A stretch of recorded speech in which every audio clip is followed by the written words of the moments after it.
of biblical proportions, caused the African Union to trigger a fact-finding mission, which launched its report this week, confirming what we all knew, that Sudan is indeed a scar on Africa's conscience. Thousands are raped and maimed. 3 million children are facing starvation and missing out on education and schooling and are orphaned. Upwards of 1,000, possibly even more, have been killed. 12 million have been internally displaced. This is what the RSF and the SAF has brought to bear on the innocent populace. Now, the African Commission for Human and People's Rights had an unenviable task of documenting these violations. Human rights defenders and people of conscience have kept up their duty to continue to advocate for a hosting of hostilities and lasting peace to be brought to Sudan, which has been described as Africa's hell on earth.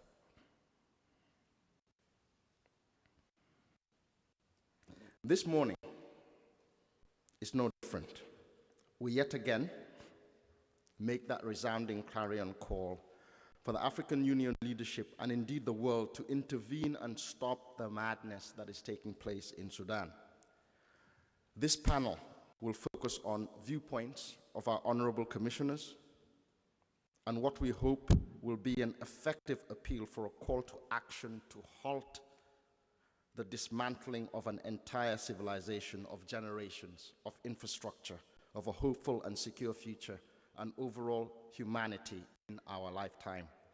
When we promised each other that never again shall we stand idly by and watch as powerful men, armed to the teeth and supported by external enablers to do harm and destruction, to tear up the charter of civility and restore to law, and resort to the law of the jungle where might is right. Our collective consciousness and responsibilities of the right to protect in Sudan should and cannot be allowed to ring hollow in the faces of people like Tuma, who I just described earlier on, who have to make a choice between life and death over her twins. One of them is now dead, and there's so many thousands like her. And their stories and their experiences cannot be discarded to insignificance and rendered to be non-existent. So we hope that this panel, almost 3 years into this war, will be able to at least galvanize some kind of an action and prick our collective conscience to do something about this dire situation. On that note, it is my pleasure to introduce Honorable Hatem. Thank you.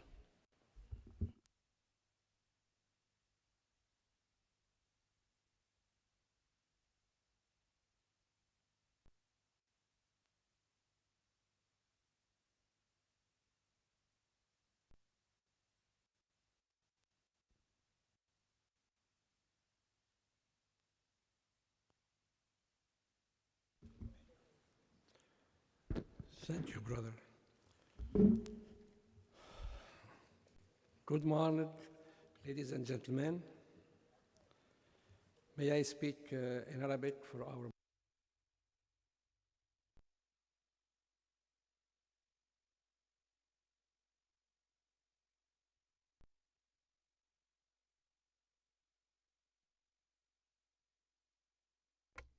Dear brothers, I'd like to greet you. I have the pleasure to address you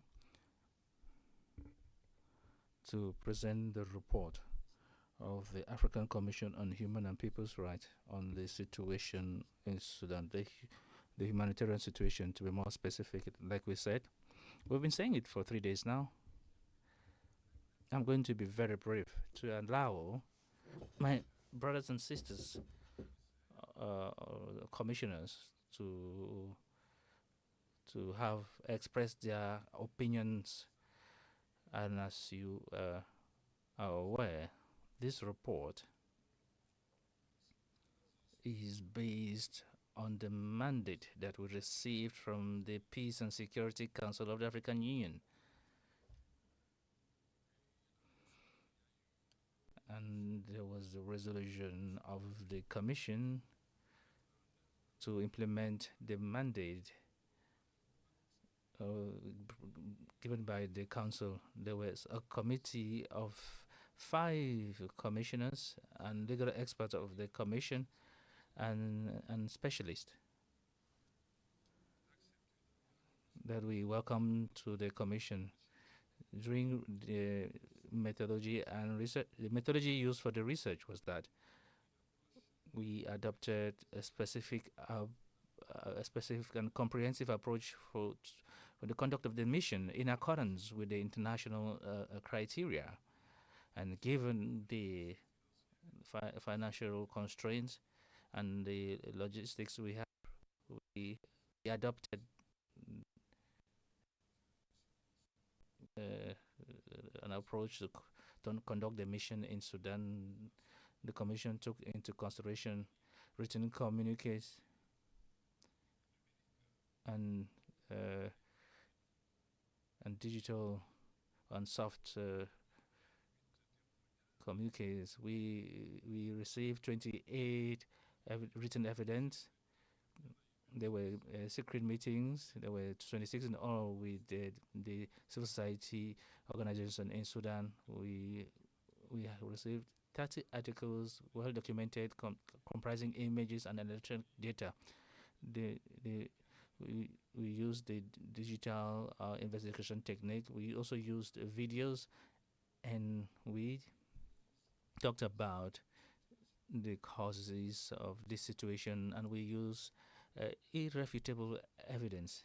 There was an approach based on the victims, and we took into account the need to accept all those who provided evidence. We kept it confidential and made anonymity. We received information,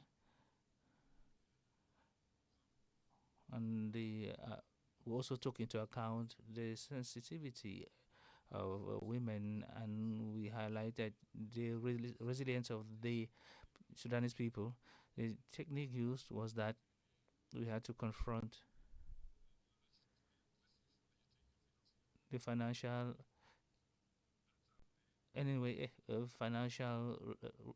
constraints delayed us, and we also had the challenge of having access to the victims, which made it difficult to get in touch with victims living in remote areas. We also had neighboring countries that we contacted to conduct interviews with victims and refugees. The parties to the conflict, we contacted them and we obtained results. We contacted the forces and the allies who have violated human rights as stipulated in the Charter and international law. There was a violation of right to life, sexual violence, civil and political rights, the free circulation of men, and economic and socio-economic rights, the right to children, racial segregation, and right to peace and security. So there was also humanitarian impact, and this made this conflict has become one of the most difficult crises. There are millions of people who have taken refuge, who are refugees, and the society has lost their health coverage, and there's a lot of violence, serious violence. We could not go to the field, but we succeeded in collecting a lot of data and evidence through witnesses from victims who talked about their sufferings. We came up with the first report, a comprehensive report that describes the situation ongoing in Sudan, and this thanks to the action of the United Nations and the African Union, so that the voice of civilians could be heard.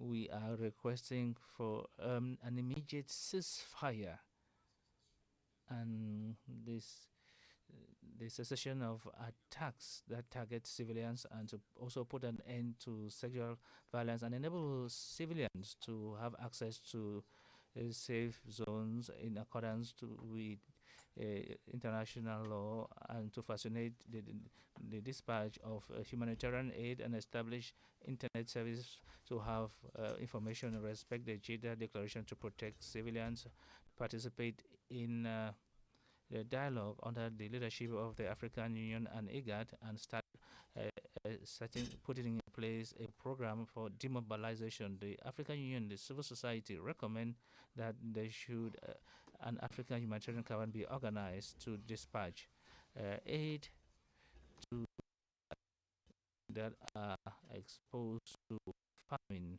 You also been, unfortunately, there was an attack against the convoys of humanitarian aid, so there should be security for the establishment of a fund financed by donors, so that funding can be granted to victims, and also expect transitional justice.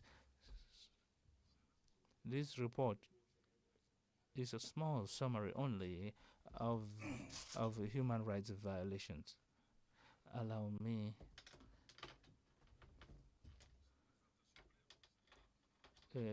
it's a brief presentation because the report is on the side of the Commission, and thank you for your kind attention.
what it means.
The rise of violence in economic, social, political spheres of military and security infrastructure who are steeped in impunity. It is in that context that this war was launched. And when the war broke out, it was not between just the warring factions that the battle was prosecuted. It was on the lives, properties, bodies, livelihoods, civilian infrastructure of Sudanese. The fighting took place with no regard, as this report documented, to any rules of war. Indiscriminate attacks were launched on civilians, including in the capital, Khartoum. And what I think we have documented in an attempt to bear witness, in an attempt to say and express solidarity with Sudanese and to create the conditions for accountability at some point in time, is basically the violations that were occasioned in Sudan during this war cover the entire human rights regime, from civil and political rights to economic, social, and cultural rights and collective rights of peoples. The lives of peoples, torture, right to life, freedom from torture, personal security of people, sources of livelihoods of communities, properties of individuals, historical attachments that people have with their cities, with their neighborhoods, all basically destroyed and reduced to rubbles. Socioeconomic rights in their various forms. Collective rights of peoples, including the right to equality and Article 19 of the African Charter on Human and People's Rights. When in Darfur, West Darfur in particular, non-Arab ethnic groups were targeted for no other reason than the fact that they do have a different ethnic identity from those who were bearing arms, and therefore occasioning what may be characterized as ethnic cleansing. Contrary to Article 19 of the Charter, it's not just a violation of the right to life. This is a violation also of the right to existence, a violation of the right to peace and security, with the two parties basically refusing any effort, any attempt to restore peace and security, because they would like to pursue only one way of getting out of this, which is through military victory, contrary to Article 23 of the Charter, which imposes obligations on states and other actors to ensure the right to peace and security. Environmental degradation and damage that is occasioned in the course of this war. And the urgency of this have been already informed by the introduction by my brother Jagan, Commissioner Hatton. We have to use this to hasten and widen the call for the end of this heinous perpetuation of a war against the Sudanese people, against women and children, the elderly. That is what this war is, a war against the people of Sudan. And we bear responsibility, not least of all, to speak against it, not least of all, and to show solidarity with those who have been affected by this violence. And I implore on states neighboring Sudan to continue to show solidarity with those who are fleeing this horrific war, not to put impediment contrary to the African Charter and our own African tradition of solidarity with people in need. Thank you for your kind attention.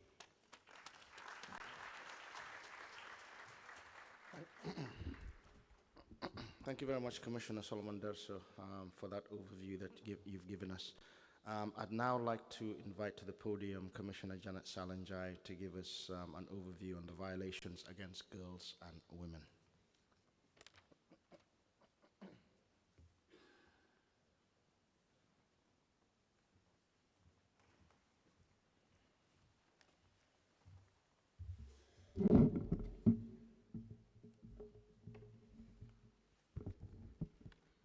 Thank you very much, moderator, for giving me the floor. Excellencies, commissioners, distinguished delegates, ladies and gentlemen, I'd like to stand on the existing protocols. Good morning to you all. As has been rightly stated by the moderator, the chairperson of the fact-finding mission, Honorable Solomon Ayelo Derso, the Joint Fact-Finding Mission report establishes a harrowing truth. The conflict in Sudan is not merely a political or security crisis. It is a profound human rights catastrophe of historic proportions. And within this overarching tragedy, it is the women and girls of Sudan who are enduring a distinct and devastating crisis. One characterized by the systematic weaponization of their bodies and their rights. The mission's findings confirm what survivors have long told us. There's nothing new. That gender-based violence is not a byproduct of the conflict, but a deliberate tool of war. Employed strategically to punish communities, and most importantly, tear apart the very fabric of Sudanese society. When we speak of the world's humanitarian crisis, we must recognize that its brutal and intimate manifestation are being inflicted upon women and girls. Their protection and the pursuit of justice for them must therefore be at the absolute priority for this Commission and the African Union as a whole.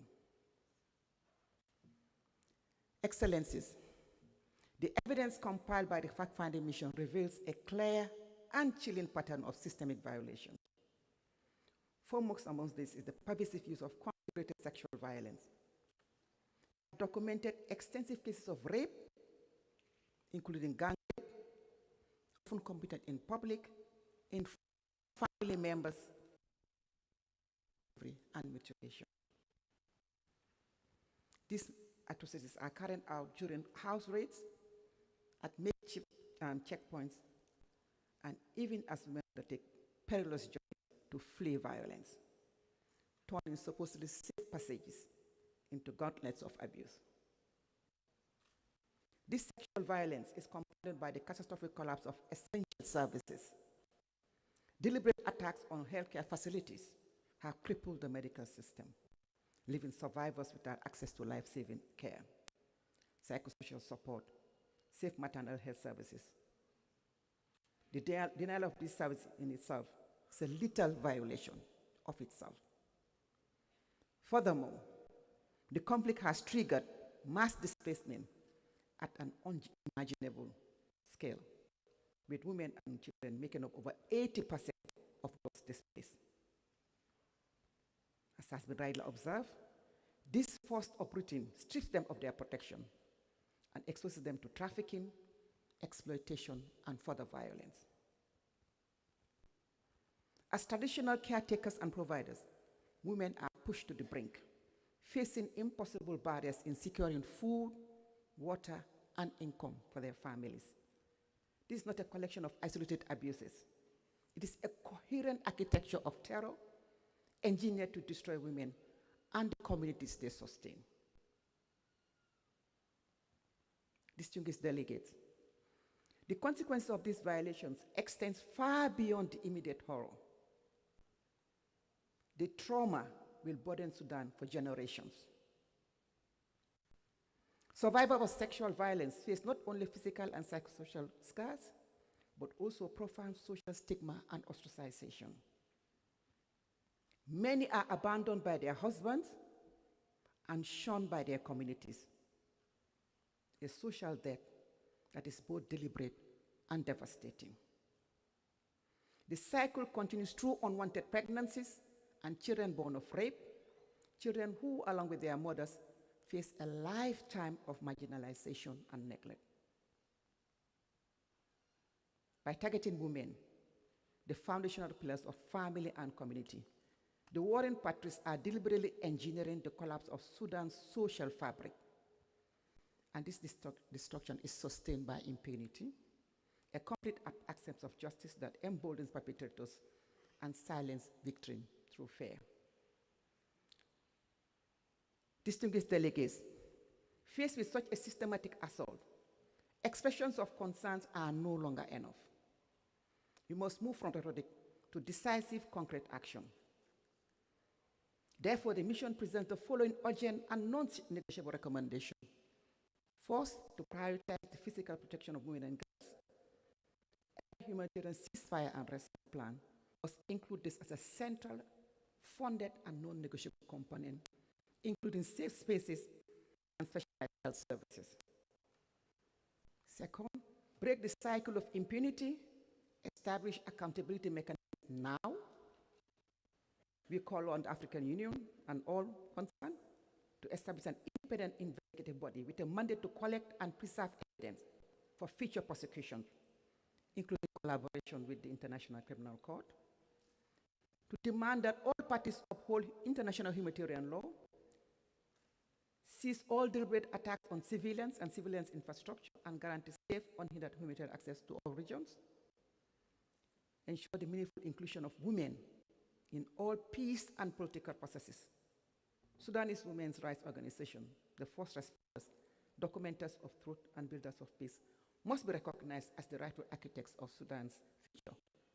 Excellencies, this year we are commemorating 25 years of Security Council 1325, Women, Peace and Security, and we must operationalize and realize this. It cannot just be rhetoric. The evidence is undeniable, and the international community's responsibility is clear. This report does not merely document a crisis, it provides a roadmap to end it. And our failure to act decisively will be a betrayal of the women and girls of Sudan and of the very principles upon which the commission, our commission, stands.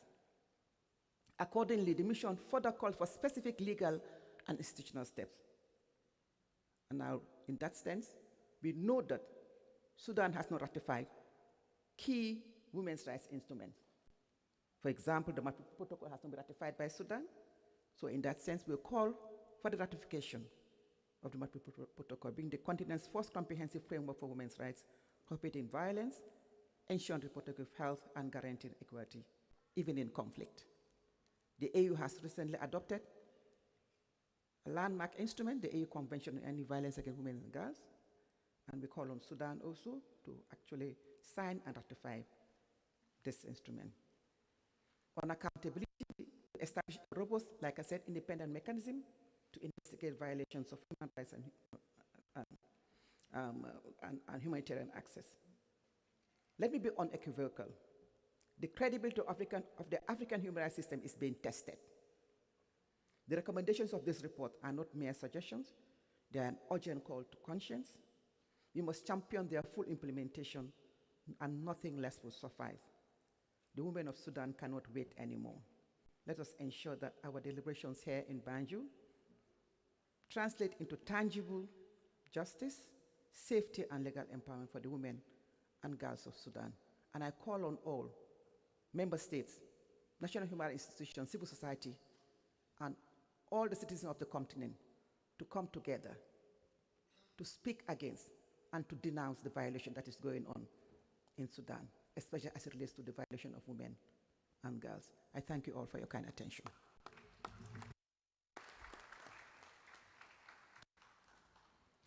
Thank you very much, Honorable Commissioner Janet Salanjai, for that. I'd like to now swiftly move on to asking Honorable Lita Ogana to speak to us on the violations against minorities and marginalized populations as reflected in the report. Thank you.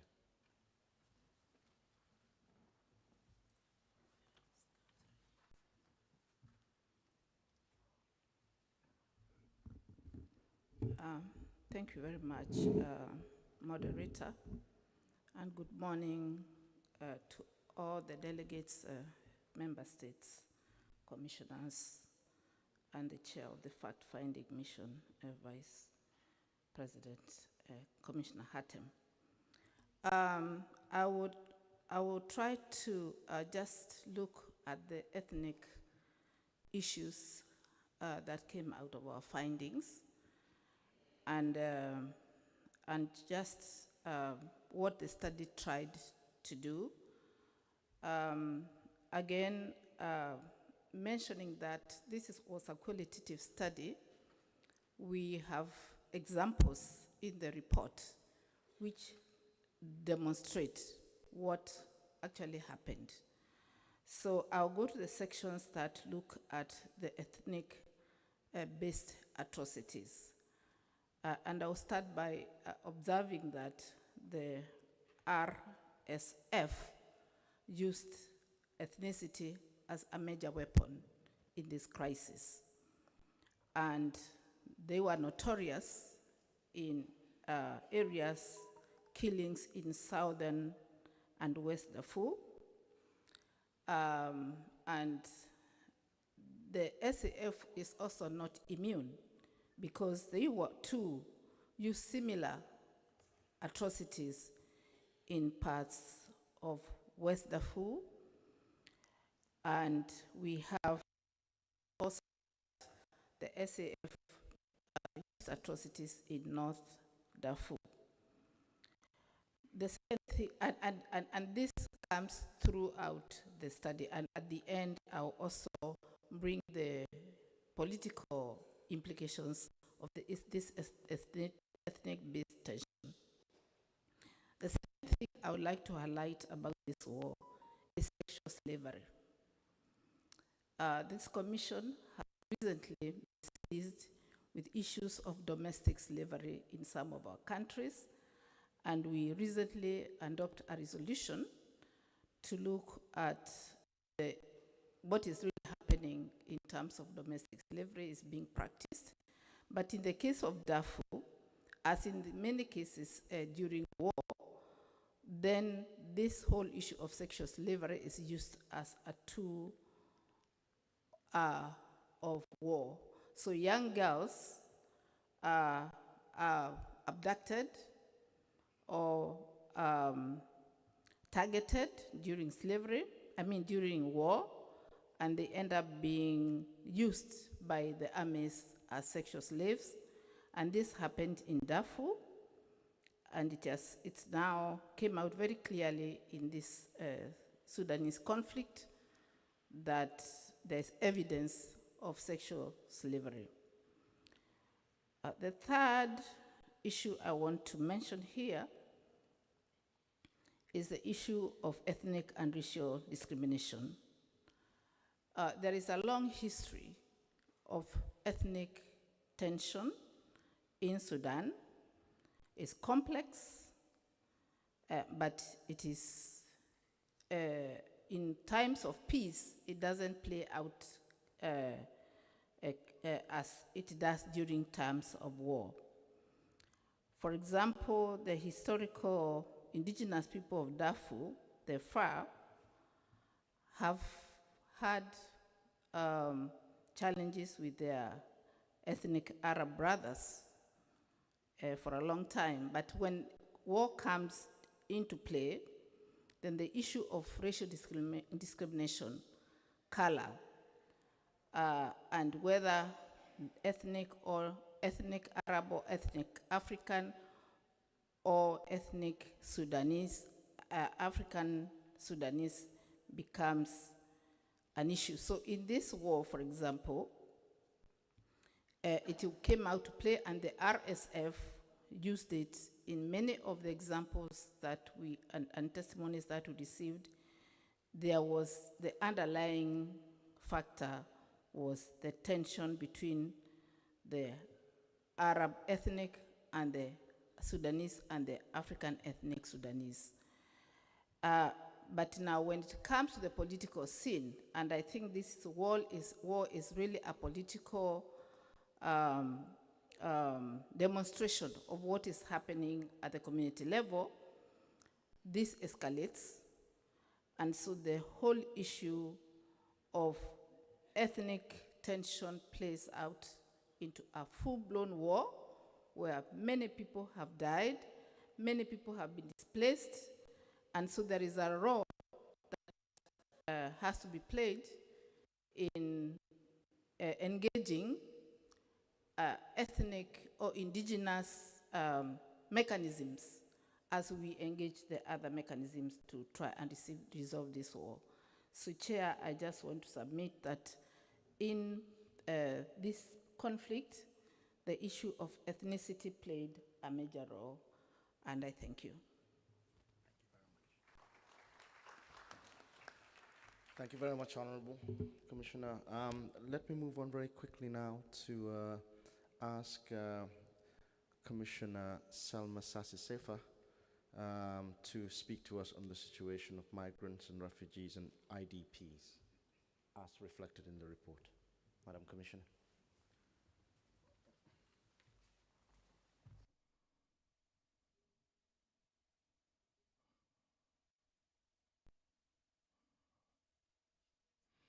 Thank you, moderator, ladies and gentlemen, representatives of states and international organization, regional organization, ladies and gentlemen, representatives of national human rights commissions and civil society. Allow me, like my colleagues, members of the fact-finding mission, to present to you conclusions that the has at covering displaced persons, refugees and migrants. And you are aware that since the conflict erupted in 2023, it has led, the situation has led to the situation has compounded for the refugees and displaced. It has become a crisis, has become the huge displacement of persons in the world. It has led to the 12 million displaced persons, among them 8 million internally displaced and 4 million refugees in neighboring countries like Egypt, and Central African Republic and other neighboring countries. I will present to you the major conclusions that the fact-finding mission has arrived at regarding this segment of vulnerable persons. The mission, after listening to witnesses and victims, has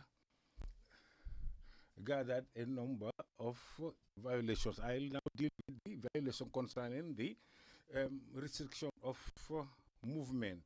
There are serious obstacles and people have been prevented from getting into camps, so refugee camps, the close of borders, and also the blockage of assistance. And these practices have led to the deprivation of, have deprived many people from attaining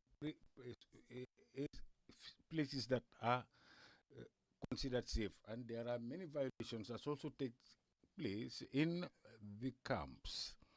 And as you know, the acts of aggression also committed and perpetrated by parties to the conflict in highly densely populated area, and as a result, many people have been affected. The Commission has documented arbitrary attacks on civilians in these camps, and these attacks are also targeted at displaced persons. And the mission has also documented that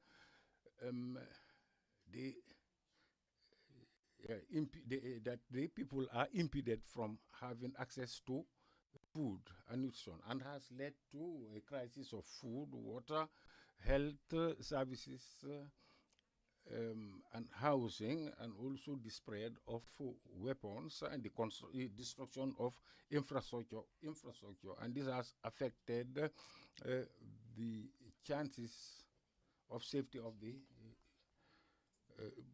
refugees. And we have also noticed that the most vulnerable segments, that's children and women, are suffering and continue to suffer from hunger and various forms of economic exploitation and sexual exploitation. As for older persons and persons with disabilities, have not received any adequate protection.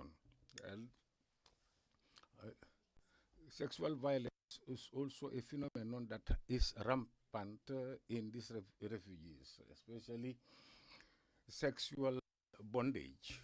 And we also notice that the parties to the conflict commit acts of aggression, and this has led to the displacement that affected various segments of the society and has deprived them from protection. Now, finally, the Commission has noticed that this segment of persons, that is displaced persons and refugees and so on, have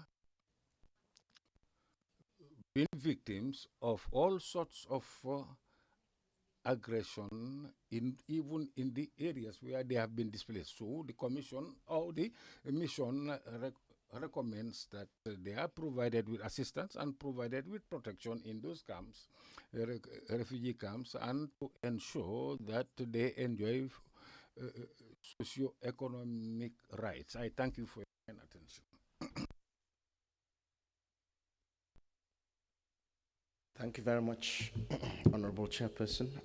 We have one more presenter, but also bearing in mind that, and I don't want to be responsible for derailing the starting time or the ending time for today's sessions.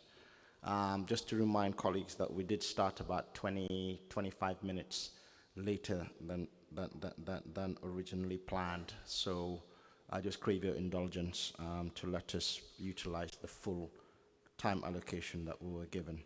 So on that note, I'd like to call upon Ms. Winnie Omar, who is the head of the Sudan Framework Mechanism, just to give us an overview on the recent developments regarding the situation in Sudan. Winnie?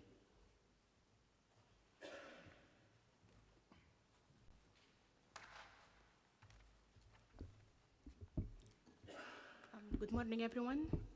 Distinguished commissioners, delegates of member states, civil society representative. I thank the members of the fact-finding mission for the efforts and for the dedication. The report paints a very gloomy picture of the reality in Sudan. Yet, it comes as an evidence to the claims raised by the Sudanese civil society since the first weeks of the war in Sudan, and supports the demands and agenda of the independent Sudanese civil society that stands firmly against. 2 years and a half now, the Sudanese citizens have suffered from this war. The violence produced by the warring parties and affiliated militias compromise the right to life of everyone in Sudan.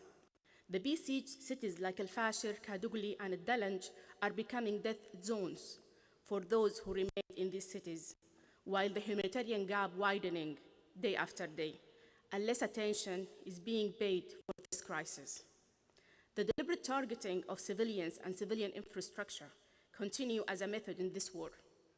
Ethnic targeting, conflict-related gender-based violence, including rape and sexual slavery, continue as we speak. The report confirms multiple reports and studies produced by the Sudanese civil society indicated the systemic targeting and usage of sexual violence as weapon in this war. Women also experience and still experiencing ethnic profiling, criminalization based on origin and their ethnicity. The report stated that ethnically motivated violence constitutes a serious violation of the civil rights of the African Charter. Such targeting leaves remarkable damage in the social fabric and double the cost of this war in Sudan. The report indicated that while both conflict parties are implicated, the RSF was singled out as the predominant perpetrator of racially and ethnically motivated attack on non-Arab communities precisely because of their race and ethnicity. Using hunger and starvation as a weapon is deepening the famine that has already declared in at least 5 areas in Sudan until now. Based on the following, we in the Sudanese civil society will urge for the following. The responsibilities we should all take is to guarantee the effective implementation of the recommendation of this report, especially recommendations related to protection of civilians. And I here highlight the recommendation number 1 in the report that stated that we should urge both warring parties to commit to immediate ceasefire to save lives, especially for those who have been living in the besieged cities and still living in the sieged cities. Access should be granted for the members of the fact-finding mission to Sudan, to all regions and areas in Sudan, and to the neighboring countries where Sudanese and victims of this war are residing now as refugees. More collaboration between the fact-finding mission and the Sudanese civil society is much needed to enable the missions expand its work and investigations. More resources should be allocated to the work of the mission by both regional and international bodies and actors, while maintaining the independence of the mission at the same time. Both regional and international bodies should collaborate to guarantee well-coordinated and consistent effort towards stopping the war in Sudan, building their effort based on such reports that gives all the reasons to prioritize the crisis in Sudan and to end the suffering of the Sudanese people. Relevant actors should be engaged in these conversations on the key findings and recommendations of this fact-finding mission report. The mission should urge Peace and Security Council and the Security Council of the UN to adopt the recommendations for further implementation and follow-up.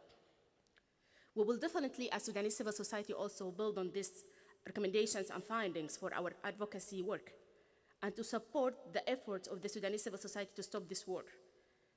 And also we will build on this report to support our efforts for accountability and for ending the culture of impunity in Sudan and for the demilitarization of the political life in our country.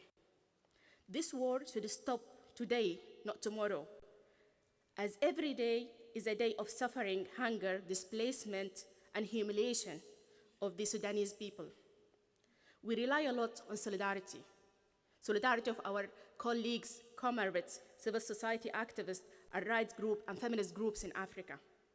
Solidarity has always addressed historical grievances, legacies of colonialism, and violence. I thank you. I thank all the supporters of freedom and dignity of the Sudanese people. Thank you. Thank you very much, and also thank you very much for being succinct, given that time is against us. So, dear colleagues, Oui, commissioners, je vous remercie. Je voudrais remercier le modérateur pour. And I also want to thank the moderator for steering this debate. We now have to open the floor for interactive engagement with the panel. We've received a list of speakers, and I want to find out whether there are member states that would like to take the floor. I give the floor to Algeria.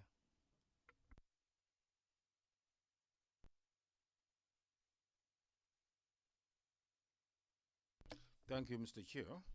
Yes, Mr. Chair, first of all, I would like to express my deep gratitude to the African Commission for sending a fact-finding mission to Sudan which reflects the spirit of responsibility in the performance of its mission to find solutions to African problems. During this session, Mr. Chair, we have listened attentively to the presentations made regarding the tragic situation that this country is going through, both men and women and children, and who are suffering from the scourges of war and which affects the future of the people of Sudan.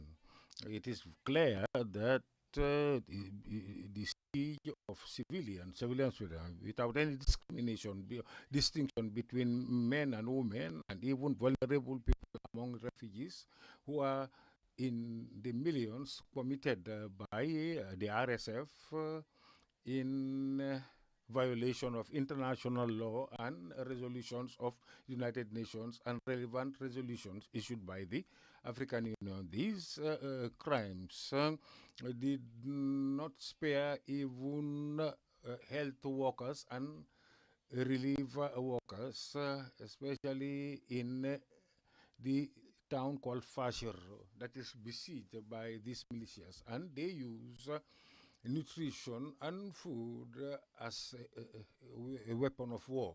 And in the face of this situation, Algeria would like to express its condemnation of these criminal acts committed against the people of Sudan by militias that receive assistance from foreign forces who are still interfering with the situation in the country and affecting the efforts made by the African Union and the international community to ensure peace in Sudan. For this reason, Algeria has called on in all fora, the United Nations and the Peace and Security Council of the AU for measures to be taken to put an end to the Sudanese situation. And my Algerian delegation condemns any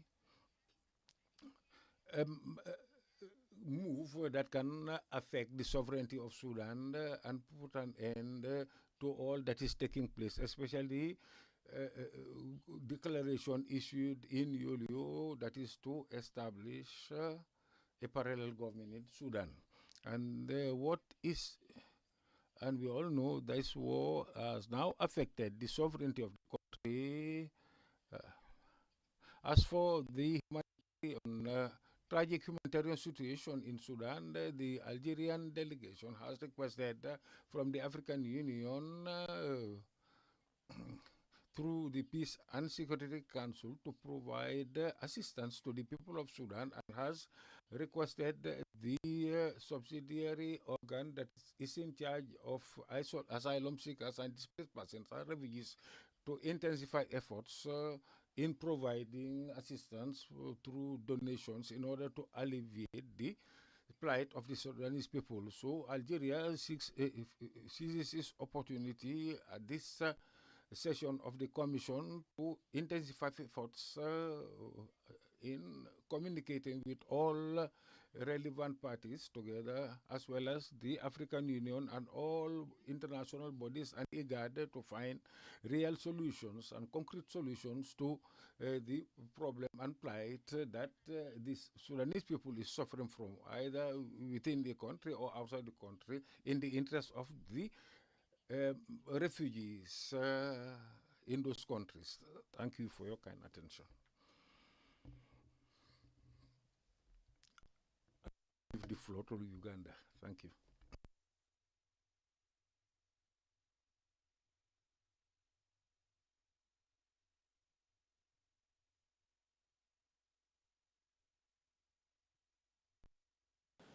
Uganda expresses concern at the continued violence against civilians resulting from the persistent conflict and human rights violations in Sudan. And this has ultimately resulted in large-scale displacement of people, negative impact on the economy, and destruction of not only infrastructure, but also the social fabric of the people of Sudan. We call upon the warring parties to strengthen measures to protect civilians in Sudan by enhancing engagement towards cessation of hostilities and respect for international human rights and the fundamental principles of international humanitarian law. Honorable Chairperson, my delegation calls upon the Commission to continue lending its support towards the dialogue and harmonious resolution of the conflict in Sudan, while at the same time supporting refugee hosting countries like Uganda, which is currently home to close to 100,000 refugees from Sudan. These are accorded the same rights as other refugees in the country, enjoying access to socioeconomic rights, just like Ugandans on the same footing. We continue to support the large numbers of refugees from the region and call for sustained and predictable support from regional and international partners to enable provision of the basic minimum needs necessary for refugees to live in dignity as efforts to pursue peace continue. I thank you. La Commission vous remercie et prend bonne note de vos recommandations. Je ne vois plus. Recommendation. I do not see any request from a member state for the floor. Honorable Commissioner Lumbu, you have the floor. Oh, thank you very much, Chairperson, for giving me the floor.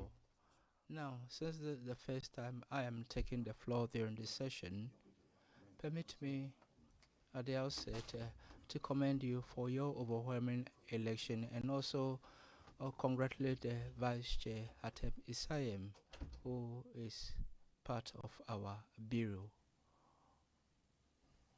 whom we support. And permit me also to commend you for the sterling manner in which you are chairing our deliberations and since the beginning of this session. Now, regarding this report, I would like to make a quick comment, a very positive one, a comment which Africa would appreciate. That is, the Commission did not go to Sudan in a cowardly manner. It went there and then did its work as expected by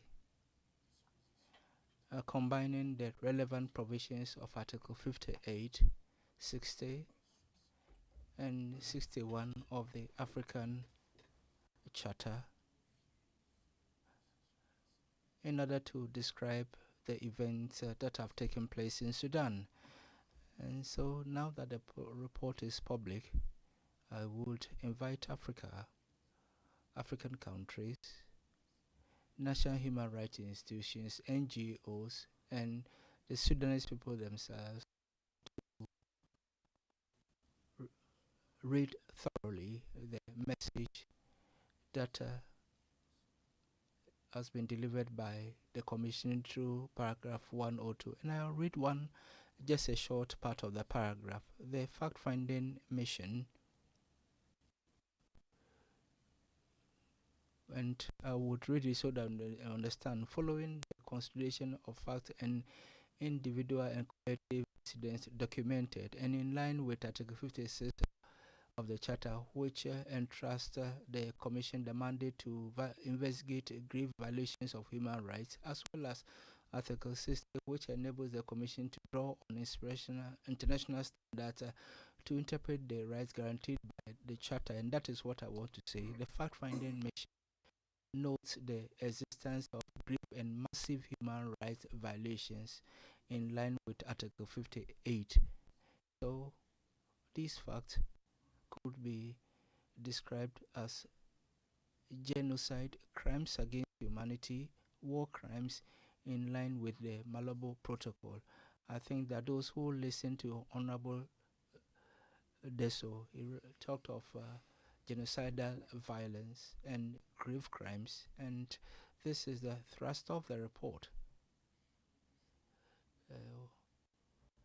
which the legal expertise shown by members of the Commission and also those who were not members, because the report was adopted after the fact-finding mission by the commissioners, and this is the message that we want to bring to the attention of African countries.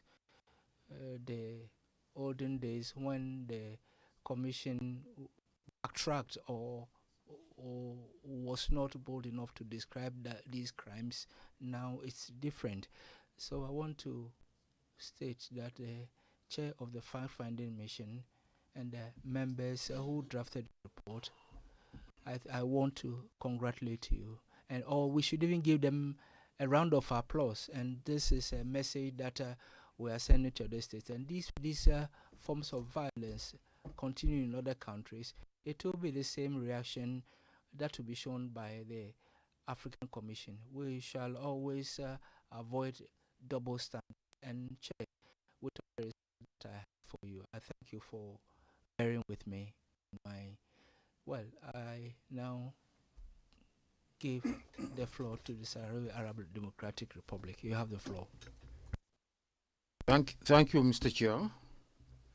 I thank also the honorable commissioners and participants. I thank the mission for its transparent report on Sudan. We in the Sahrawi Democratic Republic, we believe in the idea, the thought of Kwame Nkrumah and Haile Selassie and Olivier Tambo and Thomas Sankara, that Africa is for Africans.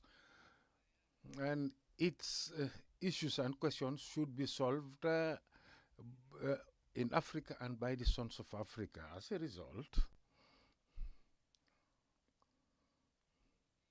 we condemn all foreign interventions in any region and part of Africa.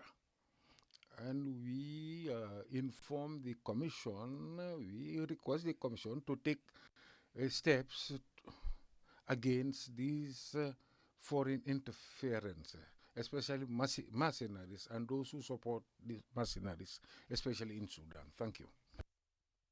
Thank you for the precision, and your recommendations are well noted. I now give the floor to Honorable Commissioner Marie-Louise Abomo. You have the floor, Commissioner. Thank you for giving me the floor, Chair. I acknowledge all the participants here, and I would like to congratulate the members of the fact-finding mission in Sudan, my colleagues, for the thorough and comprehensive work done. You would understand that I'm a bit sad In the summary of the main conclusions distributed or circulated, it states that the situation of older persons and persons with disability is not documented. And the conclusion also states that their experiences are underrepresented in the narrative of the conflict. Of course, the most beautiful woman can only give what she has. And I imagine if the commission had acted otherwise, they would have provided the information in respect of these groups. I would have been asking too much from the NGOs working on the issue to try and document the situation of older persons and persons with disability in Sudan, so that we'll be able to know their fate in the country. I thank you very much. Thank you, Commissioner. I now give the floor to Commissioner Maria Teresa.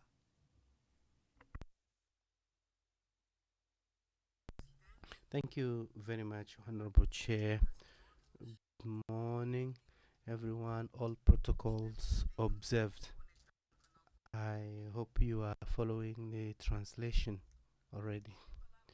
I request the floor to commend the team that was in the fact-finding mission.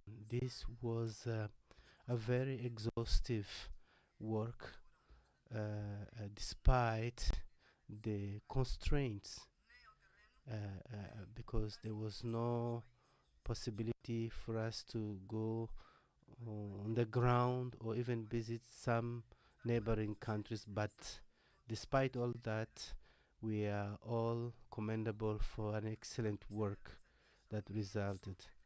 Other than what Commissioner Louisa mentioned, there's a recommendation and a remark on the document that there were illegal and arbitrary arrests and forced disappearances. It's in that context that I would like to, if possible, maybe from the neighboring countries. In the list of recommendations to AU, we should map the detention centers, may be allowed to visit those places, and if it's legally possible, reinstate the constitutional order, because all the continent has its responsibility. Another request, I would like to request for the report to be translated in other languages, for instance Portuguese, because I was not able to find it in Portuguese, so that even the speakers of those languages are able to read and profit from the content of this report. And Thank you very much, Honorable Commissioner. We've exhausted the time and we have 4 speakers, so I request you, I want to crave your indulgence and be brief so that we can comply with our time limit. And I'll give the floor to the National Human Rights Commission of Sudan. You have the floor.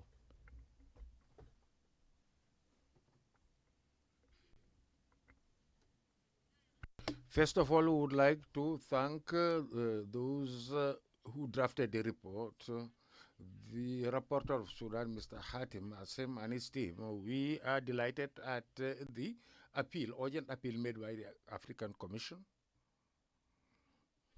So we are delighted at the urgent appeal made by the African Commission, as well as the African Commission to the international community and the African Union to put an end to this war in Sudan. And the African Union cannot remain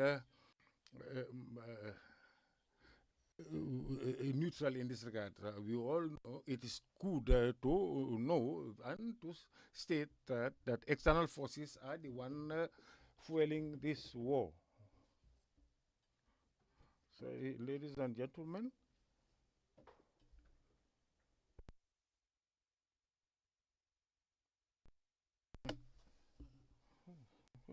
so this we thank you also for the comprehensive of the report. But there are some aspects that are not mentioned and should concentrate on the reality, because as you know, there are areas like Khartoum and Kordofan where there is security. In the next 6 months, a report should be prepared based on reality.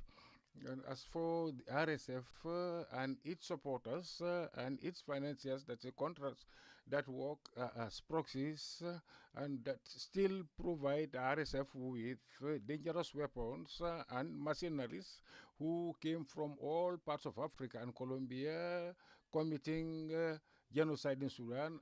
So the African Union should do everything to put an end to this phenomenon. I agree with the report regarding the rights that have been violated, especially against dignity and also the dignity and the rights of children and women, all sort of violations, which definitely is unprecedented.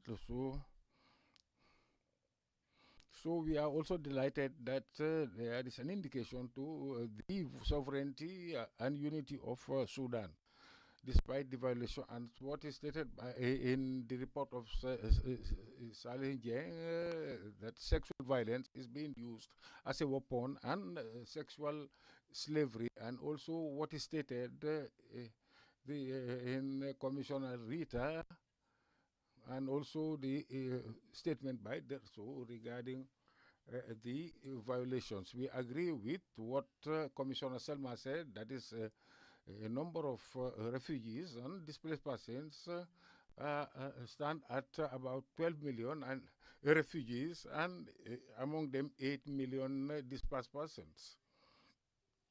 And they are plight all over the country. So we in Sudan, under this exceptional situation, especially in Fashir and other places, we hope that the African Commission will do everything possible through all its mechanisms to put an end to the plight of the Sudanese people. We request the African Commission and the African Union to work with the international community in order to cut the hands and amputate the hands of external forces interfering in Sudan, so that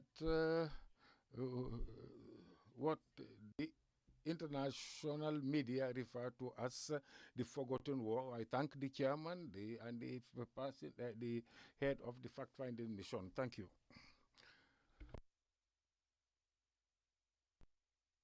Thank you. Thank you. I now give the floor to Human Rights Watch, Mr. Elengari. Thank you, Chair.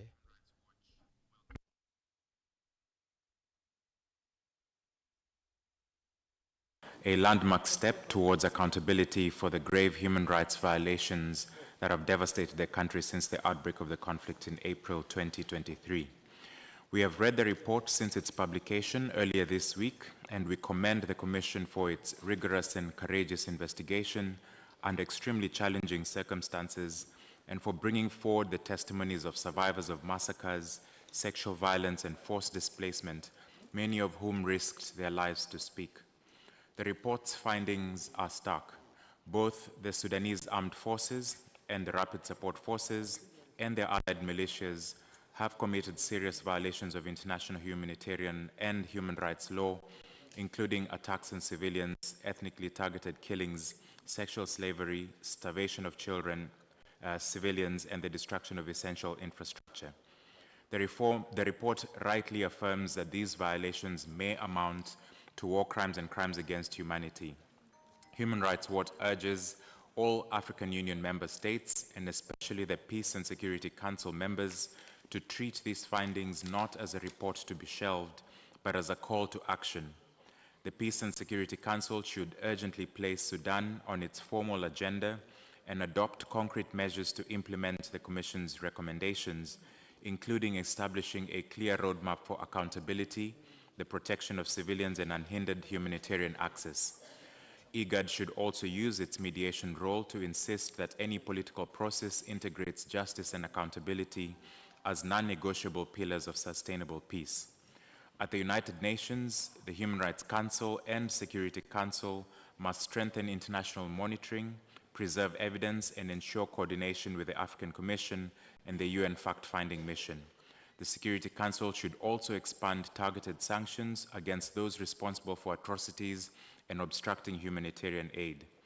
Human Rights Watch stands ready to support this commission and its mechanisms in ensuring that the voices of Sudanese victims are not forgotten, that evidence collected is preserved, and that those responsible, regardless of rank or affiliation, are held to account.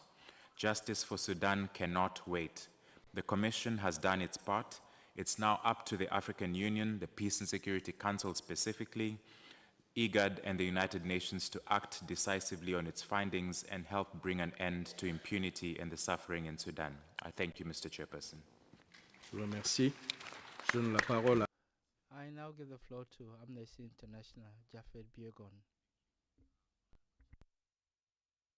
International welcomes and congratulates the fact-finding mission on the publication of this important report.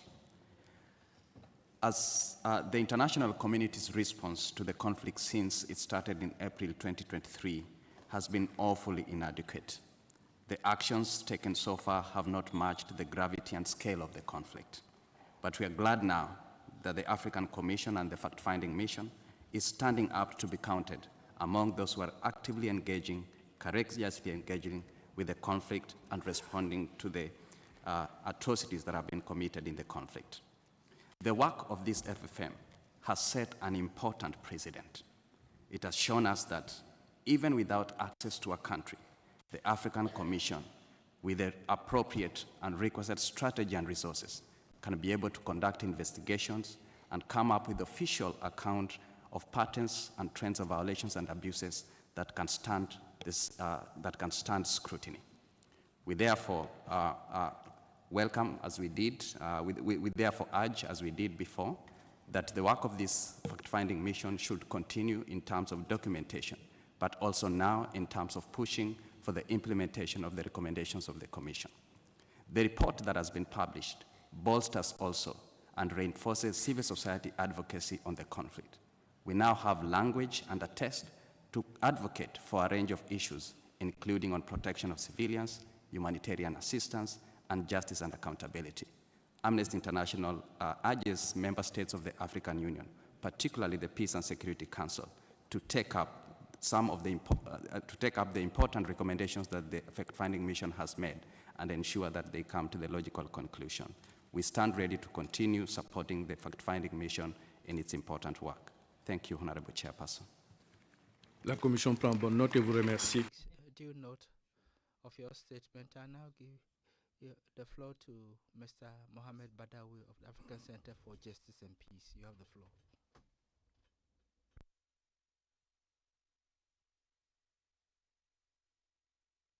African Center of Studies on Justice and Peace. Mr. Badawi, you have the floor.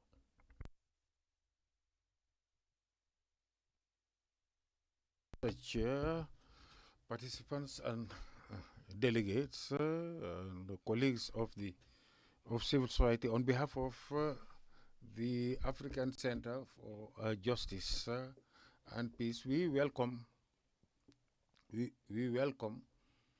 That's the French interpretation, probably. French.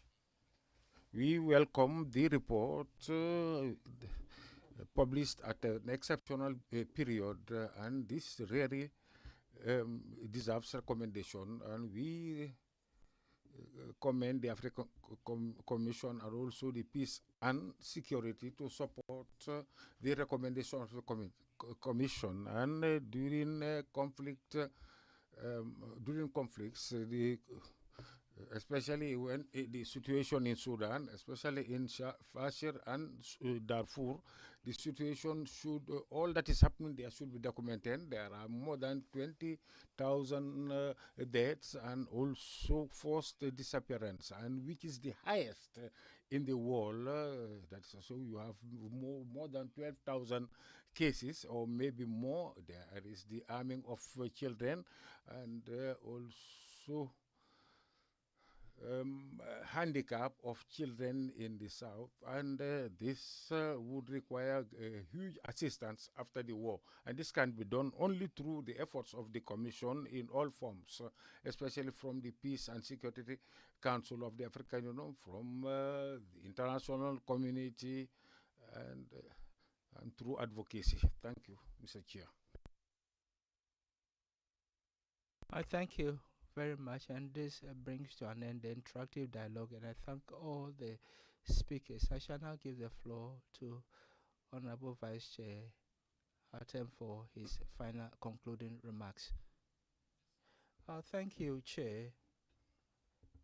Chair, I thank all those who have taken the trouble this morning to participate in our panel, and this is the second one devoted to the situation in Sudan.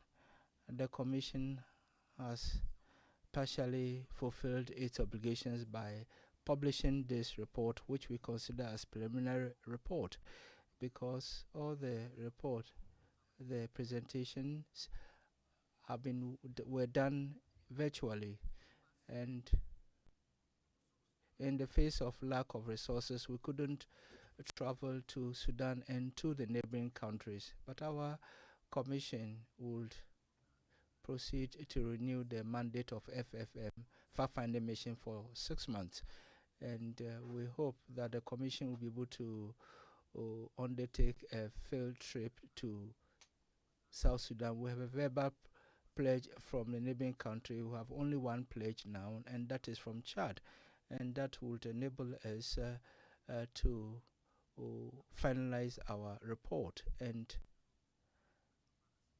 then make the necessary efforts to ensure the end to this atrocious war and the attacks. And I thank you all, the brothers and sisters from Sudan in the refugee camps and elsewhere in Africa. Thank you very much, Chair.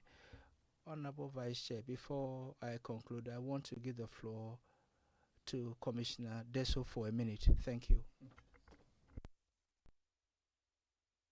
I would like to indicate, as stated in the report, that despite the fact that the panel or the fact-finding mission was not on the ground, it has used methods that ensured the authenticity of the testimonies that it has received.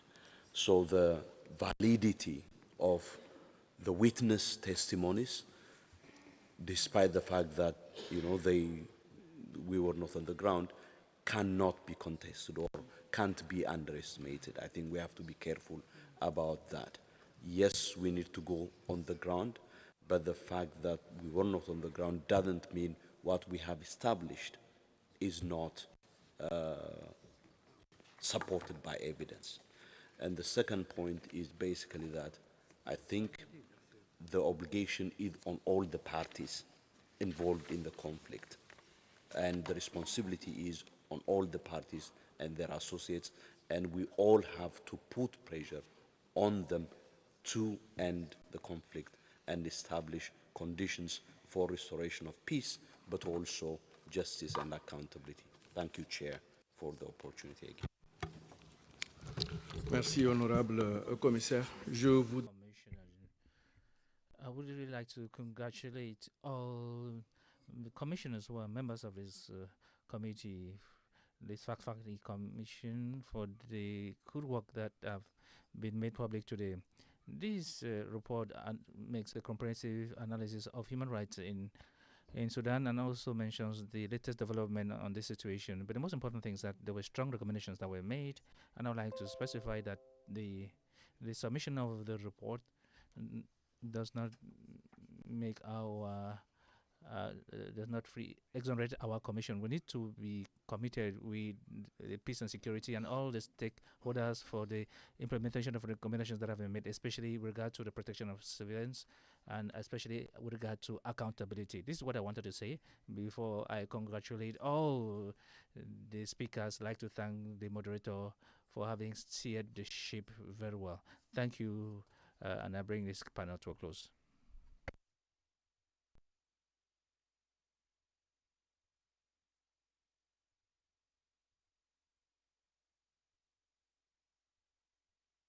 At this juncture, I will move on to agenda item 8, which is on activity report of members of the commission and special mechanisms. I would like to invite the chairperson of the group of work of other persons and persons with disabilities in Africa. Madam Chair, you have the floor for 15 minutes.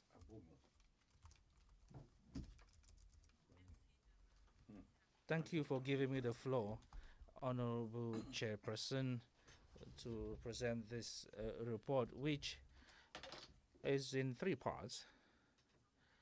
First, I'd like to present the activities conducted in my capacity as Commissioner, that is general activities. Thereafter, I will mention activities undertaken under the framework of the special mechanism. And finally, I will discuss the situation of countries that I am monitoring as I received it, and I will proceed with recommendations. But before the conclusions, Honorable Chairperson, given that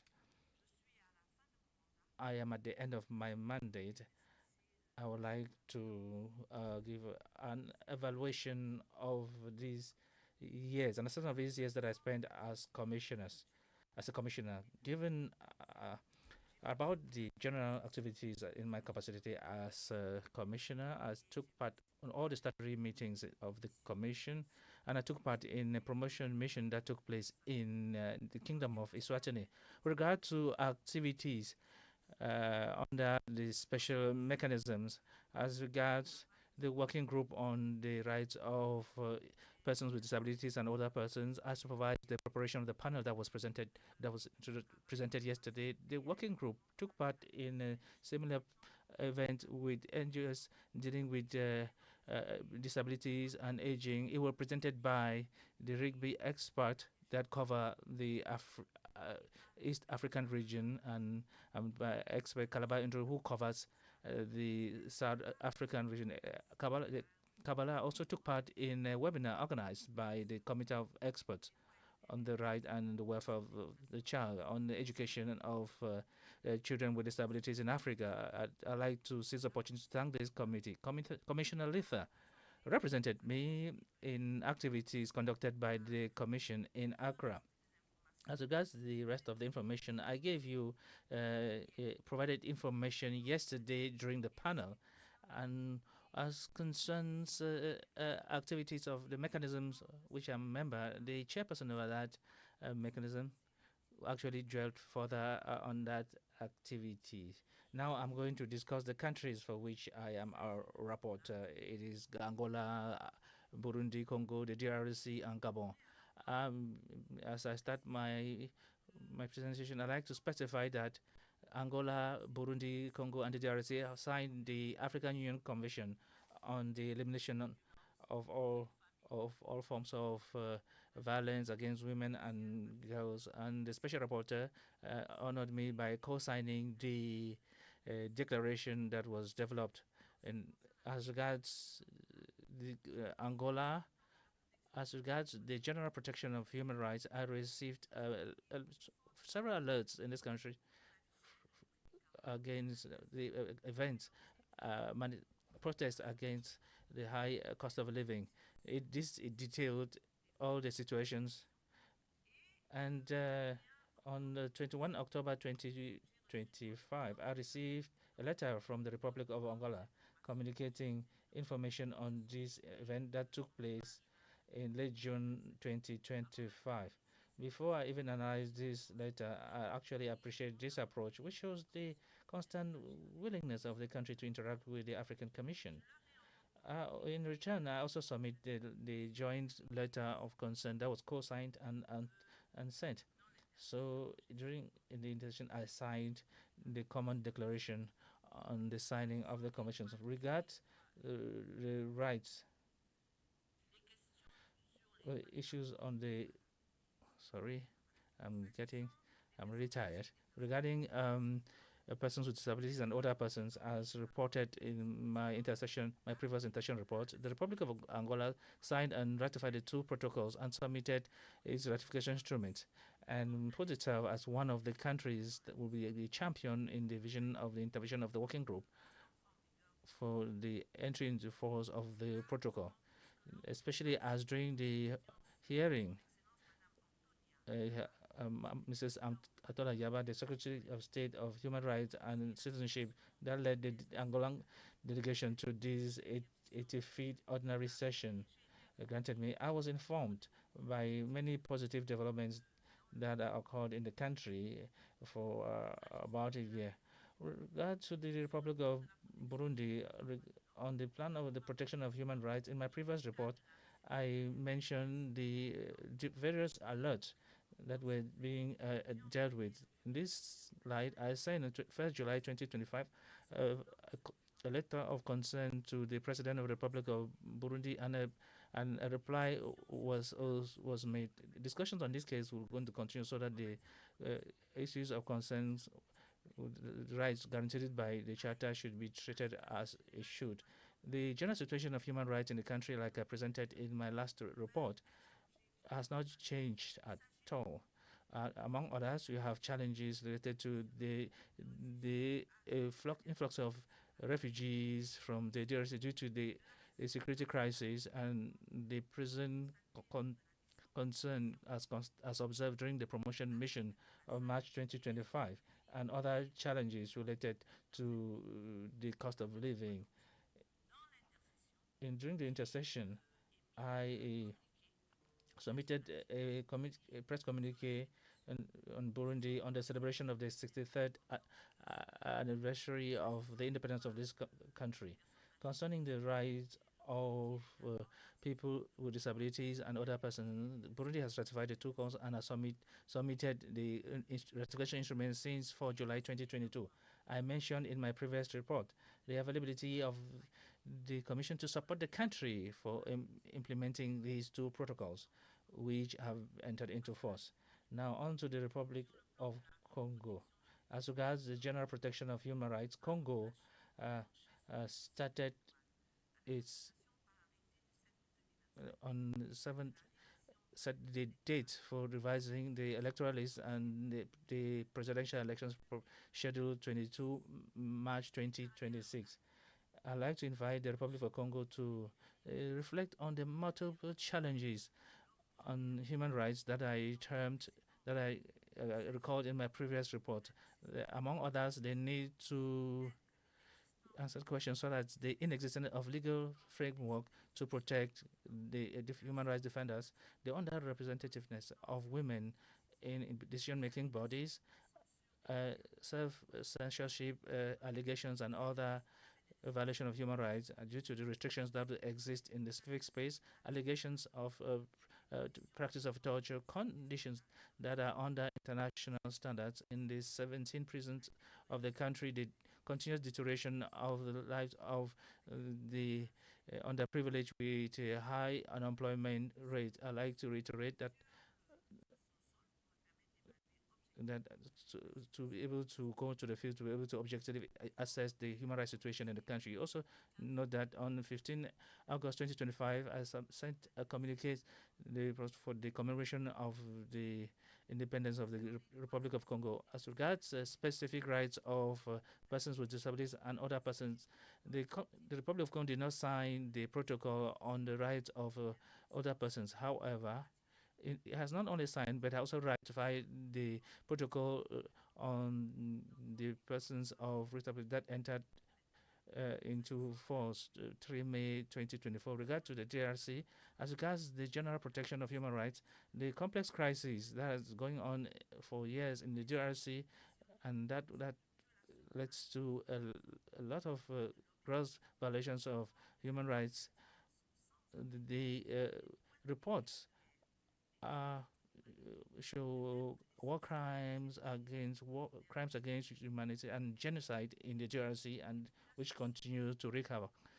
The civil population and the vulnerable groups, children, other persons, handicapped persons are the most affected. We talk about humanitarian crisis at a time where, despite the effort and peace negotiations, the fight is still going on, and the civil population is fleeing to safer destinations. I like to support the initiatives of peace ongoing, and I hope that the progress achieved recently to put an end to the war should be concretized so that this suffering of this population should come to an end.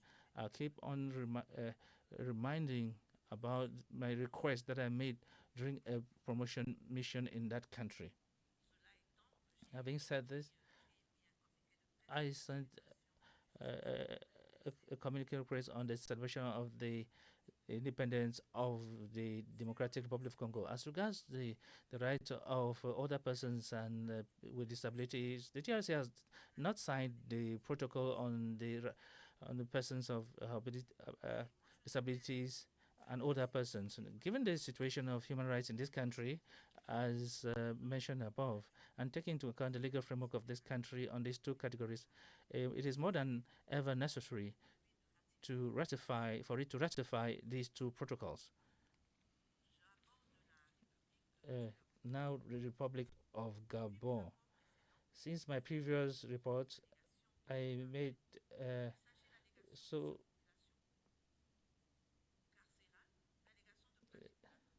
the allegations of the practice of torture and the allegations of difficulty to meet the obligations of state towards the population on their socio-economic rights. It has been pointed out the taking of measures of governmental measures that are on the field by stigmatization of non-nationals who are accused of the economic ills of the country.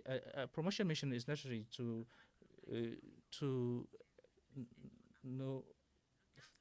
do some fact-finding. On 15 June 2025, a letter of congratulation was sent to the president who has just been re-elected in Gabon after his brilliant elections. This letter was co-signed by the president of the commission and myself as in my capacity as country rapporteur on the rights of the older persons and with disabilities. Like I mentioned in the previous, Gabon signed the two protocols. They just not need to ratify it, and I like to crave the indulgence of the Gabonese authorities to proceed to sign it. Reforms that are on the way for the new republic is an opportunity to meet all the government to be fully part of this protocol. As regards recommendations, my recommendations are on the continental ratifications, the contribution by state to ratify the initial report on the situation of rights of other persons and persons with disabilities, the authorization of a promotion mission in the DRC and in Gabon, and on the reaction by the countries concerned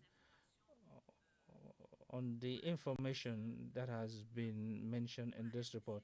Regard to the DRC, I recommend that direct talks and should continue, and it should be followed by concrete facts so that this war should come to an end and human rights be preserved. I'd like to exhort the African Union to provide the Commission with the sufficient budget to accomplish its mission. I'd like to invite the partners and donors to intensify their multifarious support to the Commission. Now, my assessment on the 6 years that I have that I spent here in my general capacity as Commissioner of the Commission, I participated in all statutory sessions during the 6 years of my term of office, for a total of 31 sessions, including 20 ordinary and 11 extraordinary sessions. I have also participated in 4 promotion missions, 2 of which were coordinated by me as the concerned countries of which I'm the rapporteur. I have participated in and organized more than 100 activities, both virtual and in person, including those where I represented the chairperson of the Commission. In my capacity as chair of the Working Group on the Rights of Older Persons and Persons with Disabilities in Africa, I was able, through a multifaceted awareness-raising strategy, to obtain from state parties to the Charter the number of ratifications necessary for the entry into force of the 2 protocols from 2021 to 2024. When I took over this working group, only 2 ratifications had been made, and there was no ratification for the protocol on the other persons with disabilities. To date, 17 ratifications have been made for each of the category. I supervise the work of the working group's experts in drafting an initial report on the situation of the rights of other persons and persons with disabilities in Africa. This highly strategic document, which serves as a dashboard and a true mapping of the rights situation of these 2 categories of persons, makes it possible to identify trends, statistics, and the legal and institutional framework relating to the rights in order to formulate the type of actions necessary to better protect these persons. I urge the Secretariat of the African Commission to consider the possibility of allowing this important work to be finalized. In my capacity as chair of the working group on communications, I was able to secure the introduction of the opposition procedure against decisions rendered by default against state parties. I also secured the abolition of the practice of simultaneous application of the 2010 and 2020 rules of procedure. In my capacity as country rapporteur, I have worked on the following countries: Angola, Burundi, Congo, Gabon, and the DRC. I was able to carry out promotion missions in Angola and Burundi.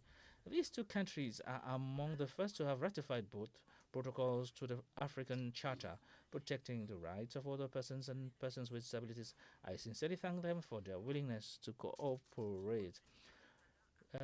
Through its ratification, like I said earlier, Congo enabled the protocol on the rights of persons with disabilities to enter into force.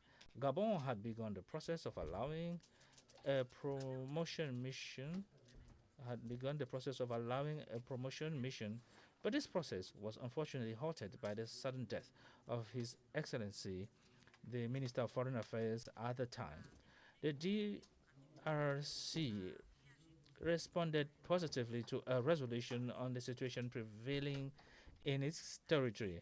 Burundi replied to a letter of concern that I sent to the country's highest authorities. During the 6 years of this first term in the area of data and statistics, I sent approximately 74 letters, advocacy letters, letters of thanks, urgent appeals, and letters of concern or congratulations, published about 50 press releases and statements, initiated 7 resolutions, presented 11 intercession activity reports in an effort to fulfill my mandate to the best of my ability. With regard to the outlook, I must point out that the challenge of funding must be taken seriously in order to enable the finalization and publication of the initial report.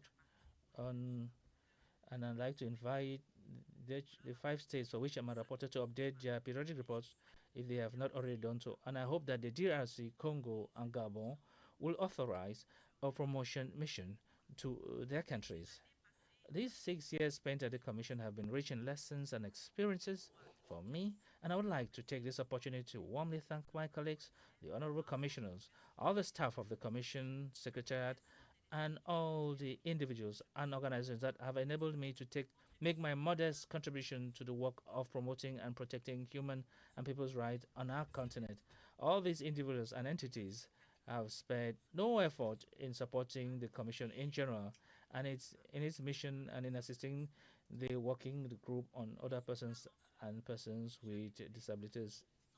The results mentioned above could never have been achieved without the contribution of each and every one of them. Furthermore, I am particularly grateful to the state parties as a whole. First and foremost, I would like to thank the Republic of Cameroon, my country, and specifically the President of the Republic, His Excellency Paul Biya, for the opportunity he gave me by nominating me as Cameroon's candidate for election to the position of Commissioner at the Commission, and for all the support I received in strict respect for my independence. My gratitude also goes to the state parties of the African Union through the PRC for the support. My gratitude also goes to all the CEMAC and state parties of the African Union through the PRC for listening to me and being open to dialogue with me on each of my responsibilities within the Commission. My gratitude also goes to the countries under my purview as country rapporteur. I have no doubt that the gains from this, that from this cordial direction will continue beyond the scope of this discussion in question for the better protection of human and rights on the continent. Thank you very much for your kind attention. Thank you, Honorable Chairperson. Thank you, Honorable Commissioner Abomam. The Commissioner will now welcome statements of state delegates in the interactive part, and I'll start with the state delegate, and the floor goes to the delegate of the Kingdom of Lesotho.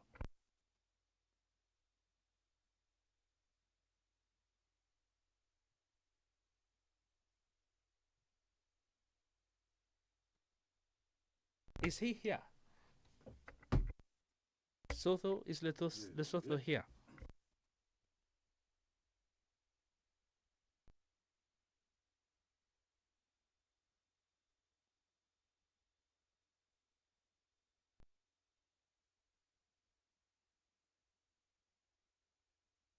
Thank you. Très bien. La Commission vous remercie. I would like to thank you and now give the floor to the Ethiopian Commission on Human Rights, Mrs. Abba Fesfai. You have the floor, please. Person of the African Commission, Honorable Chairperson of the Working Group and Commissioners, all protocols observed. The Ethiopian Human Rights Commission welcomes the activity report of the Working Group and is pleased to make this brief statement on the situation of older persons and persons with disabilities in Ethiopia. I wish to start by highlighting key activities in the past 6 months. Between May and June 2025, the Ethiopian Commission reviewed and provided tailored feedback on the draft Ethiopian Persons with Disabilities Policy and the draft Older Persons Law. In August 2025, the Ethiopian Commission translated the protocol to the African Charter on the Rights of Older Persons in Africa and the United Nations Convention on the Rights of Persons with Disabilities to enhance accessibility and implementation. With regards to positive developments, access for children with disabilities improved through special and integrated schools, including sign language interpreters and adapted curriculum material. Inclusive education support is progressively expanding, including the establishment of specialized support centers for persons with disabilities, training of teachers in sign language, and special education methodologies, as well as provision of free education scholarships for persons with disabilities in some regions. With regards to concerning developments, monitoring on the accessibility and quality of safety net services to older persons revealed that there is limited direct participation of older persons associations in the selection of beneficiaries and in decision-making.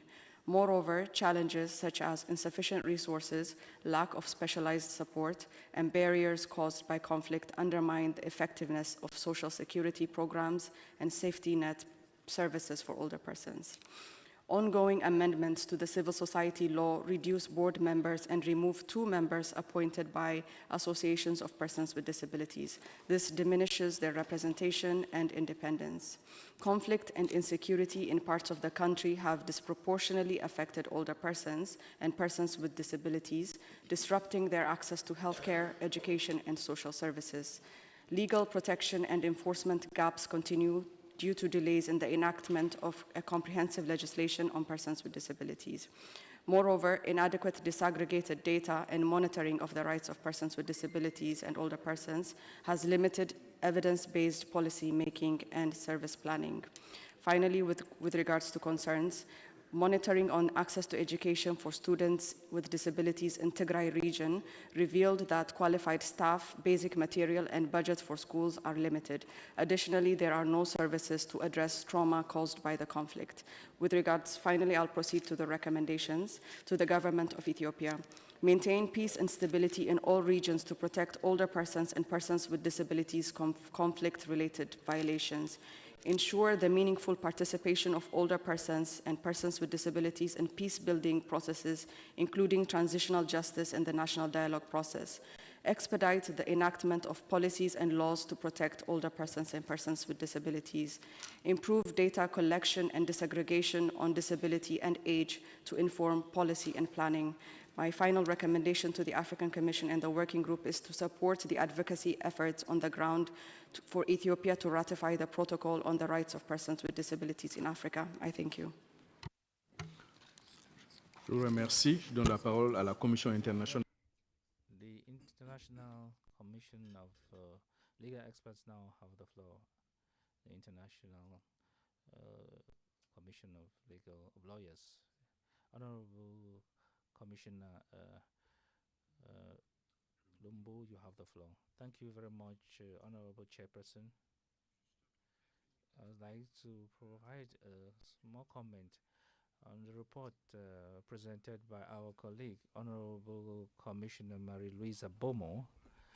First, I'd like to thank her for having relayed our message for the need of the Republic of Congo to have a specific law on the protection and defender of human rights, just like its neighbor, the DRC, that has a similar law in Central Africa, and for having highlighted the issue of the speech of genocide speculation in the DRC in her report. I also like to support her request for a promotion mission in that country, because for some time now the Commission has been in that country, and if I can assist you to do anything whatsoever, I am available, always available and ready. Regarding 6 years assessment in the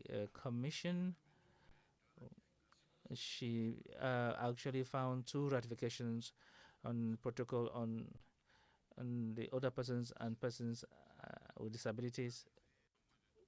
But in less than 3 years, to have succeeded in achieving these 17 ratifications for each of these commissions, that has enabled Africa to have 2 additional conventions to protect its 2 categories of vulnerable persons, is a feat that needs to be applauded.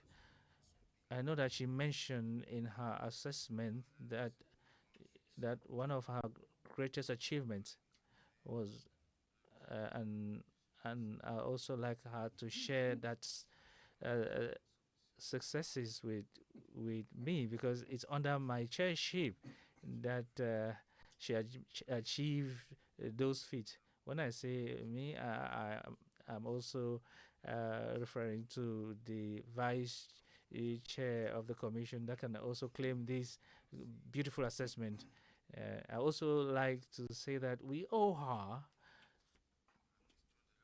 for having the dual issue of our rules of procedure based on the analysis that was ours at the time, but she made us understand that how we can stick to just one, that's the 2020 rules of procedure, and I'm delighted about that too. Today I'd like to congratulate her for this,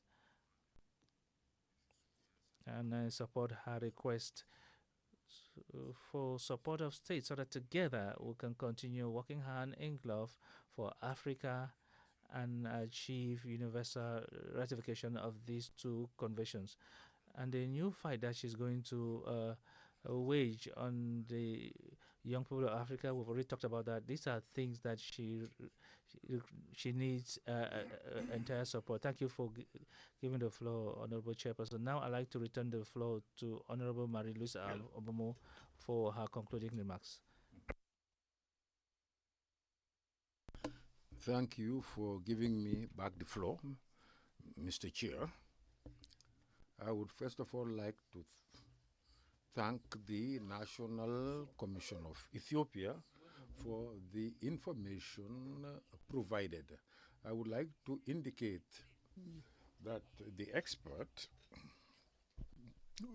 of the working group on the rights of older persons and persons with disabilities in the East Africa region is a member of that national commission. When it comes to the preparation of the continental report that I mentioned to you, we always receive update information on the country. Usually, when I participate in the national forum on persons with disabilities in Morocco, I mention the progress made on the protection of the rights of persons with disabilities. This was under the theme Media and the Handicapped. How can we change our view on them. So I would like to thank them for all these pieces of information. We have them in our report. As for Commissioner Ngoy Lumu, the former chairperson, I do not have any inconvenience to share with you the success story, because it is under your stewardship that I have been able to perform my duties. When I met the PRC for the first time, you were with me. So I thank you for your support. Yes, Mr. Chair, I think I have reacted to all the observations that have been made. I will return you the floor. Thank you, Honorable Commissioner. Allow me now to give the floor to our colleague, Litha Munsi Owanga, who has requested the floor before the break. In fact, we have exceeded the time for break by 5 minutes. Thank you very much, Chair, for your indulgence. I will be very brief, Chair. I just wanted to take the floor to congratulate Commissioner Marie-Louise Ambomo for her excellent report, and further congratulate her for the ratification of these two important protocols, which have now come into force. Those of us who have been involved in the ratification of protocols, I share experience from the Maputo Protocol, that I was involved in its ratification from 16 members to 36 member states, know how difficult it is to secure a ratification. So I want to warmly congratulate you for this excellent job. And also to say that we in the Working Group of Indigenous People and Minorities in Africa acknowledge the work you've done as a vice chair of that committee, as well as a member of the protection of people living with HIV and AIDS. And thank you very much for your comradeship. Chair, I submit, and thank you very much. Merci, Commissaire Lita. Yes, the item on the presentation, the state submissions of report, will be covered after the break. So we'll have now a break of 30 minutes. We'll come back at 12 or 11:35. So the session is hereby adjourned. Thank you.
Excellencies, distinguished participants, tea and coffee is served.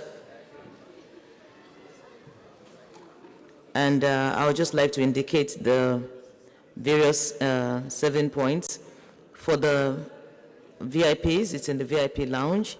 For distinguished representatives of member states, it's in the banquet hall on the ground floor. For the NGOs, NHRIs, and other participants, it is in the foyer, just right outside to your left. And for the staff of the commission, as well as all the support staff, it is upstairs in the banquet hall. Bon appetit.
نرحب بكم في الدورة العادية للجنة الإفريقية لحقوق الإنسان والشعوب.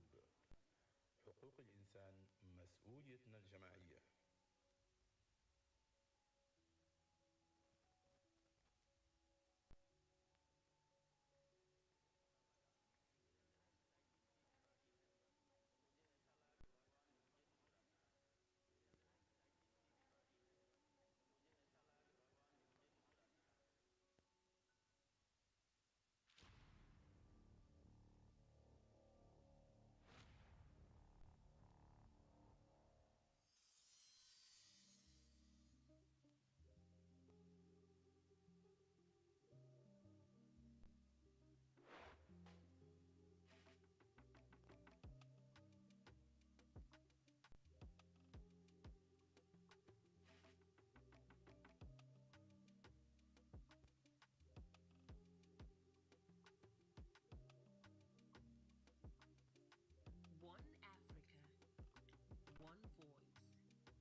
Bienvenue à la session ordinaire de la Commission africaine des droits de l'homme et des peuples.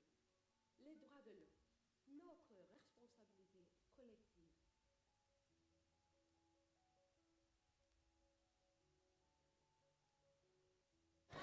Ushers, can you lead the distinguished participants to the 7 points for the tea and coffee break, please?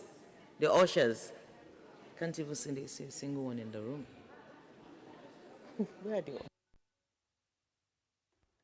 Sejam bem-vindos à sessão ordinária da Comissão Africana dos Direitos Humanos e dos Povos.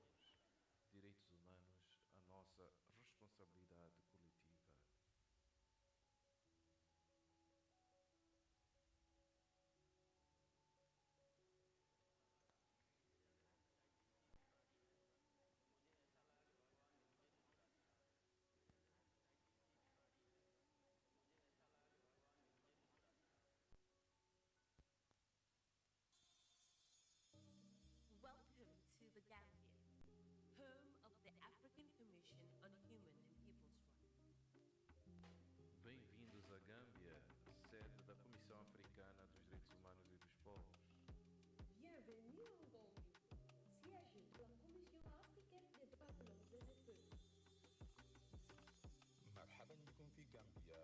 البلد المضيف للجنة الإفريقية لحقوق الإنسان والشعوب.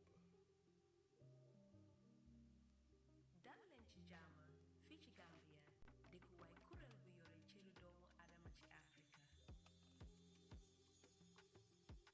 One Africa, one voice, your rights, human rights, our collective responsibility. نرحب بكم في الدورة العادية للجنة الإفريقية لحقوق الإنسان والشعوب. حقوق الإنسان مسؤوليتنا الجماعية.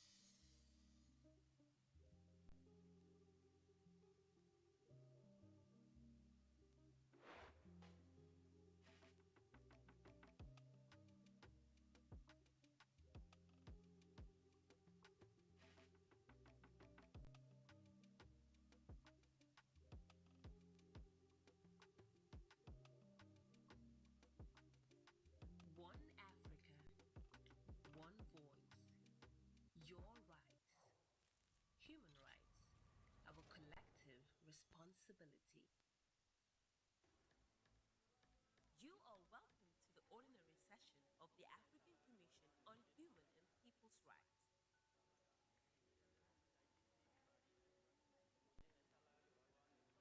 Human rights, our collective responsibility.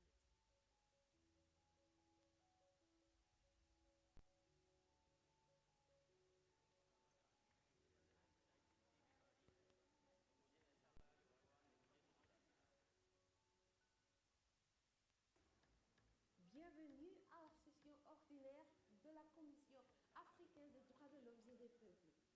Les droits de l'homme, notre responsabilité collective.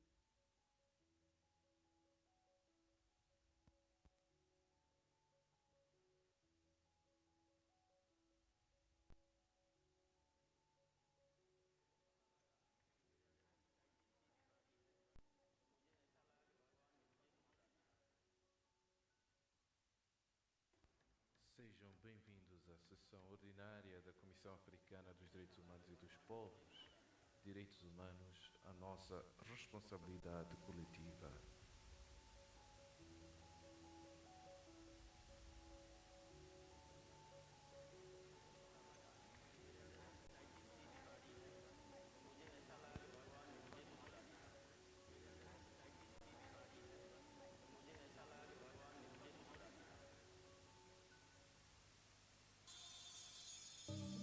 Welcome to the Gambia, home of the African Commission on Human and People's Rights.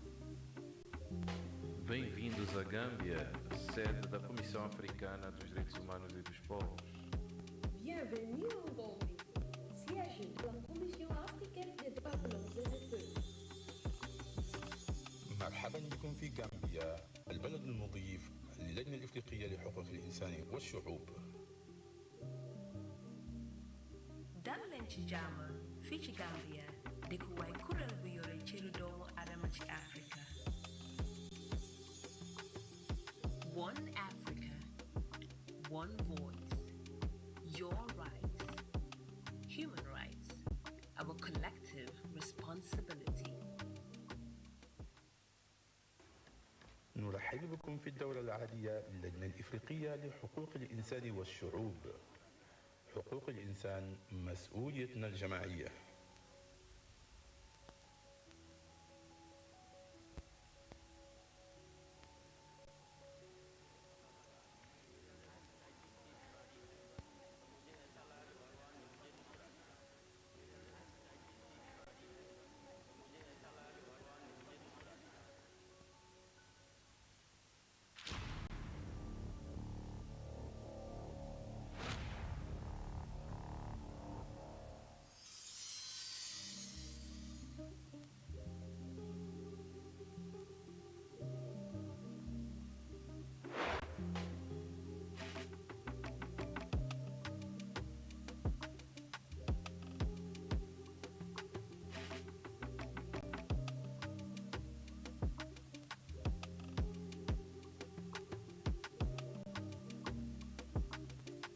One Africa, one voice. Your rights, human rights, our collective responsibility. You are welcome to the ordinary session of the African Commission on Human and People's Rights.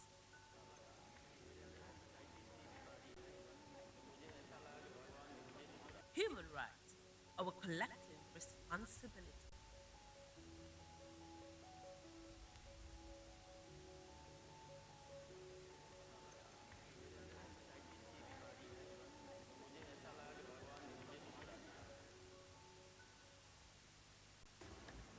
Bienvenue à la session ordinaire de la Commission africaine des droits de l'homme et des peuples. Les droits de l'homme, notre responsabilité collective.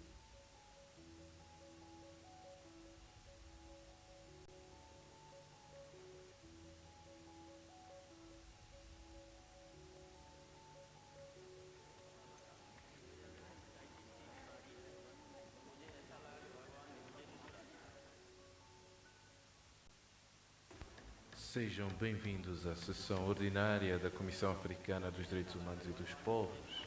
Direitos humanos, a nossa responsabilidade coletiva.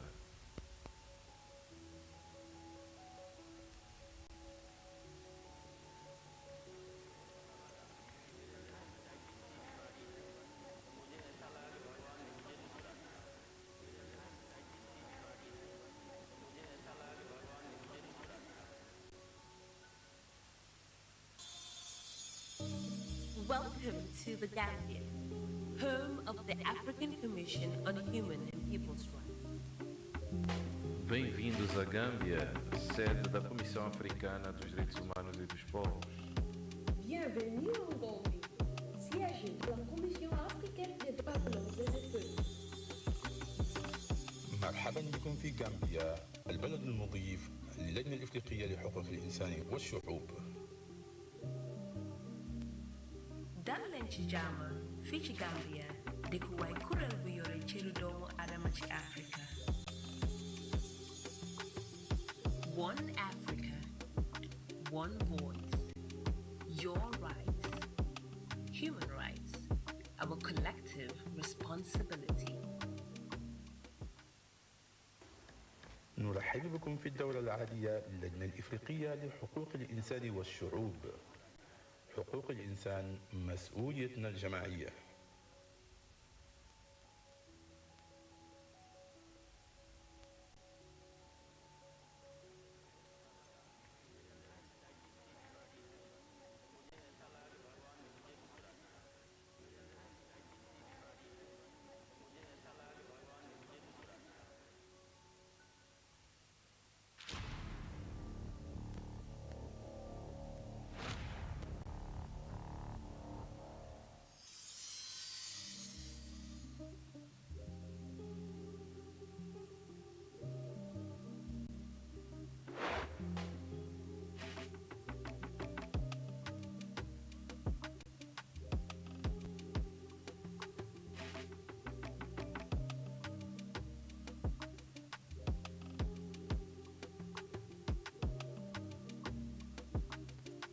One Africa, one voice.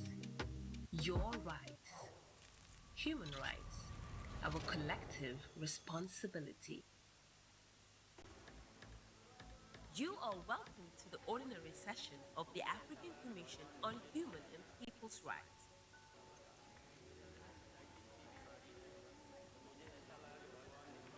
Human rights, our collective responsibility.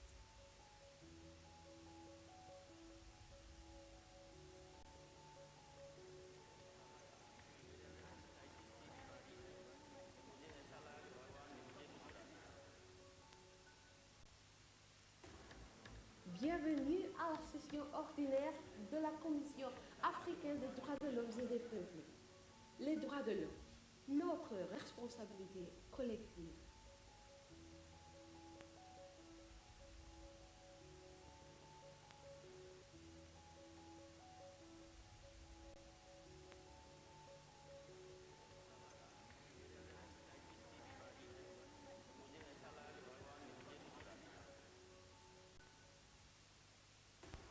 Sejam bem-vindos à sessão ordinária da Comissão Africana dos Direitos Humanos e dos Povos. Direitos humanos, a nossa responsabilidade coletiva.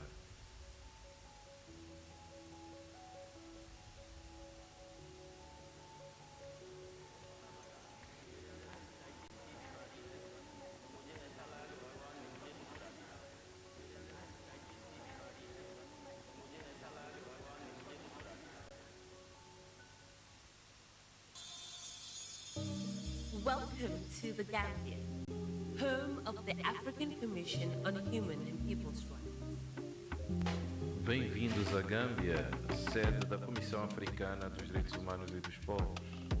Bienvenue en Gambie, siège de la Commission africaine des droits de l'homme et des peuples. مرحبا بكم في غامبيا، البلد المضيف للجنة الإفريقية لحقوق الإنسان والشعوب. dal leen ci jàmm fii ci Gambia dëkkuwaay kuréel bu yore cëru doomu adama ci Afrika. One Africa, one voice, your rights, human rights, our collective responsibility.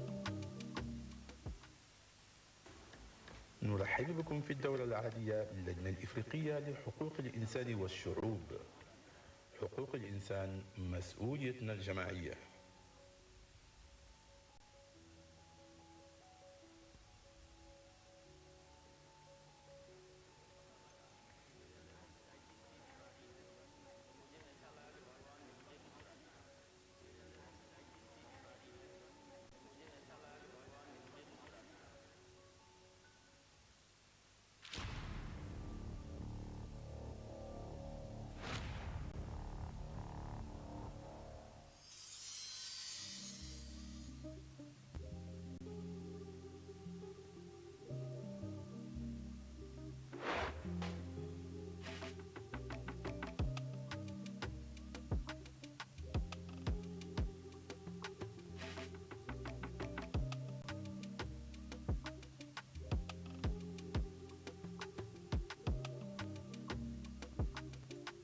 One Africa, one voice, your rights, human rights, our collective responsibility. You are welcome to the ordinary session of the African Commission on Human and People's Rights.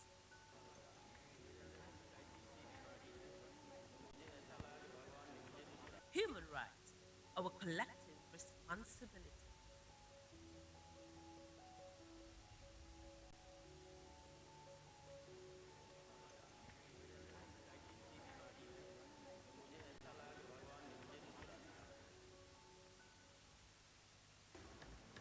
Bienvenue à la session ordinaire de la Commission africaine des droits de l'homme et des peuples. Les droits de l'homme, notre responsabilité collective.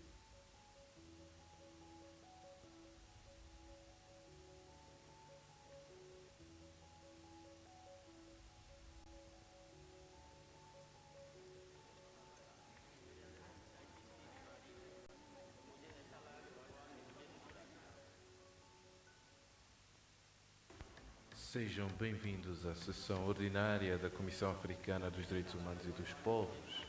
Direitos humanos, a nossa responsabilidade coletiva.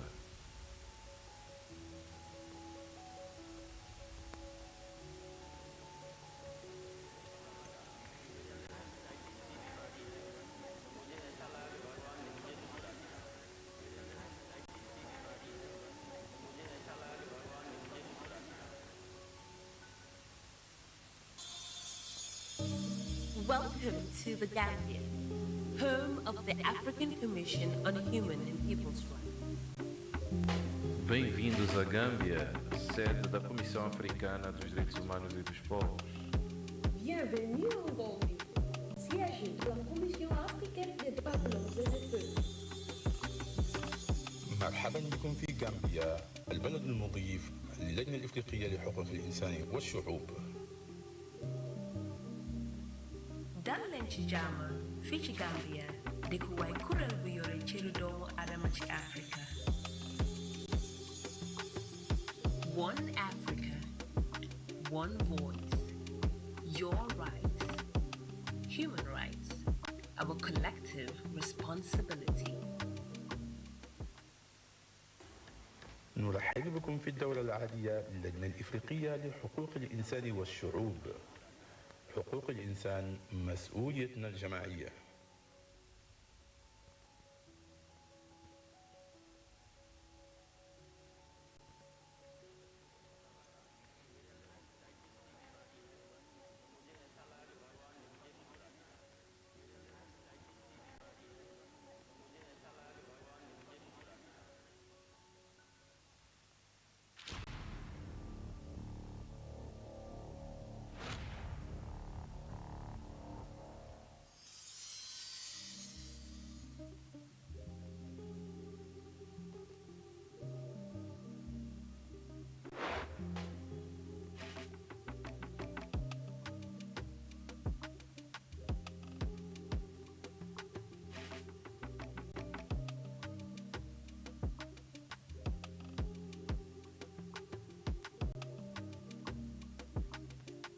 One Africa, one voice, your rights, human rights, our collective responsibility.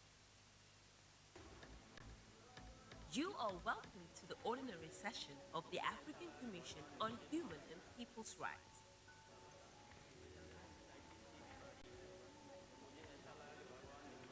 Human rights, our collective responsibility.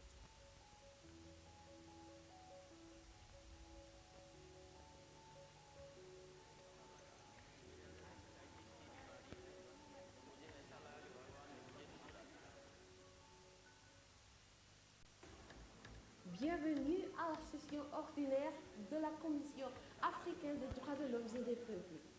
Les droits de l'homme, notre responsabilité collective.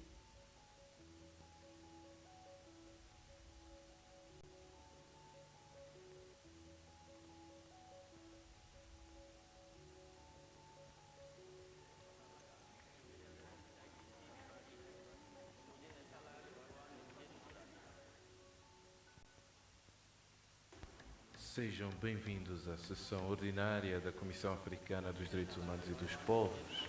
Direitos humanos, a nossa responsabilidade coletiva.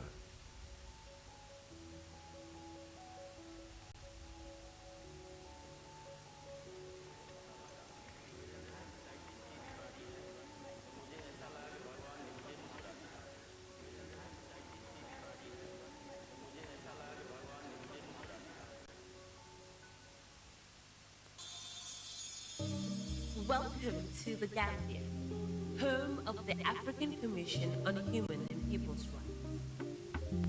Bem-vindos à Gâmbia, sede da Comissão Africana dos Direitos Humanos e dos Povos. Bienvenue en Gambie, siège de la Commission africaine des droits de l'homme et des peuples. مرحبا بكم في غامبيا، البلد المضيف للجنة الإفريقية لحقوق الإنسان والشعوب. Dalen ci jama fii ci Gambia dëkkuwaay kuréel bu yore cëru doomu adama ci Afrika. One Africa, one voice, your rights, human rights, our collective responsibility. نرحب بكم في الدورة العادية للجنة الإفريقية لحقوق الإنسان والشعوب. حقوق الإنسان مسؤوليتنا الجماعية.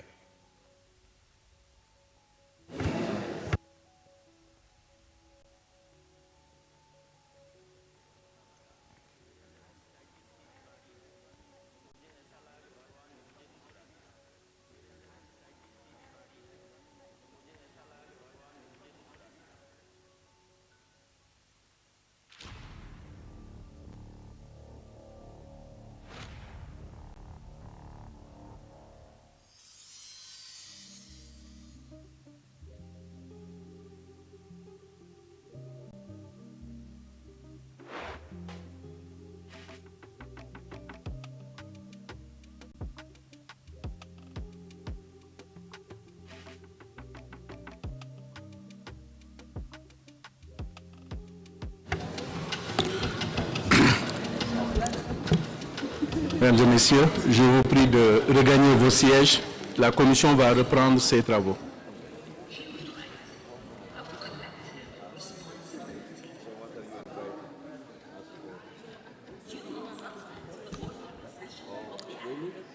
Haïti, merci d'arrêter la vidéo. Nous allons reprendre nos travaux.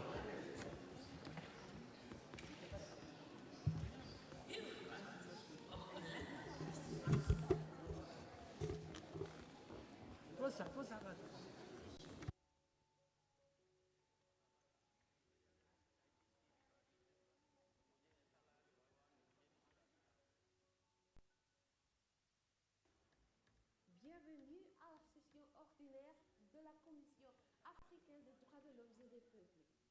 Les droits de l'homme, notre responsabilité collective.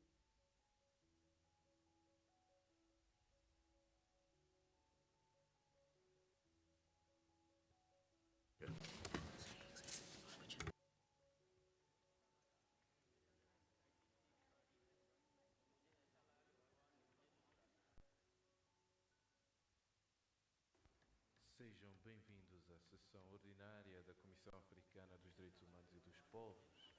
Direitos humanos, a nossa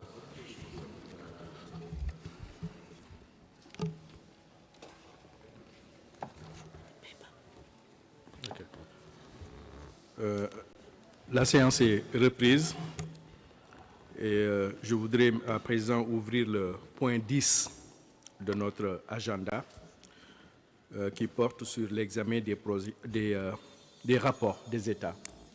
Haïti, s'il vous plaît, arrêtez la vidéo.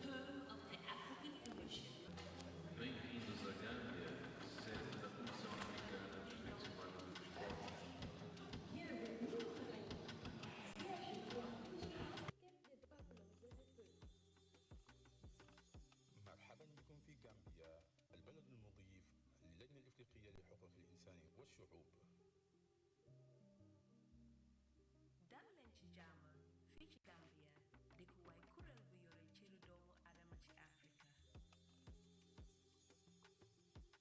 One Africa, one voice, your rights, human rights, our collective responsibility.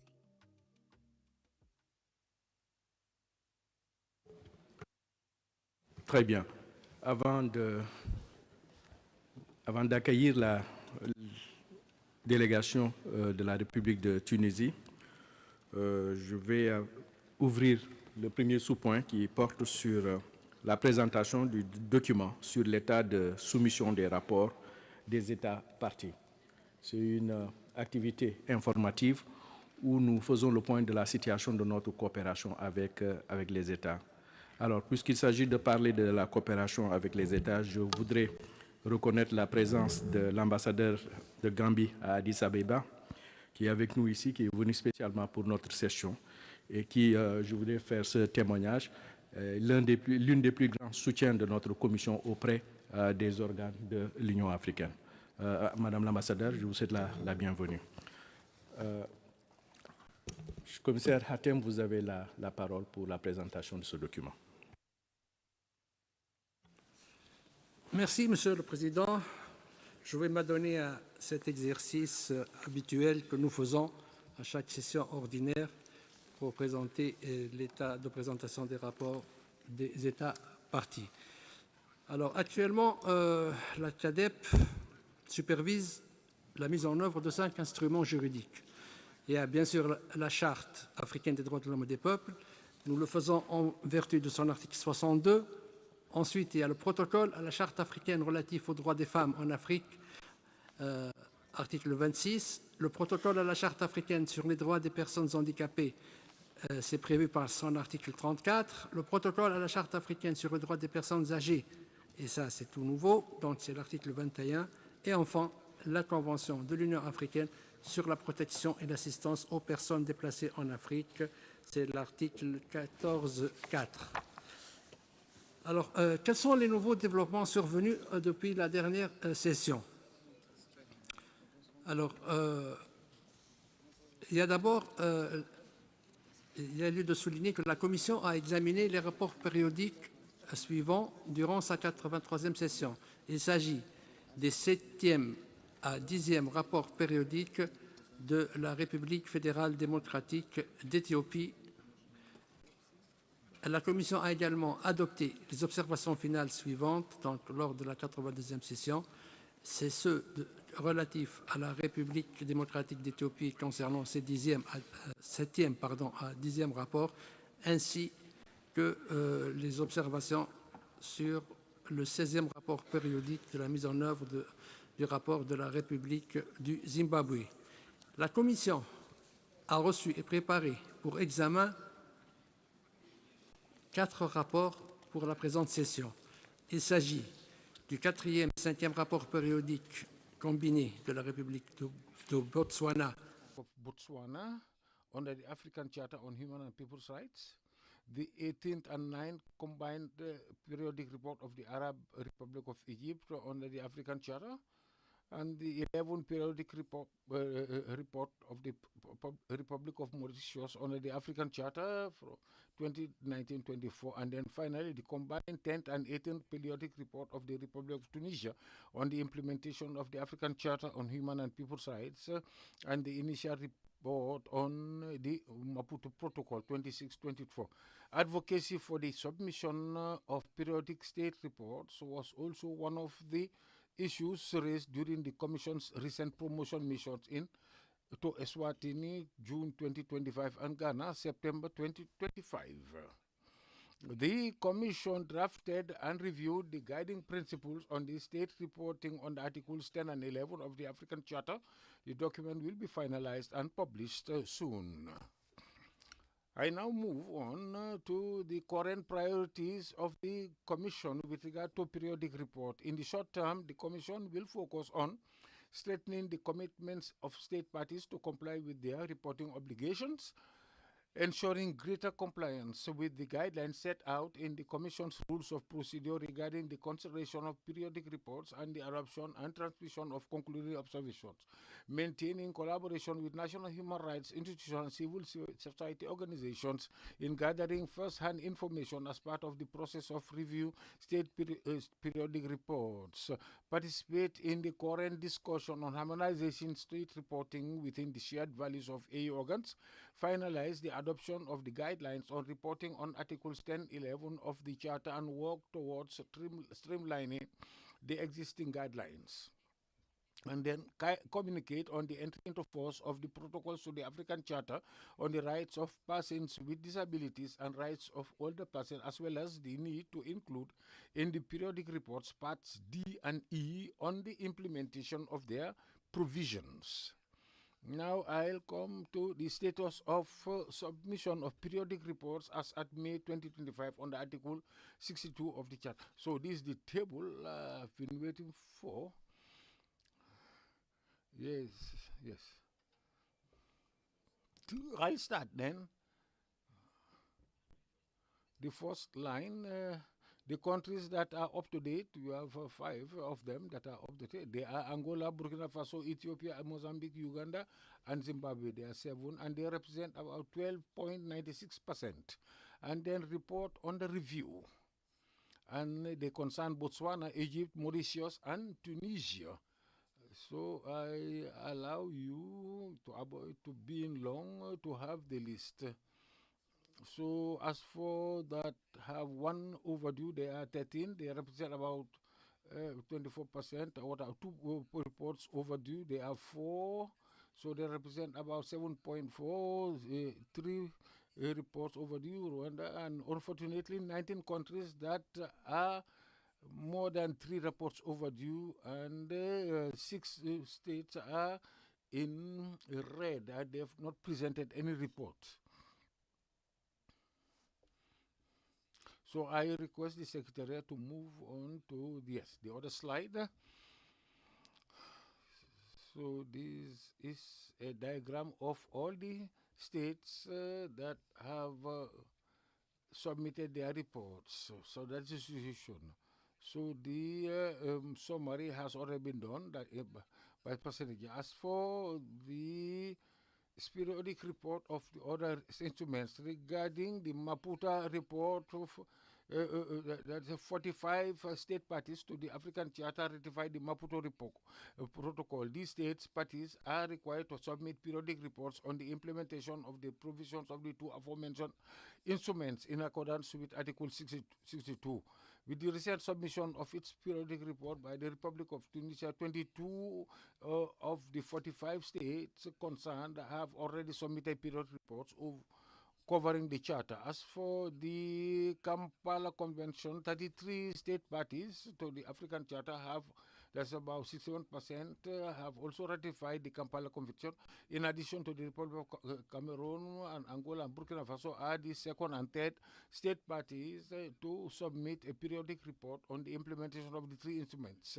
The protocol to the African Charter on the rights of the persons with disabilities, 17 state parties to the Charter have submitted report. I commend our sister, Mr. Abomo, for a good work done. So far, no state party to the African Charter has reported on the implementation of the protocol's provisions.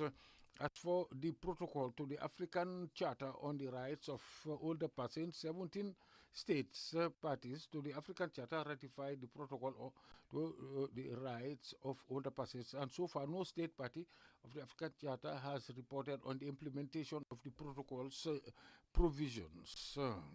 So I count on the mediation of my sister Abomo, who will liaise with these countries to submit their reports. Now I'll arrive at the general conclusions and recommendations, Mr. Chair.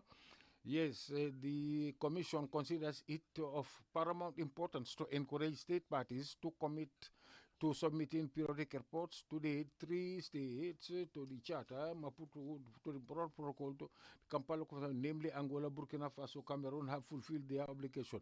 The Commission would like to reiterate the importance of these guidelines for state reporting, which are available to state parties on its website. The Commission is still concerned that the proportion of states with more than 3 overdue periodic reports remains quite high. The Commission needs also to promote state reporting under the 2 protocols to the Charter, which entered into force recently. And finally, lastly, the Commission will continue its efforts to adhere more strictly to the provisions of the rules of procedure relating to the adoption and transmission of concluding observations under Rule 82, Rules of Procedure 2020. Yes, I have concluded my statement, Mr. Chair. You have the floor. Thank you, Honorable Commissioner Hatem, for the presentation of this document. I just want to recall that it's a document that is presented just for information. It is also presented to draw the attention of the member states on to the need to comply with the obligation that is under the Article 34 of the Charter, that is to submit reports. Having said that, we now welcome the delegation, the esteemed delegation of Tunisia, the Republic of Tunisia.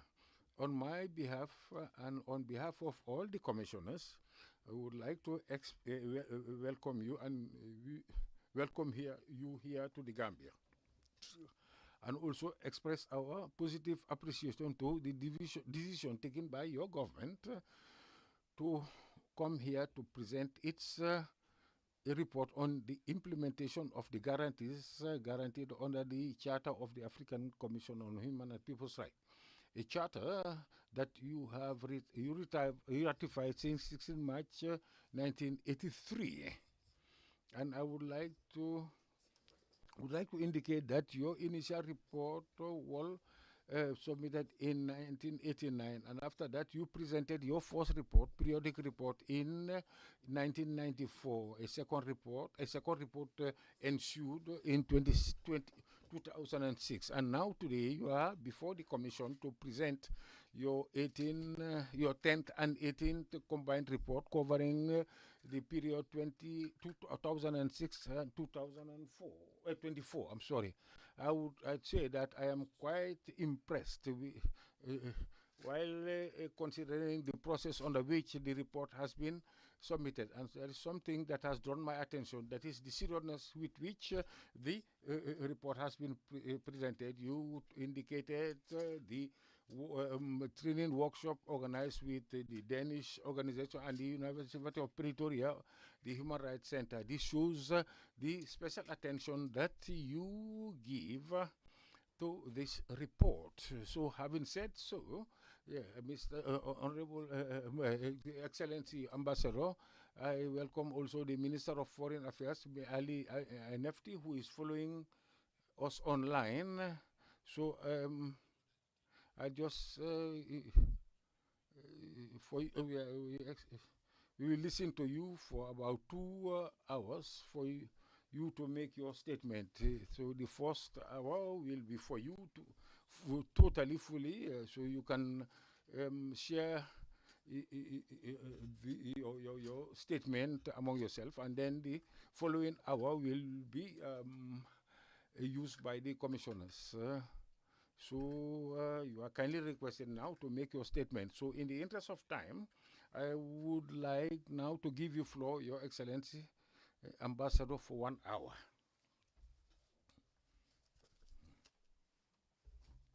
Help me with. Thank you, Mr. Chair. Yes, Mr. Chair, Chairman of the African Commission on Human and People's Rights, ladies and gentlemen, commissioners, members of the Commission, Your Excellencies, ladies and gentlemen. I am delighted and honored to be before this August delegation at the head of the high-level delegation of Tunisia that has come here to the Republic of the Gambia to attend this event to which my country gives special attention, that is to present the National Periodic Report of Tunisia in line with Article 61 of the 62 of the African Charter.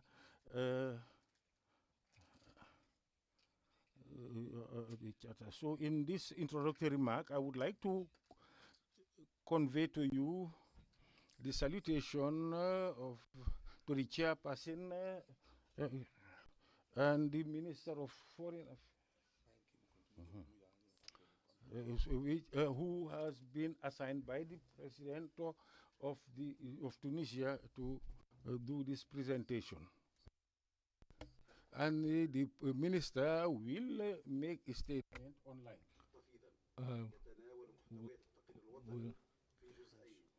Will be on the report, the protocol on the Charter or the Maputo Protocol during the period under review. We focus on various aspects and legal initiatives and institutional initiatives based on the our commitments in our country in this area. Honorable Chairperson, ladies and gentlemen,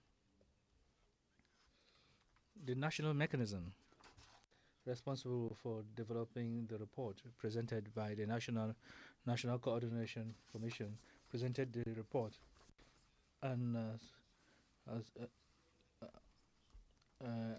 have adequate human and financial resources. So the report that you have before you is presented on the implementation of the provision of the Charter. Is the first protocol on the rights of women. Honorable Chairperson, the head of government and the chairperson of the commission who understands the ministry as well as the National Statistics Institution. The commission develops a report that the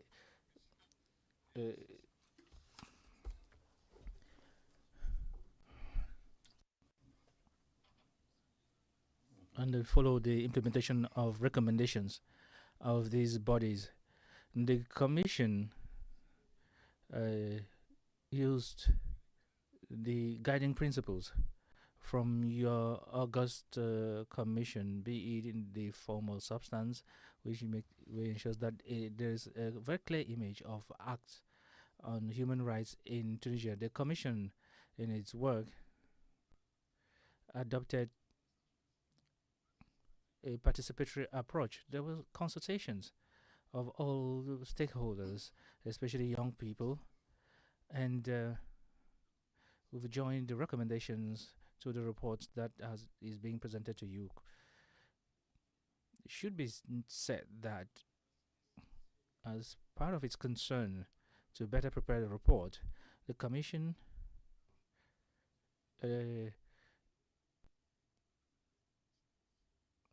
benefited from training on the Charter and the Protocol, and as well as the tools of commitment. So based on these documents, there was a technical contribution of the University of Pretoria. We also have the Denmark Institute for Human Rights that assisted us. We also organized workshops, be it on the Center of Human Rights and the former commissioner. Honorable Chairperson, we're going to present the members of the delegation to nation that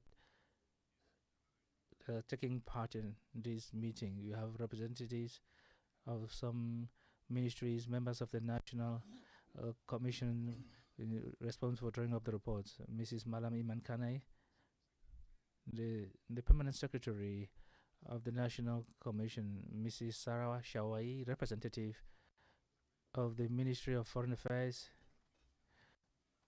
of Tunisia in abroad, Mrs. Adwani, representing the Ministry of Interior, Mr. Badi Alzeri, representing the Ministry of Justice, Mrs. Anan Berzanti, representing the Ministry of Family, Woman, and the Child and Older Persons, Mrs. Yusra Barak, representing the Ministry of Economy and Planning.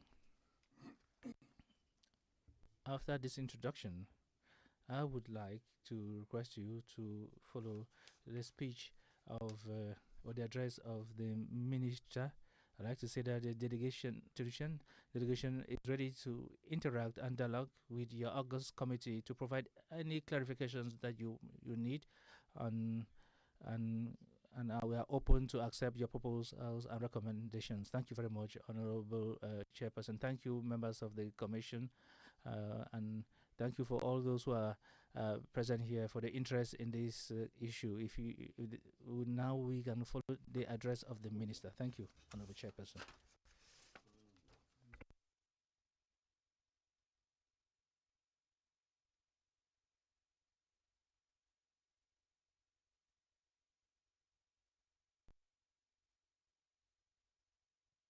The members of the Commission, Excellencies, ladies and gentlemen, I have the honor to preside today the Tunisian delegation responsible for presenting national report, bringing together periodic reports from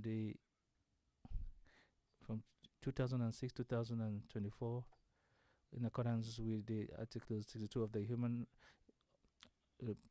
African Charter on Human and People's Rights, and as well as the additional protocol to this charter on human rights in Africa. I'm also honored to address your August Commission, which is an essential tribune that translates Africa's attachment to the elimination of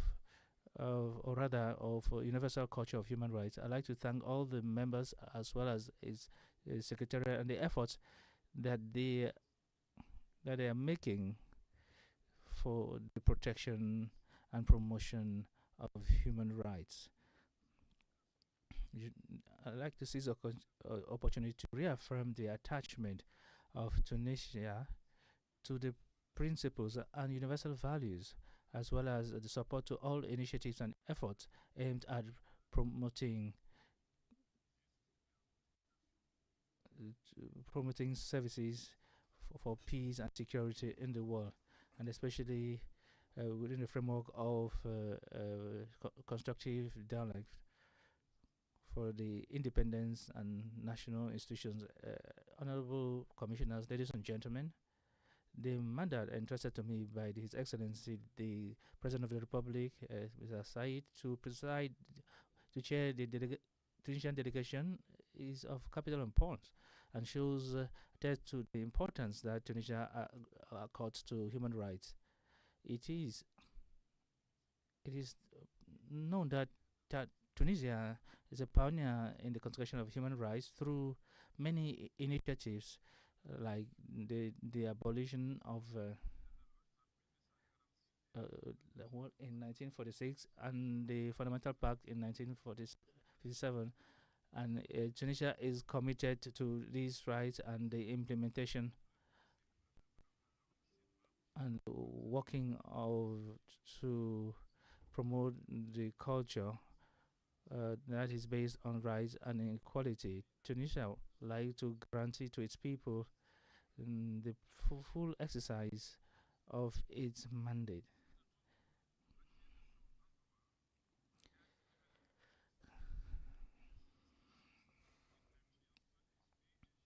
Would like to encourage the Tunisian people to express all their opinions, regardless of where they come.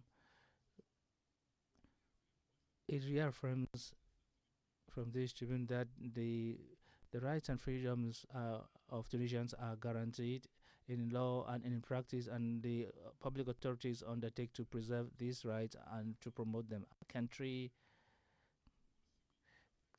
is pursuing with determination the path to reform since 25 July 2021 in order to consolidate the basic foundation of democracy and rule of law and good governance, and to ensure the respect of the rights and the freedoms of all Tunisians without exception at the national and institutional and practical level.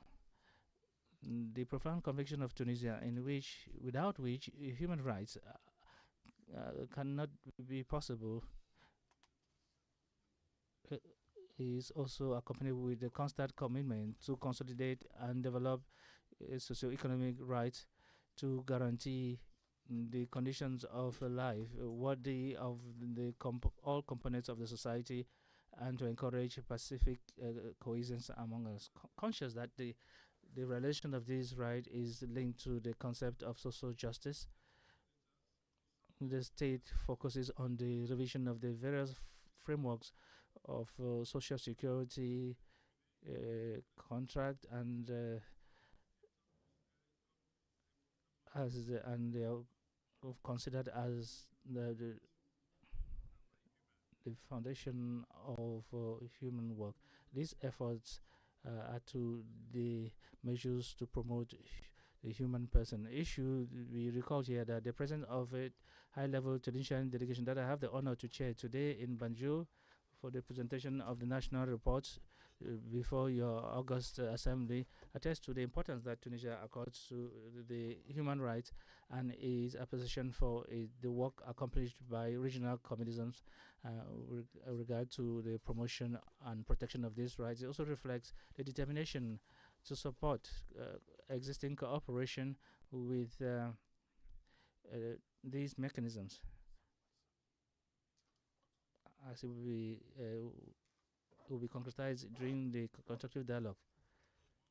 We strengthen our common efforts to implement the Charter and the related protocol in the best possible conditions.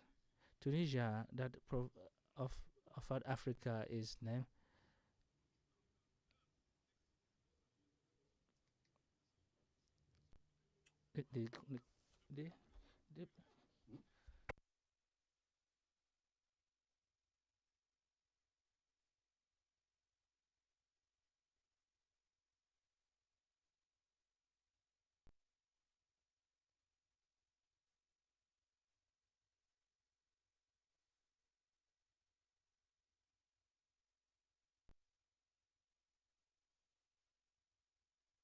Today, it reaffirms that this belonging involves an engagement to strengthen this political and economic and social aspects with African states, and to work for a sustainable development for all the peoples of the continent based on solidarity, effective solidarity, common interests, and mutual benefits in the bilateral relations and multilateral relations.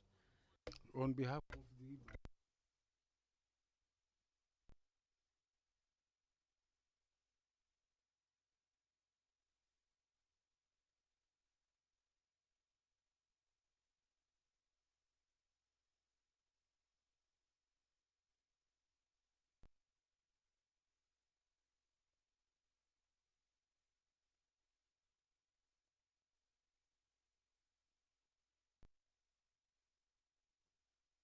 As for the relations, At, at the bilateral relations, Tunisia continues to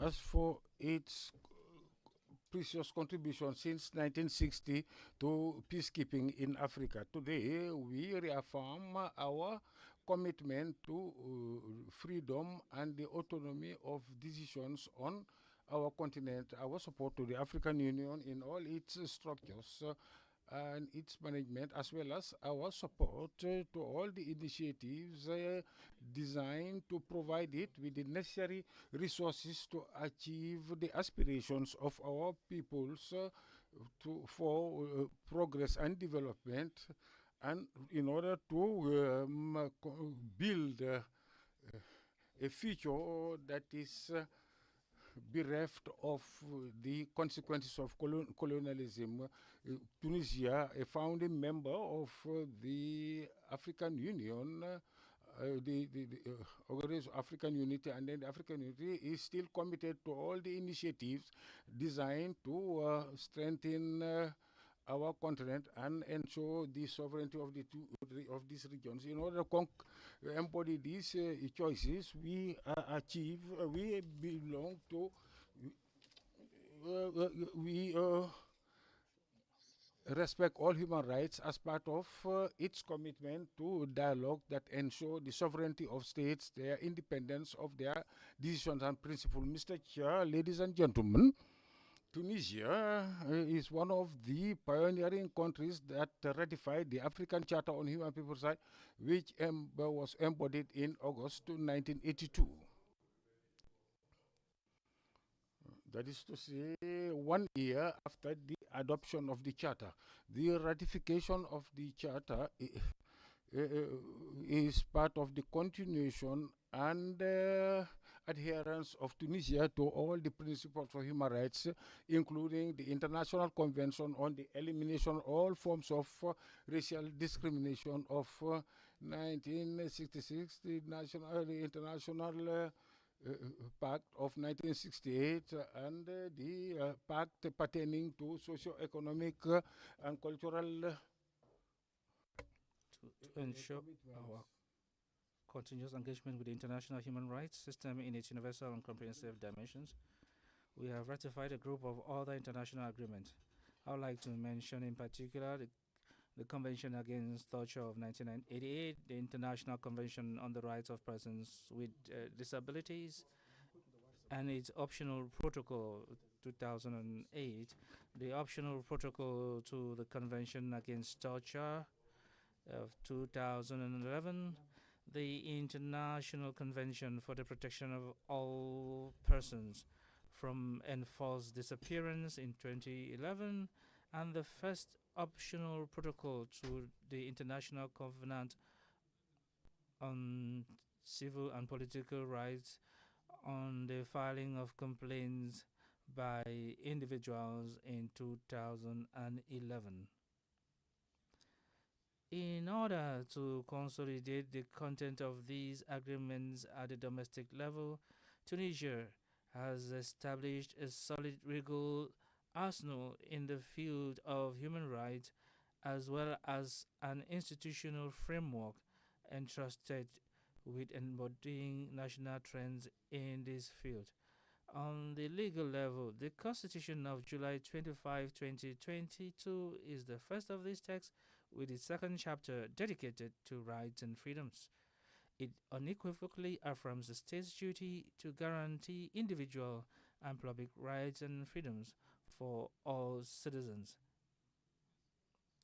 but recognizing various civil, political, economic, social, and cultural rights, with particular emphasis on the rights of specific vulnerable groups such as the rights of women, children, the elderly, and people with disabilities. The Constitution also enshrines fundamental guarantees for the accused, such as the presumption of innocence, the principle of a fair trial, the principle of the personal aspect of crimes and penalties, the principle of the legality of criminal procedures, and the prisoner's right to a lawyer and to humane treatment that preserves his dignity. It also explicitly prohibits moral and physical torture and obliges the state to take into account the interest of the family when implementing custodial sentences and to work to rehabilitate the prisoner and integrate him into society. The Constitution further establishes the necessary guarantees for the independence of the judiciary. It stipulates that the judiciary is an independent function exercised by judges who have no authority in their judiciary other than the law. It stipulates that a judge cannot be transferred without his consent except in the case required by the interest of the work. It says that that it is not possible to dismiss a judge, suspend him from work, exempt him, or impose a penalty on him, except in cases of specified by law. With regard to connective rights, the Constitution affirms the right of the Tunisian people, like all peoples of the world, to self-determination, that the Tunisian people are fully sovereign, and that the nation's wealth belongs to the Tunisian people, and it is distributed fairly to all male and female citizens. The Constitution also stipulates that no restrictions may be placed on these rights and freedoms except by law, out of necessity, required by a democratic system with the aim of protecting the rights of others or for the requirements of public security, national defense, or public health. It stressed that these restrictions must not affect the essence of rights and freedoms and must be justified by their objectives and proportionate to their motives.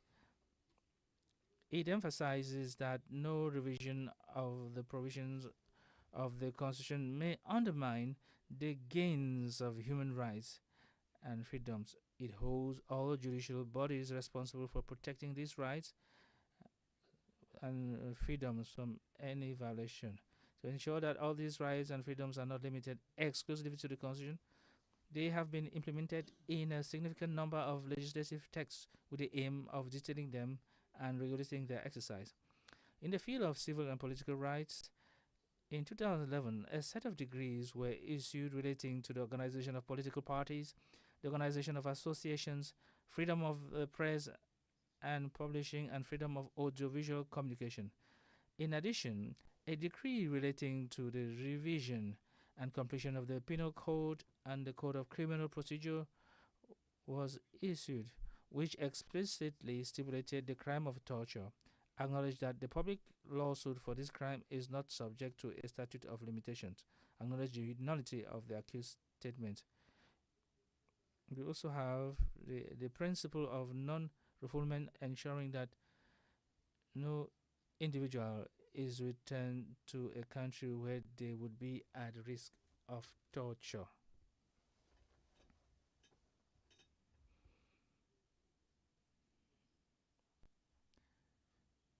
In the same context,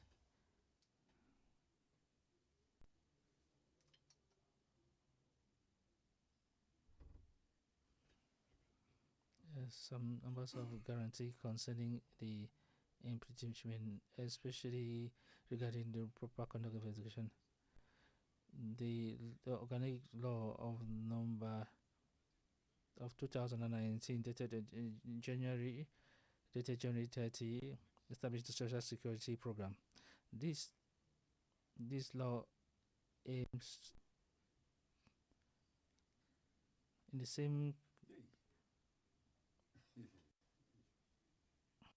since 2020 there has been evolutions focusing on the recommendations to promote the vulnerable categories by fighting against all forms of slavery and repression.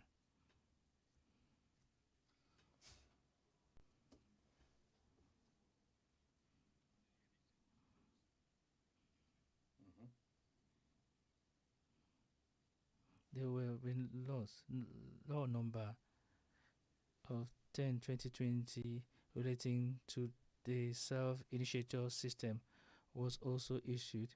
This decree encourages activists in the informal sector to integrate into the organized economy.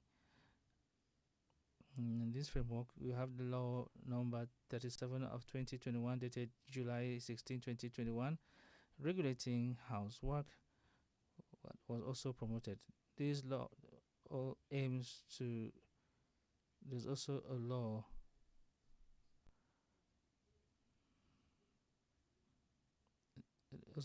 so that's a political dynamic in order to enable or to contain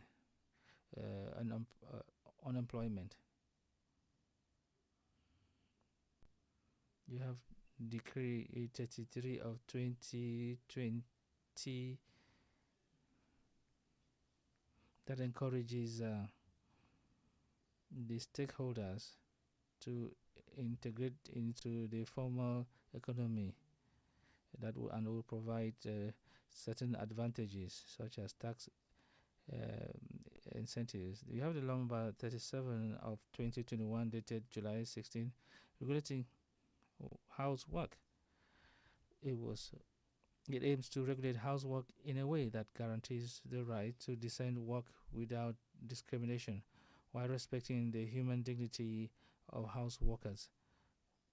In the same context, you have Decree number 15 of 2022 dated March 20, 2022 relating to communal enterprises. This decree aims to establish a special legal system for communal enterprises based on collective initiative and social benefit.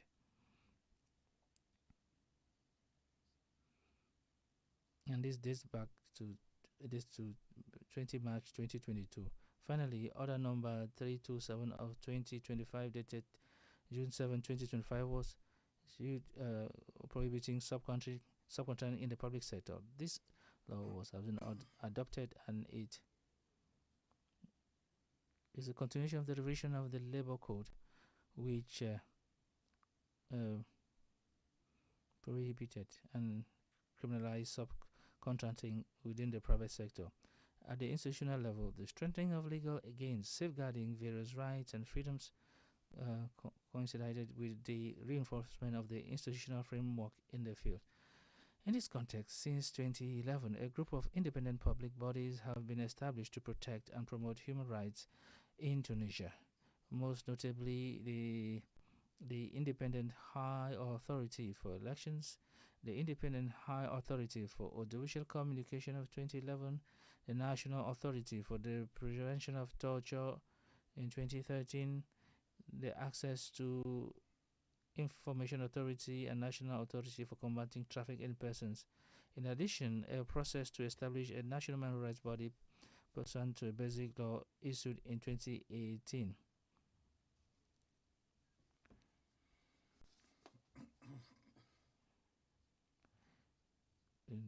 Its formation procedure started in 2019 but were not completed by the former parliament. In the intervening time, the High Commission for Human Rights and Fundamental Freedoms, established since June 2008, continues to perform its duties.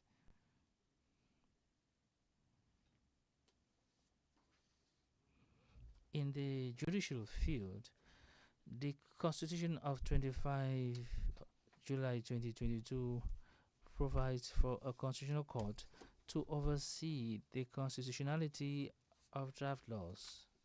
This establishment is part of this court is part of the roadmap drawn up following the adoption of exceptional measures since July 25, 2021, which stipulates the gradual establishment of the institutions stipulated in the Constitution. Also, in the same year, the Interim Supreme Judicial Council was created. It operates with full independence in its functions, administration, and finances, and supervises the affairs of the judicial, administrative, and financial judiciary, replacing the previous Supreme Judicial Council. On the other hand, in 2022, the FIDA Foundation was established to support the victims of terrorist attacks including military personnel, agents of the internal security forces and customs, and those entitled to justice matters and wounded of the revolution under the supervision of the Presidency of the Republic. This fulfills the duty towards those who restored freedom to our country and its people, national dignity, and fought bravely to defeat terrorism and preserve Tunisia's security and stability. Finally, in accordance with the provisions of Article 135 of the Constitution of July 25, 2022, a decree was issued in 2024 regulating the Supreme Council for Education, which is responsible for expressing opinions on major national plans in the fields of education, scientific research, vocational training, and employment prospects. The establishment of this council falls within the framework of the firm conviction that among the most important reforms, and indeed one of the most important fronts in the battle for national liberation, is the education front. Honorable Chairperson, ladies and gentlemen, we believe that human rights are universal and indivisible, and that among the fundamental conditions for the advancement of societies are enhancing the situation of women, empowering them to realize their full potential, as there is no real development without eliminating discrimination between men and women. In confirmation of the reformist spirit for which it has long been known, Tunisia ratified the protocol to the Africa Charter on Human and People's Rights on the Rights of Women in Africa, known as the Maputo Protocol, without expressing any reservations. The ratification of this protocol is an extension of Tunisia's ratification of most international agreements related to women's rights. The most prominent of which are the Convention of Women's Political Rights, the Nationality of Married Women, Consent to Marriage, the Minimum Age for Marriage, and the Registration of Marriage Contracts 1968, the UNESCO Convention Against Discrimination in Education 1969, the Convention on the Elimination of All Forms of Discrimination Against Women of 1985, and the optional protocol to this convention of 2008, and the protocol to prevent, suppress, and punish trafficking in persons, especially women and children, supplementing the United Nations Convention Against Transnational Organized Crime of 2000. This, in addition to Tunisia's announcement in 2011 of withdrawing its statements and resolutions regarding the Convention on the Elimination of All Forms of Discrimination Against Women, and the Council of Europe's approval of Tunisia's application to join the Istanbul Convention to prevent and combat violence against women and domestic violence. Work is currently underway to complete the approval procedures.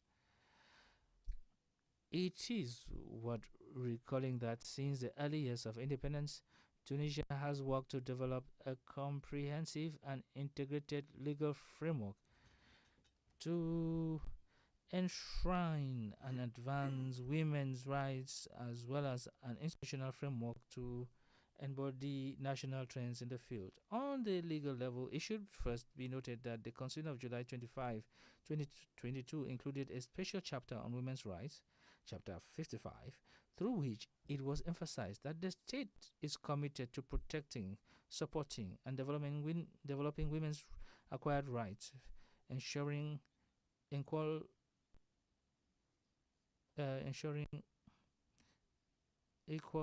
opportunities for men and women in assuming various responsibilities in all areas, as in paragraph 2 of this Article 25. And this seeking to achieve parity between women and men in elected councils, as paragraph 3, and it takes measures to eliminate violence against women in paragraph 4 of Article 25. Similarly, the Code of Personal Status issued on August 13, 1956 is also unprecedented in the Arab Islamic world. It abolished polygamy, set the minimum age for marriage, and so forth.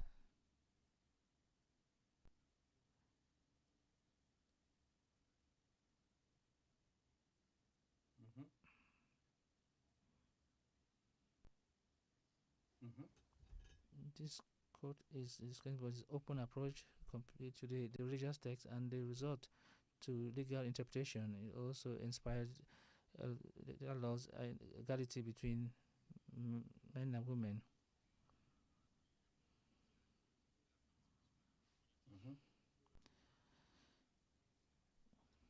And participation in a bid to promote equal opportunities between men and women while respecting the specificities of the woman. Many legislative decisions have been adopted in the interest of women. Among them, you have the right to abortion since 1965, which makes Tunisia one of the first Maghreb and Arab countries that came up with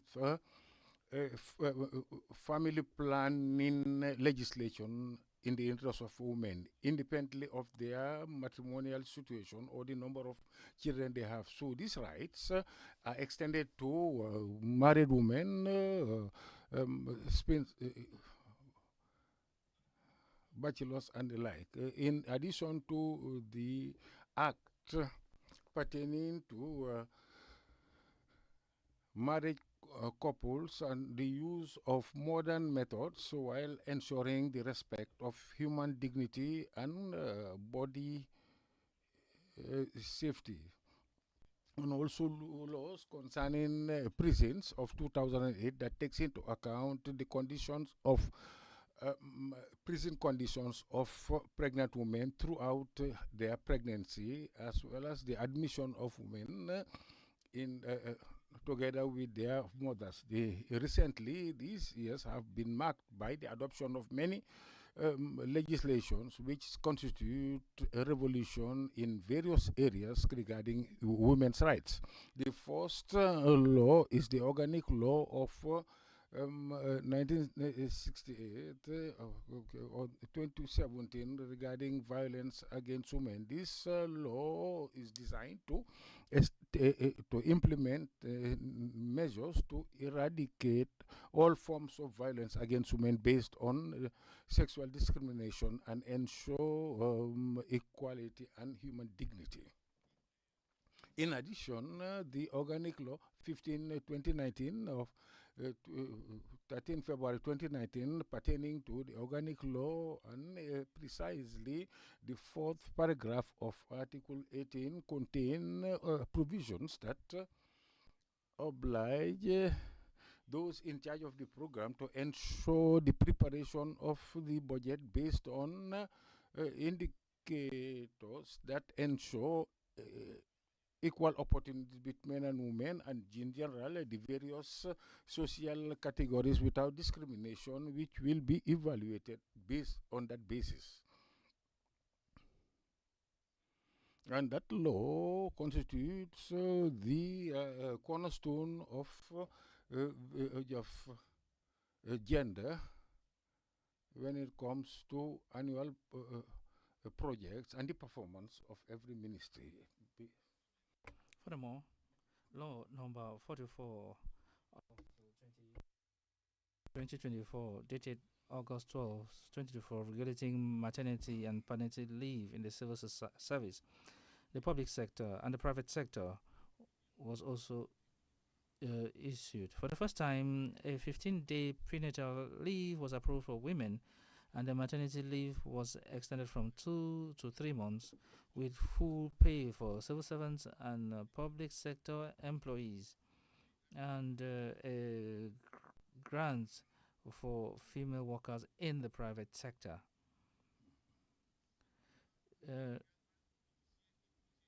The postpartum leave was approved for a maximum period of 4 months, with half the wage due for public service and public sector employees, and a grant for female workers in the private sector.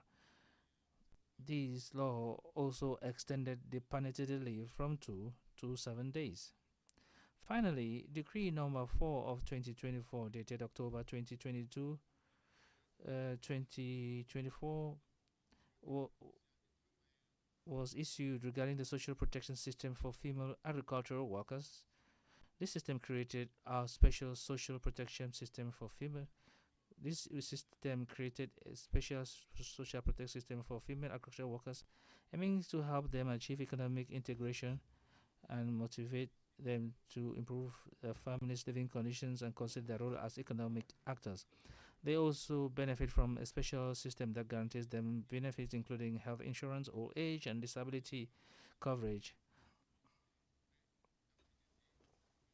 Post-mortem coverage against occupational hazards, and social security coverage.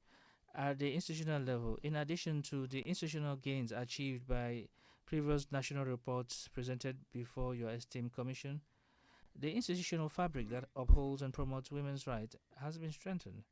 In 2016, the Peer Council for Equality and Equal Opportunities between Women and Men was established and is headed by the head of government and it works primarily to eliminate all forms of discrimination between women and men and achieve equality between them in rights and duties. In 2018, the Council developed a national plan for gender integration and institutionalization, which was approved by the government on June 21, 2018. The Council also approved the National Plan for Women and Climate Change on August 12, 2022, which primarily aims to strengthen women's resilience to climate change and mitigate its impact. The official launch of the implementation process of this plan took place on January 23, 2023. In the field of combating violence against women, regional coordination committees were established to combat violence against women in 2018. This is a network-based mechanism at the regional level that specifically provides assistance to various stakeholders regard to the exchange of data information and facilitate their follow-up of the implementation of the law and sectoral procedures and interventions to resolve outstanding problems and issues that prevent victims from obtaining necessary and appropriate services and protection. This is in addition to the establishment of a national observatory to combat violence against women in 2020 and centers to revive women and children who are victims of violence established in the same year. In the economic and social field, in 2024, regional committees for social protection for female agriculturists were established. These committees are established in each regional social affairs department, comprising representatives from various ministries and relevant structures. They are responsible for selecting and studying the feasibility of implementing projects to achieve the economic integration of female agricultural workers. In addition, the Social Protection Fund for Female Agricultural Workers was established, a fund whose resources are covered by expenses resulting from various programs, interventions, and other mechanisms aimed at achieving economic integration and total protection for female agricultural workers. Tunisia has made the advocacy for women's human rights a collective endeavor that brings together all governmental and non-governmental entities on national and international fronts, affirming the state's historical and principled engagement with the universal human rights system and its commitment to supporting women's rights, preserving their dignity and advancing their status. In addition to the above, Tunisia's efforts continue to enable all citizens to enjoy their rights guaranteed to them by the Constitution and the law, including women, children, youth, persons with disabilities, and the elderly. State institutions have spared no effort to ensure that foreigners and migrants residing within its territories to enjoy their rights. During the years of instability in North Africa, they have assumed a significant responsibility on behalf of the international community by hosting significant numbers of migrants, refugees, asylum seekers, ensuring their enjoyment of all basic services. However, in the face of the increasing severity of the phenomenon of irregular migration and human trafficking, and given the limited international support which falls short of addressing the scale of the challenges confronting us, Tunisia has adhered to its principal position, rejecting all efforts to displace or encourage the transfer or uprooting of people from their lands, whether temporary or long-term, in a way that threatens stability and undermines the chances of peace and coexistence among peoples.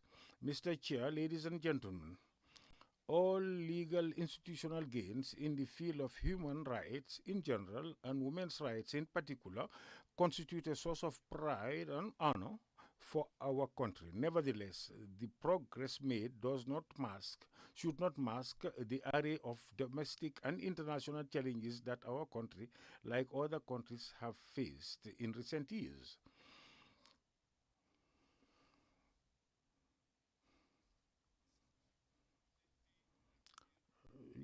Yes. So despite the actual achievements achieved over the past decades, the development witnessed by the world today is threatened in light of the growing conflicts, multiple hotbeds of tension, and the spread of terrorism, organized crime, violence, and intolerance, the expansion of the phenomenon of racial discrimination and hate speech, as well as the increase in economic and development disparities between countries and within societies.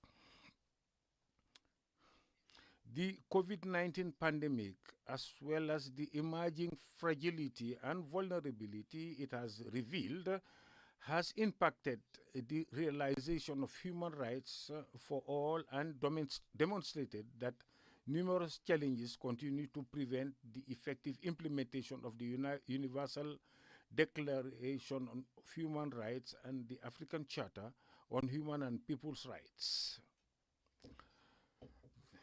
So this creates an imperative to strengthen joint action and work in unison to uphold the dignity of every human being without exclusion, marginalization, or any form of discrimination. This is without forgetting the factors of climate change, irregular migration, human trafficking, and their effects on the rights of vulnerable and most affected groups, in addition to the challenges posed by technological progress and artificial intelligence, which may result in violations of privacy and personal data, influencing and misleading people and spreading fake news.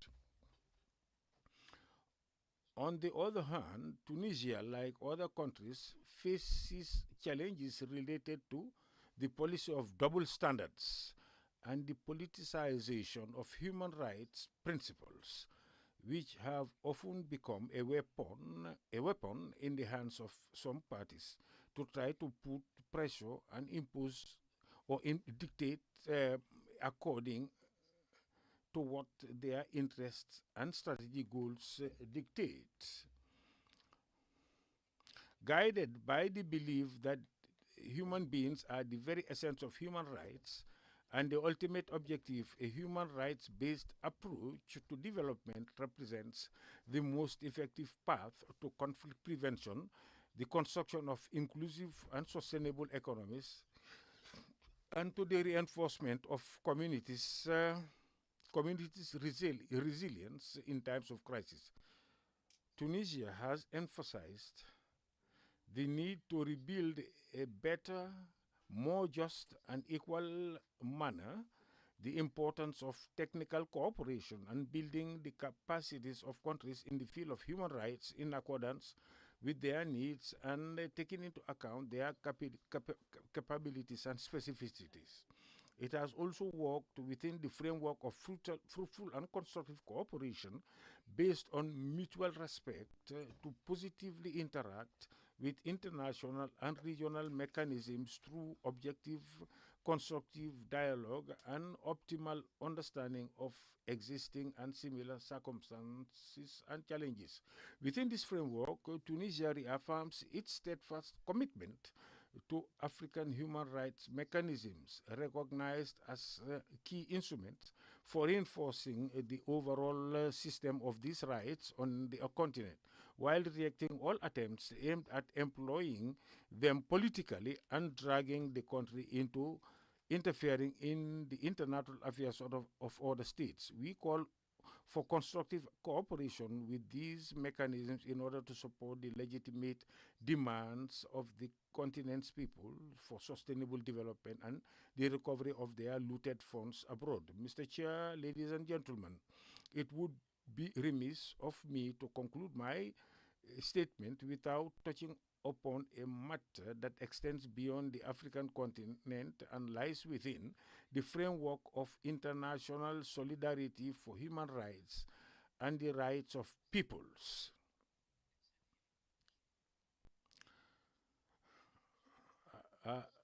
I speak of the genocide to which the Palestinian people are exposed and desperate attempts at forced displacement and the most horrific forms of torture and starvation in the largest open prison in the world. While Tunisia notes the efforts that led to reaching a ceasefire agreement after 2 years of systematic genocide that left an unprecedented humanitarian catastrophe and expresses its satisfaction with it, we stress that reaching this agreement should not obscure the responsibility of the international community to continue pursuing these officials of the occupying entity to hold them accountable for the crimes of genocide and mass abuse they committed.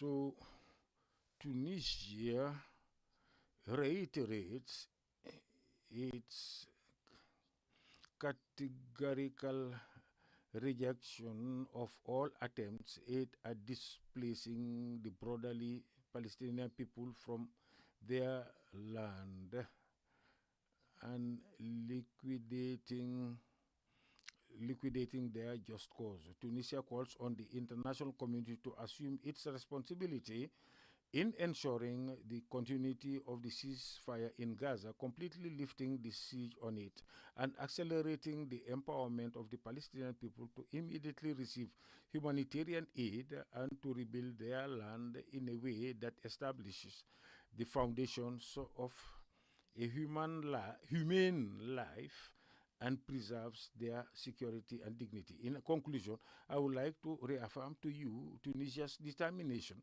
to move forward towards making further efforts to meet the aspirations of its great people for a decent and secure life, to preserve their rights and freedoms, and to contribute effectively to the development of the human rights system throughout Africa. We look forward to an interactive and constructive discussion during this session in which we have been keen to participate in with a high-level Tunisian delegation. Assalamu alaikum and thank you for your kind attention.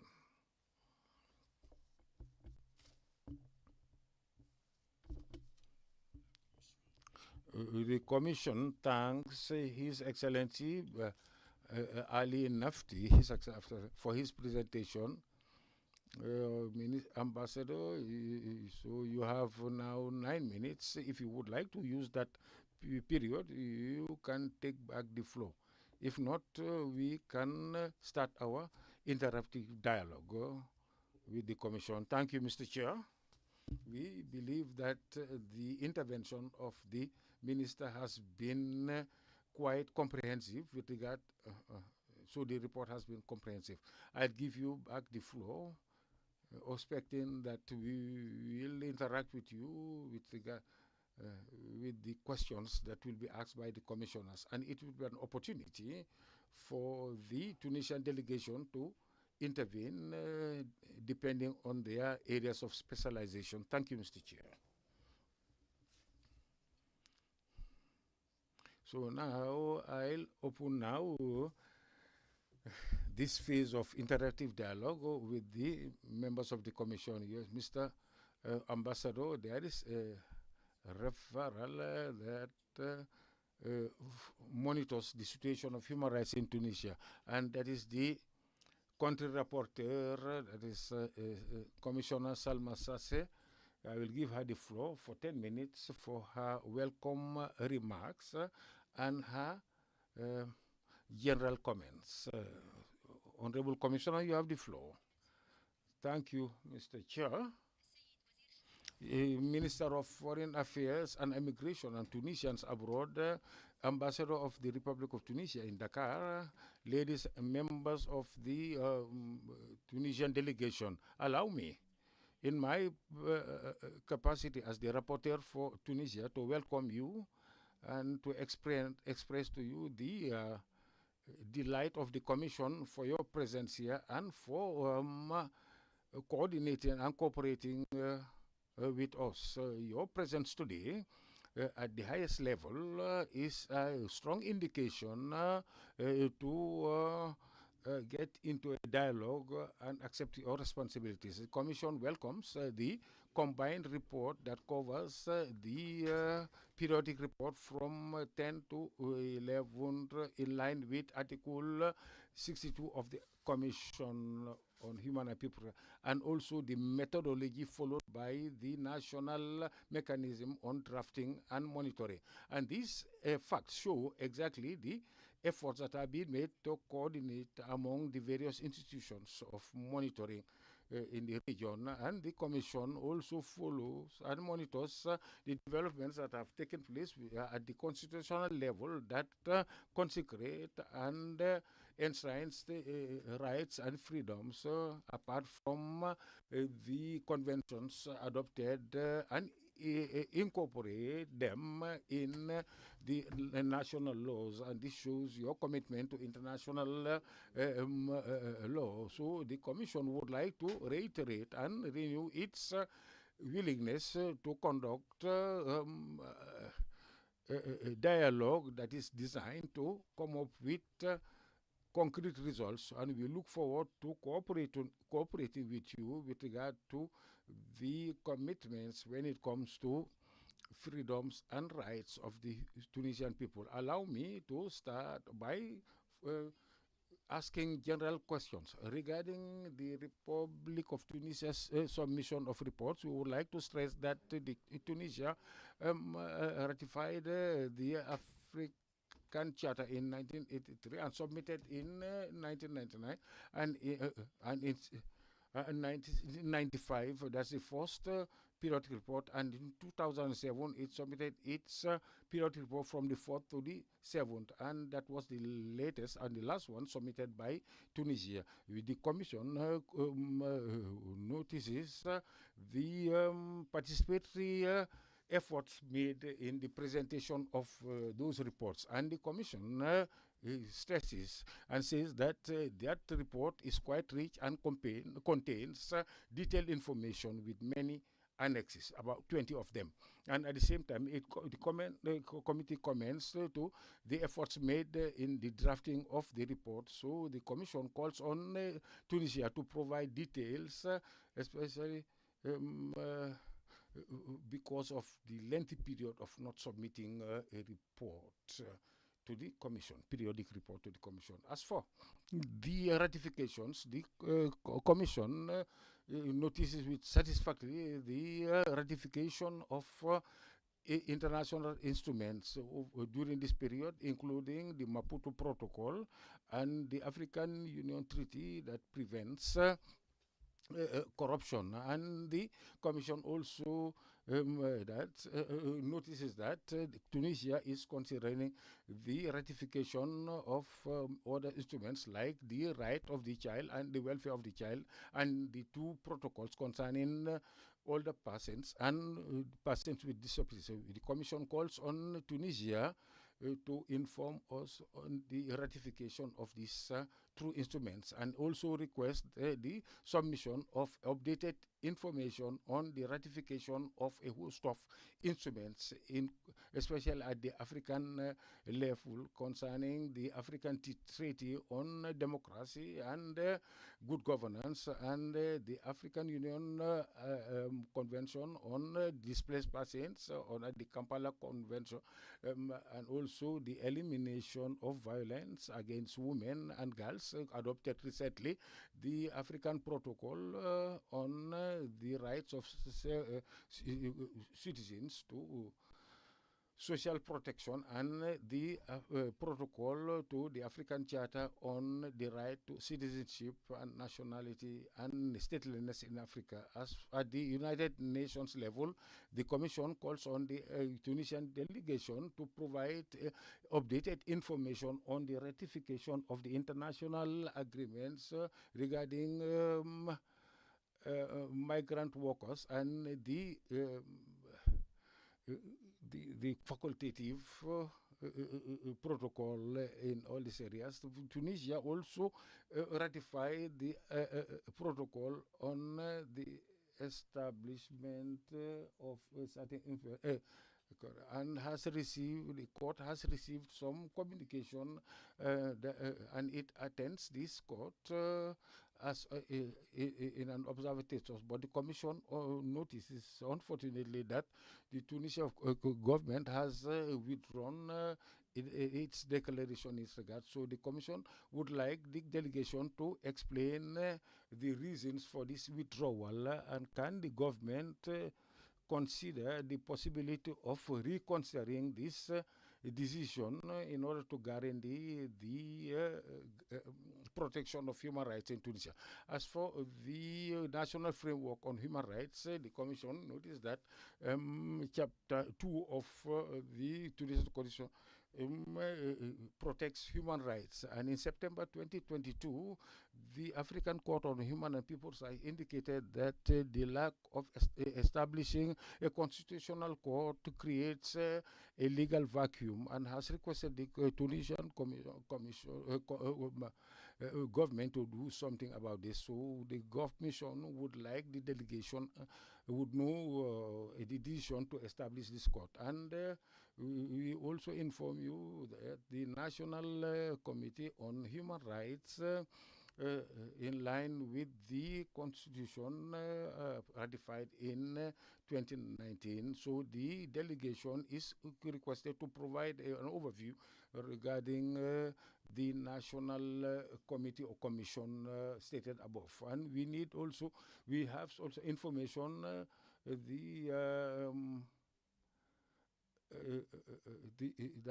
the access to information is not implemented, and we would like to receive information of this. So there is a decree 2025-47 that extends state of emergency, and the report also does not contain any information about this issue. So the Tunisian delegation is requested to give explanation on the extension of the state of emergency, and does it think that the maintenance of that, maintaining such a situation does not violate rights and freedoms. As for the fight against discrimination in the Constitution of Tunisia and another act regarding the elimination of all forms of racial discrimination, Tunisia has ratified the International Convention on this in 1967. So the question is, the constitutional acts mentioned above eliminate all forms of discrimination in terms of race, religion, disability, social category, and any other situation. And the Commission calls on the delegation to give concrete examples on the efforts made by the government to fight against discrimination. In 2021, and after the visit to Tunisia, The independent expert recommended that there should be no violence against sexual choices, or sexual orientation, especially on many acts of discrimination and harassment against the defenders of human rights in this area. We call on the government of Tunisia to provide clarification on the implementation of these recommendations and to answer these, to react to these claims and allegations. And in 2022 also, the Commission recommended to Tunisia to take strict measures against all forms of racial discrimination and violence, and also hate against African immigrants. Through the Commission requests the delegation to provide details regarding this matter. As for the right to creed and belief, we would like to know exactly the delegation's opinion about this. But according to certain sources, some religious minorities like the Baha'is face harassment, and also the government does not satisfy their requests. We would like the delegation to react to these allegations.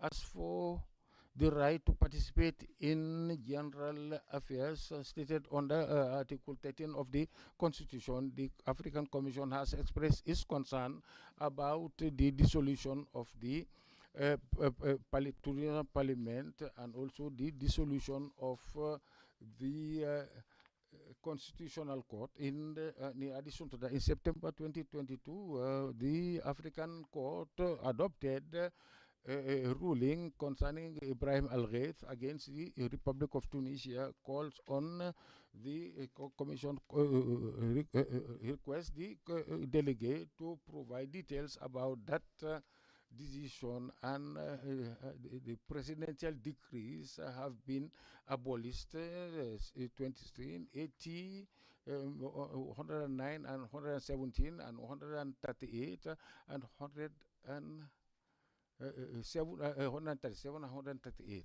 The African Court, as requested by the Committee Court, have you established also a constitutional court as a judicial body to ensure the judicial system, the stability of the judicial system in Tunisia? The Commission also calls on the August delegation to provide information about the extent and how the African Court's decision, especially when it comes to these the latest elections in Tunisia. I now move on to the last part of these general questions regarding the human rights institutions and other institutions. The report also indicates the Human Rights Commission established in 2008 and the Human Rights Commission established in 2018.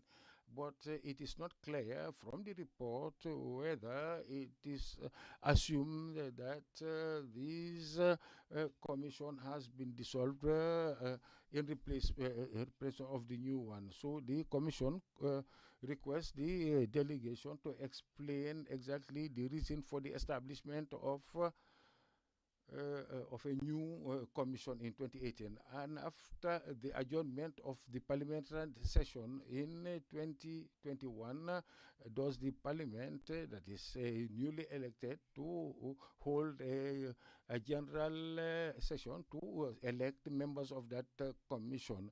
So the commission requests the delegation to provide information on these latest developments. And the last question, to what extent does do the rulings of the African Commission and the Paris principles on human rights, how are they aligned? Does the Commission will receive affiliate status to the African Commission on Human Rights? I thank you then for your kind attention, and I return the floor to you, Mr. Chair. Thank you, Honorable Commissioner. I now give the floor to Commissioner Elo Deriso, who will interact with you for 7 minutes. You have the floor, Commissioner. Join you and colleagues in welcoming the delegation of Tunisia and also in commending them for the submission of their periodic reports under Article 60 of the African Charter and Article 26 of the Maputo Protocol. I would like to particularly welcome them after quite a long time of absence from their home, that is the African Commission on Human and People's Rights. I think we have been deprived of the opportunity to interact with you for a long period of time. The time that we have is not enough to cover that period of absence, but we will endeavor to make sure that we catch up for the lost times. My intervention would focus largely in my area of responsibility as chairperson of the Working Group on Extractive Industries, Environment and Human Rights, and may reflect on some issues as well. Now, in the presentation from His Excellency, the Foreign Minister, but also in the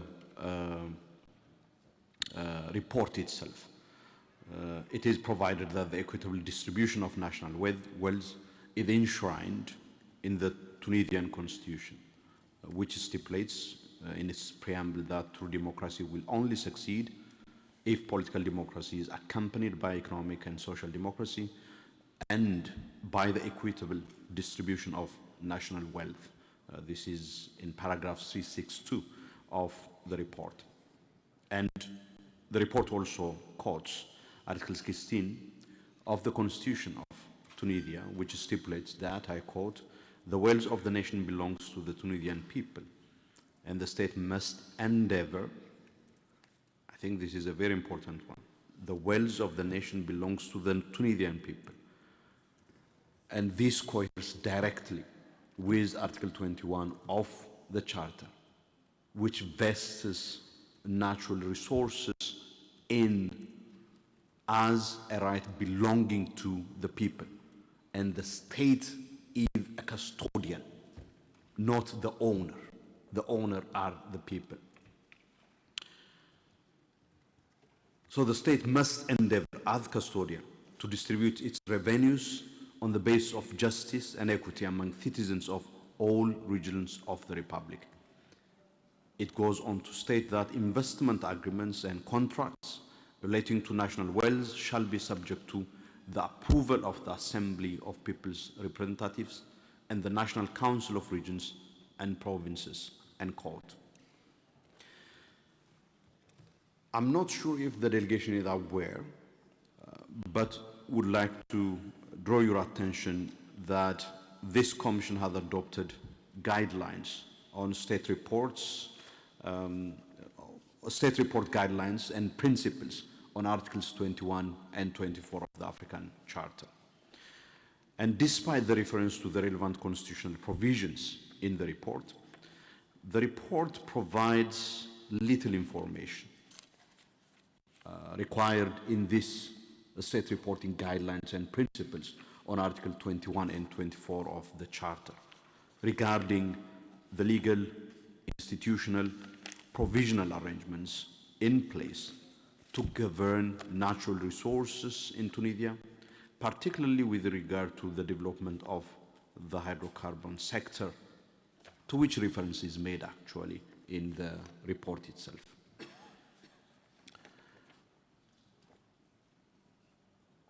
And Article 21 of the Charter actually has the most extensive provisions of the Charter. And you made reference to only a general issue of sovereignty, while the list covers a number of issues, including issues relating to expropriation of land, issues relating to despoliation of, the environment, issues relating to protection from exploitation. how are the provisions of Article 16 of the Constitution implemented in practice? We would appreciate if you help us understand how in practice Article 16 of the Constitution is implemented. And whether, of course, for example, there is provision in the legislations of Tunisia that provides for allocation and distribution of revenues from extraction of resources, including, for example, from the hydrocarbon sector, that would distribute those revenues to the communities from the region where those resources are extracted to the regional council and then to the national authority. How is that carried out? Article 21 also requires the provision of information on the role of regulatory bodies responsible for regulating natural resource development, as well as the scope and type of legal authority and responsibility conferred on such authority. Are there such regulatory bodies responsible for? Which state authority or regulatory body is responsible, for example, for mining, oil and gas sectors in Tunisia? What powers do these bodies have to negotiate and grant mining, oil, gas licenses and to impose penalties or sanctions on those who fail to meet their obligations under Tunisian constitution and indeed the rights and guarantees that form part of the Tunisian legal system, such as the African Charter on Human and People's Rights? How many investment agreements, since the Article 16 makes reference to investment agreements, how many investment agreements and contracts relating to national wells, as provided in this article, have been submitted to the Assembly of People's Representatives and the National Council as part of the role of these state and constitutional institutions? Are there legal safeguards requiring that local and host communities, including marginalized groups such as women, be fully consulted and informed about activities carried out by investing companies in the territories where these communities live, and that they have sufficient opportunities to express their concerns and to have their views in the design and implementation of commercial activities are fully integrated? The Commission welcomes the information provided on the constitutional and legal protection relating to land, including in particular legal requirements for land expropriation. Can the state provide further information on how these safeguards are implemented in practice, including the standards and procedures that are followed to conduct prior consultation with affected people in terms of expropriation of land and property, to provide prompt and effective compensation, and provide additional support in cases of land expropriation? So if you have examples that illustrate how these safeguards have been implemented in practice as a result of expropriation of land that the state had implemented during the course of this this period of the state report. Decree Law number 65, 2022, amending the 2016 law, is intended to speed up expropriation and limit litigation, thereby expanding the state's authority in matters of expropriation. The Commission observes that this proportionally reduces the scope of protection afforded to landowners, increasing the risk of arbitrariness and limiting procedural safeguards. What do you have to say for this in terms of the risks associated with this amendment, particularly the risk of arbitrariness and limiting procedural safeguards due to this Decree Law number 65, 2022? Is there a legal obligation to fully inform the public about revenues received from business enterprises that are investing in Tunisia? And does the government report to Parliament on these revenues received from such activities within the framework of Article 16 of the Constitution, on how these resources are also used. Chair, I know we are struggling with time, but since Tunisia is coming back to us after quite some time, I really kindly request for your kind indulgence. And indeed, I think we need to look into our procedure when we engage with state parties in terms of the time that we allocate for interactive dialogue. So I kindly request for your kind indulgence. Let me wrap this up. The legal measures in place to combat corruption and illicit financial flows. If you can let us know what kind of steps have been put in place to combat corruption and illicit financial flows, particularly in the extractive industry sector, and are there legislative measures that require companies to publish their profits in Tunisia and to comply fully with their tax obligations and other fiscal responsibilities? Are there any cases before the Tunisian national courts against extractive industries for non-compliance with legal requirements, particularly in relation to environmental, labor, and tax regulations? If I may turn, Chair, to Article 24 of the Charter on the right to environment. The delegation is requested to take stock of the adoption of an environmental code which began in 2010 to correct some of the anomalies. Does the existing legal framework provide for an environmental impact assessment prior to the start of investment operations by multinational companies? Does environmental impact assessment procedures allow the participation of affected communities and civil society organizations? Are there judicial and non-judicial remedies to address environmental problems related to the operation of multinational companies? Are there legal safeguards in place to effectively compensate those affected by environmental degradation in Tunisia? In the interest of time, Chair, other aspects that I wanted to speak to, I will leave them for some time, other time. Thank you. Over to you. Merci beaucoup. Thank you very much, Commissioner Solomon Ayeledeso. I understand our interest in engaging further, but due to time constraint, we have to be brief. And of course, some of the questions have already been sent in writing. So I now give the floor to Honorable Commissioner Maria Teresa Manuela to cover the issues relating to a mechanism. Thank you very much, Honorable Chair. Good afternoon.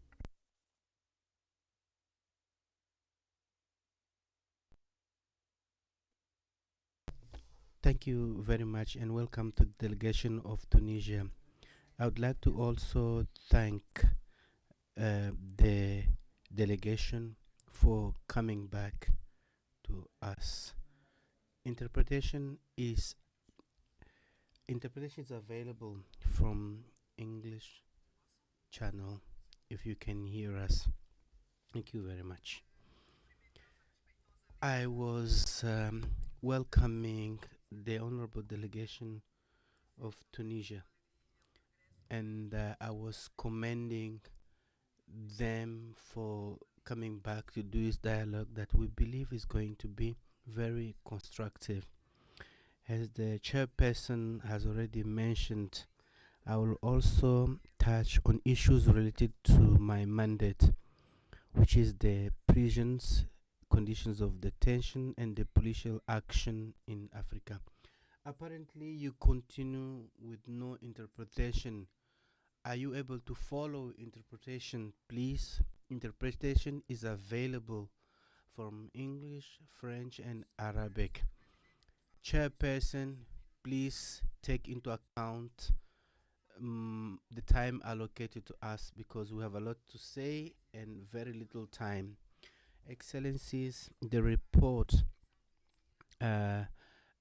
cites the Tunisian Constitution, Article 33, 34, and 124 on issues related to presumption of innocence and the right to defense and legality of crimes, and all these aspects that are in line with fundamental rights that the detainees will have their rights guaranteed. I would like to understand what are the practical measures undertaken by the government in terms of detention or that did not follow legal procedures. Is there any mechanism to hold the authors accountable?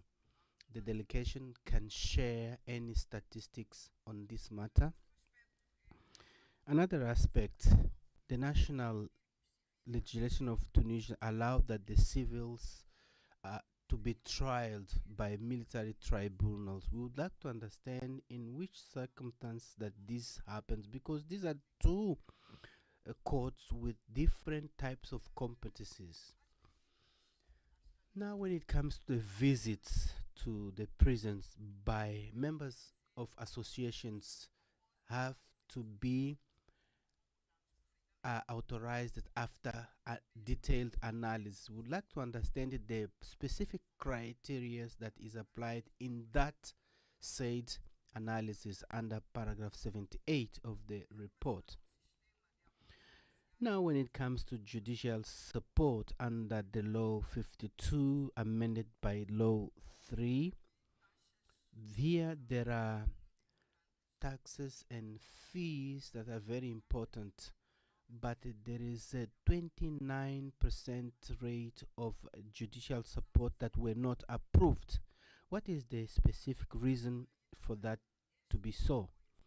And the judicial support includes victims of arbitrary detention who do not have means to hire a lawyer and in order to have access to reparation. After the approval of the new penal code in Tunisia, we would like to have further information on the assessment, the positive assessment that you may have after the changes were applied. Now, Article 6 of the Charter, we would like to gather statistic information of prisoners and detention centers and their capacity, occupation capacity. We would also like to understand what is the current prison occupation rate, and there are norms to determine the number of prisoners for each establishment and how these criteria came about.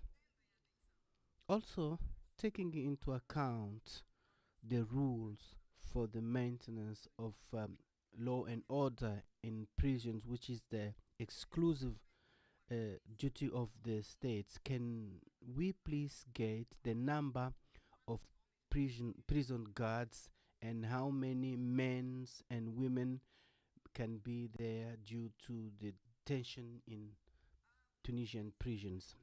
There's a reference in Annex 3 of issues related to alternative procedures to effective imprisonment.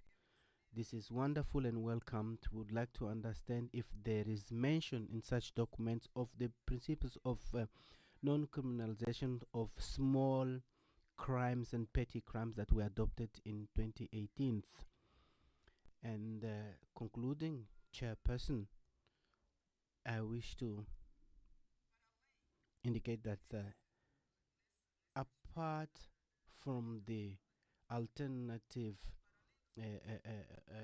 imprisonment, other than the public service mentioned in page 13 on the electronic bracelet, are there any other alternative options to imprisonment that are implemented, and which measures can be implemented alternatively to help reduce the number of those who are in prison awaiting trial, because there are other options in maybe in Tunisia and in other parts of the world.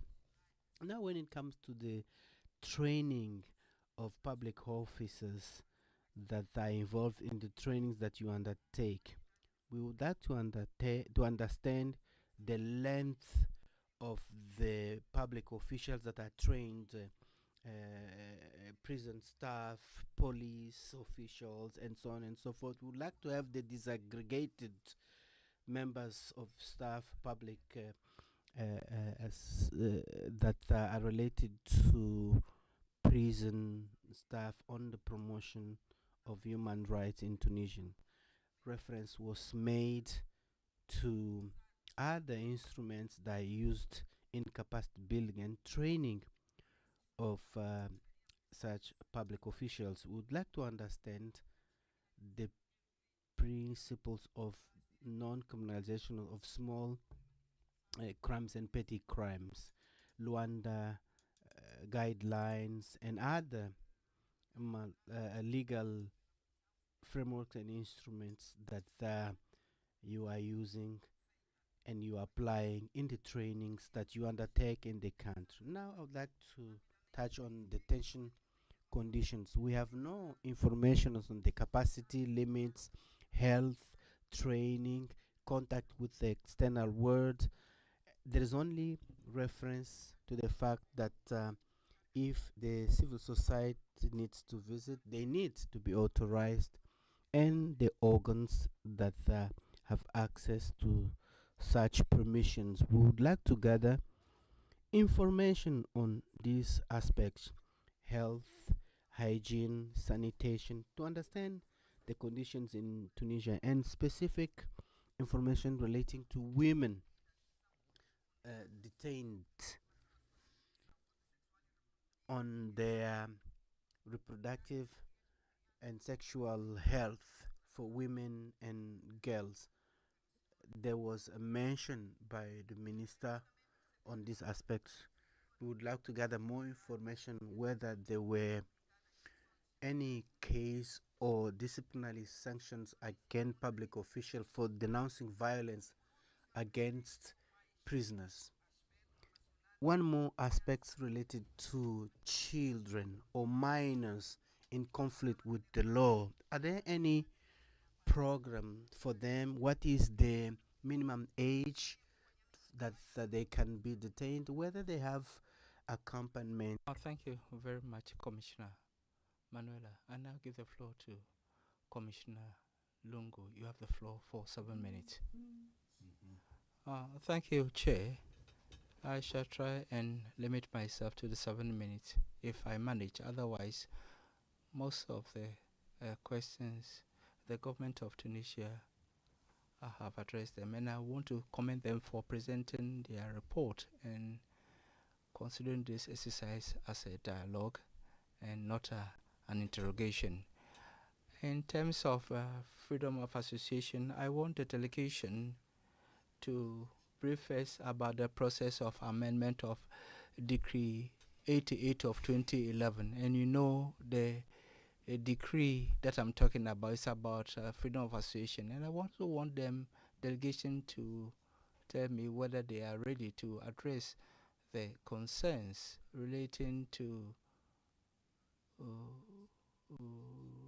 the limits on the registration of some associations and the complex issues relating to public finance. And since on associations, I want to find out from them whether they have addressed this issue. That is the Democratic Women of Tunisia, which has been suspended by the courts of Tunisia, and Secretary General and the government and the association states that they've met all the written conditions in the text to be able to operate. Now, what is your response to that suspension? Because this is a major association which militates for the rights of women. maybe my colleague on the special rapporteur on women's rights will talk about it. Now, also, we know the guidelines. I also know the guidelines on the freedom of association as to whether you take into account in the institutional reform currently. Now, I also want you to provide more information on the registration regime of Law 52 of 2018. And I also want to know what is a new form of registration, even though the state party has adopted the declaration process, and that is on freedom of association. In terms of freedom of association, there are a lot of issues, and we invite you to brief us or provide more information on the law on peaceful gathering presented by the minister in 2013, and why this initiative. We also, well, I think Commissioner Manuel raised this issue regarding the guidelines for maintenance of order in during demonstrations or meetings. I don't know whether you are aware of the guidelines of the Commission on the maintenance of order, and whether you intend to use them within the framework of the adoption of a new legislative text on freedom of association. Also, I want to find that from the Commission whether you can provide clarification on the sensitization and training activities provided to the police forces and other stakeholders on the norms of relating to peaceful meetings. And on the freedom of association, I don't know whether you can provide information on the investigation, prosecution, and reparations relating to excessive use of force against demonstrators by the security forces. Now, I have some concerns regarding human rights defenders. We know that there is a general protection in Tunisia, but for those who defend human rights, can the delegation inform us or apprise us about specific protection measures? Because the state tells us that we protect all human rights defenders in general, but do you intend to put in place specific protection measures to protect human rights defenders? The trend is that states promulgate specific laws for the protection of human rights defenders. And so this is the thrust of the question that I have, as well as the measures that you intend to put in place to protect the defenders. Well, for the time being, since you do not have a law, what are the measures that you intend to put in place on that to protect human rights defenders? Now, Tunisia has ratified the African Charter relating to the court. This issue crops up very often, but you withdrew your declaration which gave competence to the court to receive applications or from NGOs. Now, can you provide reasons for the withdrawal of that declaration? Because that's very important. Now, questions on the independence of the judiciary. Now, legal and institutional guarantee of the independence of the judiciary in Tunisia. We believe that there is a lot of interference on the part of the executive in the work of the judiciary. Are there any red lines which the executive may not cross in respect of the judiciary? And maybe we can also brief us about the criteria for the selection of senior judges. Now, the delegation is also invited to provide clarification on the provisional body established in February 2022, and is the body that replaced the Higher Judicial Council provided for in Article 59 of the Constitution. But they decided to overlook that organ, which is very key. Now, do you intend to cancel that measure, which tarnishes the image of Tunisia as a democratic country? And then we'll also be grateful if you could apprise us whether the abolition of that organ does not affect the work of the judiciary and its independence, because at least the executive, we don't see the separation between the three powers in the state. Well, there are several there's a lot of opinion issued, and so can you give us information, especially relating to the women who are being held political prisoners?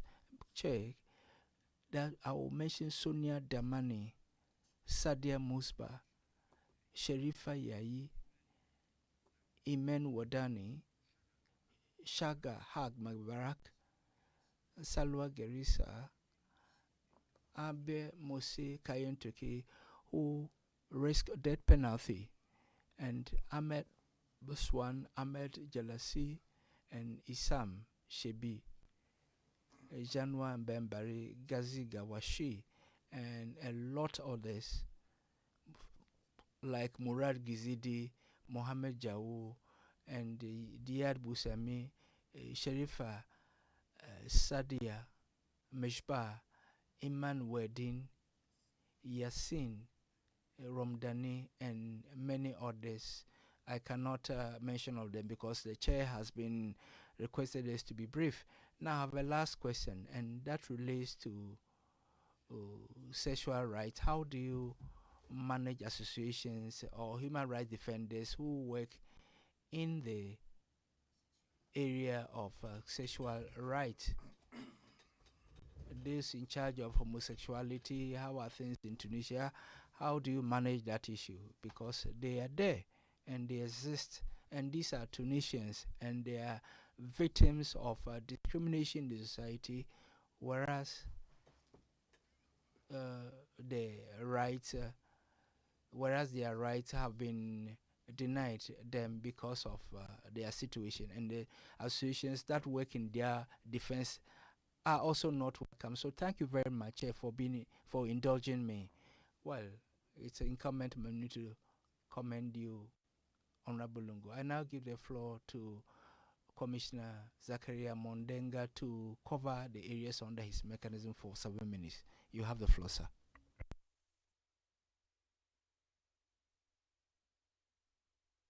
May I join my colleagues who have welcomed the Honorable Minister and his delegation to this important dialogue. I too have some questions regarding the mandate that I chair, that is the Working Group on Economic, Social and Cultural Rights. And the questions are as follows. The 2022 Constitution, Tunisian Constitution enshrines certain economic and cultural rights, notably in Articles 29, right to property, 41, right to form trade unions, 43, right to health, 44, right to education, 46, right to work, and 49, right to culture. The question that I have under this head is that are the economic, social, and cultural rights recognized by the Tunisian Constitution justiciable? Then the other question is the Tunisian government considering ratifying the protocol to the African Charter on Human and People's Rights on the rights of citizens to social protection and security? The other is the Tunisian government considering ratifying the optional protocol to the International Covenant on Economic, Social and Cultural Rights. With respect to Article 14 of the African Charter, that's the one that deals with the right to property. I have two questions. The first question is, the delegation is requested to provide examples illustrating how and to what extent the National Development Plan 2026 to 2030 strengthens the implementation of the right to property.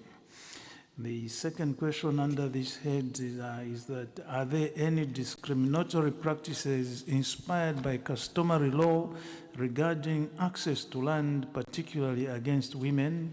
How does the government address these discriminatory practices?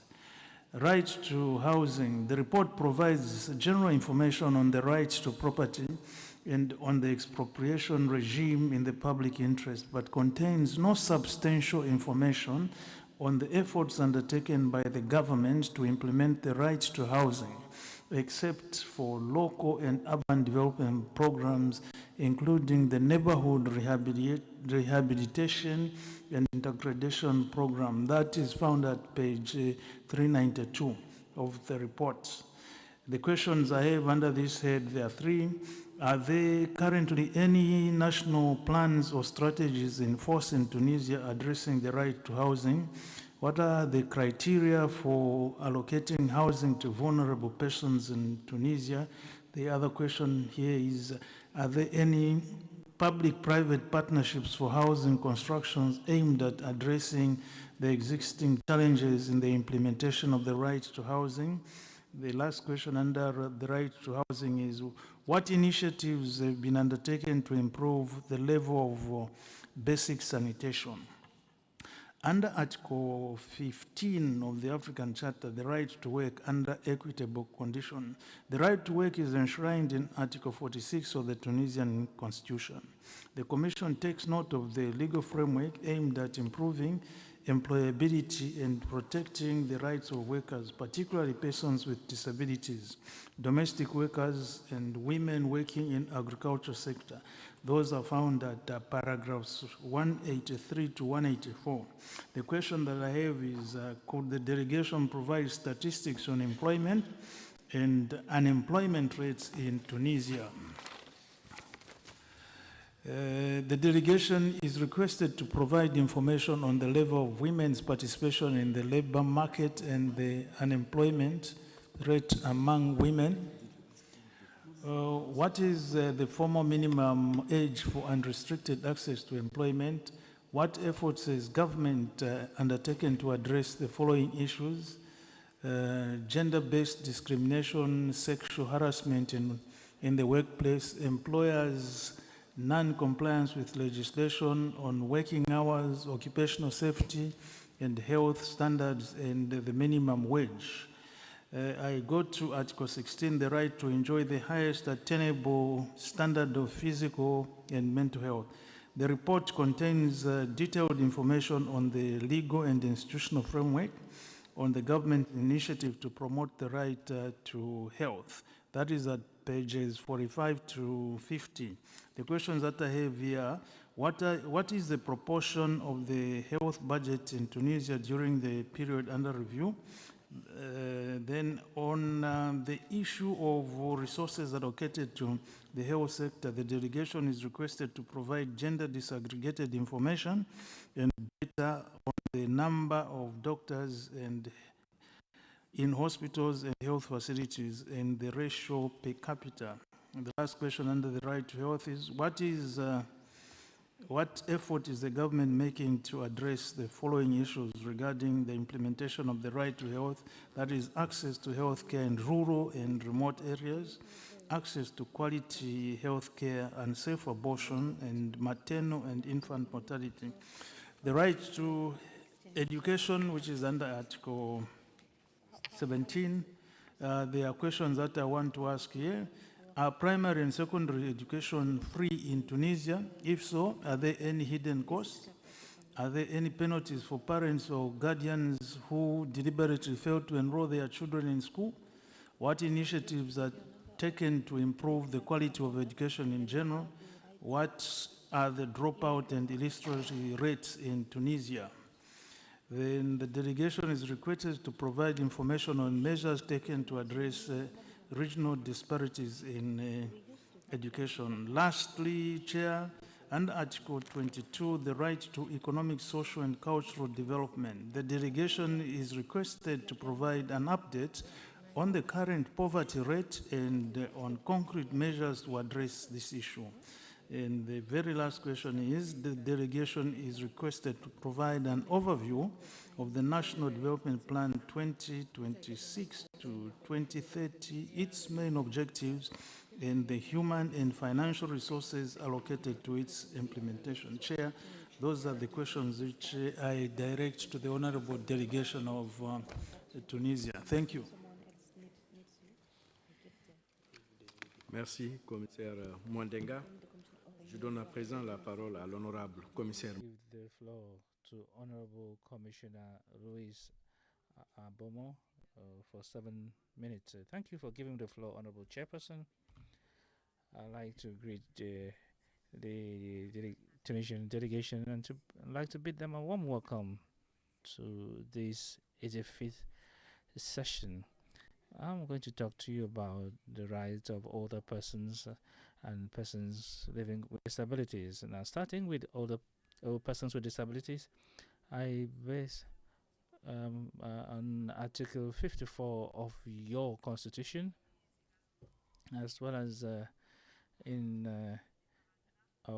paragraph 18 to 340, to ask you why Tunisia has not yet ratified the protocol relating to the Charter relating to the rights of persons with disabilities. We've had 17 ratification and we want all the country in Africa to ratify, and we hope that Tunisia will do so. Your delegation will also would like to have the breakdown of statistics of persons with disabilities in your country, and the Commission would also like to know the mechanisms and specific resources or means you have established to ensure the participation of persons with disabilities of the initiatives and protecting their rights. What the persons with disabilities say is that nothing for us without us. So what concrete measures have you taken? What other concrete measures have you taken to move from the we'll consider the persons with disabilities as beneficiaries and to an approach based on rights? According to Article 5 of the law of 7 June 2008 on the High Council of Human Rights and Fundamental Freedoms, this committee has to undertake surprise visits. So what are the main concerns and recommendations of this committee as regards the promotion and protection of the rights of persons with disabilities under the period for the period under review? You also would also like to give us the initiatives and the concrete efforts that have been deployed by the Tunisian government to combat stigmatization of persons with disabilities and to ensure better acceptance in the society. Now, on to older persons. We also, based on the provisions of Article 53 of the Constitution,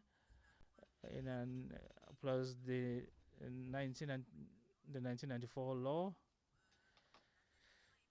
the delegation is free to take stock of the processes of the development of the legal code that seeks to protect the rights of older persons. The delegation also is requested to provide a breakdown of statistics on older persons in the country. So these are the questions that I have, Honorable Chairperson. Thank you for the floor. Thank you, Honorable Commissioner. Now I would like to give the floor to Honorable Commissioner Janet Ramatoulaye Salanjai for 10 minutes to address the questions relating to the...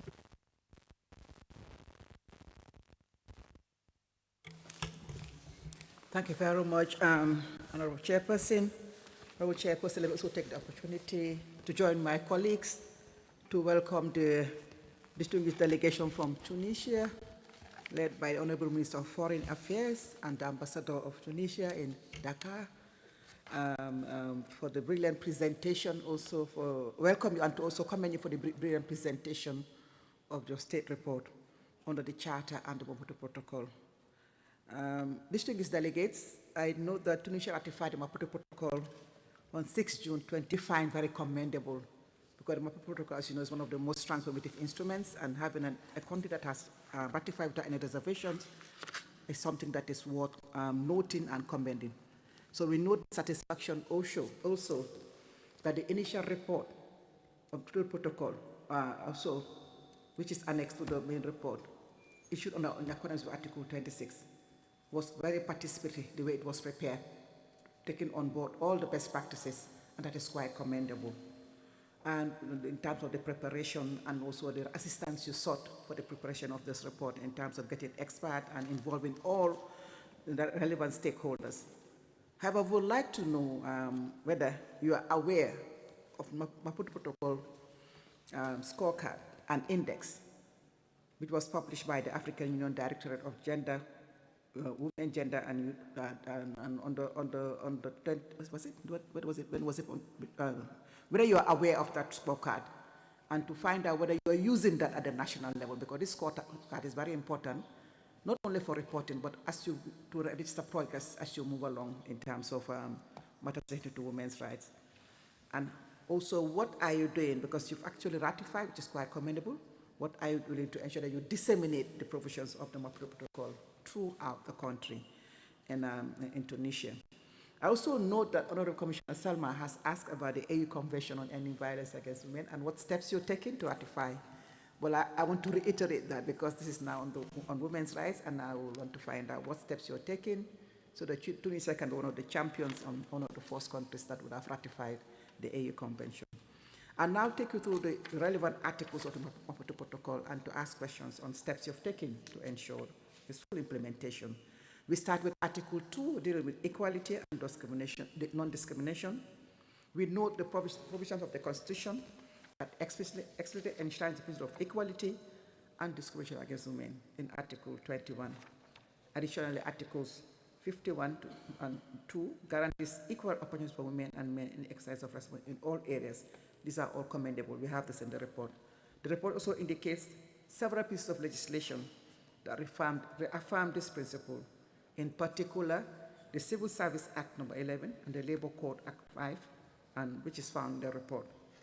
However, the Commission would like to know whether the General Declaration made on the CEDAW, according to which the Tunisian government declares that it will not adopt any administrative legislation on the Convention that will be contrary to the provision of Article 1 of the Constitution, is still in force. We want to have information on that. In addition to the constitutional guarantees and taking into account all the commendable efforts made in this regard, is Tunisia considering adopting a specific law on gender equality, ensuring the principles of equality between women and men, and prohibiting all forms of discrimination against women, a specific law on that.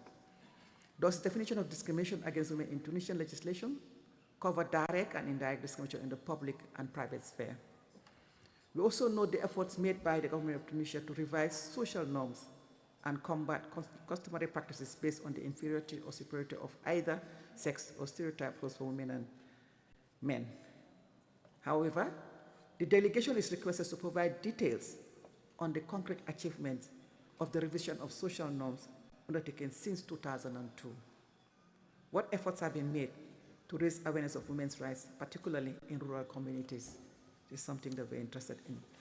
In terms of Article 8, access to justice and equal protection under the law, Article 4 and point 6 and Article 13 of the Organic Law of number 58 of 11 August 2007 on the elimination of violence against women expressly stipulate that the state is required to provide legal advice to women victims of violence and to guarantee them access to legal aid.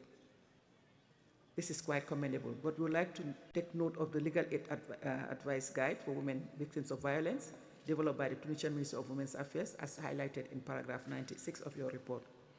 The report also indicates that pursuant to the provision of Organic Law number 58 of 2017, the courts have issued 2,996 decisions granting legal aid to women victims of violence, as provided for in the report. However, the delegation is requested to provide an up-to-date additional effort to further strengthen judicial and administrative counseling within the courts, including for women victims of violence. Are there any other specific measures, programs, or policies to improve women's access to justice in other areas, in addition to women victims of violence? Apart from violence, are there any other areas? In addition to law number 52 of 3rd June 2002 on the provision of legal aid, which is of general scope, is there a legal aid program specifically designed to enable low-income women to access justice? What measures has the state taken to encourage women to report cases of violence to the courts and to protect them from possible reprisals? We all know that it's one thing to have the law in place, it's another thing for it to be implemented. So what measures are being taken to ensure that women are actually bold enough to come out and report this violation? The Commission also takes notes of the efforts made by the working group to train law enforcement officials, magistrates, and other stakeholders in the judicial system in fundamental rights and civil liberties. This is quite commendable. However, the delegation requests us to indicate the extent to which training programs have addressed women's access to justice beyond what you've put in the report. In terms of Article 9, participation in the political and decision-making process, Article 15.2 of the Tunisian Constitution guarantees equal opportunities for women and men in the exercise of responsibilities in all areas. Furthermore, the National Plan for Gender Mainstreaming and Institutionalization emphasizes strengthening women's participation in political life and the management of public affairs, as ably narrated in paragraph 116. In addition, Article 51.2 of the Constitution, are there any legislative provisions provided for specific quotas reserved for women in national or regional elected assemblies in Tunisia? So apart from the general provisions, do you have specific provision dealing with affirmative action, does that making quota possible, bearing in mind the socio-cultural context in which most African countries find themselves in? The delegation sources indicate that Decree number 55 of 2022, amending law number 2014 to 16, 2014, abolish the principle of parity. The delegation is requested to respond to the above allegation. Is it true? And to give clarification on why.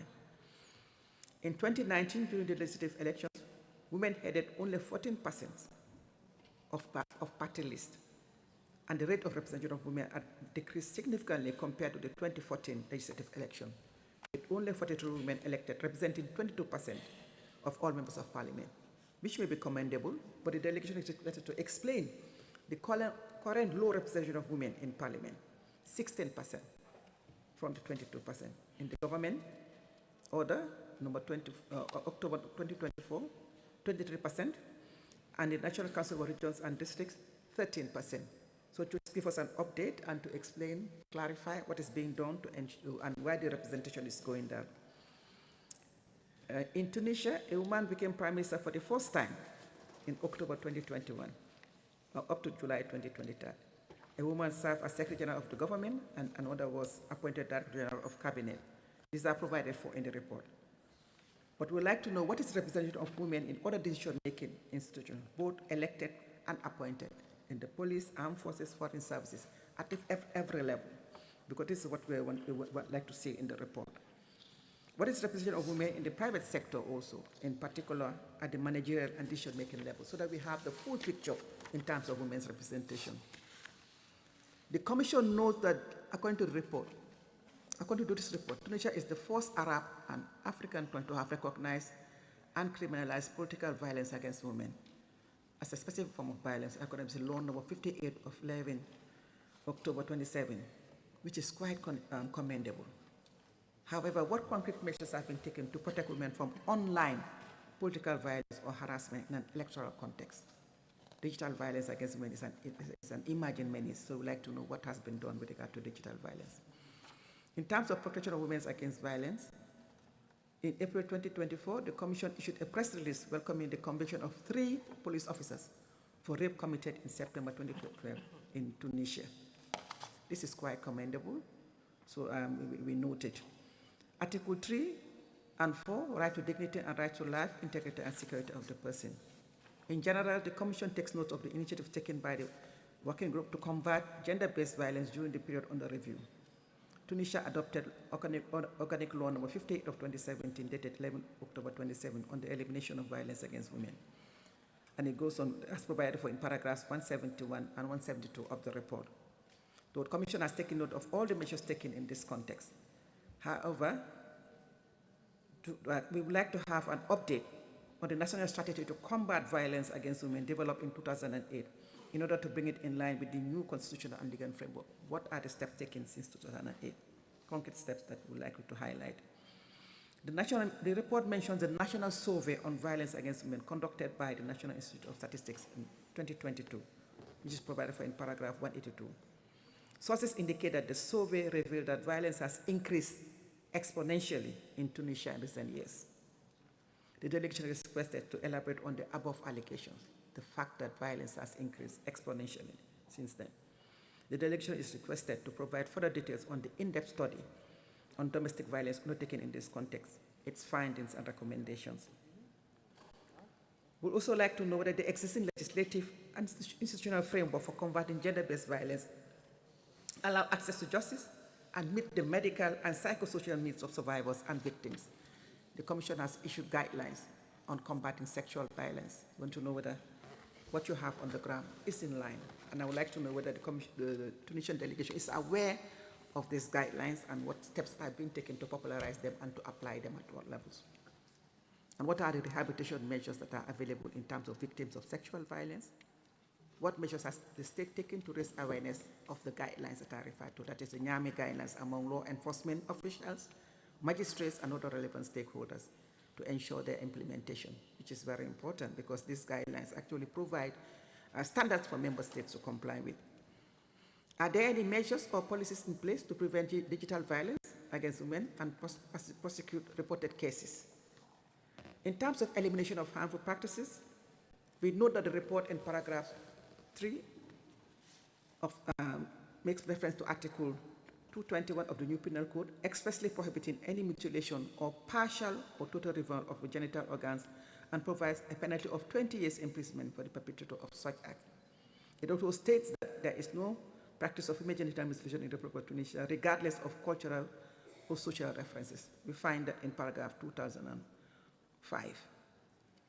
The question we'd like to ask is, the Tunisian government aware of the joint general observations of the African Commission on Human and People's Rights and the African Committee of Experts on the Rights of the Child on female genital mutilation? Are you aware of these guidelines and what it provides?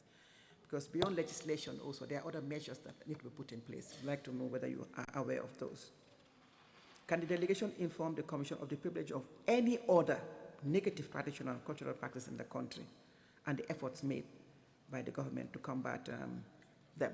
So we're talking about, you reported on female genital mutilation. We're now talking about child marriage, which we know is very prevalent in most African countries. Are you aware of the general comment and what measures and what other harmful practices do you have in Tunisia? So what safeguard exists to ensure full respect for women's rights under customary law in Tunisia in terms of the custom?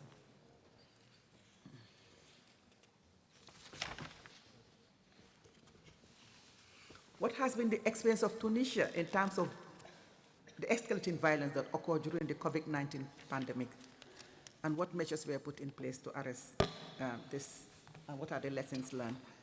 We have provision to right to marriage, Article 6 and 7, and we are being requested to elaborate on and provide example of the serious reasons involved for the exceptional authorization of marriage before the age of 18, because marriage should occur at the age of 18. So why are we having those provisions? And this is not in line with the Maputo Protocol, and in particular on general comment and the child marriage in Africa. I have other questions on economic, social. I just round up, Mr. Chair, economic, social, and cultural rights. Some of them has already been alluded to by my colleague on working on the ECOSOC rights and dealing with also right to health. So what we will do is we will share those with you so that at least when you are giving your feedback, you will respond to those. But I would just like to ask two more questions relating to right to peace, protection of women in armed conflict. What measures are taken to implement paragraph 3 of Article 10 of the Maputo Protocol, which stipulates that state parties shall take necessary measures to significantly reduce military expenditure in favor of expenditure on social development in general and advancement of women in particular. So you reduce military expenditure and you apply that to social development. What measures are being taken to have that implemented? And Articles 20 to 24, rights for specially protected groups of women. What is the legal and institutional framework for the protection of widow rights in Tunisia? What are the rights that widows have? Are there any restriction on inheritance rights in Tunisia, particularly those that may be based on customary law? And we want you to give us additional information relating to vulnerable people. Can the delegation provide further information on the special protection of older women, including social protection against unpaid domestic work and abuse of older persons? I think my colleague has asked about older persons in general, but I'm particularly concerned about older women. Are there any other challenges or gaps in the implementation of the rights of protected groups of women, and what efforts are being made to overcome them? There are other additional questions, but I'm aware of the fact that I've run out of time. So those will be given to you, and then when you give us your feedback, either when you give us feedback or when you go back to Tunisia, you can give us feedback. But let me take the opportunity once more, Mr. Chair, to commend the delegation of Tunisia for preparing the report on the Maputo Protocol, and the process that was employed in the preparation of the report is quite commendable. It is in line with best practice, and we say a big thank you to you. Thank you very much, Mr. Chair. Merci, honorable commissaire. Commissioner, now I'll give the floor to Honorable Commissioner Derso to handle issues related to the thematic that covers the rights to information, which is also handled by Topti Sono, who is not here today. So she is replaced by Commissioner Derso. You have 7 minutes. Thank you. Chair, this part of my intervention on behalf of Commissioner Grisha Topti-Sono is on freedom of expression and access to information in Africa, as the chair indicated. The Tunisian constitution in its Article 37 guarantees freedom of opinion, thoughts, expression, information and publication, and prohibits prior censorship. It also provides in Article 38 that the state shall guarantee the right to information and the right of access to information, and shall endeavor to guarantee the right of access to communication networks. The Commission notes the legal and institutional framework governing freedom of expression and access to information in Tunisia as provided for in paragraphs 127 to 129.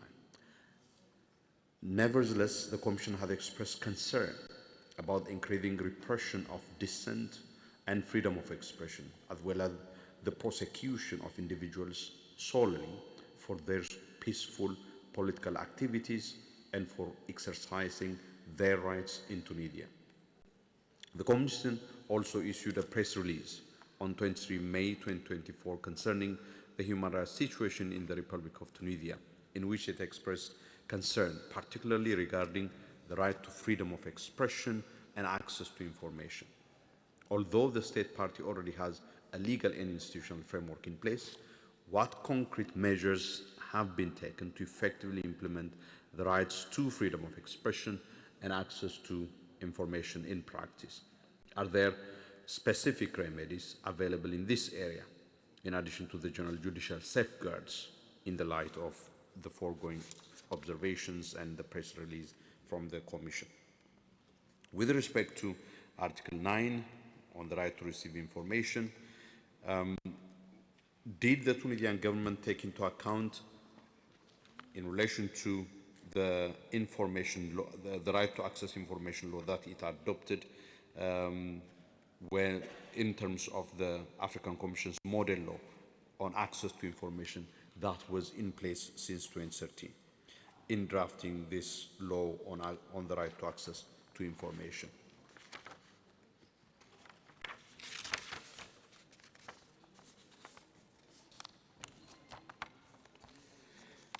Some civil society organizations claim that since 2021, government institutions have no longer systematically responded to requests made under the law, mainly on alleged grounds of national security.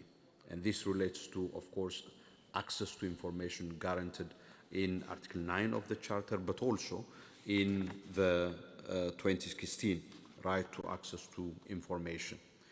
The delegation is requested to respond to the above-mentioned allegation and how can all such requests for access to information be rejected, and does this exception apply, that is the exception of national security, apply in all circumstances. The above-mentioned law established an authority for access to information which assumed its functions, and according to some reports, the Tunisian authorities decided to dissolve the National Authority for Access to Information in August 2025, with the government ordering the suspension of all its activities, the closure of its headquarters, and the redeployment of its staff to other public administrations. Given that this measure eliminates the only independent body responsible for upholding citizens' constitutional rights of access to information, can the government provide clarification on the announced dissolution of this important body? If this information is also accurate, can the government indicate what measures have been put in place to ensure the protection of access to information outside of or in the absence of this institution? On freedom of expression, the delegation is requested to respond to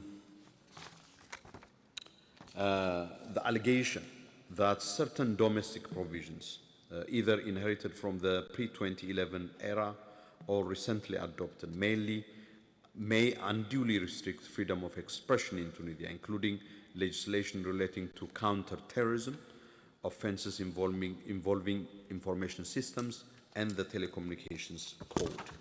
And we would appreciate your kind feedback or response on these allegations. Does the government of Tunisia envisage repealing criminal defamation laws that may hinder freedom of expression in accordance with the African Commission's Resolution 16910 on the repeal of criminal defamation laws in Africa? On safety of journalists, some sources allege that in 2024 more than 10 journalists faced judicial proceedings for carrying out their work in Tunisia. In recent years, the Commission had also expressed concern in this regard. What concrete measures have the public authorities taken to ensure effective protection of journalists as provided for in Resolution 468/2020 on the safety of journalists and media practitioners in Africa? On the right to privacy, the Commission notes Organic Law number 63/27 of 2004 on the protection of personal data. And the delegation is requested to provide update on the process of revising the above-mentioned law, which goes back to 2004, given the various developments that we have witnessed as far as protection of personal data is concerned due to new digital and, of course, telecommunication technology advancements. The delegation is requested to provide details on the National Authority for the Protection of Personal Data, its mandate and its achievements. In addition to the foregoing, there are reports received by the Commission indicating that the application of Decree Law number 54 of 2022 on combating offences relating to information and communication systems, which has placed restrictions on freedom of expressions with prosecutions against journalists, in addition to ordinary citizens expressing their opinions. Can the government provide clarification on the impact, on these reports and the impact of this decree on freedom of expression and media? Can the government clarify whether any civilians have been tried by military courts for violations of Decree Law number 54? Can the government also provide clarification on the reports indicating the crimes under Decree Law 54 are punishable by the death penalty, such as the Nabul Court of First Instance's sentencing of Saber Koshane, a 51-year-old laborer, to days on 1 October 2025, early this month, following his conviction on state security charges arising from his social media posts criticizing the President of Tunisia? Can the government address concerns that punishments for violation of Decree Law 54 in the light of the foregoing are disproportionately high in relation to the crimes? Finally, Chair, can the government provide information on the reports which indicate that the Independent High Authority for Audiovisual Communication, HAICA, is no longer operational? If so, kindly indicate which authority is responsible for the regulation of the media. Thank you for your kind attention. Merci, Honorable Commissaire Derso. Thank you, Honorable Commissioner Deso. I now give the floor to Honorable Commissioner Lita Musimugana to cover the two mandates that she covers, HIV and indigenous people.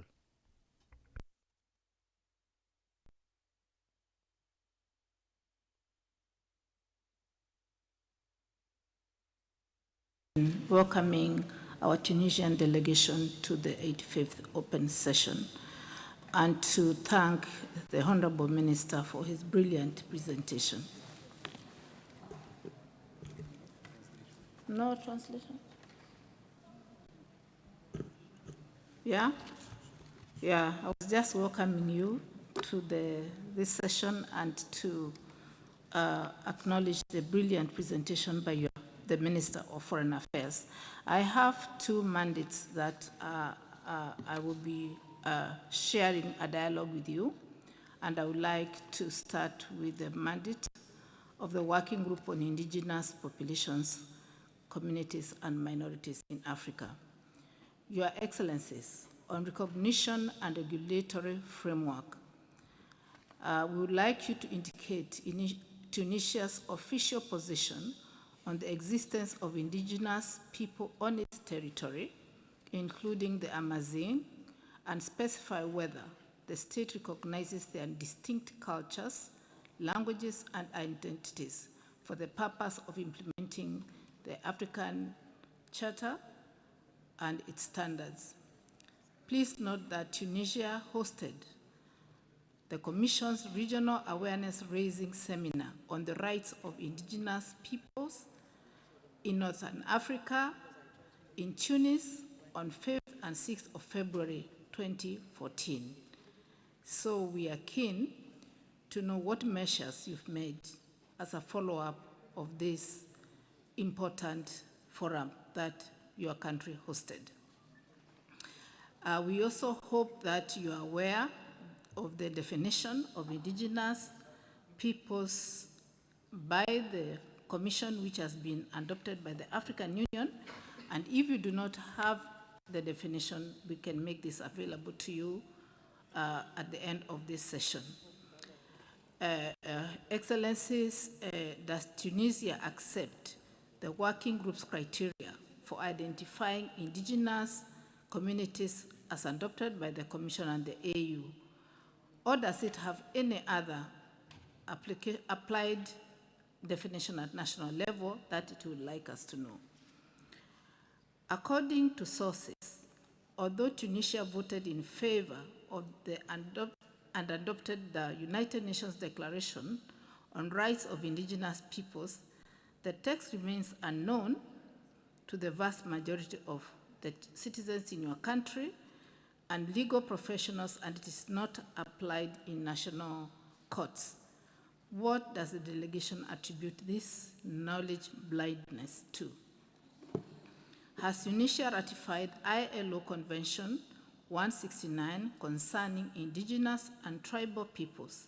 If not, can you, delegation explain the plans or obstacles it has to ratification of this important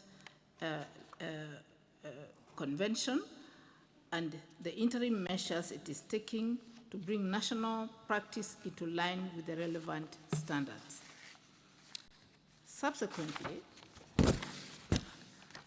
is there a legal or administrative framework that specifically recognizes and protects the rights of indigenous people in Tunisia, persons belonging to national or ethnic, religious, and linguistic minorities, including the right to own, use, control, and manage their ancestral land? on data and identification as well as participation. Could you kindly provide recent and disaggregated data on ethnic, linguistic, and religious affiliations using a methodology that respects self-identification? If such data is not collected, could you please explain and indicate the measures that you plan to take to address this problem? Could you also describe the mechanisms for participation of the Amazigh communities and other minorities in local and national decision-making? In particular, how does Tunisia ensure equal protection and non-discrimination of the Amazighs, Black Tunisians, and other minorities under law number 2018-50, and what measures are taken to combat racial profiling and hate speech affecting both citizens and non-citizens? With regard to language, culture, names, and education, what measures are the state taken to A, authorize and facilitate the registration of the Amazigh personal names nationwide, B, ensure the teaching of Tamazight, 3, allow for the feasibility of the Tamazight in public signage and in the media, and please, could you provide examples from 2014 of public funding and institutional support for the Amazigh cultural associations and events, including any constraints arising from current or proposed laws on association? With regard to land, territories, resources, I build on what Commissioner Deso on the Working Group on Extractive Industries has asked, by asking you to kindly identify any development, extraction, energy, or conservation projects in areas habited by the Amazigh community, e.g. in the south and southeast, and describe the consultation process, social and environmental impact assessment, and benefit sharing. Could you please specify whether free, prior, and informed consent standards apply to indigenous communities in accordance with regional international guidelines? Could you also provide information on the protection of traditional livelihoods, for example, oasis agriculture, pastoralism, and dispossession or environmental damage, as well as on remedies and reparations available to affected indigenous and minority communities, for example, since 2014? And finally, on this mandate, on protection of religious minorities, Jewish and others, following the attack on El Kriba in Jebba in 2023, what sustainable security, prevention, and accountability measures have been put in place to protect the Jewish community and other religious minorities, including during annual pilgrimages? Please indicate data on incidences and the results of legal proceedings as per UNESCO listed Jebba community attack. I now move to the next mandate, and that is the mandate on the protection of people living with HIV and AIDS at risk, vulnerable, or affected by HIV in Africa. The report indicates that anonymous and free HIV testing centers have been set up in Tunisia, in addition to national plans for surveillance, prevention, management of potential cases, training of professionals, and guidance on citizens' behavior. That is paragraph 215. Furthermore, antiretroviral therapy is offered free of charge to all Tunisians living with HIV. This treatment is available for 4 health care centers and is prescribed in accordance with approved international recommendations. That's paragraph 216. Can the delegation kindly provide disaggregated information on changes in HIV/AIDS prevalence during the period under review. Secondly, could the delegation also provide information on the extent to which it has achieved the global 95-95-95 targets set up by UNAIDS? And on this, what is the prevalence of HIV/AIDS in prisons and correctional facilities? What targeted measures of HIV/AIDS are in prisons, and has the government acknowledged any, provided any treatment in this area? The report acknowledges the impact of negative stereotypes, fear of stigmatization, and discrimination of people living with HIV and AIDS. The delegation is invited to provide concrete examples of other measures to address the negative effects of stigma on people living with HIV/AIDS. Are there any legislative or policy measures that criminalize forced sterilization of persons living with HIV/AIDS without free, prior, and informed consent, as well as the intentional, deliberate transmission of HIV and AIDS in Tunisia? Lastly, the report under review covered the period during the COVID-19 pandemic and led to significant changes in the delivery of health services worldwide. Health inequalities and consequences of these changes had affected subgroups of people living with HIV and AIDS across the world. What impact did COVID-19 have on people living with HIV and AIDS in Tunisia? Did the pandemic affect the provision of health services, including access to antiretroviral drugs for people living with HIV/AIDS or at risk at that period? The delegation is welcome to submit its responses to these questions, and I would like to thank all of you for your kind attention. I cede the floor, Chair. Merci, Honorable. Honorable Commissioner Ritha, I shall now give the floor to Honorable Commissioner Safar for 7 minutes. I thank you, Chair, for giving the floor. Members of the Tunisian delegation, allow me to express my concerns regarding, in my capacity as reporter of asylum seekers, migrants, refugees, and displaced persons in Africa. I will start with the first category, that is asylum seekers. Tunisia, as part of the African Charter on refugees, as well as the United Nations Agreement of 1951 regarding refugees. And the report submitted says that there is no legal instrument that deals with refugees in Tunisia. So the delegation is kindly requested to provide statistics, detailed statistics on asylum seekers and refugees in Tunisia.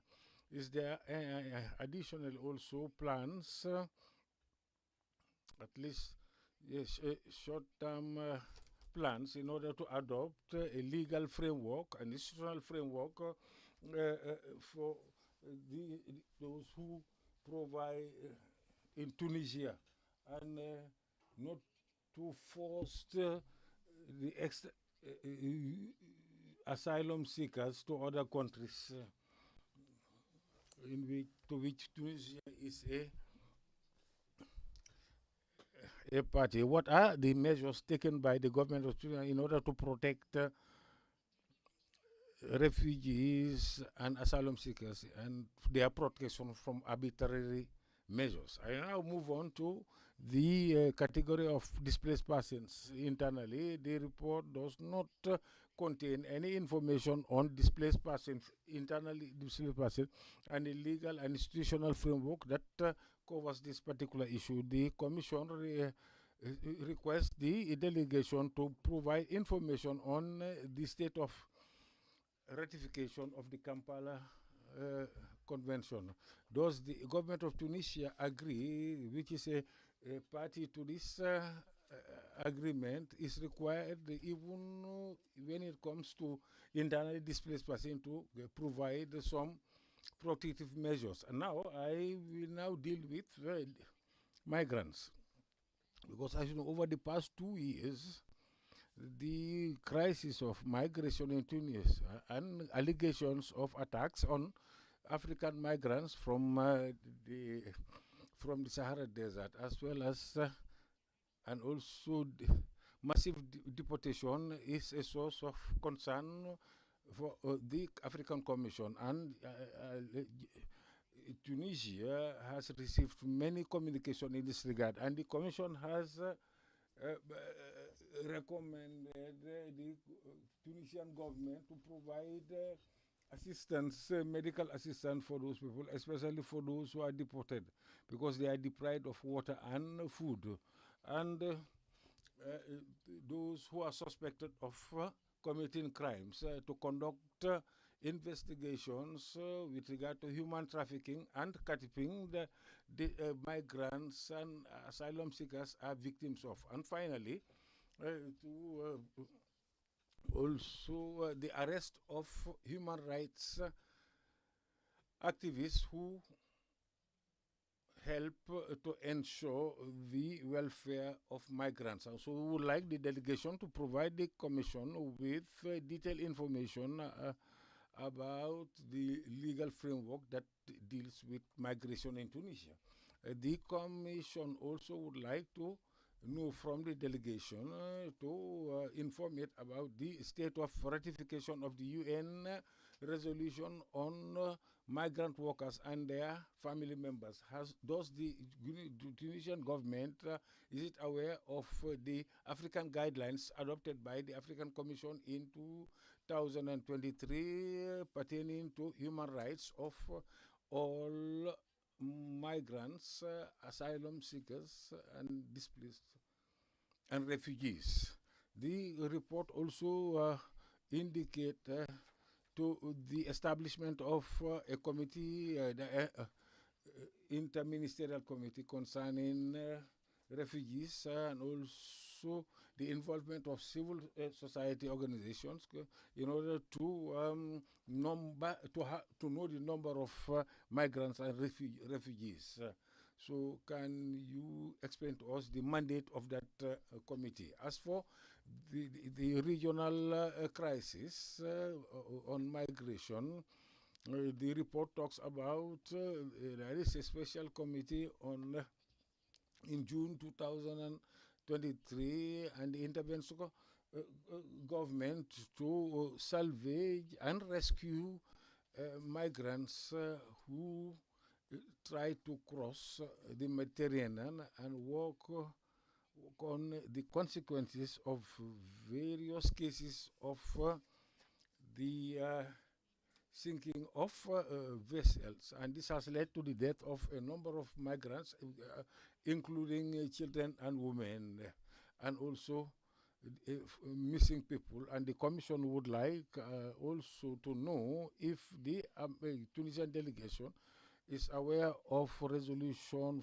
486 issued by the Commission in 2021 concerning migrants and missing refugees as well as their family members. The Commission welcomes once again the International Organization Migration in collaboration with the Tunisian authorities to reintegrate and return of about 10,000 migrants to their countries at the beginning of 2021. Now, I now deal with the last segment, that is the stateless persons, because the report under review says that Tunisia has ratified two agreements of the United Nations, 51 report on stateless persons and statelessness, but the report does not contain any information about stateless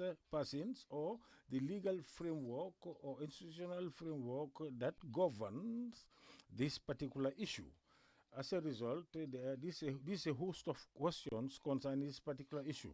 Is there any legislation that deals with statelessness in Tunisia? Do the is government of Tunisia issue such people with documents? Do women allow women allowed to transfer their nationality to their children, and does Tunisia allow dual citizenship? And we would like to state that the African Union in 2024, February 24, adopted the protocol on the African Charter on Human and People's Rights relating to the right to nationality and to put an end to statelessness. Does the Tunisian Republic plan to consider the ratification of that protocol? Thank you, Mr. Chair. Thank you, Honorable Commissioner Safer. Excellency Ambassador, Vice Chair of the Commission, being a Tunisian national, our rules of procedure do not allow him to participate in the dialogue that we have with you. So the question relating to the mandate on the prevention of torture, the questions will be posed by Commissioner Manuela. Commissioner, you have the floor for 7 minutes.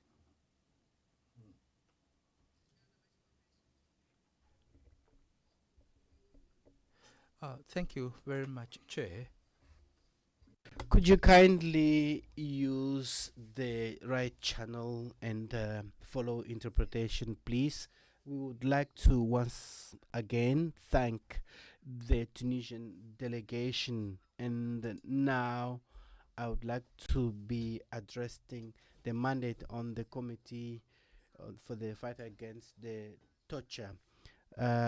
Tunisia has ratified the convention related to these matters in 1988 and 2011, adhered to the protocol, and the constitution also accepted this ratification, establishing the necessary safeguards to prevent against torture and protection of human dignity, the sanctity of the human body, moral and physical protection. I would like to invite the delegation to give us details on measures undertaken by the public entities in order to implement the Article 101 of the Penal Code in accordance with the international norms.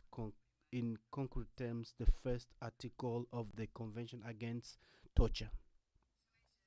Excellencies, reports indicate that in accordance to Article 101 of the Penal Code, public officials that are committing bona fide torture are not held accountable.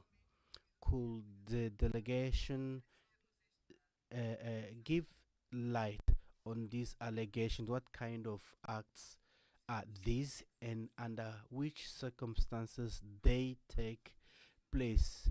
Acts related to torture that is undertaken in good faith that exempt them from accountability or being held accountable. Tunisia has the National Authority for the Prevention Against Torture. I was part in the mission that went to Tunisia to visit this entity, and one of its mandates is indeed to undertake visits to the prisons without notice. We would like to call on the delegation to share with us during this period from 2019 up until now the main results that were achieved by this entity, and if the main recommendations issued under this period were implemented. The High Commissioner on Human Rights and Fundamental Rights is also involved in the prevention of torture in the country. We would like to gather more information on the training of the agent that I implement this law on human rights, taking into account the main frameworks of the African Commission on this matter, and they are not few. We have many mechanisms that I have already touched on, and Commissioner Lumbu also mentioned the guidelines on the policing on a public demonstration. We would like to have information on the investigation carried out by the authorities, especially cases on cases on public agents and victims during this period under report. Another aspect that is of concern for the Commission is the fact that there is a public prosecution and the National Authority for the Prevention of Torture that can also receive cases and undertake investigation on report against torture and violation of human rights, especially during demonstration on or detention centers. Is there any other entity or mechanism that can also exercise the duty to investigate, propose measure on these issues other than the two entities that I mentioned before?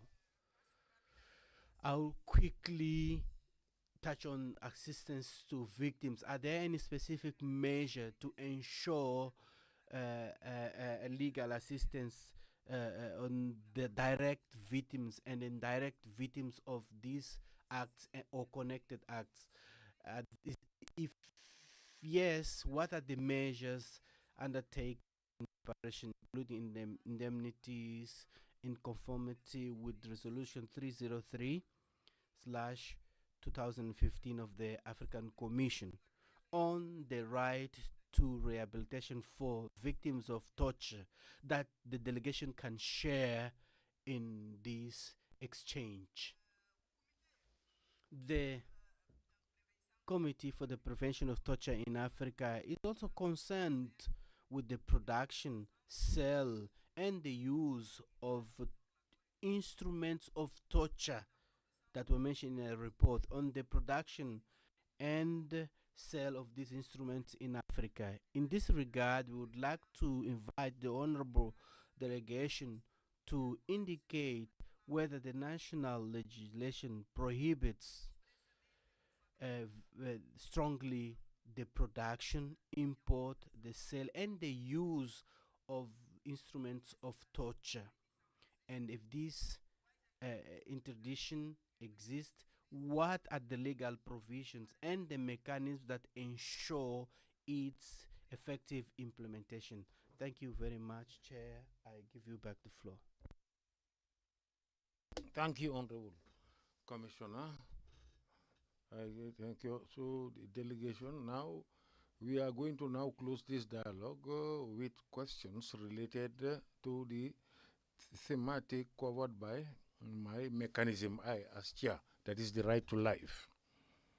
So this mechanism covers three aspects: the death penalty, extrajudicial killings, and forced disappearances. As for the death penalty, I note that your constitution under Article 24 provides for the sanctity of life, the right of life. But death penalty still exists in your legislation, and I indicate also that there is a moratorium, a solid moratorium since 17 October 1991. There has been no execution. We would like to appeal to you to take the necessary measures so that this moratorium is consolidated further. I also like to indicate that Tunisia for some time has been regularly voting in favor of resolutions of the General Assembly of the United Nations that call for the moratorium on the on death penalty. And you say that the grace, the right to mercy also exists, and I know that the report does not provide detailed statistics on persons who are sentenced to death in the Republic. We would like you to give us information, detailed information on the situation of such people, those who are sentenced to death.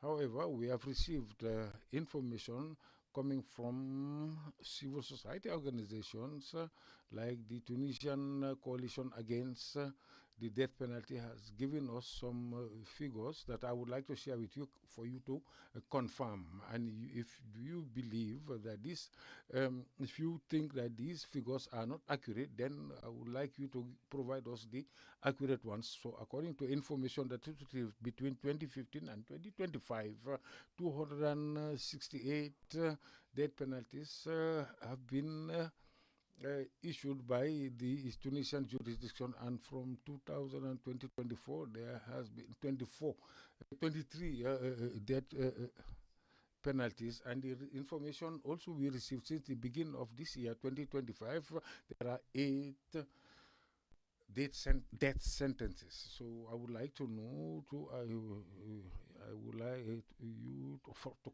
confirm these figures. If not, give us the accurate ones. And I would like to tell your delegation that during your presence here in 2006, the Commission made a request, a recommendation number 30, that to say the Tunisian government is ready to abolish the death penalty. So I am repeating and reiterating this question. As for extrajudicial killings and forced disappearance, I would like to note that there is no development in your report concerning these two aspects. I would like to recall concerning forced disappearance, Tunisia adopted since 2011 the International Convention on Forced Disappearances. Say this crime of forced disappearance is an autonomous crime under your legislation? So the second question that I would like to also ask in this regard is that since 2022, our Commission has drafted some guidelines on the protection of all persons against forced disappearance.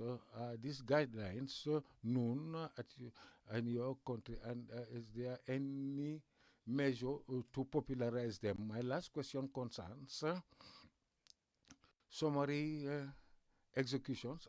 There are summary executions brought to your attention. Does this offense exist or crime exist in your country? So these are my questions to the delegation. I just want to receive clarification and information on a case that has been brought to our notice, that is George Mirad Misaoui, his arrest, and also, we would like to, the Commission would like to receive information on his situation. We have now arrived at the end of this interactive dialogue. Honorable Excellency Ambassador, if you have a short, brief statement to make, we can receive it and listen to it. But the procedure that we follow is to allow you to withdraw, so we can give you another period, perhaps on Monday, to give you the possibility to react to all the questions asked by the commissioners.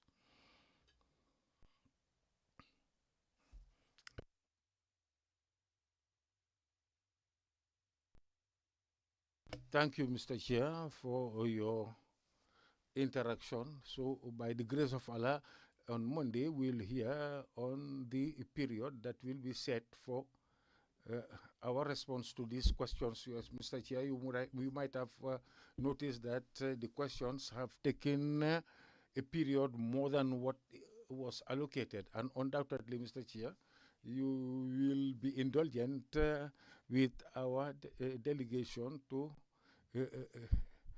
respond to this question, and that will require more time. Thank you, Mr. Chair. This request is accepted by the Commission. So we allow you to withdraw, to resign, and then come back on Monday to provide answers. This brings us to the end of our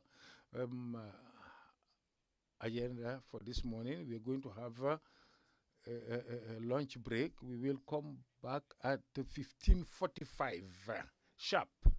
After that, I'll give the floor to the delegation of Angola to provide its right of reply. And then we will give the floor to the Egyptian delegation afterwards. Thank you. So this session is hereby adjourned.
da Gâmbia, sede da Comissão Africana dos Direitos Humanos e dos Povos.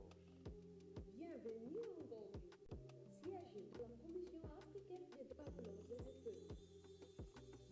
Excellencies, distinguished participants, refreshment is served for the distinguished state delegates in the banquet hall on the ground floor. All other participants, NHRIs, NGOs, all other participants attending the session, refreshment is served to you upstairs, the banquet hall on the first floor. And for staff members also, and all support staff, also the refreshment is served upstairs as well. And we resume at 3:45 p.m. sharp. 3:45, please. Thank you. I would also like to announce that there is a side event on digital innovation for human rights on the continent, launch of the Revolutionary Charm Consortium platform, taking place between 3:30 and 2 p.m. Regrettably, I don't have the venue, so I believe that the organizers should be somewhere outside mobilizing participants to the venue. I thank you.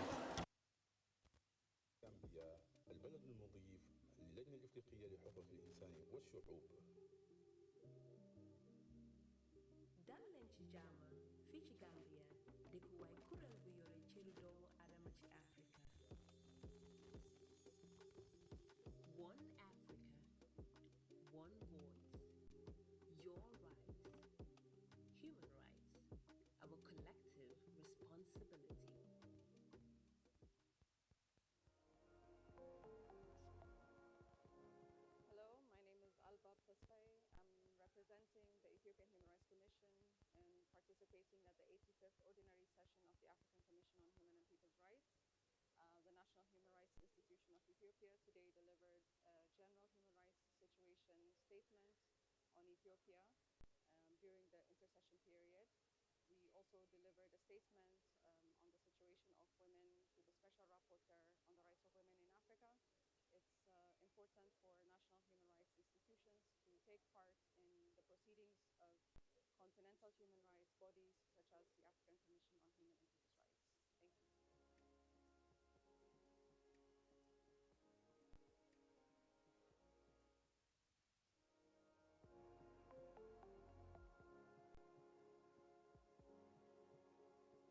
Good afternoon. I am Salimata Toure. I am the ambassador and permanent representative to the African Union for the Gambia. As PR, this would be my first participation in the sessions of the African Commission, and I've just started today and delivered a statement on migration management, externalization of migration management. And for me, the sessions are going on very well. Issues are being discussed that are of pertinence to the Gambia, but also to the African continent in terms of migration management and how we should help to defend our young people against all the negative effects of migration, but also on the way they are treated when going to third countries. As a member state, we would like to see our refugees and also our migrants properly treated, and their rights respected, and hopefully the takeaway from this session would provide the opportunity for member states to make sure that migrant rights are reflected and defended, and ensure that they get a good treatment and a good future. For me, this is the first session, so I'll stop here for now and hopefully continue the sessions and learn and listen into other member states' participation and their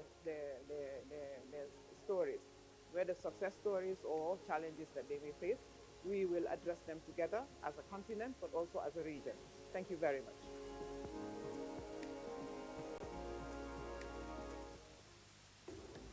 نرحب بكم في الدورة العادية للجنة الإفريقية لحقوق الإنسان والشعوب. حقوق الإنسان مسؤوليتنا الجماعية.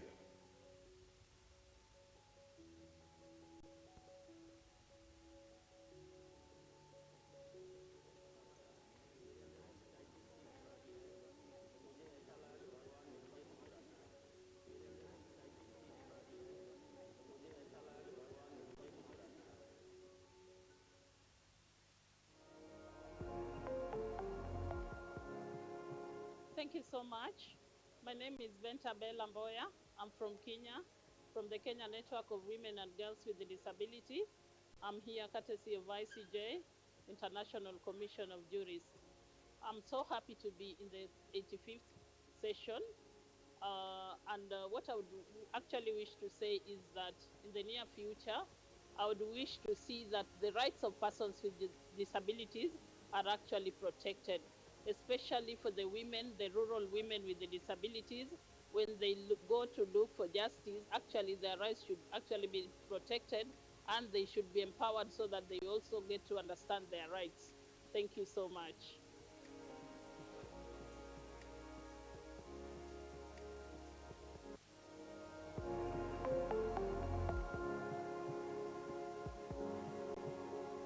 I'm called Brenda Kugonza, and I'm representing the Consortium for East African Women Human Rights Defenders Protection Network of Kenya, Tanzania, and Uganda. Yeah, so I'm glad that we have been part of this session, the 85th Ordinary Session of the African Commission on Human and People's Rights. I think for me in particular, this session has been very impactful because we have been able to have public conversations around issues that are affecting the continent, namely climate change and environmental issues, but also issues of marginalization and human rights. Then we have also looked at the whole issue around the increasing anti-human rights movements and anti-gender movements, especially on the continent. So I think having had a platform to discuss these emerging concerns is a step ahead in terms of finding solutions to address human rights violations on the continent. But I also think there have been opportunities where we are seeing focused collaboration between the state actors and the non-state actors, like civil society organizations, trying to collaborate and forge working relationships with the state actors. I am seeing the commission, the honorable commissioners, attending side events by different CSOs. And for me, that is strong because then they are getting closer to the voices from the grassroots and informing their strategies of how to address the problems that continue to affect us on the African continent.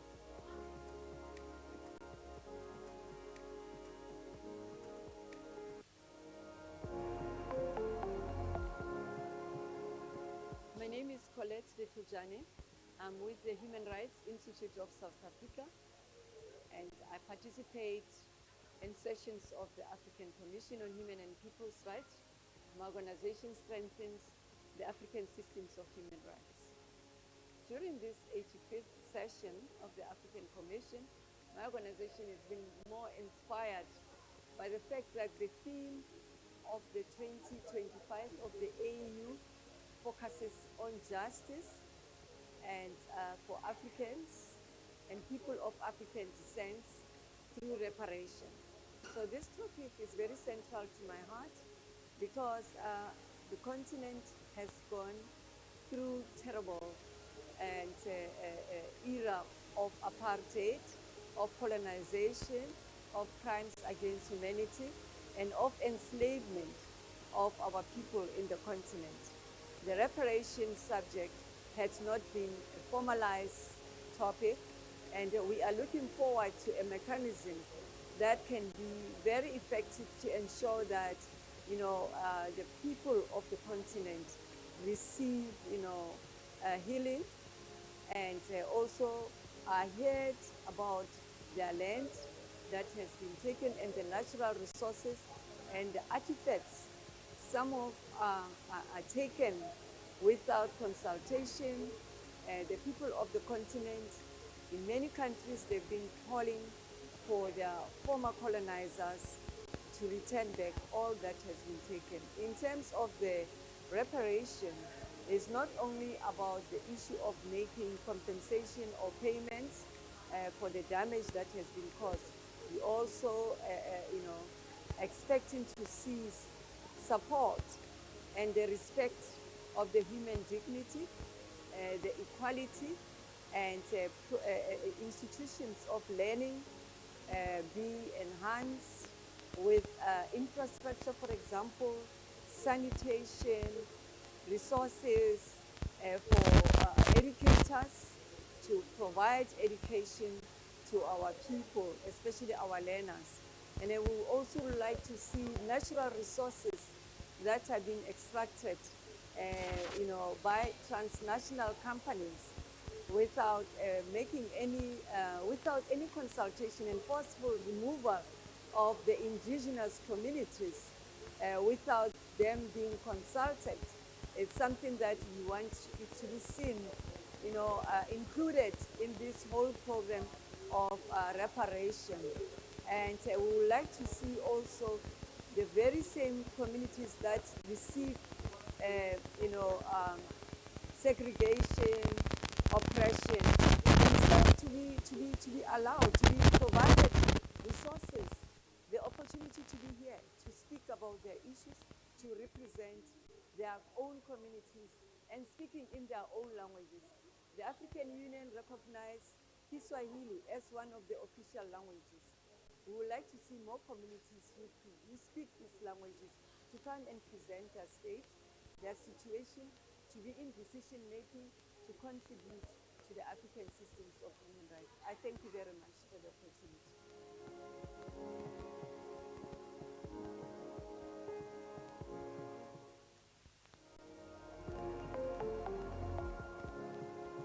My name is Dorcas Dlamini. I'm the Principal Secretary in the Ministry of Justice and Constitutional Affairs in the Kingdom of Eswatini. We are attending the 85th Ordinary Session of the African Commission on Human and People's Rights. And as the Kingdom of Eswatini, we have delivered our statement, and the most important objective of this meeting is that we are meeting together as different countries to talk about the importance of human rights in our countries.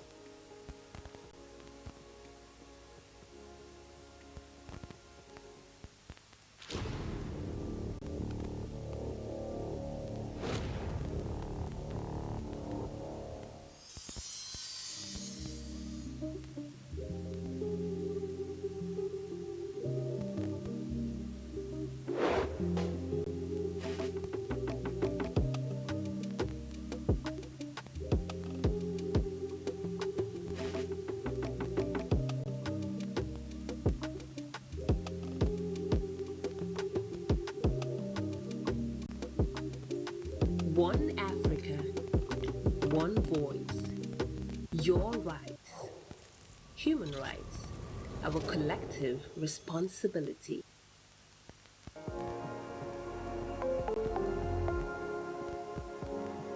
Hello, my name is Ellen Ann. I'm from the African Center for Democracy and Human Rights Studies. The center convenes the forum of NGOs in the work of the African Commission on Human and People's Rights. This year we convened the forum preceding the 85th Ordinary Session of the African Commission. So the forum bring in civil societies and NGOs to work on human rights violations that are going on currently in the continent. Going forward, I would like to see the contribution of the forum be reflected in the Commission's work, as well as being translated into meaningful change. Thank you very much.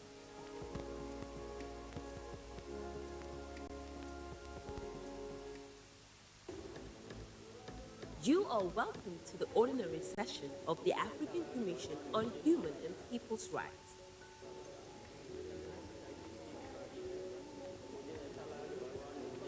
Human rights, our collective responsibility.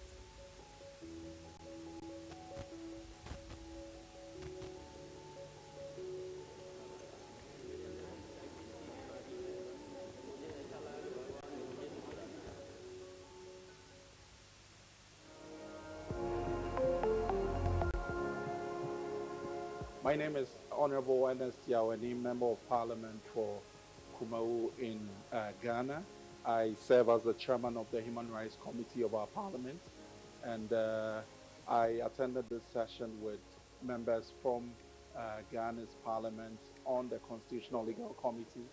This is my second time observing the ordinary session. We were here in May for the last session, and it was very insightful for us as a committee of Parliament, and with oversight responsibility over human rights issues in Ghana. And this year has also been a very interesting one.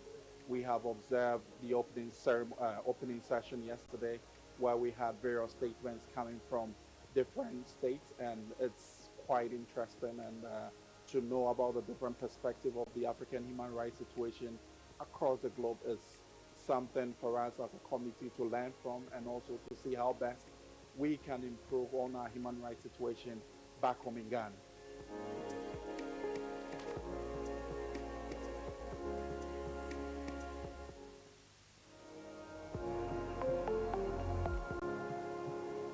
Je m'appelle Fatima Aldine Garfa, je suis la ministre déléguée auprès du ministre des Affaires étrangères chargée de l'intégration africaine et des Tchadiens de l'étranger du Tchad. Nous sommes aujourd'hui ici avec la délégation pour participer à la 85e session ordinaire ici à Banjul. Nous sommes vraiment ravis de participer à cette session. Notre participation aujourd'hui dénote de l'importance et de l'engagement que notre pays, le Tchad, apporte à la question des droits humains. Il était vraiment important et essentiel que nous puissions participer aujourd'hui à cette session. Le Tchad a fait une déclaration relative à cette session. Nous réitérons bien évidemment l'engagement de notre pays, le Tchad, à œuvrer pour les questions des droits de l'homme dans notre pays. Les questions relatives aux droits de l'homme sont bien évidemment gérées au niveau national pour chaque État membre, mais il était important de pouvoir échanger autour de ces questions-là avec tous les États membres en cette session de la Commission des droits de l'homme ici à Banjul.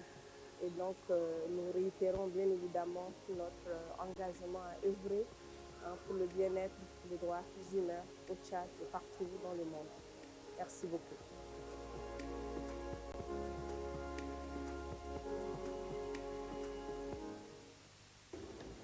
Bienvenue à la session ordinaire de la Commission africaine des droits de l'homme et des peuples. Les droits de l'homme, notre responsabilité collective.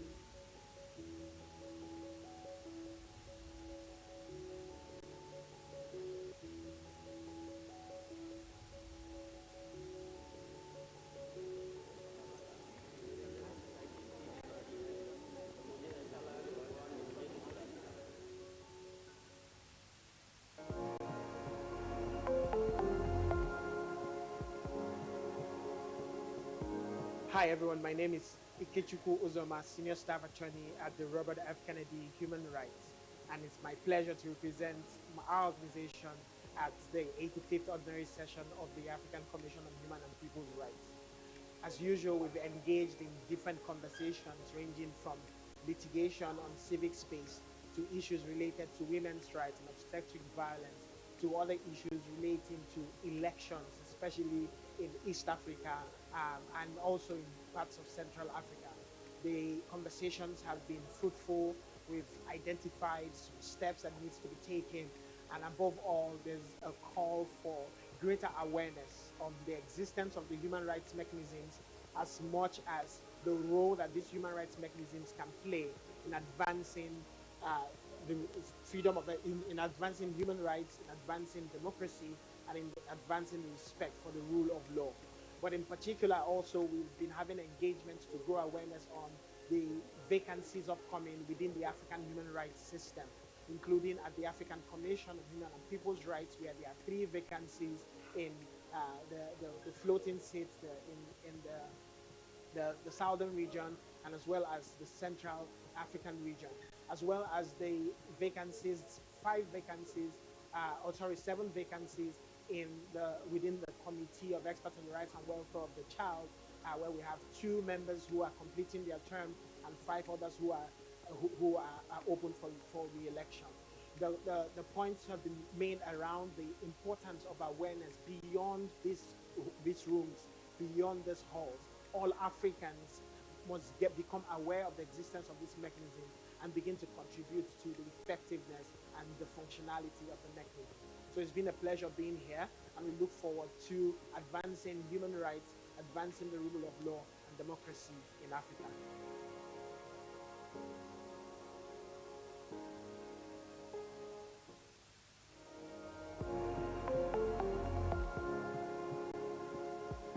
Mon nom c'est Julien Gallo, je suis directeur des droits humains au ministère de la Justice. Alors pour cet échange, je pense que c'est un forum qui est très très important du point de vue de l'État du Sénégal que nous sommes venus représenter, parce que c'est un forum qui permet de parler de la situation globale des droits de l'homme en Afrique. Et je pense que c'est quelque chose que les États encouragent, en tout cas pour ce qui concerne le Sénégal, parce que ça permet de promouvoir une culture des droits de l'homme au niveau africain. Ça permet de discuter des problèmes au niveau africain en termes de droits de l'homme, des difficultés, mais aussi des obstacles et des propositions de solutions. Et c'est un forum qui réunit les États, qui réunit les ONG, qui réunit toutes les parties prenantes qui travaillent sur la promotion des droits de l'homme. Et je pense que le Sénégal, qui est un État qui est là pour la promotion des droits de l'homme, est tout à fait ouvert pour participer à ce forum. Et c'est dans ce cadre-là que nous avons été ici envoyés pour discuter, voir ensemble comment, au niveau des États, on peut travailler à améliorer la situation des droits de l'homme.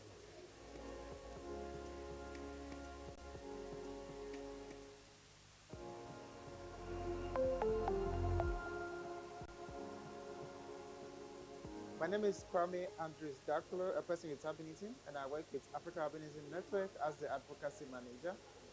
Where the Africa Albinism Network is at the 85th Ordinary Session of the African Commission on Human and People's Rights. And our coming here is not only to participate, but also to try to engage and influence policies and advocacy at this level. First of all, we participated in the NGOs Forum, where we had a panel on persons with albinism and reparations. And also we are here to also present a statement on the same issues, where issues of persons with albinism are presented before the African Commission to ensure that African Union member states take recommendations from what we are going to present and ensure the rights and welfare of persons with albinism are taken into consideration during their deliberations. Thank you.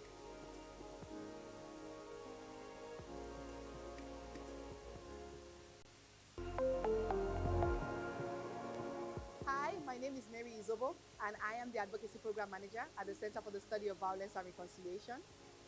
And as CSVR, we are present at the 85th Ordinary Session of the African Commission on Human and People's Rights. For us, we're going to be presenting a statement on the African Union Team of the Year reparations. We will also be participating in the panel session on Saturday, the 25th of October 2025, where we get to also talk about the AU Team of the Year on reparations, or should I say reparative justice for African descent.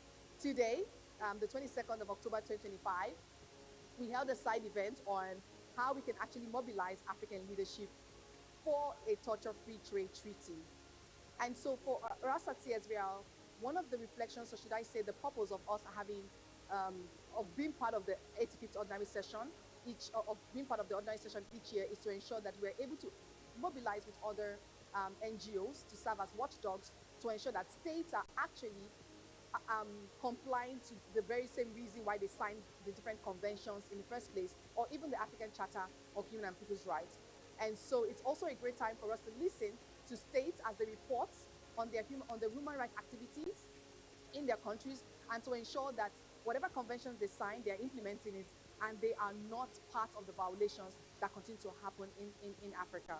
And for us, we work on conflict-related sexual violence, on transitional justice, and also on reparations. We make sure that countries who have actually signed and ratified treaties and conventions around human rights, to ensure that human rights are not violated, stick to it. Thank you so much.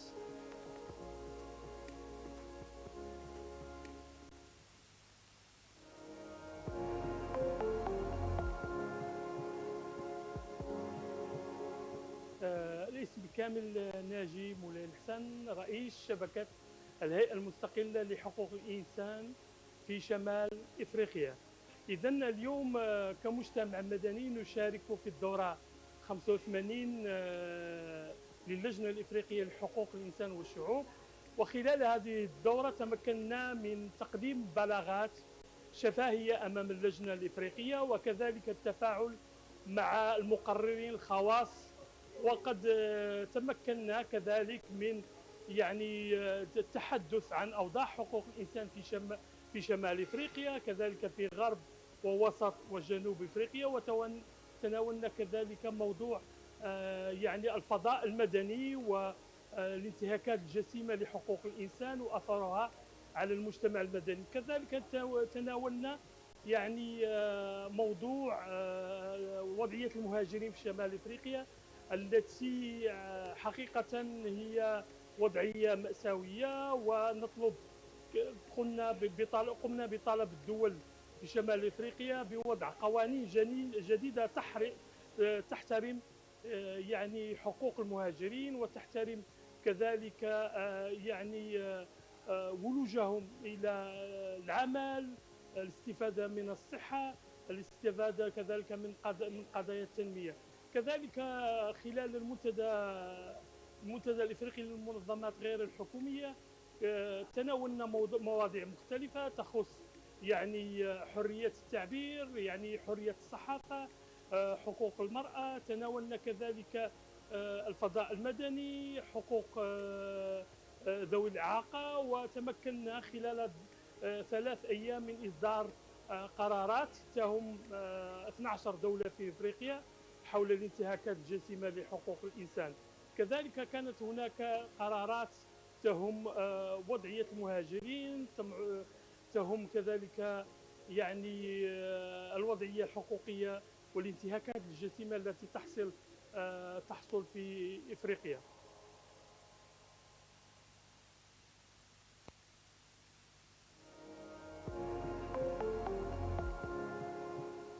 Hello, my name is Ndogozo Simanyoni. I am from the Center for Human Rights, University of Pretoria. I'm here attending the 85th session of the African Commission, and I got to participate in a side event on the Treaty on Crimes Against Humanity to spotlight the definition of apartheid, which is very important for the current AU theme of reparations. And this is a good topic, and I hope that all member states will come on board and participate in the treaty. Thank you.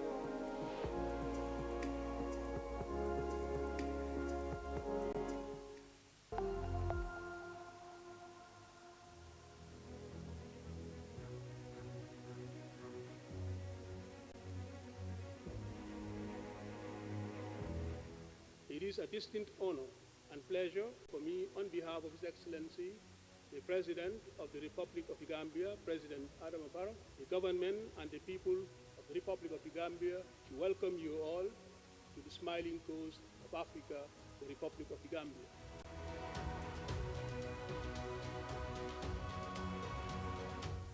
Le thème de cette année étant Justice pour les Africains et les personnes d'ascendance africaine, il me semble légitime que cette plénière a l'obligation fondamentale de veiller à ce que les formes contemporaines d'injustice que subissent les Africains d'aujourd'hui puissent trouver des solutions. The 85th Ordinary Session of the African Commission on Human and People's Rights offers an important and timely platform for collective reflection and strategic engagement on the pressing human rights issues confronting the continent. The comprehensive agenda of this session underscores the Commission's continued leadership and commitment to promoting accountability, equality, and justice in Africa. As we stand at a critical juncture in Africa's human rights journey, the call for justice, for reparations, and equality for Africans and African people of African descent echoes across generations. This session convenes at a crucial moment to address the global push for reparatory justice related to enslavement, the trade of enslaved Africans, and colonialism. This commemoration is not only a celebration of progress, but also a moment for introspection. It calls on all of us, governments, AU organs, national human rights institutions, and civil society to reaffirm our shared responsibility in giving life to the Charter's provisions. Les droits économiques, sociaux et culturels, les femmes et les filles, les enfants, les minorités ethniques et religieuses, les personnes handicapées et les défenseurs des droits de l'homme sont souvent les premières victimes de ces violations. J'appelle les autres États de l'Union africaine à doter la Commission des ressources humaines, financières et techniques nécessaires afin qu'elle puisse s'acquitter de son mandat le plus efficacement possible. Our continent has made notable progress over the past decade. The adoption of the African Charter on Human and People's Rights, the Maputo Protocol on Rights of Women, and the establishment of the African Court on Human and People's Rights have given Africa a comprehensive legal and institutional architecture for the protection and promotion of rights.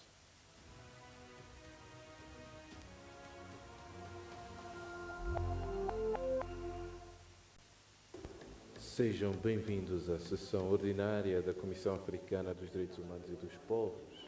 Direitos humanos, a nossa responsabilidade coletiva.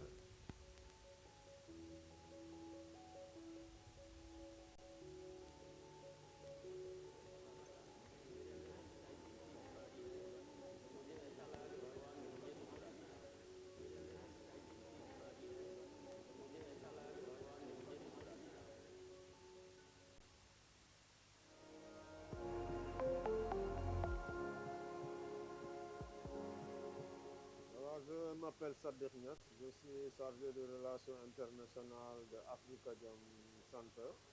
Je viens à Banjul pour participer à la 85e session de la Commission africaine des droits de l'homme et des peuples, qui est aujourd'hui consacrée à la thématique de l'Union africaine, la réparation pour les Africains et les communautés d'ascendance africaine.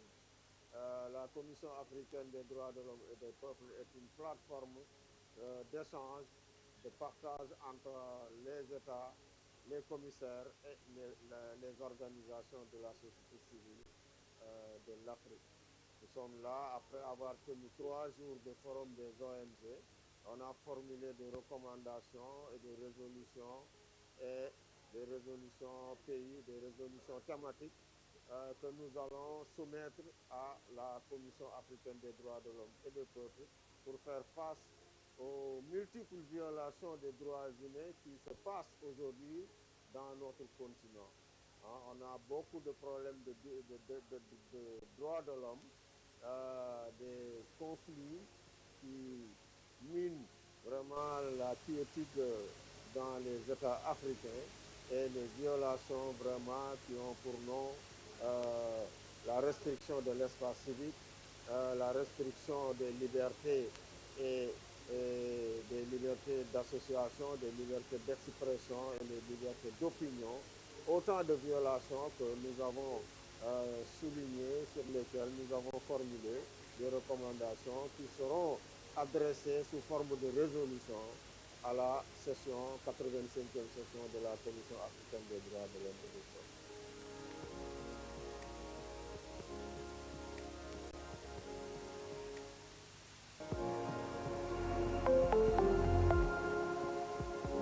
My name is Shaibu Mahama, Member of Parliament from Ghana.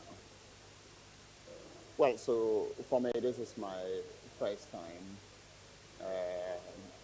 of attending the UN, the African Commission on Human and People's Rights. Even though I've had some stints with them in Ghana and online, I think coming here personally has given me some more insight into the workings of the Commission. I think it's absolutely great to have the various topical issues discussed. The areas that have been covered are really areas of importance as far as the African continent is concerned. I was glad to see a whole brochure regarding witchcraft in Ghana, my own dear country. And so the highlight of the issues that are being faced by women normally. Women who are very vulnerable in this witchcraft saga. And I think that these are things that have been highlighted, and it's something that is important for us to take home and to deal with. So clearly this has been a very important conference, and I will take home a lot to be shared in Parliament.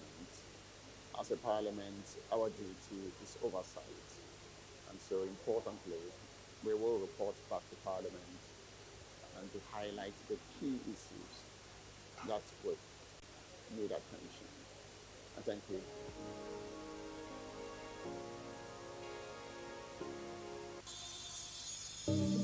Welcome to the Gambia, home of the African Commission on Human and People's Rights. Bem-vindos à Gâmbia, sede da Comissão Africana dos Direitos Humanos e dos Povos. Bienvenue en Gambie, siège de la Commission africaine des droits de l'homme et des peuples. مرحبا بكم في غامبيا، البلد المضيف للجنة الإفريقية لحقوق الإنسان والشعوب.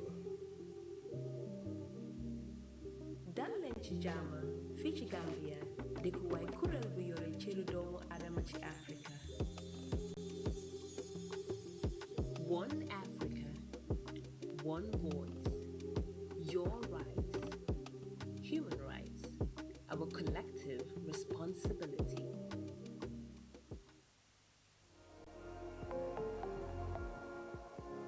Hello, my name is Albab Tasfay. I'm representing the Ethiopian Human Rights Commission and participating at the 85th Ordinary Session of the African Commission on Human and People's Rights. The National Human Rights Institution of Ethiopia today delivered a general human rights situation statement on Ethiopia during the intercession period. We also delivered a statement on the situation of women to the Special Rapporteur on the Rights of Women in Africa. It's important for national human rights institutions to take part in the proceedings of continental human rights bodies such as the African Commission on Human and People's Rights. Thank you.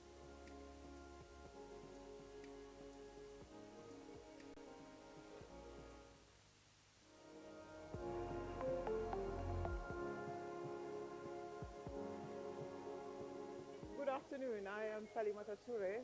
I am the ambassador and permanent representative to the African Union for the Gambia.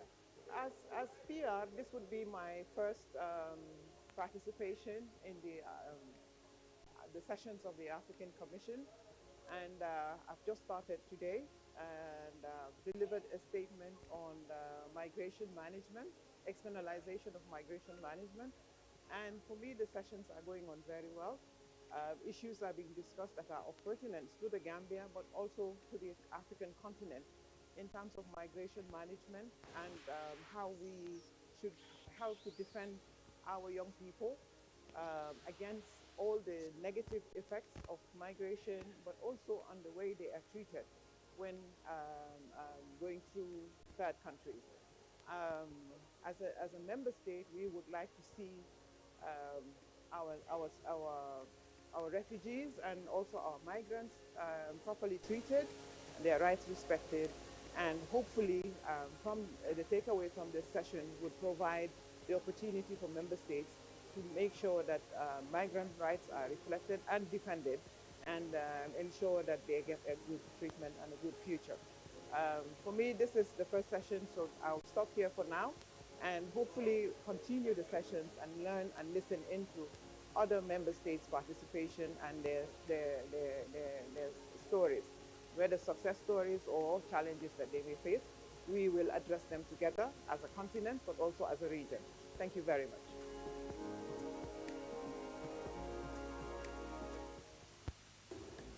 نرحب بكم في الدورة العادية للجنة الإفريقية لحقوق الإنسان والشعوب. حقوق الإنسان مسؤوليتنا الجماعية.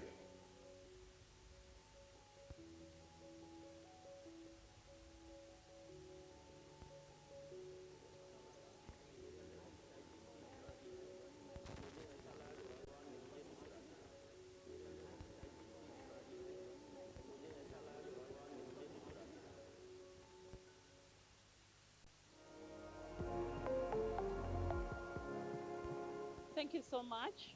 My name is Bentabel Lamboya. I'm from Kenya, from the Kenya Network of Women and Girls with Disability. I'm here courtesy of ICJ, International Commission of Jurists. I'm so happy to be in the 85th session. What I would actually wish to say is that in the near future, I would wish to see that the rights of persons with disabilities are actually protected, especially for the women, the rural women with the disabilities. When they go to look for justice, actually their rights should actually be protected, and they should be empowered so that they also get to understand their rights. Thank you so much.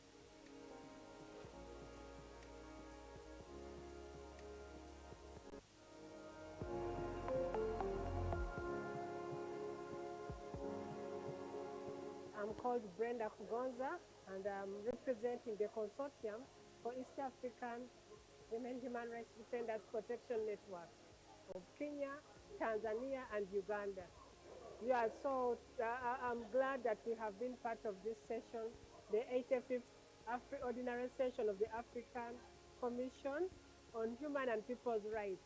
I think for me in particular, this session has been very impactful because we have been able to have public conversations around issues that are affecting the continent, namely climate change and environmental issues, but also issues of marginalization and human rights. Then we have also looked at the whole issue around the increasing anti-human rights movements and anti-gender movements, especially on the continent. So I think having had a platform to discuss these emerging concerns is a step ahead in terms of finding solutions to address human rights violations on the continent. But I also think there have been opportunities where we are seeing focused collaboration between the state actors and the non-state actors, like civil society organizations, trying to collaborate and forge working relationships with the state actors. I am seeing the commission, the honorable commissioners, attending side events by different CSOs. And for me, that is strong because then they are getting closer to the voices from the grassroots and informing their strategies of how to address the problems that continue to affect us on the African continent.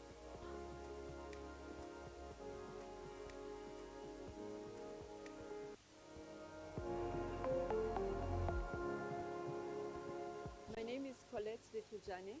I'm with the Human Rights Institute of South Africa, and I participate in sessions of the African Commission on Human and People's Rights.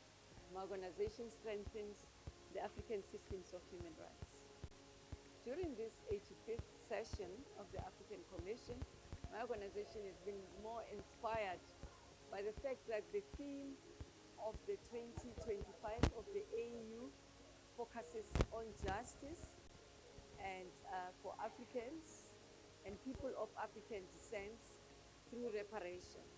So this topic is very central to my heart because the continent has gone through terrible and era of apartheid, of colonization, of crimes against humanity, and of enslavement of our people in the continent.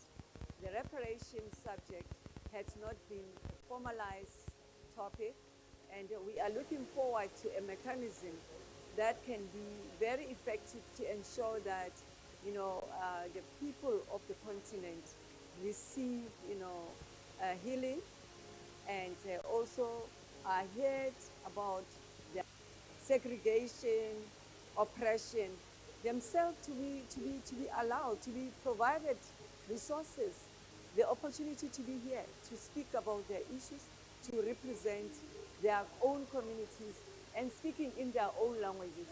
The African Union recognized Kiswahili as one of the official languages.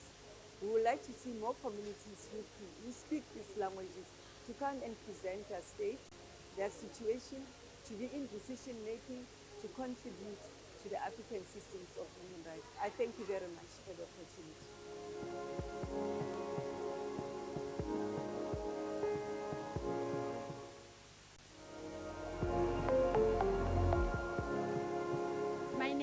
Dorcas Lamini. I'm the Principal Secretary in the Ministry of Justice and Constitutional Affairs in the Kingdom of Eswatini. We are attending the 85th Ordinary Session of the African Commission on Human and People's Rights. And as the Kingdom of Eswatini, we have delivered our statement, and the most important objective of this meeting is that we are meeting together as different countries to talk about the importance of human rights in our country.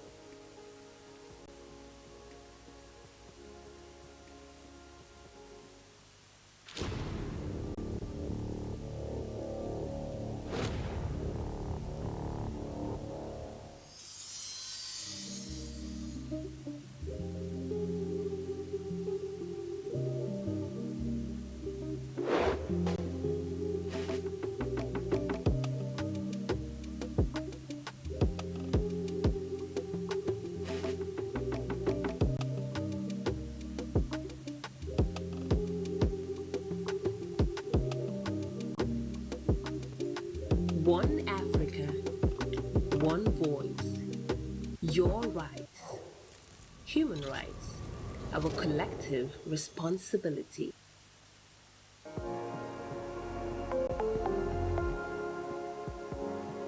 Hello, my name is Ellen Ann. I'm from the African Center for Democracy and Human Rights Studies. The center convenes the forum of NGOs in the work of the African Commission on Human and People's Rights. This year we convened the forum preceding the 85th Ordinary Session of the African Commission. So the forum brings in civil societies and NGOs to work on human rights violations that are going on currently in the continent. Going forward, I would like to see the contribution of the forum being reflected in the Commission's work, as well as being translated into meaningful change. Thank you very much.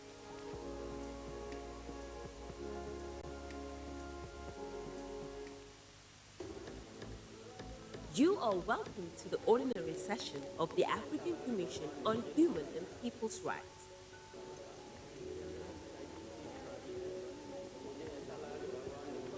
Human rights, our collective responsibility.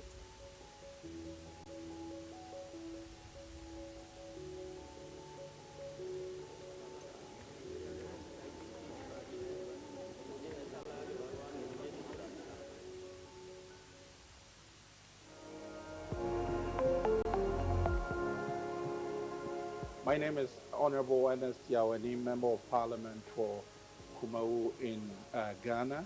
I serve as the Chairman of the Human Rights Committee of our Parliament, and I attended this session with members from Ghana's Parliament on the Constitutional Legal Committee. This is my second time observing the ordinary session. We were here in May for the last session, and it was very insightful for us as a committee of Parliament, and with oversight responsibility over human rights issues in Ghana. And this year has also been a very interesting one. We have observed the opening session yesterday, where we had various statements coming from different states, and it's quite interesting and to know about the different perspective of the African human rights situation across the globe is something for us as a committee to learn from, and also to see how best we can improve on our human rights situation back home in Ghana.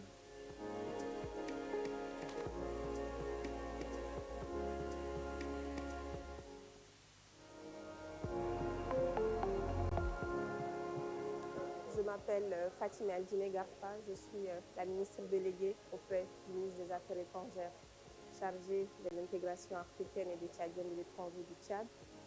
Nous sommes aujourd'hui ici avec la délégation pour participer à la 85e session ordinaire ici à Banjul.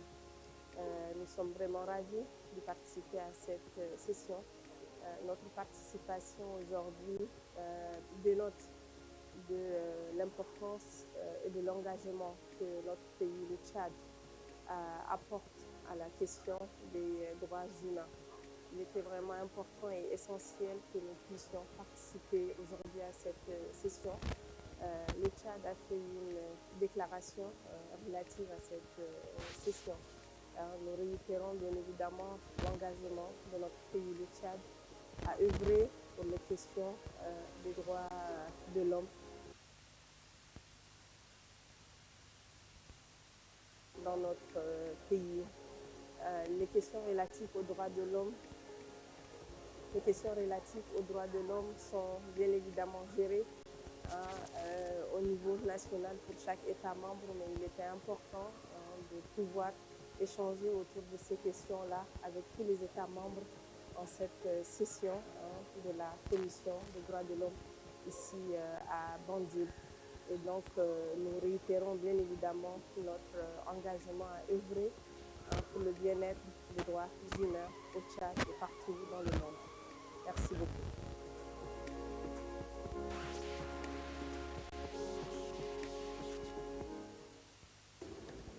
Bienvenue à la session ordinaire de la Commission africaine des droits de l'homme et des peuples. Les droits de l'homme, notre responsabilité collective.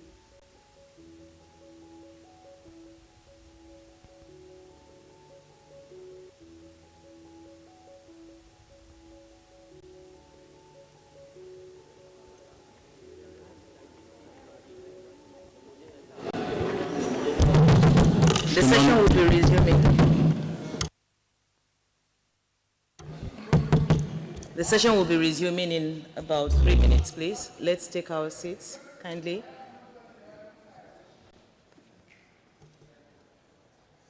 Thank you very much. Ushers, please, can you help us to inform the participants who are still outside the hall that the session will be resuming in 3 minutes?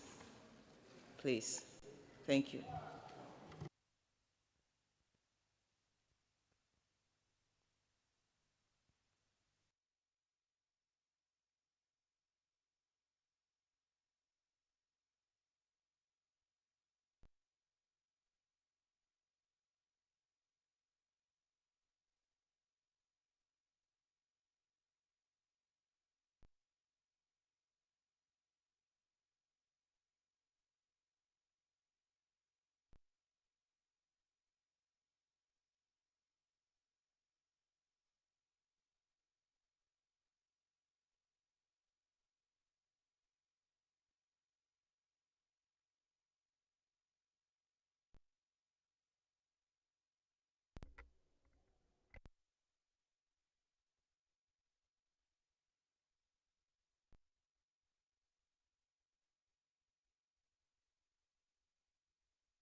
Chers participants, nous allons reprendre cette session. Je m'en vais tout de suite donner la parole. To give the floor now to the delegation of Angola for their reply. You have the floor for 5 minutes, Angola.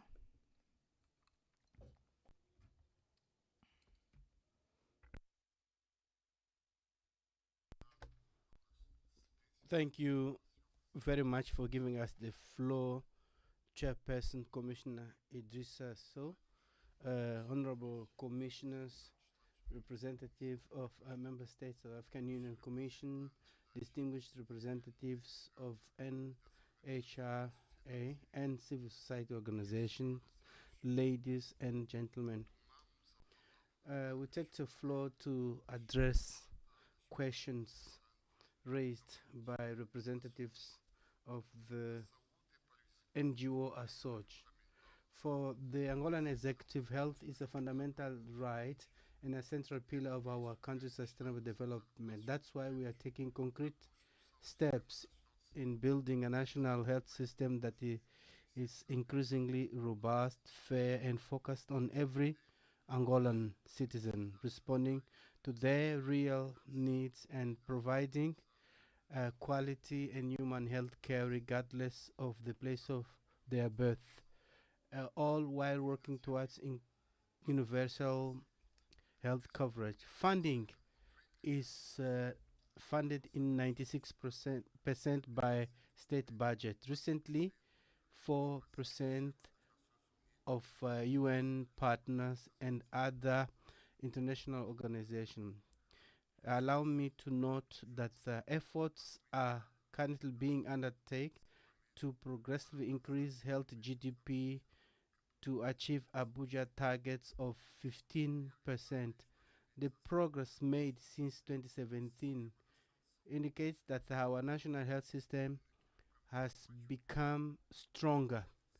The improvement in health indicators, particularly maternal and child health, is significant. According to recent data from the multiple health indicator 2023-2024, infant mortality fell from 44 to 32 of by 100 live births. Under 5 mortality fell from 68 to 52 per 1,000 live births, and maternal mortality fell from 239 to 170. These figures represent more than statistics. These are lives saved, strengthened family, and future secured. A survey was coordinated by National Institutes in partnership with the Ministry of Health and with support from international partners such as ICF through DHS program, USAID, UNICEF, and UNFPA. Therefore, we would like to indicate the source of that. Therefore, we would like to know the source that ASOJ used. It is undeniable that the investment made improved our indicators on health, namely in the coverage of the fourth prenatal consultation, which increased from 70% in 2023 to 75% in 2024, and the institutional childbirth, which went from 49% in 2023 to 51% in 2024. In order to strengthen this public policy on staff specialization, a training program is underway, as outlined in the Human Resource Development Plan that is funded by the World Bank for the upcoming 5 years. And we aim to train 8,000 health professionals in priority areas in order to increase their problem-solving capacity, especially in primary health care. Regarding sexual and reproductive health, we have a strategic plan that aims to raise awareness among adolescents about sexual and reproductive health, including for girls with disability.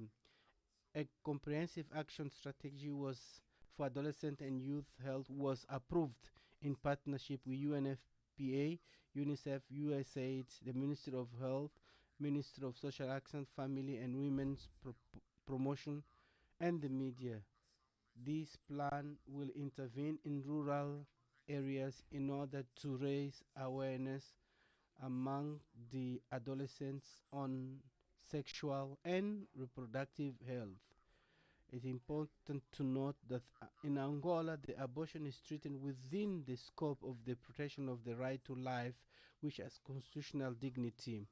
The Angola Penal Code criminalizes abortion except in cases of medical indication, and it is in this context that the health care provides this kind of service. Access to education, especially for girls and women. We recognize persistent challenges. In the year 2025-2026 academic year, more than 9,600 students are enrolled. 1,206,000 classrooms are available, and this represents an increase of more than 300%. We are implementing a special program for education with municipal incidents, including the construction and rehabilitation of basic education schools throughout the country, and training and hiring of staff for the next 2 years. All forms of harassment are also classified as crimes in our penal code, and we have got a complaint mechanism where students can lodge complaints. Regarding the reports presented by Social Action, Family and Promotion Women, would like to indicate that the mechanism and their our mechanism reporting mechanism, and it's one of the good practice in human rights with official data. The visit by the commissioners to Angola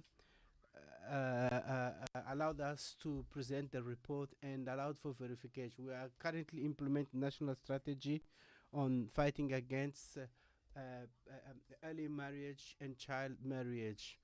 On the law against domestic violence, we would like to indicate that the consultation process has been concluded. Regarding social security for the mess workers who continue to have no access to social security, we would like to point out that Article 45 of the Presidential Decree 155/169 August determines that the registration of domestic workers with the social security to have access to the benefits is the joint responsibility of the employer and the employee. Hence, the executive has carried out periodic awareness campaigns among workers and employers with the aim to expand the base of domestic workers registered in our social security system. Regarding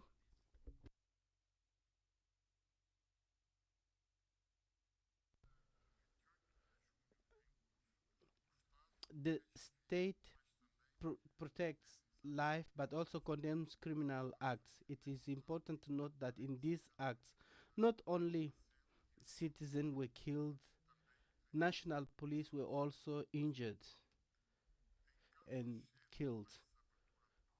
In action, we undertake investigation policies and we hold into account the perpetrators and in case of wrongdoing.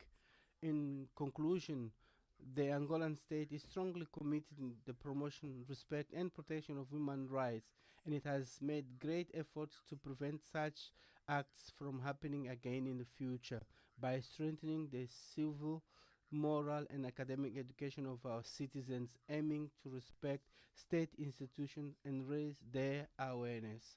Thank you very much for giving us the floor.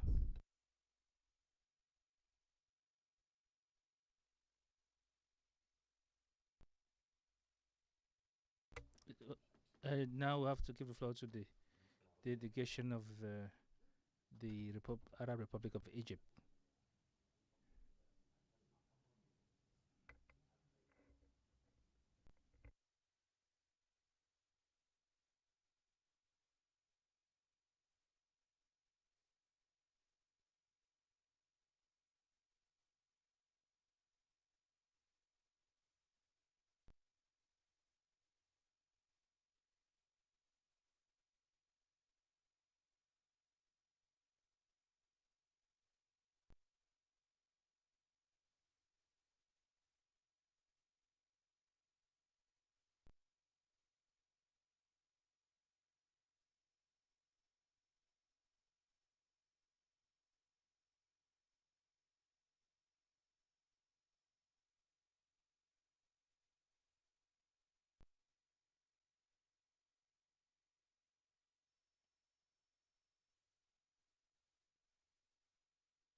At this juncture, we're going to consider item 10 of our agenda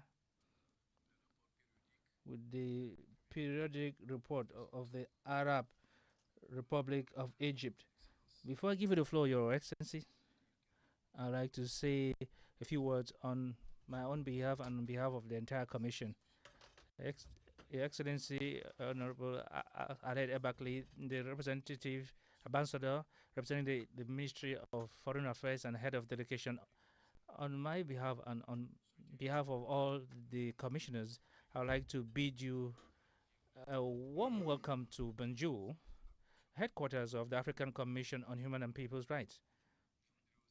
I would also like to present my compliments to the Arab Republic of Egypt for the preparation and submission of this report to the Commission, which attests to their willingness to comply with the conventional obligations ensuing from the African Charter on Human and People's Rights. I positively appreciate your constant openness in strengthening cooperation with our organ, as you have shown with the understanding that you showed earlier by your delegation. For reasons outside our control, we were obliged to delay your reception for a few minutes.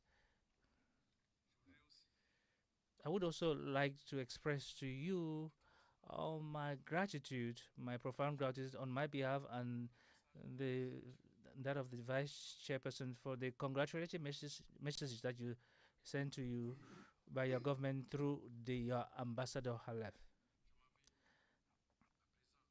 At this juncture, before I give you the floor, I would like to recall that the Arab Republic of Egypt is a state party to the Charter. It ratified this Charter in 20 March 1984. Your first periodic report was presented in 1992. The report that you're going to present very soon covers the period 2019-2024. The Commission, when I give you the floor, the Commission will listen to your presentation for 1 hour.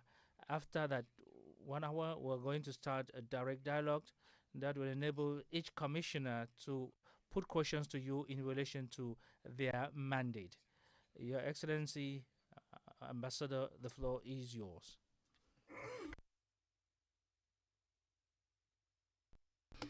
Mr. Chairperson, Mr. Idrissa Sow, Mr. Hatim Saim, Vice Chairperson of the Commission, ladies and gentlemen, I am delighted at the onset of my statement to express to your august Commission the salutations and appreciation of the Arab Republic of Egypt, and to stress its keenness to ensure constructive collaboration with the entire African human rights system based on its belief in our joint destiny, in that human rights is the main pillar for sustainable development and also the strengthening of or consolidation of stability on our continent. I would also like to express the congratulations of the Honorable Minister of Foreign Affairs, the head of the Permanent Human Rights Commission in Egypt,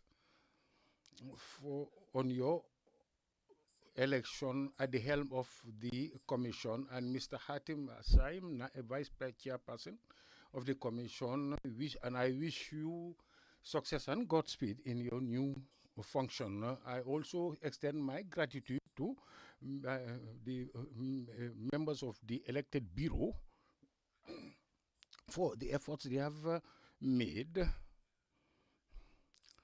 The previous Bureau for the efforts they have made during their function and the efforts they have made in order to improve situation in Canada. Egypt, since the proclamation of the African Charter on Human and People's Rights, in its belief the ability, capacity of the human rights system, and we are proud of the achievements of the African Commission on Human and People's Rights, in addition to the role of the Commission to spread the culture of human rights on the continent. Egypt is proud of its contribution to the Commission previously through Mr.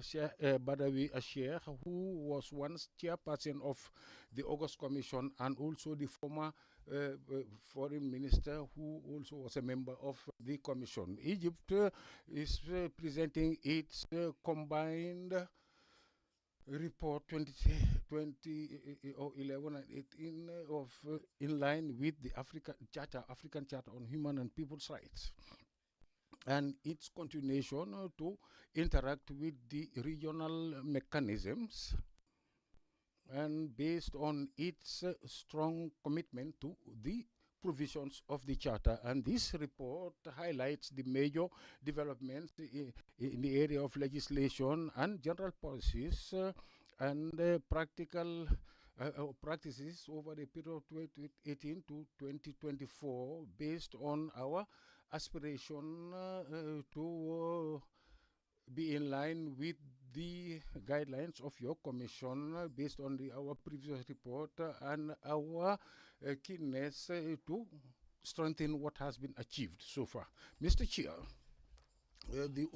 over the past years, we have witnessed a new stage with regard to human rights in Egypt, which is characterized by efforts in terms of legislation to ensure sustainable and comprehensive development for all citizens without discrimination. And in 2020 and 2021, the country launched the National Strategy on Human Rights from 2021-22 as the national strategy that is comprehensive in this regard. The broad participation of government institutions and civil society, and with the presence of the head of state, just to stress the country's political commitment on its four arms of government, which covers political rights, cultural rights, and social rights, and women's rights, and children's rights, and rights of older persons and the handicapped.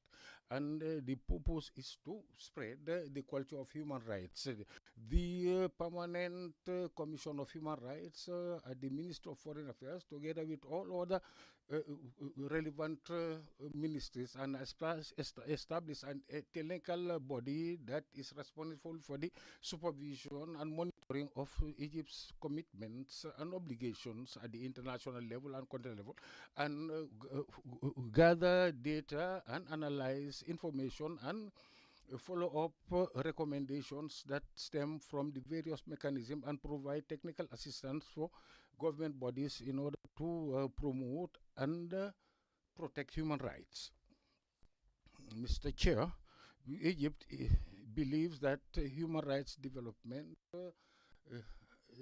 is important, and the guarantee of these rights helps the citizen to enjoy all forms of rights. So this period covered by the report has witnessed many legislations with Egypt's commitment in line with the African Charter. More than 20 laws and acts have been adopted, and we would like to indicate that earlier we also submitted a report on the rights of the child and on the African protocol on the older persons and persons with disabilities. So in line with support of freedoms Egypt has taken comprehensive steps in order to promote political dialogue, and this national dialogue comprises political parties, unions, civil society, in order to arrive at national agreement on general activities. And the civil society in Egypt has been quite open when the new policy in 2019 and the executive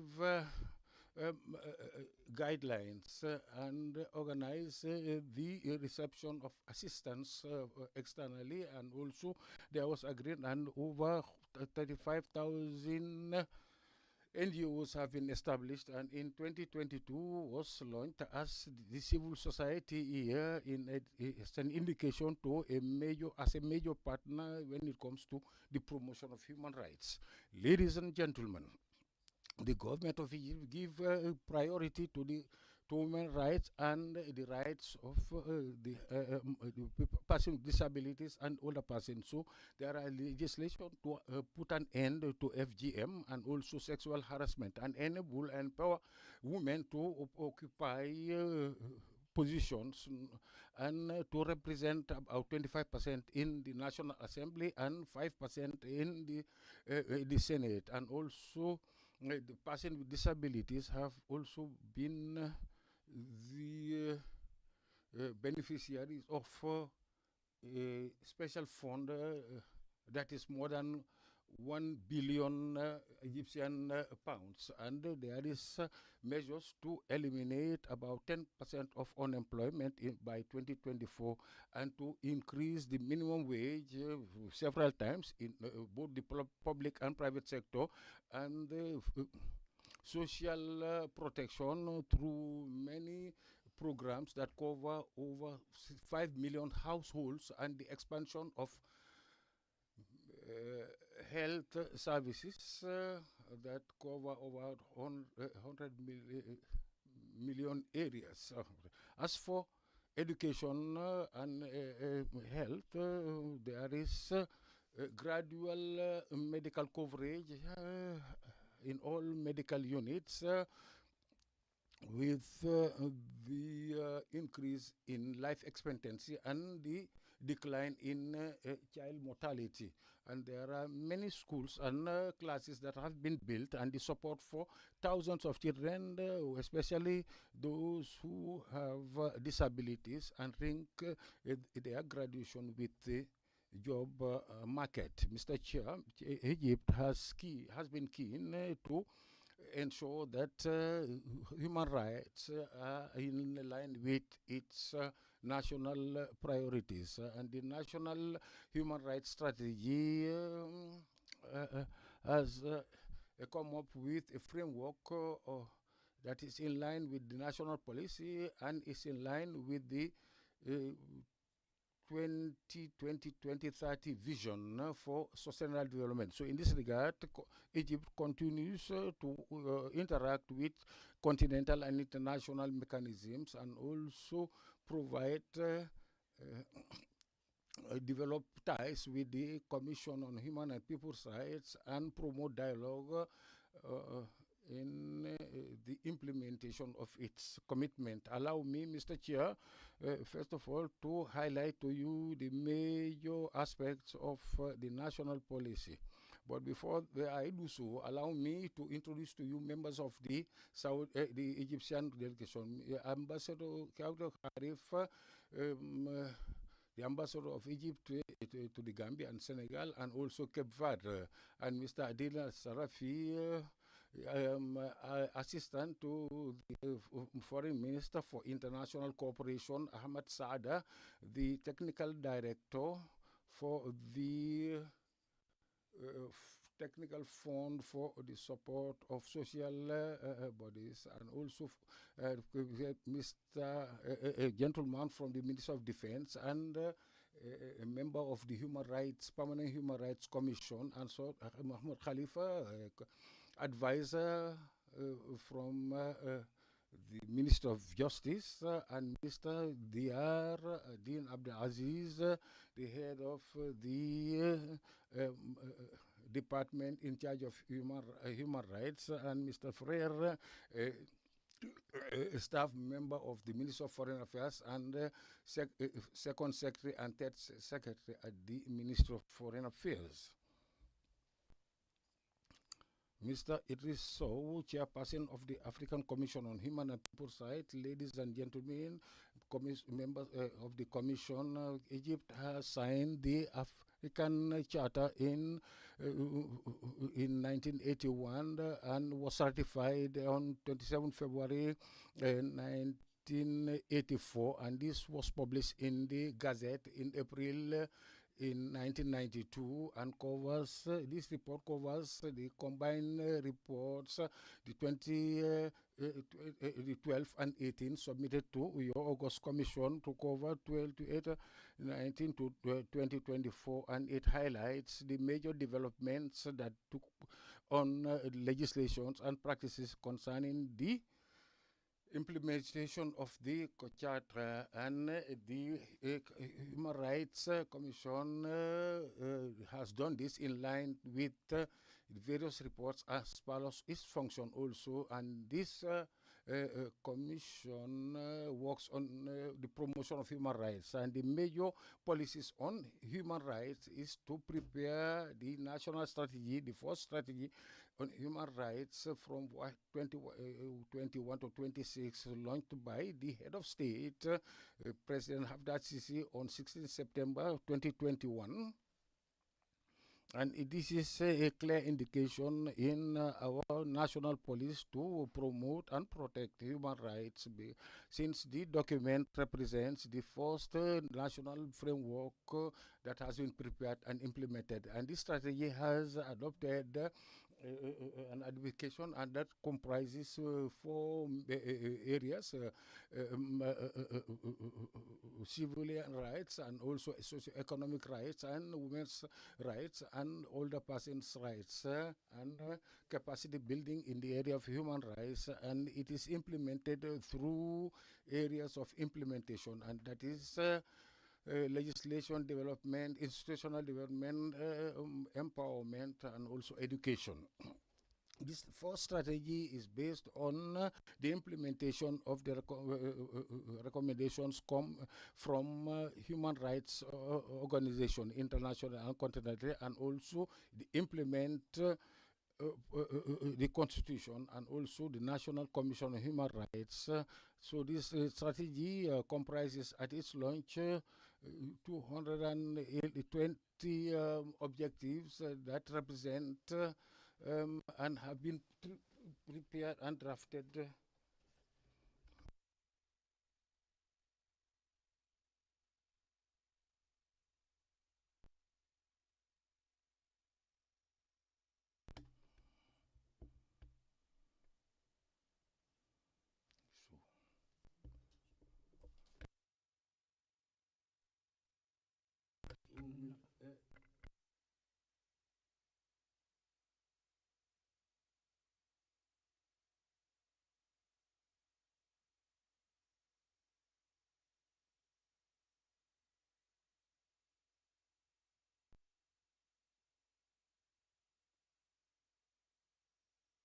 The President of the Republic has given instruction to start the preparation of the human rights strategy, and that is being done in consultation with all the stakeholders, especially civil society, in order to ensure the continuation and then the consolidation of achievements and ensure sustainable protection of human rights. We've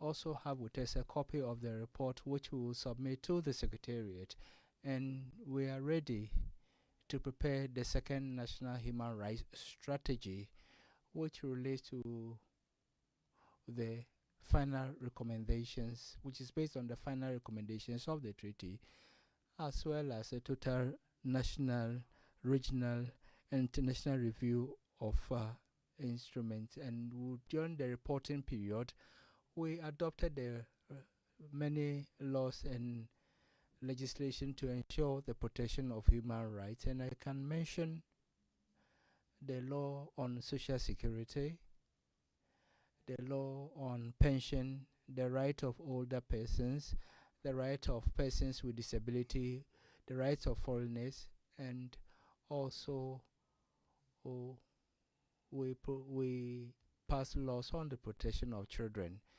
And there are also legislative measures to ensure fair trial. And we've also adopted laws that are not simple legal text, but in addition to adoption of these laws, amounts have also been allocated in order to scale up the means for ensuring justice delivery to all.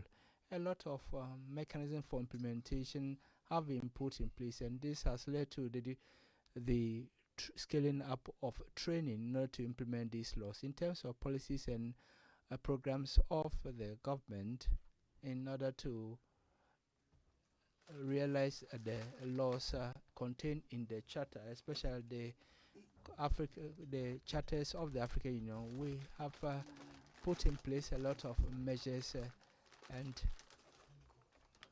we have also launched and implemented the national program for decent accommodation.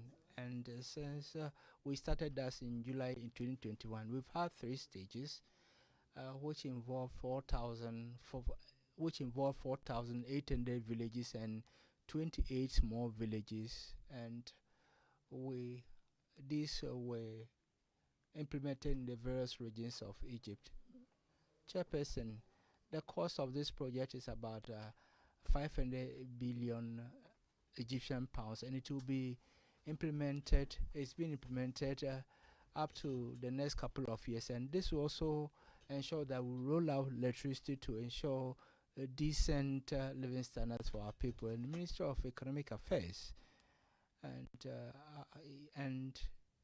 the UN also helped us a lot in this area, and we've also made use of assistance and development programs made available by the UN. We also have the Egyptian Sustainable Project, and the project emphasizes development and the relations between the various dimensions of economic, social, cultural development. And a lot of strategies have also been put in place to monitor performance.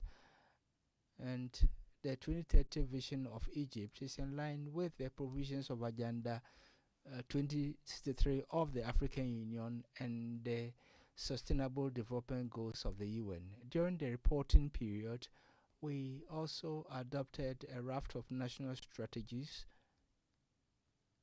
to disseminate the principle of human rights in relevant areas, and we've had more than 80 strategies. From the 3rd national strategy to prevent human trafficking, we've also put that in place, and we also have national strategy for the development for child development, and we also have a national plan for vocational training as well as education for all, and we are also scaling up efforts to combat corruption. And these are some of the examples that I can mention by way of our strategies. Egypt has also reinforced its policies and practices to ensure non-discrimination for all categories in the public sector, and women in particular substantially benefit from these policies. And we've also ensured that women are involved in decision making, and we've also ensured the equal and substantive participation of women in elected positions. In the civic and political sector, we are putting in place all the necessary measures to ensure that citizens are able to exercise their fundamental rights, especially the promulgation of the electoral law, the law relating to political parties, the law on parliament, and we've also put in place a whole raft of measures relating to parliamentary and presidential elections, and we've had 160 women parliamentarians. So this means that about 27% of members of parliament and 133 youths of less than 40 years are members of parliament. We also have Egyptians with disability and who are also covered under this law, and 280 political parties also ensure that there is inclusivity, and we've in the coming months we are going to organize elections. I also want to state that effectively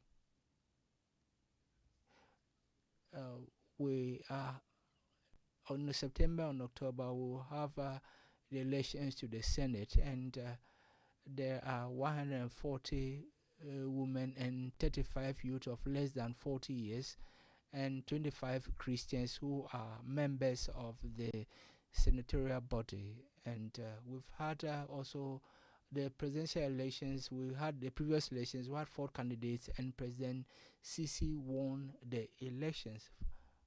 And so women are playing active role in the elections, and there is also the participation of many international and regional and local organizations who supervise, who are involved in monitoring these elections. In the area of freedom of expression and regarding prisoners, we have put in place strategies to improve conditions in prison and also to reduce congestion. And there has been qualitative improvement in the infrastructure of prisons, bringing them in line with international standards. And we've also shown that all the prisons and all these areas comply with modern standards required for prisons, and we've also put in place laws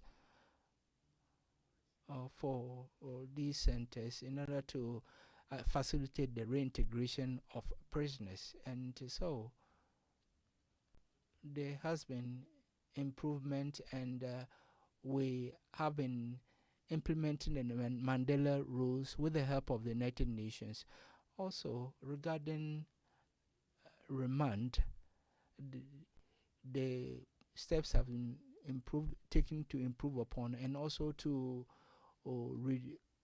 apply non-custodial sentences in order to reduce overpopulation in prisons. And we've also improved the system, taking into account the technical and human dimension, and we've also ensured that all have access to justice. And we work, of course, continually to improve the judicial services, and we've also trained the various magistrates. During the reporting period, we had 444 training sessions organized, and 1,080 judges were trained, and a lot of officials of courts also benefited from it. And all this is meant we've also improved upon our court infrastructure to ensure that we make use of electronic equipment in the court. And in the area of justice, the level of implementation of court decisions during the reporting period regarding civilians, we saw 180% increase in implementation. Now, with respect to first instance court, we had 100% implementation rate, and at the economic courts, the sentences amounted to 70% implementation rate. Now, on press laws, the press also ensure equal access to information, and journalists cannot be prosecuted for doing their work in line with the laws of the Republic. And of course, there are issues which have had nothing to do with the quality of journalism, and everything is done in order to regulate information and to ensure that we maintain the principles of democracy and the right to information. The report submitted to you mentions the quality of information, because, of course, there are more than 585 newspapers, and we have about 170 print and electronic media, and we also have about 14 television channels. With respect to information, all ministries, government services, and information centers of the Council of Ministers also provide all information and statistics. They are made public, and this information can be obtained on the internet website and the official in the official journal, and on internet also. All decisions made by the government, they are made available on the internet, and we also have used electronic media in order to disseminate information relating to the government, and everyone can access this website in order to submit questions and requests for clarification regarding the government's decisions. We have also put in place channels in order to receive all complaints from the public. We have a mechanism for receiving complaints, and this is at the office of the Prime Minister, and we also have at the police centers, but at the police stations, and we also have electronic means to reach the prosecutors, and then the Parliament and the Senate also have put in place mechanisms in order to bring to the attention of the officials attacks against civilians, especially women. And there are also UN mechanisms and regional mechanisms, and the Council of Ministers has to submit a report on the complaints, and the report also informs of the measures taken to deal with the complaints. The Council of Ministers has also established a platform of dialogue to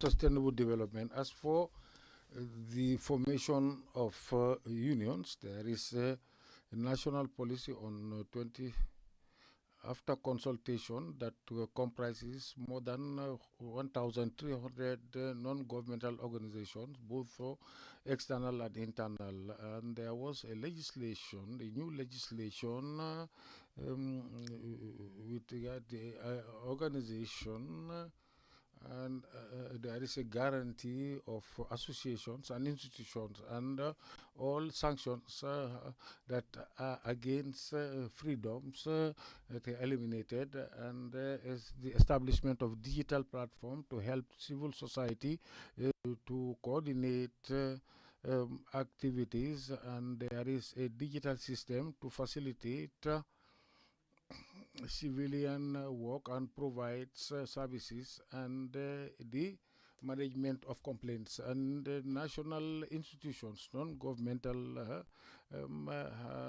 now stand at 35,770 organizations, and all the documents necessary digitally to cover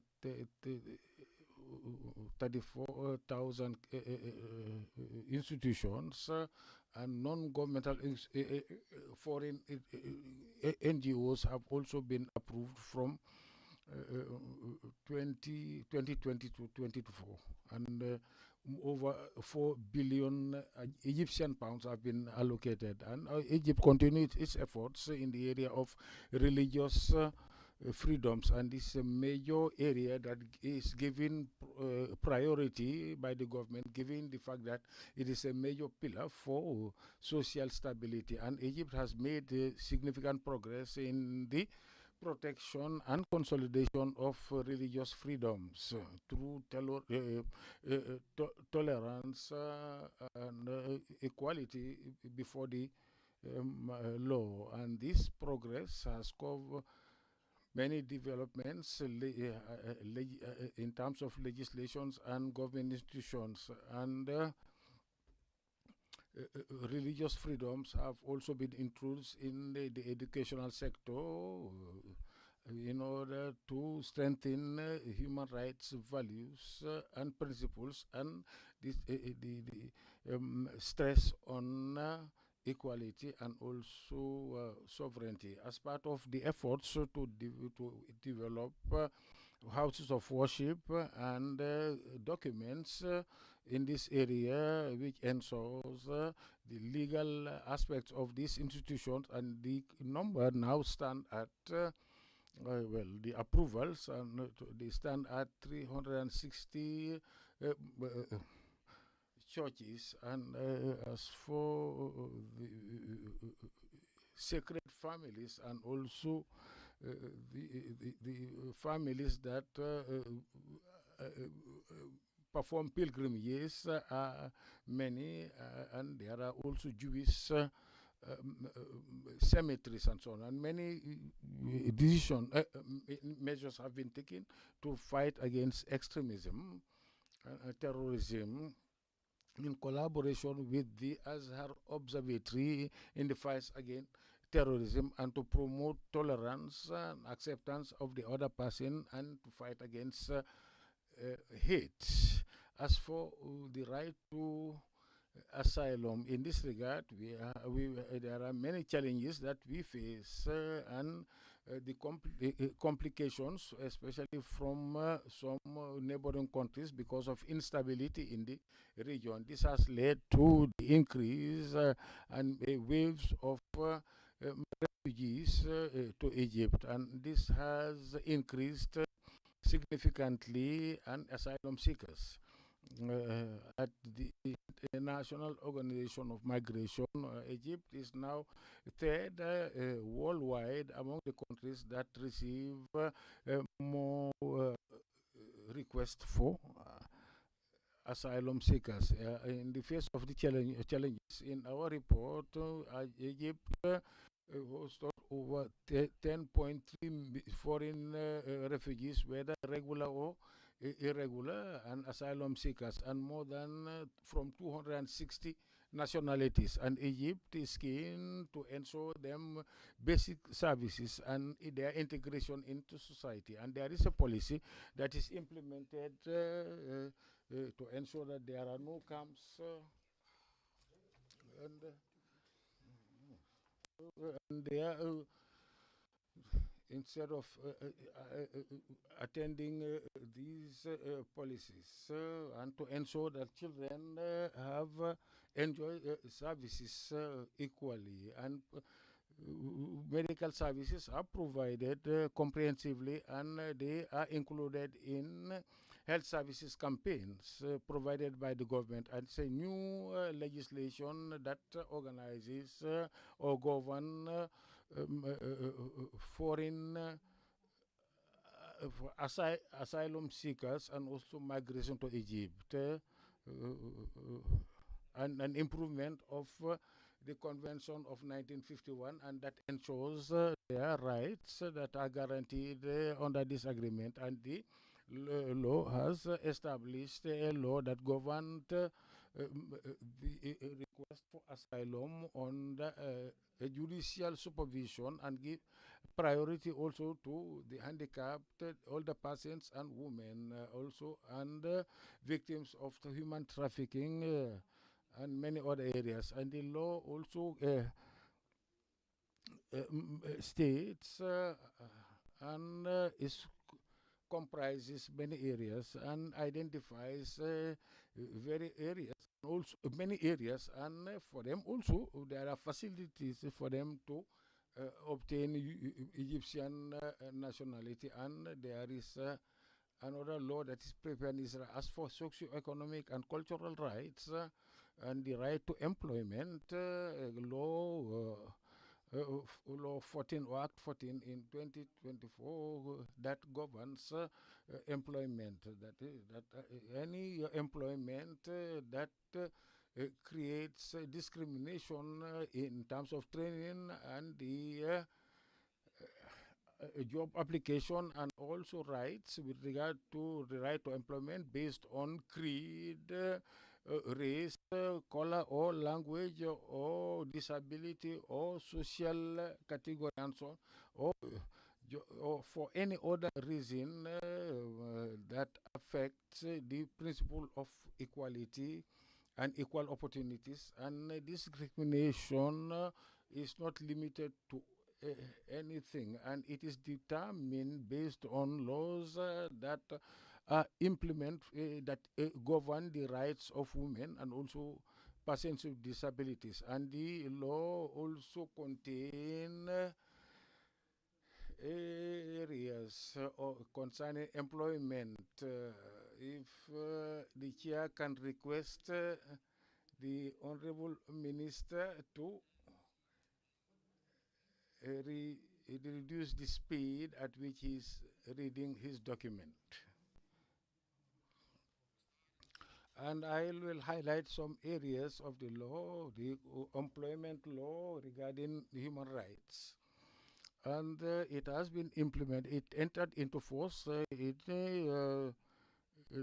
2024-25, and to ensure balance and equilibrium between the employer and the employee, in order to ensure the protection of human rights and the right to employment, and also equal employment and the right to join unions, and the protection of the rights of migrant workers. And there is a law that ensures also trilateral dialogue, and it has been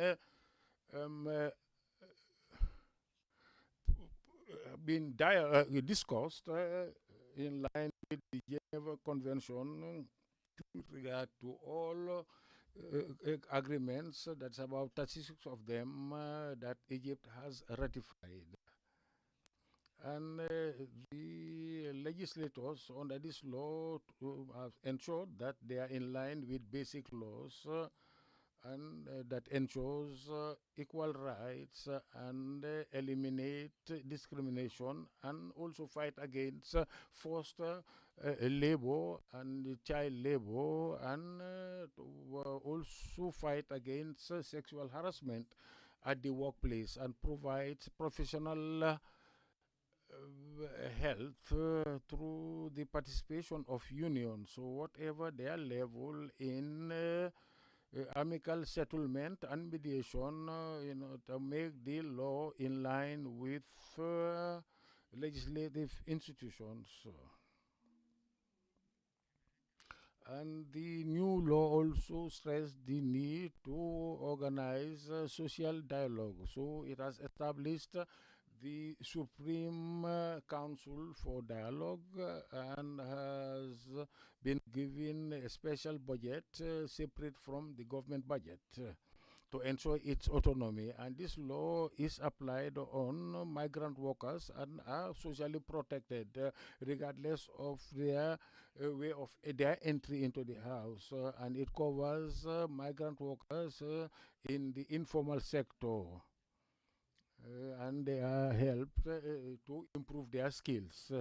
And there is also equal wage for also women, and women have been given rights that protect motherhood and to ensure their health, and fight against all forms of child labor, and has specified the age of employment at 15 years, and also integrate persons with disabilities in the job market.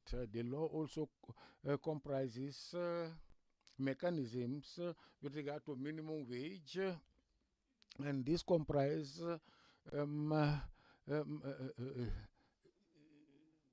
structures of dialogue, and the law also mentions the right to strike, which covers all the rights of workers, whether economic or social and cultural, and this in line with the ILO Board of Expertise.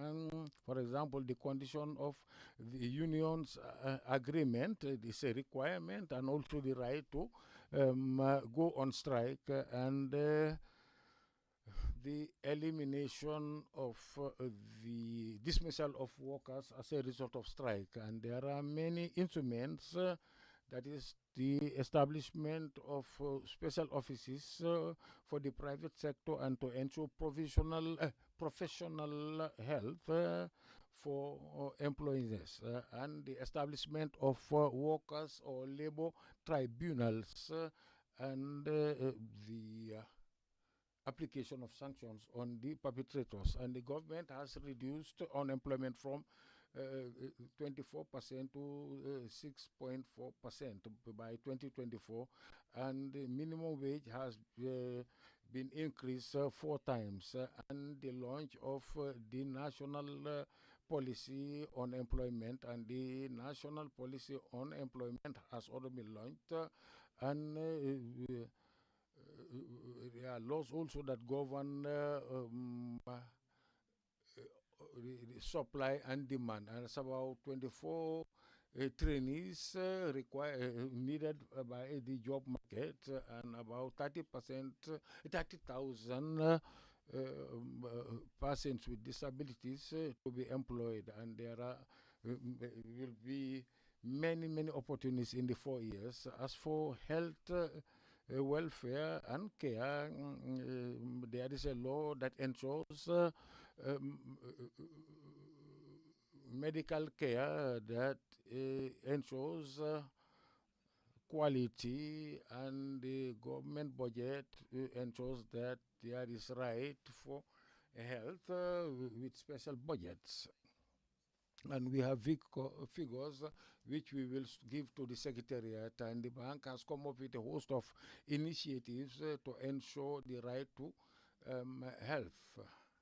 And you know, the population of Egypt now stands at 107 million, but there are measures to ensure services everywhere, and 14 initiatives that provide about 218 million services, and 94 million beneficiaries through many units. And there are judicial services in order to detect anemia and many other diseases, like also the health of mothers, and the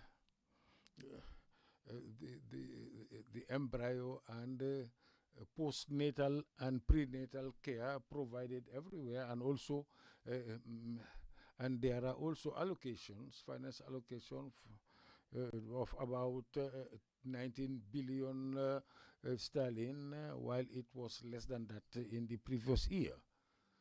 And about 30.4% million decisions have been issued, that about 10 million citizens are benefited from that, and the provision of comprehensive health care in 9 provinces. And about 6 million inhabitants have benefited from such measures. And over 600 operations that have been launched for healthcare. And the National Strategic Policy, Health Policy of Egypt 2024-2030, that stressed the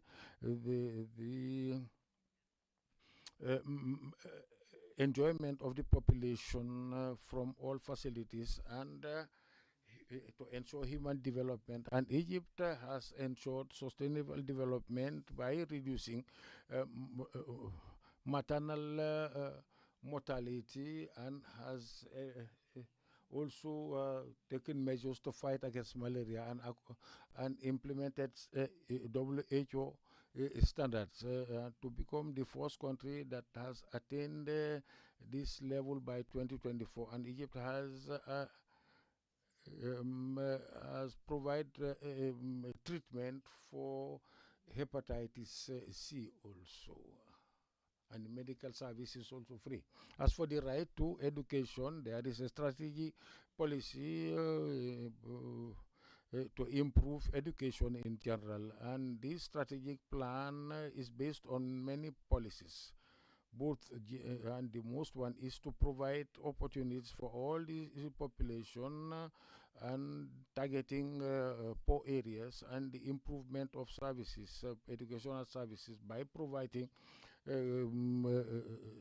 curriculum that are in line with international standards.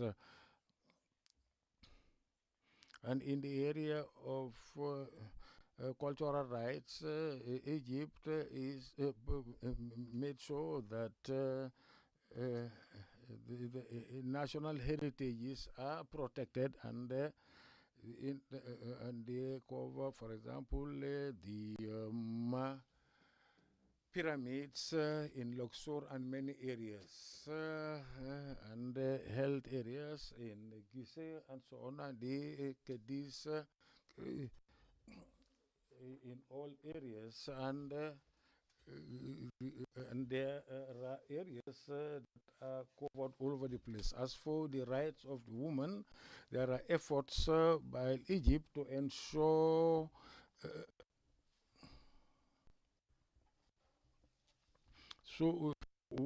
there are also measures issued by the head of state and the National Assembly to ensure equality when it comes to the penal code, and there is a national observatory for the rights of women to empower women from under Vision 2020 and 2030, and there are about 47 centers to ensure the empowerment of women in order to reduce the gap between the two gender compared to the center working in this regard. And there are 27 centers to represent women in the National Assembly, and there are many areas as well as its establishment of 19 centers in this regard for the employment of women, and there has been improvement compared to the past. And there is a judge as the vice president of that's about 3,551 members by 2023, and about 137 judges, and women represent by 2017 have occupied about 18 positions in the ministries and also the National Assembly. These data are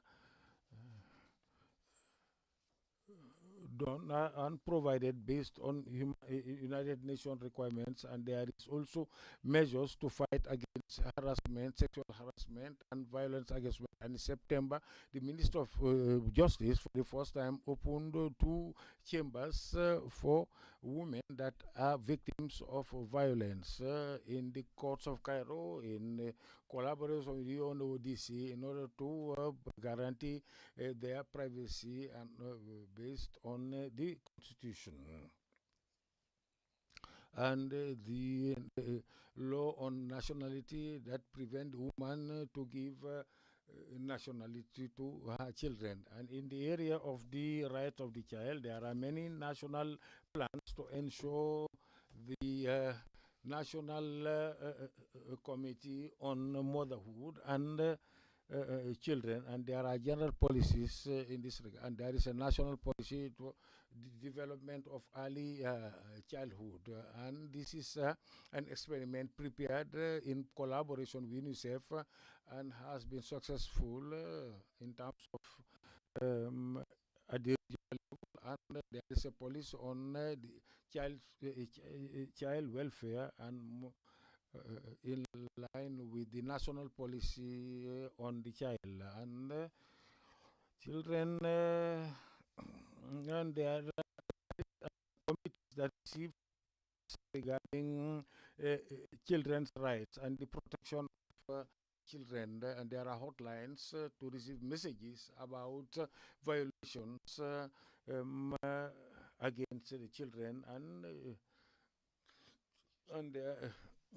33 courts and tribunals have been established for children all over the country, and the national plans to fight against child labor, and there is a fight against child labor to eliminate it by the end of the year, and there are many laws that fight against child labor. As for early child, there is a national policy for the development of the child in general. And as part of there is a host of sensitizing programs that target schools and families to ensure the poor utilization of the internet and the protection of children, and the right of children to participate, and empowerment of the girls and the children at the Youth Parliament in Egypt, and also there is a policy on the older persons in 2024, and the improvement of services for the older persons and for their welfare, and there is a special team for homeless adults in order to receive the proper care and to receive complaints concerning the older persons at the Ministry of Social Welfare, and there are funds provided at about 14% of the 4% of the budget, and they are provided with public transport, and especially for those who are more than 64 years old. And there is a care is provided to them at their homes in general. And in the area of persons with disabilities, there is a national strategy on people with disabilities. So there is a special policy for experts to help these segments of society. And in this regard, there's a law,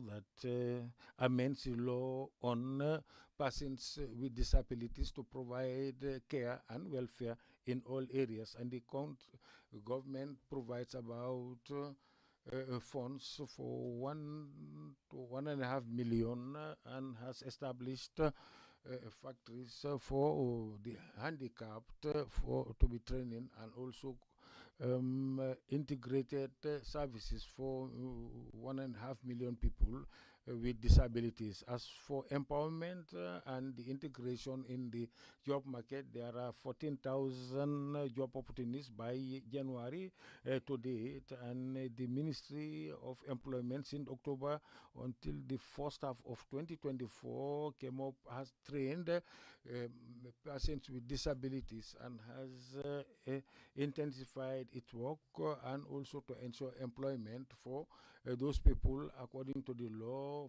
and to require the private sector and public sector that employs more than 20 persons, and the allocation of seats at the National Assembly, that's about 20 of them, and political participation is also facilitated for their electoral participation, and are provided also voters cards through Braille, and there are sign language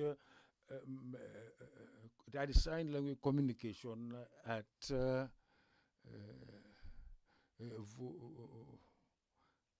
voting electoral stations. And then in 22 there is also there are guidelines based on the circular financing in order to integrate the informal sector facto and make it become formal, and also help to eliminate pollution and meet international environmental standards. And this would help to ensure the green transition and to ensure sustainability. And Egypt, in this area of environment, has ratified climate change conventions, and Egypt has hosted the UN Code 27 on climate change in the past years.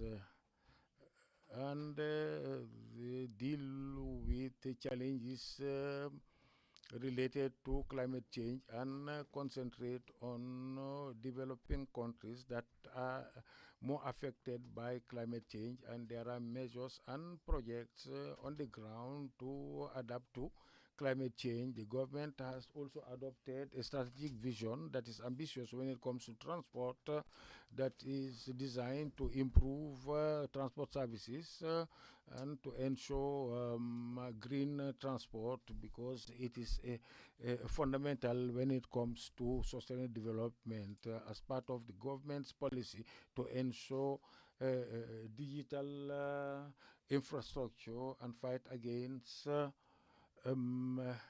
health hazards in this area. And these measures had helped to eliminate pollution in general. With regard to what has been achieved, the Ethiopian dam in this area, Egypt has come up with decisions.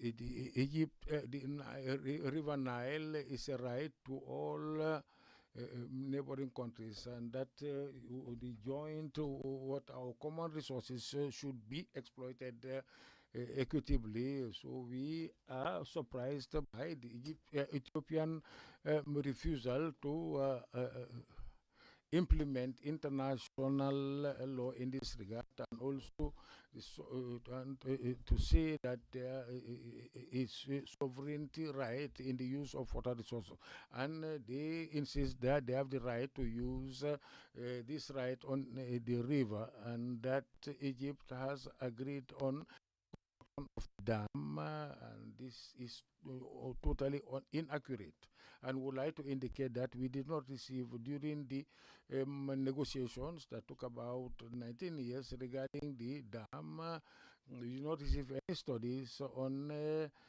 their socio-economic impact on the countries of the Nile, and the three countries have decided to conduct studies, but after 1 year of discussing the issue, we have not agreed because of the position of Egypt that cannot be understood. We then reject unilateral move with regard to the construction of the dam. So this has affected adversely both Egypt and Sudan. Ladies and gentlemen, the content of this report in terms of recommendations reflect the achievements that have taken place, and Egypt seeks to establish a country that is based on the rule of law with human rights, and its efforts to overcome current challenges, and will do everything in order to consolidate its cooperation with its international partners, because human rights is a requirement that requires joint efforts. In conclusion, Egypt would like to transform challenges into opportunities, especially in the area of digital reform and climate change and human rights. And we look forward to constructive dialogue with your commission on this report in order to benefit from the experience of the commission to deal with our areas of concern when it comes to implementing these agreements. And we look forward to recommendations that will help to promote relations between the commission and Egypt in the interest of the African person. We thank you for your kind attention.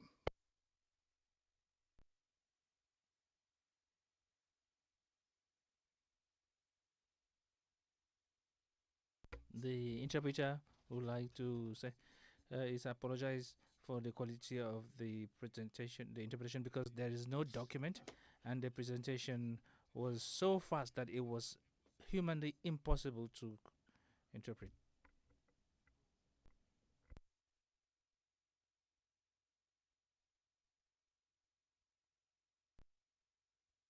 And now the floor to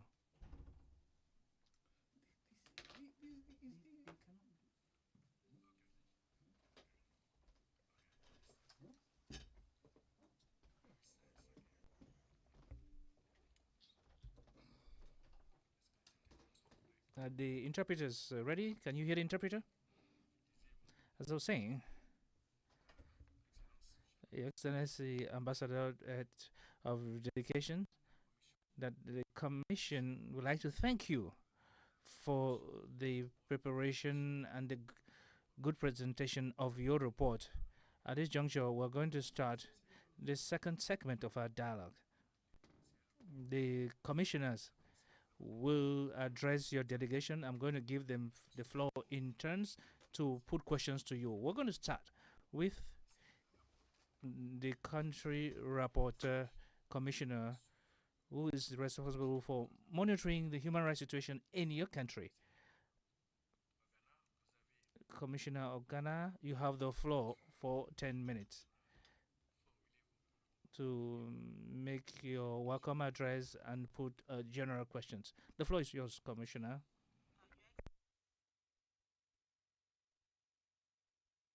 Minister of Foreign Affairs in Arab Republic of Egypt and the chair of the High Technical Committee on Human Rights, Your Excellency Ambassador Khaled Aref, the Ambassador of Egypt to Gambia and Senegal, distinguished members of the Egyptian delegation to the 85th Ordinary Session, I too am pleased to take the floor to join the chairperson in welcoming you and thanking you for being here today. Your Excellency, the Commission takes note with appreciation your presentation of its 18th periodic report covering the period 2019 to 2024.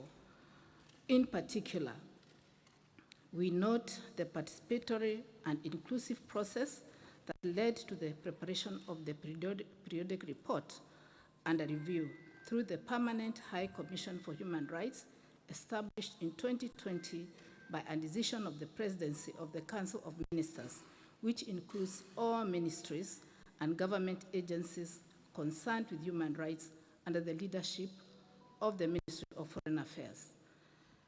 Your Excellency, the Commission wishes to commend the State Party for its strong engagement in state reporting and Article 62 of the African Charter. Whilst appreciating the State Periodic Report, the Commission would like to raise some questions pertaining to its content, as well as request further information on how the government of Egypt is implementing the rights enshrined in the African Charter and other relevant instruments. We note that the State Party is aware of several Commission's guidelines, and we would like to know if you are aware of the guidelines for national periodic reports under the African Charter. Does the Permanent High Commission for Human Rights, established in 2020, enjoy sufficient human and financial resources to effectively implement its mandate?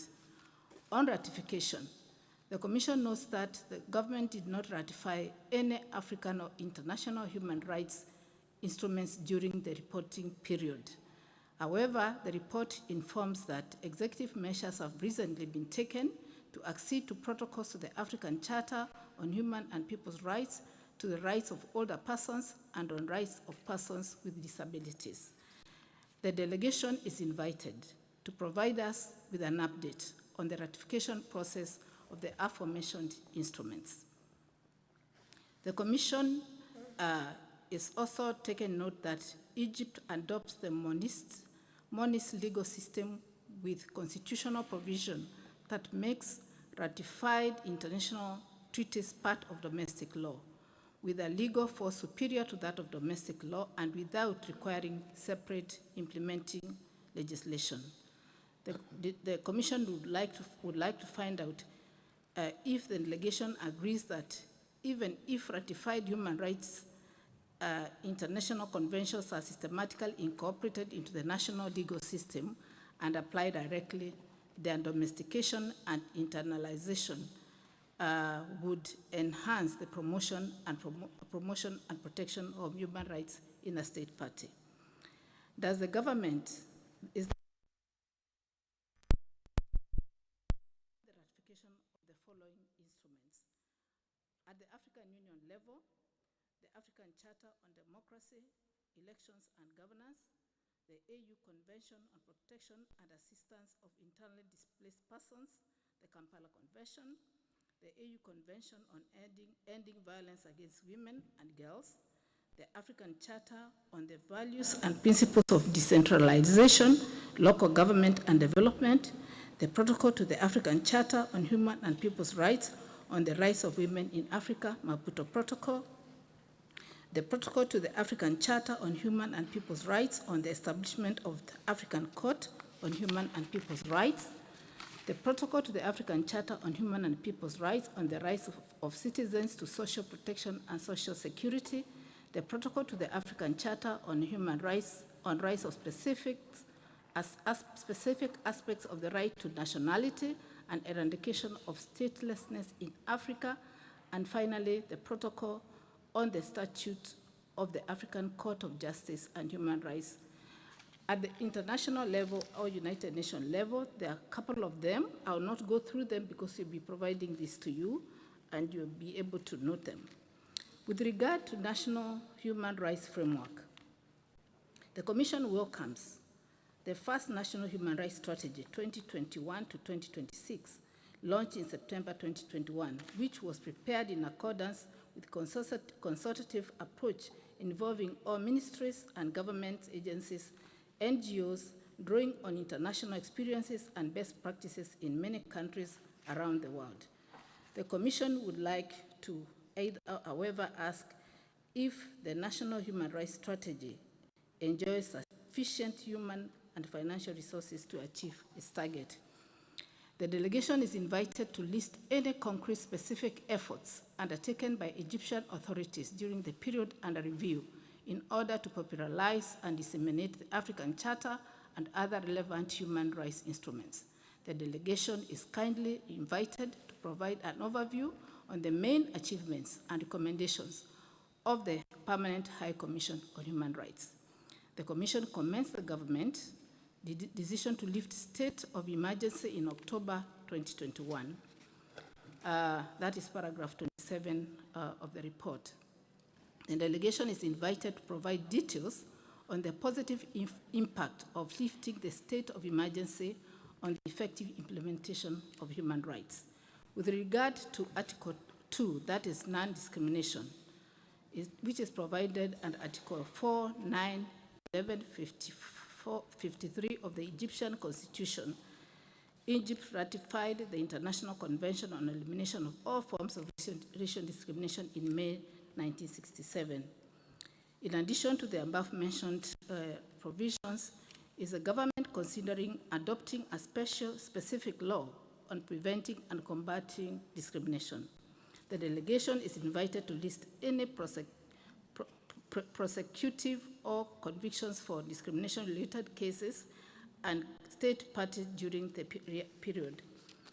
There are quite a number of questions under this, and I will not read all of them. We will provide them to you because of time. On the right to freedom of conscience, Article 8. The Commission takes note that the right to freedom of conscience is provided in Article 353 and 64 of the Egyptian Constitution. The report mentions initiatives aimed at promoting the values of tolerance and respect for cultural and religious diversity, including awareness campaigns launched by Azhar al-Sharif to promote the principles of true Islam, foremost among which are tolerance and acceptance of others. Is the government considering lifting its reservations on Article 8 of the African Charter in line with the previous recommendations of the Commission? The delegation is invited to provide information on religious registrations. Does it require religious groups to possess a set of minimum number of members? Is there in Egypt any institutional framework entrusted with promoting interreligious dialogues? I think your report has caught some of these questions, which we appreciate. On rights to participate in public affairs, that is Article 13. The report informs that elections for the House of Representatives and Senate were held in October 2020 and presidential elections in December 2023. A short-term joint African Union COMESA election observation mission was deployed to Egypt to observe the 2023 presidential elections. The mission the Commission notes with satisfaction the peaceful atmosphere in which the presidential election was held. Generally speaking, what are the concrete steps taken by the government of Egypt to strengthen confidence in the electoral process? What are the concrete measures taken to implement the Joint Election Observation Mission recommendations, in particular regarding the need to provide clear identification to polling officials and candidate agents, the continuous training for polling officers on closing and counting procedures to enhance their proficiency and the efficiency in the issuance of accreditation badges to allow for timely deployment of observers? Are there any national mechanisms that redress election-related disputes in Egypt? On national human rights institutions and other institutions, Article 26, the report under review mentions Presidential Decree number 616 of 2021, and which restructured the National Council for Human Rights for the first time in the Council's history, which, since its establishment, it is headed by a woman, and women represent 44 of its members. That's paragraph 108.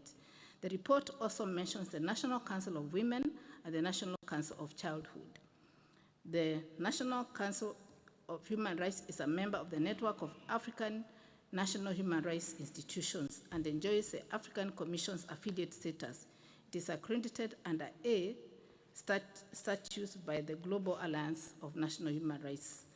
The delegation is invited to provide detail on the nomination of National Council Human Rights members. What are the safeguards and the main guarantees for the full independence and effectiveness of the National Council Human Rights in delivering its mandate? Does the National Council for Human Rights enjoy sufficient human and financial resources in line with national and regional standards to fulfill its mandate? The delegation is invited to collaborate to elaborate on the role of National Council in the monitoring and follow-up on the regional and international human rights organ recommendations. On cooperation with the Commission, which is the final part of this general section questions, the Commission wishes to reiterate and extend its appreciation to the government for having hosted the 64th ordinary session from 24th April to 14th May 2019 in Sharm el-Sheikh. Additionally, the Commission is grateful to the government for having received a commissioner, the country rapporteur, in December 2024.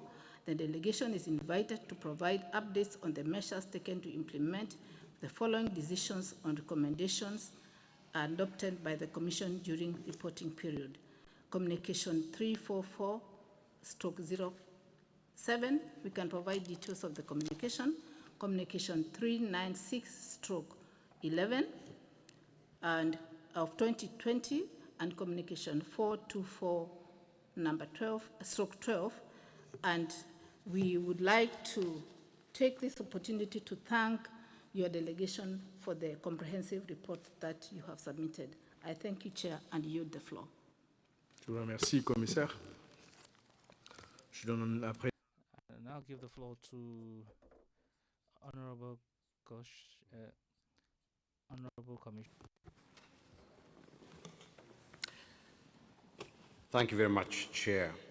May I also join colleagues in welcoming the delegation of Egypt, in thanking you, the delegation and the State of the Arab Republic of Egypt for the submission of its report under the African Charter on Human and People's Rights and the Maputo Protocol. I will be raising questions in relation to the portfolio that I hold regarding the Working Group on Extractive Industries, Environment and Human Rights Violations in Africa. The Constitution of Egypt, and therefore I would address myself with respect to Article 21 of the Charter on the right of peoples to free disposal of wealth and natural resources, and Article 24 of the Charter on the right to environment. The Constitution of Egypt guarantees that natural resources belong to the people. Article 32 of the Egyptian Constitution highlights that the state commits to preserving the resources and exploitation and subsequently preventing their depletion, taking into consideration the rights of future generations. The working group that I chair commends this provision with its concern also for preserving natural resources for the benefit of future generations as well. And indeed, it's unique in that respect, including here on the African continent. The same provision highlights that the right to exploit natural resources or a concession to a public utility shall take place by law for a period of not exceeding 30 years. One of the questions I have is, we in the African Commission, through the working group that I chair, adopted a state reporting guidelines and principles on Articles 21 and 24 of the Charter, which outlines the kind of information that we seek from member states in terms of the implementation of Articles 21 and 24 of the Charter. But looking through the report, much of the information provided is on provisions that are contained in the Constitution. It doesn't provide the kind of detailed information that is expected to reflect the steps taken by Egypt in respect to the 5 provisions of Article 21 and that of Article 24. I would like to request your clarification on why we have this omission in the report, and if there is anything that we can do to assist to fill in exactly this gap. I would also like to kindly get your feedback on whether or not there is actually a law that is put in place to operationalize Article 32, particularly in terms of the granting of concession for a period not exceeding 30 years. And it says that it would be provided by law. Is this law already in place, and what kind of safeguards and what kind of standards does it provide in terms of the obligations that the grantees of licenses need to comply with under Egyptian law, and indeed under human rights law that Egypt is a party to, including the African Charter on Human and People's Rights. What are the requirements in this respect, particularly from the perspective of extractive industries for allocation of fair percentage of revenues to local communities in areas where these extractive industries are undertaking their businesses and their operations, and indeed the kind of distribution that exists between local communities and the national level.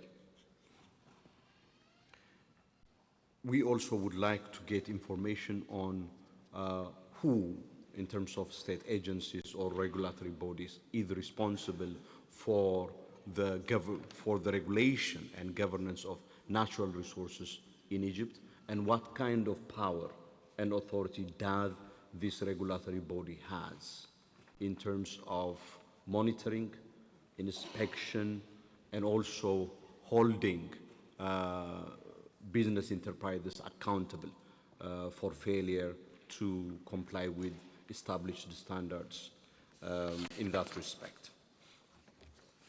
In terms of also the requirements under Article 21 of the Charter, read together with the broader African Charter provisions, what guarantees do you have for the participation and consultation of communities, local communities and citizens with respect to addressing concerns that they may have in terms of the granting of licenses to huge business enterprises that may affect their land, their environment, and what kind of guarantees do you have for ensuring that in the event of their concerns not being addressed and they get affected by those business operations, the kind of redress, the kind of accountability measures that is provided in Egyptian law, and if you can provide us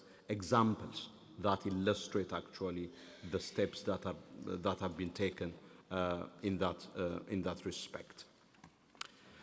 With respect to Article 24 of the Charter, the right to environment, I understand from our reading of reports on environment in Egypt, there are certain industries that heavily affect the environment, particularly in terms of pollution of air, such as the cement industry, for example. And some of the cost of that, not only in terms of, such as in terms of the health burden that it creates, is reported to be very significant for the GDP of Egypt.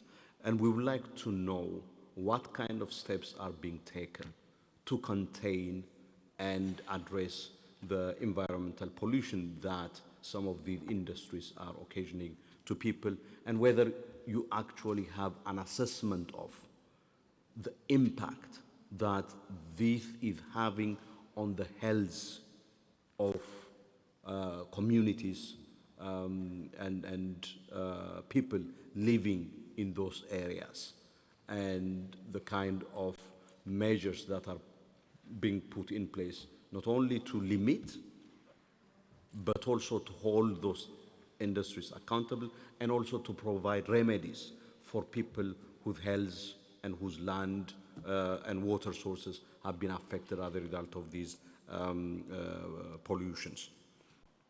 And also, if you can inform us the kind of legislation that is in place for, apart from those that you mentioned in your report, in terms of environmental protection, but importantly, the regulatory framework and institutions that are in place for safeguarding environmental standards and also enforcing those standards, and what authorities do they have actually for enforcing those environmental standards.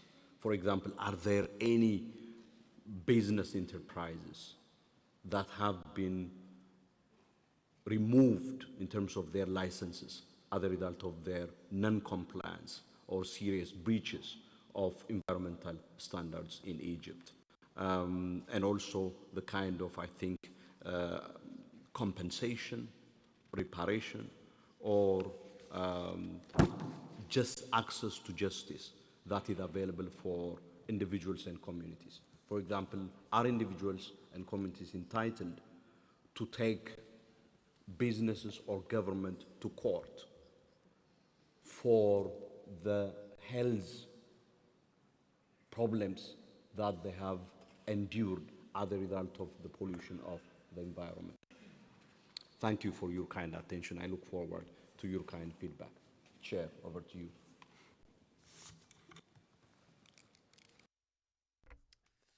Thank you, Commissioner Desho. I'd like to give the floor to Honorable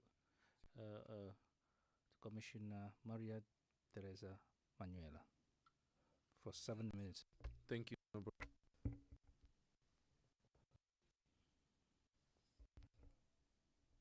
I'll give enough time people to connect to the interpretation. I would like to begin by commending the Egyptian state for this well-drafted and presented report.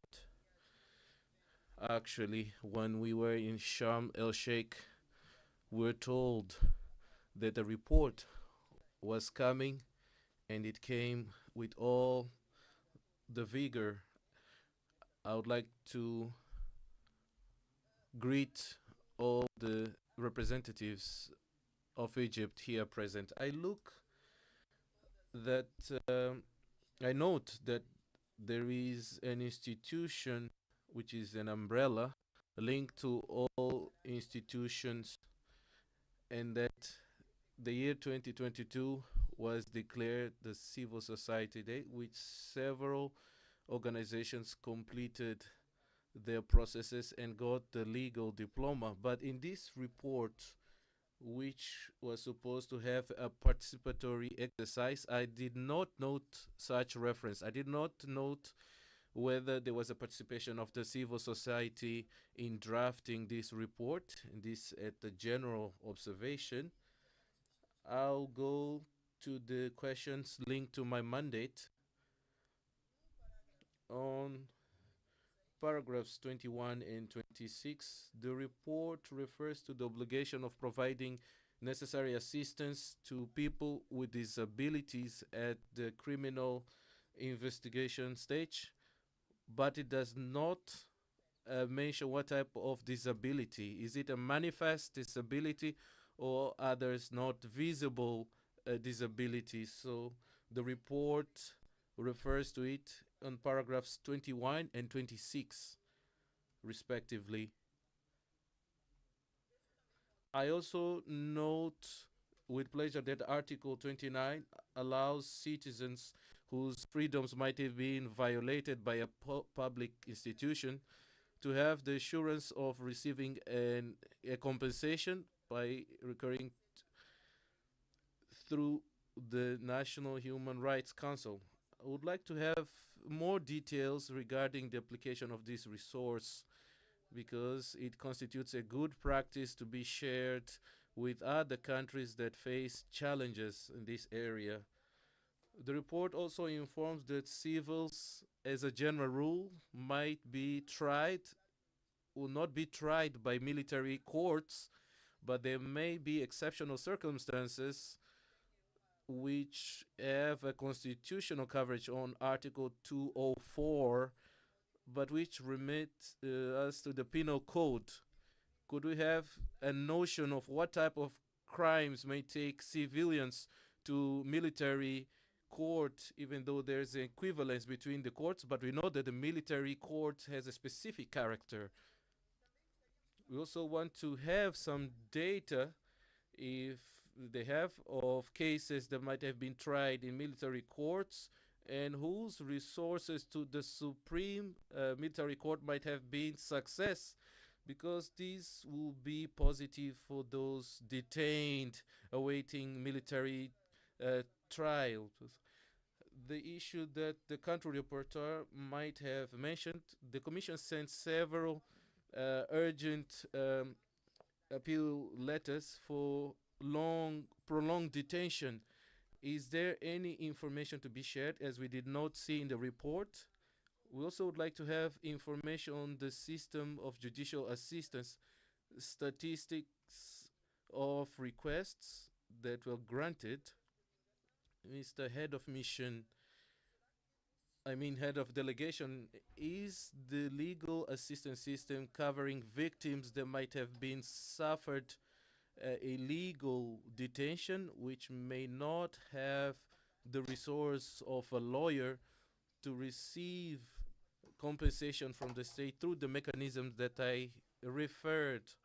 Also, regarding the dual degree of jurisdiction of paragraph 13, I would like to know if it's only for those tried to death or it's a resource to all, available to all. The Commission sent a commended letter in 2024 to the Egyptian president on the sequence of the release of 600 detainees on presidential pardon. Would like to have more information on this measure and if it covered all kinds of detainees. I only have 2 minutes. In your reaction to the questions linked to prisons regarding the observations in the previous report, I note that there is some development regarding Law 14/2022 with revised 396, and that the prisons are no longer called prisons but centers of rehabilitation. They are modernized and changed the philosophy regarding prisons. This initiative, starting in 2022, is likely that there are practical results to share with us, and I would like to have such information in this dialogue. But I also look at concern that there are no data on detention infrastructure in the country, its legal capacity, and this leads to our current rate of occupation.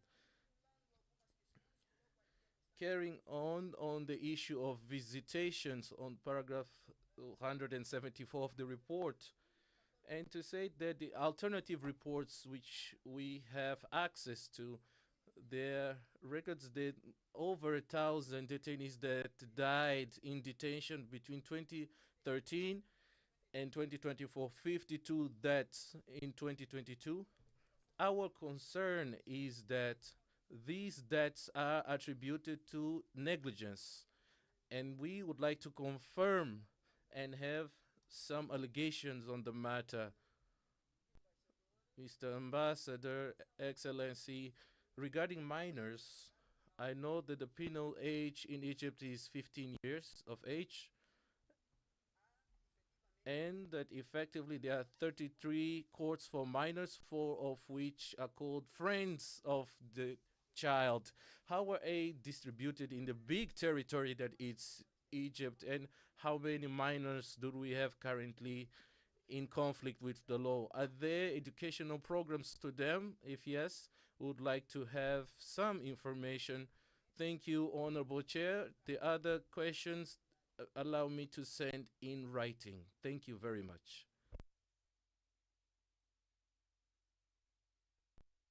Thank you, Honorable Commissioner. I now give the floor to Honorable Commissioner Remy Lumbu for 7 minutes. Thank you very much, Chair.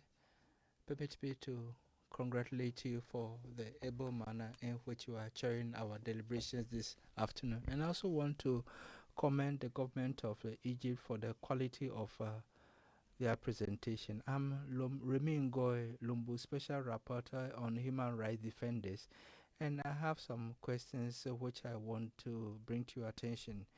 Initially, I want to find out whether the Egyptian government is aware of the guidelines on freedom of assembly and meeting in Africa.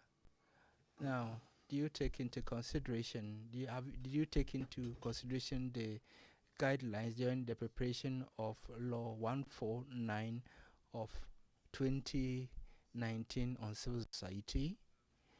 Secondly, I want to find out I want the delegation to explain how Article 14 of Law 149/2019, which which provides that civil society organizations have to contribute to the development of society, taking into account the development plan of the Egyptian state.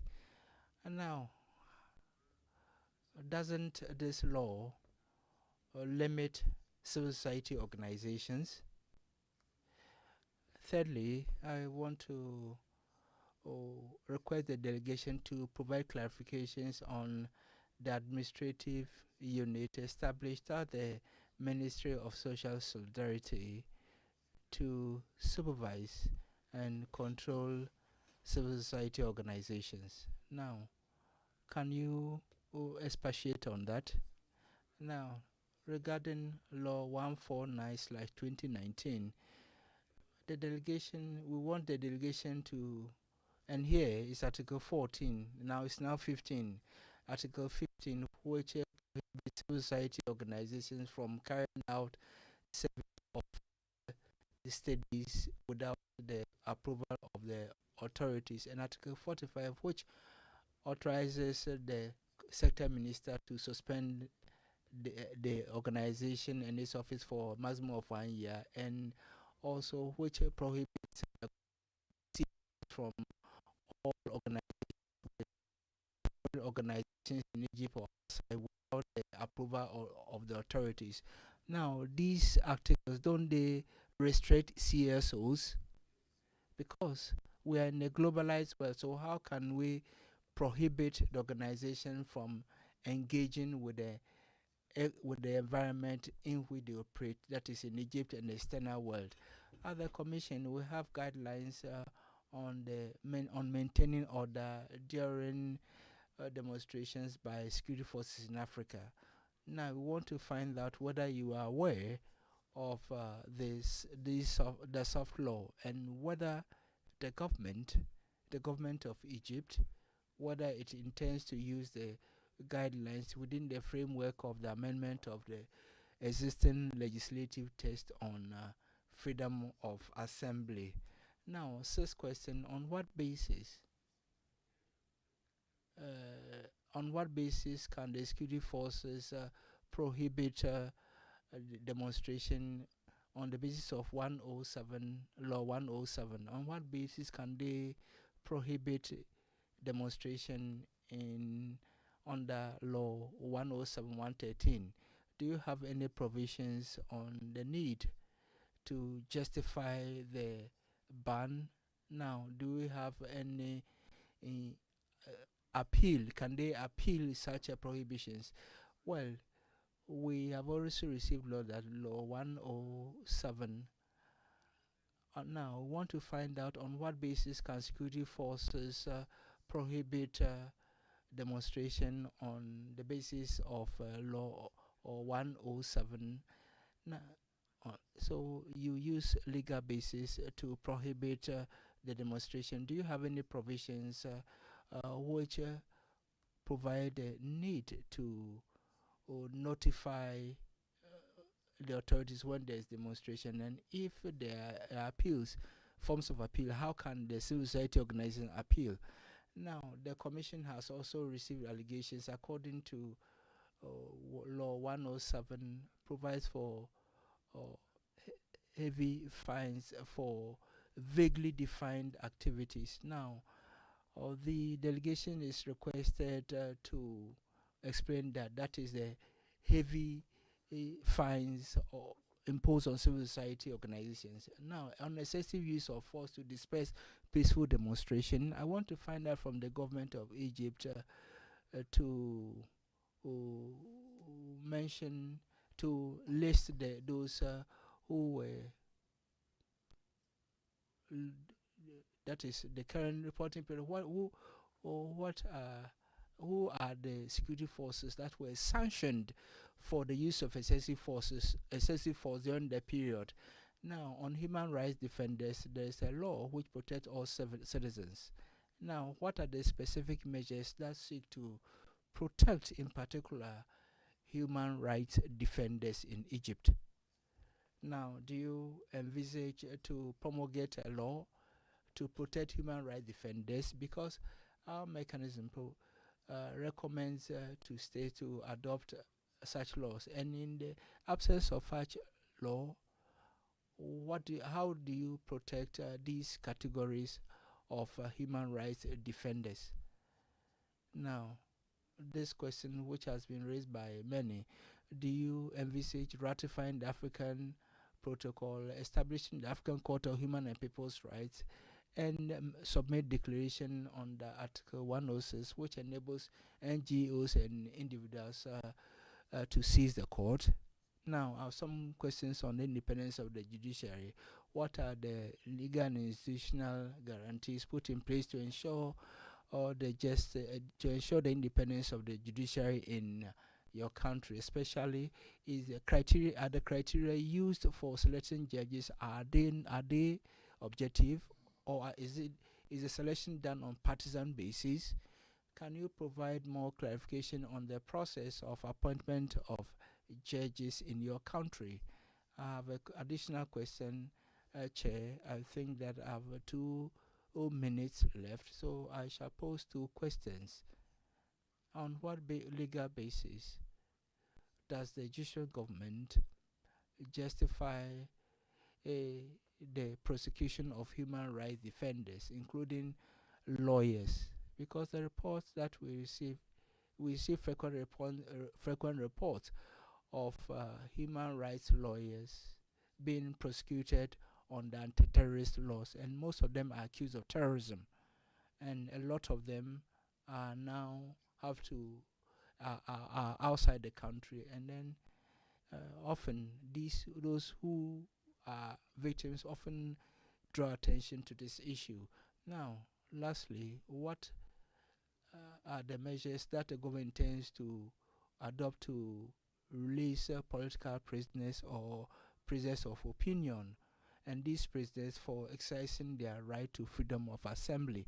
There are a lot of people who are being unjustifiably held. How many have been released between 2019 and 2024? That is prisoners of conscience or political prisoners, and especially the statistics. We want to know how many of them are still in prison. Chairperson, when you gave me the floor, and I want to thank you and also thank the government of Egypt for the response to their questions posed. And I give the floor to Honorable Commissioner Zakaria Mondango for 7 minutes. I also join my colleagues who have spoken before me in welcoming the esteemed delegation from Egypt. And I should also mention the fact that I do also take note of the reports that you have presented.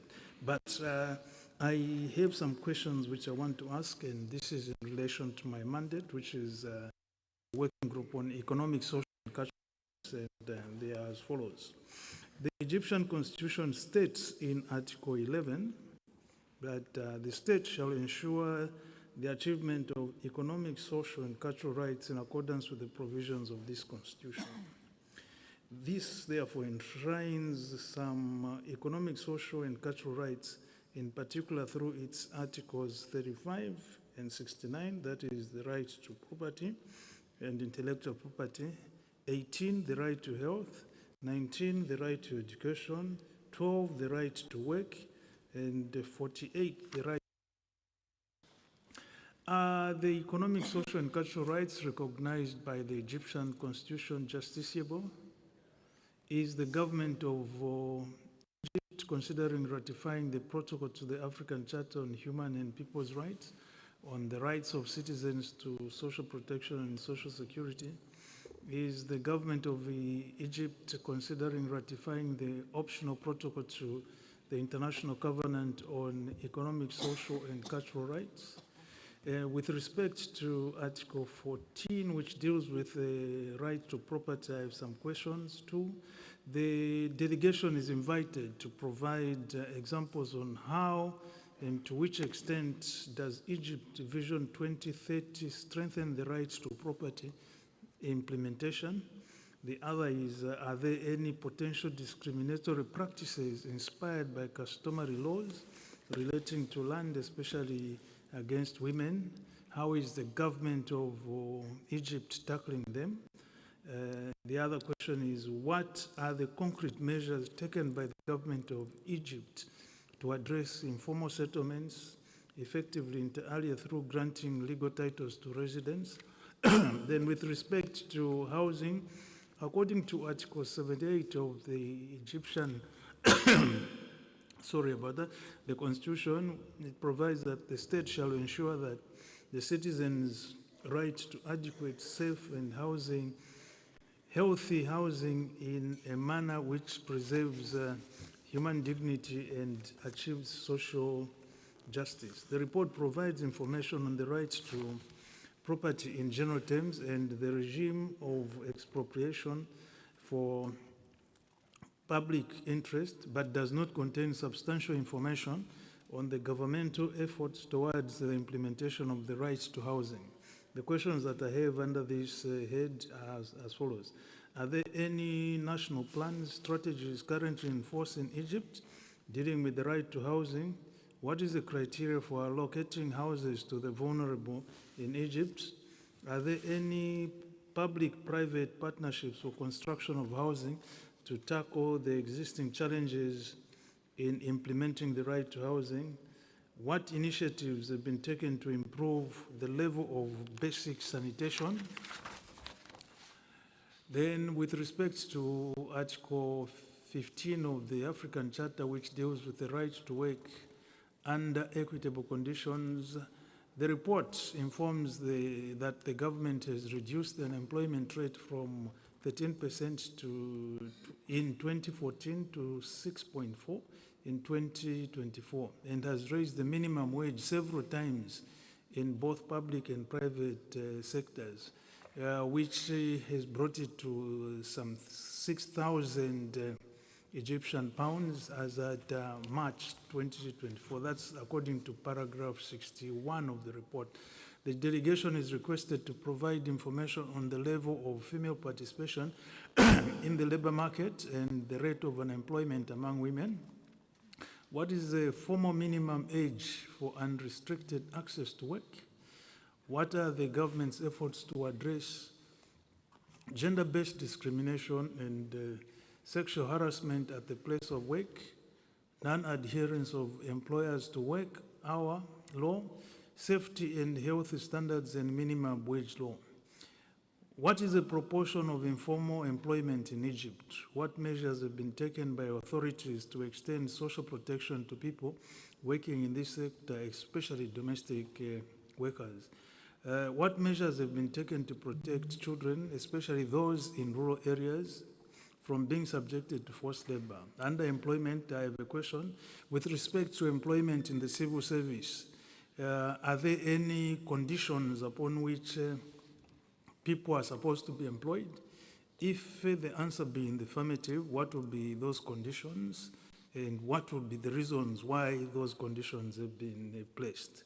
Then in respect of Article 16, the right to health, the report contains detailed information on the legal and institutional framework as well as the governmental initiatives aiming to promoting the right to health in Egypt. That is at pages 14 to 17. With regards to the financial resources, the report informs that the allocations for public spending on health increased to reach 496 billion pounds in the fiscal year of 2024 to 2025 after it was 75 billion in the budget of the fiscal year 2018-2019.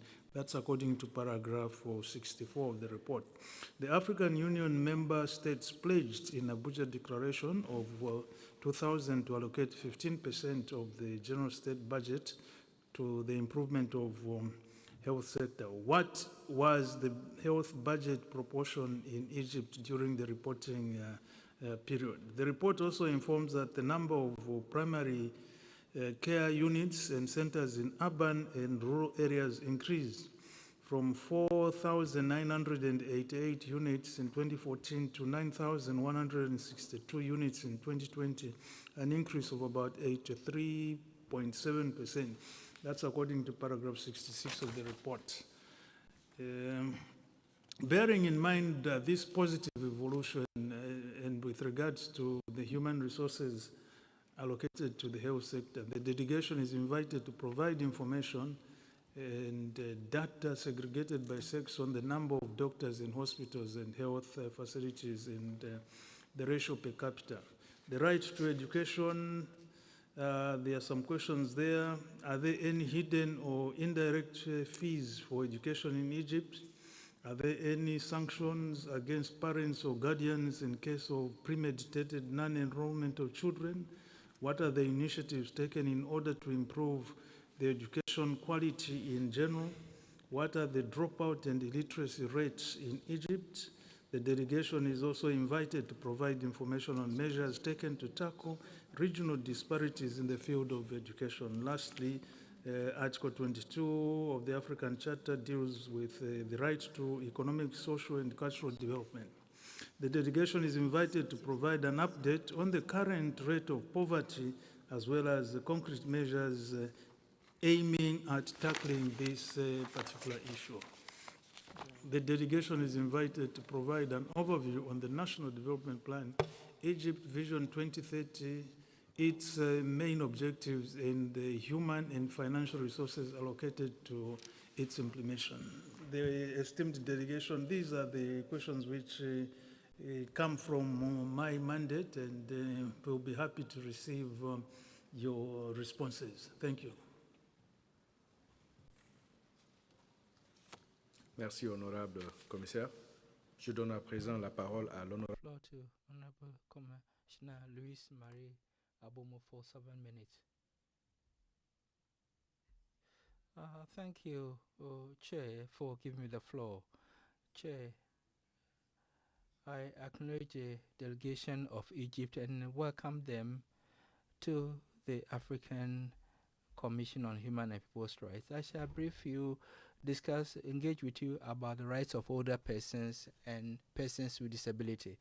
With respect to the persons with disability, Article 81 of your Constitution protect them, and paragraph 126, 132, you also brief us about all the measures taken to protect them. Now, the first question is why? With all these with all these laws, Egypt has not yet ratified the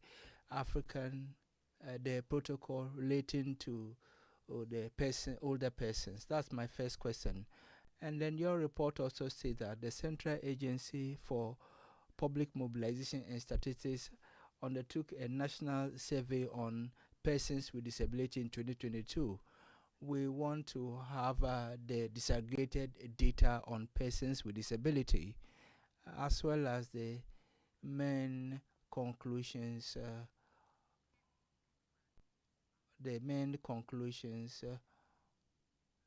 of the survey. Now, the Commission also notes with satisfaction that 9 seats have been allocated to persons with disability, and that was what was done during the last elections in paragraph 133. Now, I want to have clarification regarding the effective implementation of 5% reservation of jobs for persons with disability in the private as well as the public sector. Now, I want to find out also the mechanism and the specific measures put in place in your country to guarantee the participation of persons with disability in all initiatives relating to them. Now, the persons with disability say that everything for us, and if nothing is done without us, then it cannot go on. So, so in your country, are you having an approach based on rights instead of the approach based on charity? Now, on Article 83 of your Constitution protects older persons. And as I did in the case of persons with disability, why have we not ratified to the protocol on the rights of older persons? We also want to have disaggregated data on older persons in Egypt. And we also want to find out whether your legal framework provides for a benchmark age from which a person is considered as an older person. And is that in line with the protocol which states that one is an older person from 60? Also, we want to have information on how social policies, of course, you have existing social policies specifically targeting older persons. Now, do you have relevant data on that? And finally, what are the efforts being made to support the education of older persons in order to enhance their access to information and their capacity to participate in community development activities? I'm done. And I thank you very much, Chair. I thank you, Honorable Commissioner. I now give the floor to Honorable Janet Ramsey for 7 minutes. Thank you very much, Mr. Chair, for giving me the floor. Shall let me also join my colleagues to warmly welcome the delegation of Egypt to the African Commission and to the Gambia, and to congratulate them for presenting their report. Chair, my questions relate to the mandate of the Special Rapporteur on the Rights of Women in Africa, dealing with women's rights. As rightly noted by the Country Rapporteur of Egypt, Egypt is one of the few states in Africa that has not ratified the protocol to the African Charter on the Rights of Women in Africa, the Maputo Protocol, despite the fact that in the report, from pages 105 to 109, we have detailed provision information on measures taken by Egypt to combat discrimination against women. So the question we're asking is, why haven't you ratified the protocol despite all the measures that you said you've taken in the report? What steps do you have to ratify, and what assistance and help do you need?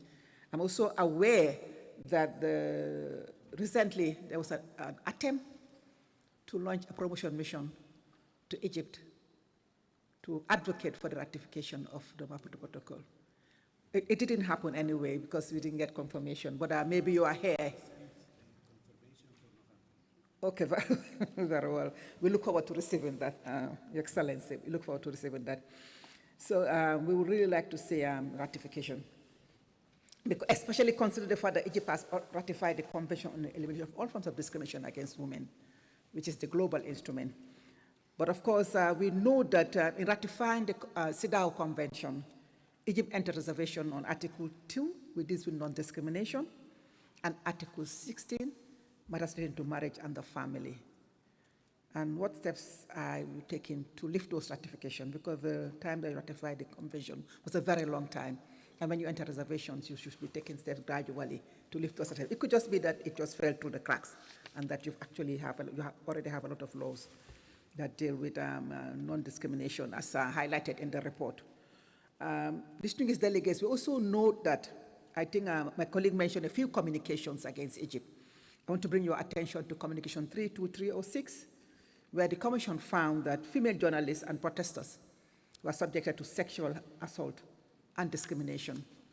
I think the question I would like to ask is, what steps have been taken since for the implementations of the findings and recommendations of the Commission? If so, just give us the concrete steps you've taken. You may have taken them, just highlight them to avoid a recurrence of that kind of incident happening. In terms of equality and non-discrimination, we know that the Constitution of Egypt guarantees equality of rights, freedoms, and public duties, as well as equal opportunities for women and men without discrimination. And in 22 out of 22 articles, most notably articles 11 to 53, this is we have in paragraph 105. But in addition to constitutional guarantees, is there a gender-specific law? Because the Constitution is there, the ground norm, but you may have the specific law that deals with the details, enshrining the principles of equality of women and men and prohibition of all forms of discrimination against women. This would have been a step in the right direction in implementing the recommendation in the communication that I made reference to. Does the Egyptian legislation include a definition of discrimination against women and does the definition cover direct and indirect discrimination in public and private sphere? And what are the efforts made in the field of raising awareness on the rights of women, particularly in the rural communities?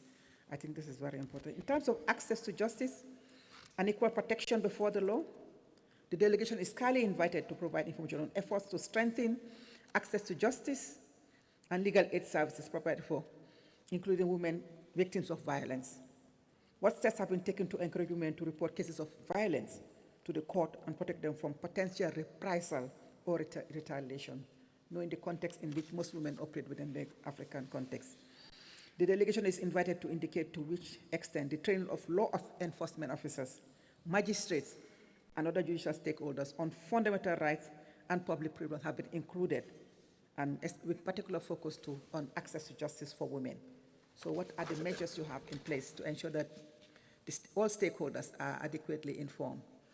It is quite commendable, distinguished delegates, in terms of participation in political decision-making, that a high percentage, we have a high percentage of women currently in the House of Representatives, 164 seats, 27.7%. We want a higher percentage, but we still commend the fact that the percentage is increasing gradually. In addition to Articles 9 and 11 of the Constitution, are there any legal provisions for specific quotas reserved to women in national or regional elective assemblies in Egypt, so that you can reach the desired state, which is the 30% minimum or at most 50%? You must have affirmative action, and what measures do you have in place for quota system? What is the representation of women in other decision-making institutions in both the elected and appointed positions, like, for instance, the police, the armed forces, foreign services, just so that we have the full data, full statistics? What's the representation of women in the private sector, in particular at the managerial and decision level? And what are the concrete measures taken to protect women against online political violence or harassment in election-related contexts? I think that's very important, because these are some of the things that actually impede women's political participation. In terms of protection of women from violence, right to dignity and right to life, integrity and security, what are the legal and institutional frameworks for the elimination of violence against women in Egypt? Does the existing legal and institutional framework relating to combating GBV enable access to justice and provide for survivors, victims, medical and psychosocial needs? What forms of rehabilitation and reparation are available for survivors of sexual violence? What are the forms you have, or the measures you have in place? What are the measures that the states has taken to promote awareness of and ensure the implementation of the soft laws of the Commission? And I want to refer to the NYAMI guidelines, which deals with combating sexual violence and its consequences. Are you aware of this, and what measures are you taking to make sure that it's being domesticated at national level, so that law enforcement officers, judicial officers, and other relevant stakeholders are aware of it? That's what I would like to find out. We also have a specific resolution on digital violence against women. I want to know whether there are any measures taken at the national level to actually implement some of the recommendations in that resolution. And that brings me back to the point raised about the AU Convention on Ending Violence Against Women. We're dealing with violence against women, ratification of Maputo Protocol, and also ratification of the AU Convention on Ending Violence Against Women. We'd like Egypt to be one of the pioneers, to be one of the champions for that ratification. In terms of elimination of harmful practices, is the government of Egypt aware of the Joint General Comment of the African Commission and the African Committee of Experts on the Rights and Welfare of the Child on female genital mutilation? We know there's a legislation in Egypt that prohibits it, but what's the prevalence? Because law and practice are two different things. You can guide us on the prevalence. Can the delegation inform the Commission about the prevalence of any other negative traditional practice apart from FGM? What are the issues, existing safeguards or guarantees for the full respect of the rights under customary law in Egypt, but those that especially safeguard the integrity and dignity of women? Okay. I will just go quickly because I'm mindful of time. Rights relating to marriage. In Egypt, the law prohibits marriage concluded by persons who are under the age of 18. But we are aware that, like I said, law and practice are two different things, that in reality, there are gaps and loopholes in the law where informal marriages of minors are actually recorded. What steps are being taken to ensure that those do not happen, and if they do happen, also the remedial action is taken in terms of holding the perpetrators accountable? And to let you know that we have a joint general comment again, apart from the FGM on child marriage, which actually recommends state action. We don't know whether you're aware. I want to know whether you are aware, and if so, what steps are being taken at the national level to make sure that the recommendations there are implemented. Also, we want to know whether you are mindful of the general comment on the right to property, because we are mindful of the fact that the law is very clear on women's rights to property, it deals with on separation, divorce, and alimony, but then we realize that the procedures themselves tend to be very, very cumbersome and complicated. What measures do you have in place to alleviate the situation of women, especially those who want to go through divorce, those who want to entitle to alimony? And these are some of the things that I would like you to elaborate on in the report beyond the general provisions you have in the Constitution. I also have questions on economic, social, and cultural rights of women, and then some of them have already been asked by my colleagues, so I'll just go straight to the issue of right to education and training. Does early pregnancy constitute a reason for dropout in Egypt? What measures are being taken to ensure that girls who unfortunately find themselves pregnant are able to continue their education? Because this is very important, because they continue a valuable resource in Egypt. So what measures do you have in place for re-entry and education and continued education of girls as required by the Maputo Protocol, even though you have ratified the Maputo Protocol? Are there any initiatives or public policies to encourage women and girls to choose non-traditional fields of education and careers, including science, technology, engineering, and maths, the STEM subjects? What measures do you have in place to encourage girls? Are there any inclusive and targeted adult literacy programs for women, including women with disabilities, older women, rural women, and girls?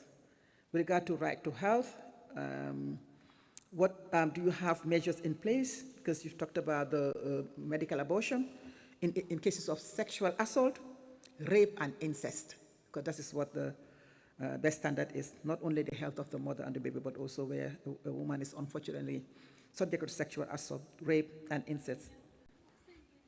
Is the delegation aware of the general comment on Article 14 of the protocol, Maputo Protocol, which provides access to health and reproductive rights, including medical abortion, like I indicated in instances of rape and incest? And what steps are being taken to prevent or reduce maternal mortality in Egypt? Because these are some of the things that are very relevant in terms of the health and well-being of women. Do you have any awareness in campaigns on sexual and reproductive health rights in Egypt? And if so, can you give us details of that? I will, Chair, I will just end with rights of especially vulnerable women, women who are protected group. What is the legal and institutional framework relating to the protection of widows and their rights in Egypt? What special measures do you have for the protection of the rights of widows? Are there any restrictions on the rights of inheritance of women in Egypt, in particular those that may be inspired by customary law? Can the delegation provide information on the situation of women prisoners and the protection offered to them, particularly pregnant women and nursing mothers, to give more information? And finally, can the delegation provide more information regarding special protection of older women? I think my colleague talked about older persons, but I'm concerned about older women with social protection against unpaid care work and elder abuse. Unpaid care work is very important because the majority of women in the continent actually are involved in work that is not compensated. So what do you do? What measures do you have in place to make sure that women are compensated? And when they get old also, they're going to get some benefits because of the fact that they were not in the formal work sector but have been involved in work that was not recognized. So I have so many other questions, but the questions will be given to you. In the interest of time, I will just end here and welcome you once more and look forward to receiving your responses. I thank you all.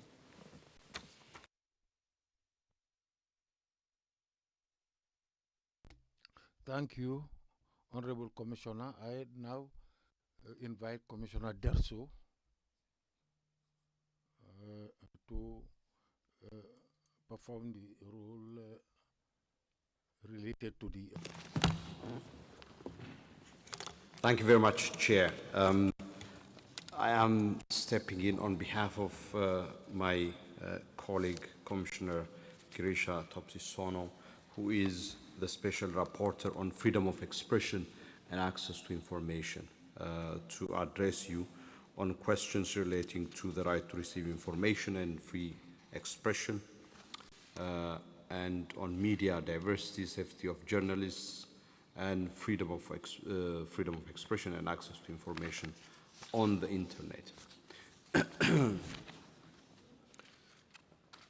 The Egyptian Constitution, in its Article 67 and 68, provides that information, data, statistics, and official documents belong to the people. and oblige the state to disclose them and make them available from various sources to every citizen in a transparent manner, and guarantees freedom of the press, printing and publication in print, visual, audio, and electronic media. It also grants Egyptians the right to own and publish newspapers and establish visual and audio media outlets and digital media. Nevertheless, the Commission expressed during the period under review concerns about restrictions on freedom of expression and access to information in Egypt, and hence the gap between what the Constitution provides and the practice. What is the legal and institutional framework of freedom of expression and access to information in Egypt that is in place, and how consistent is this institutional and legal framework with the very expansive protection that is envisaged in Articles 67 and 68 of the Egyptian Constitution, as it relates to Article 9 of the Charter. With respect to the right to receive information, is there any law on the right to access to information in Egypt? Is the government of Egypt aware of the African Commission's model law on the right to access information in Africa, which the Commission adopted in 2013 to help states parties to the African Charter to have authoritative source of reference in order for them to adopt access to information law? Can you also, in the light of Article 67 and 68, which also talks about the obligation of the state to disclose information, whether there is an authority in Egypt that actually implements this constitutional provision for making information available to Egyptians, and does it enjoy sufficient human and financial resources to fulfill its mandate? On the right to freedom of expression,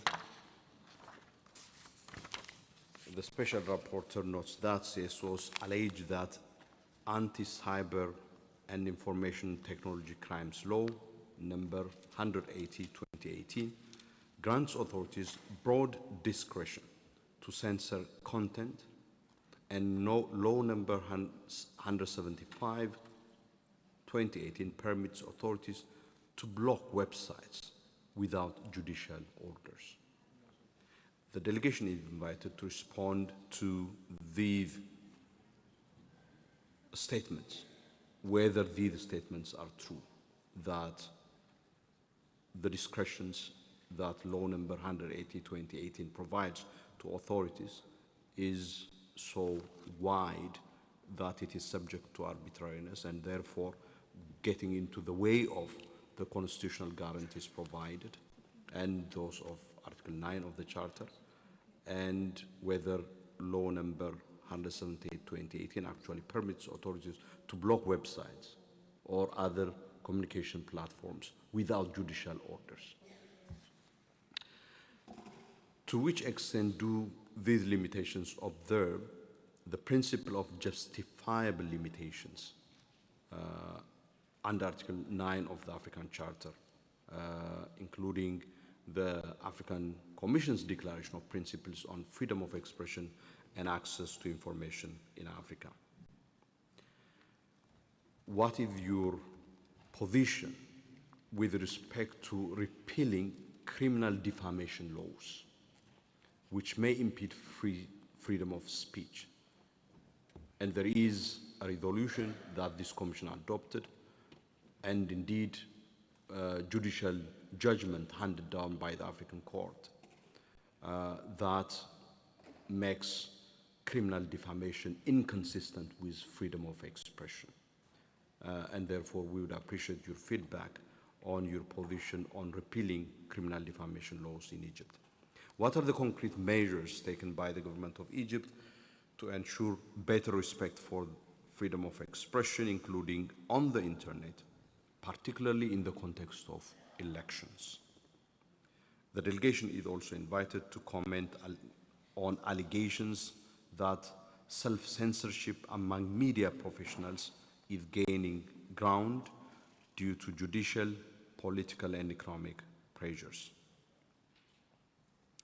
The special rapporteur also says that sources report that independent journalists and media outlets are subjected to exclusively onerous administrative and licensing requirements under Act number 180 of 2018.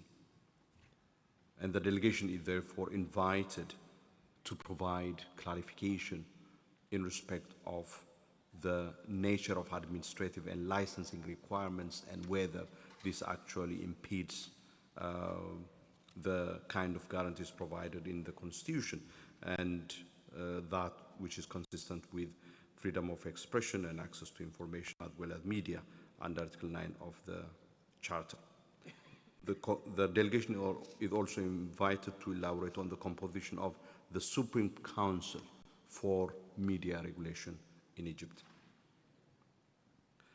On media diversity, the delegation is invited to provide data on the media landscape in Egypt. What are the measures taken to guarantee equal access to public advertising revenue for all media, both public and private, in order to enhance equity in the media landscape?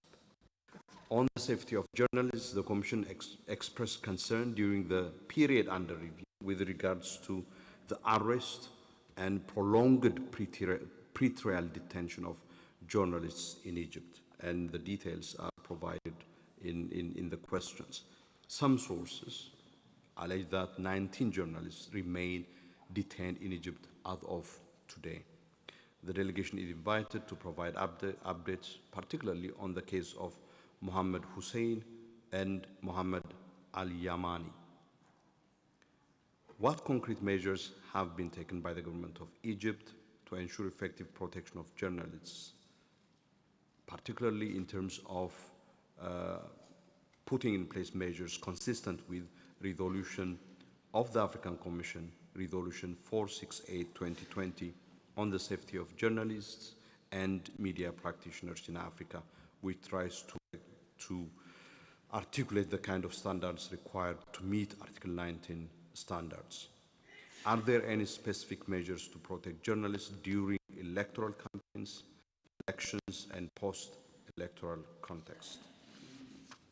And with respect to the right to privacy, the report informs that a law on cybercrime was enacted in 2018, among which it aims to strike a balance between freedom of expression and the right to privacy, and to combat what it calls the unlawful use of electronic documents.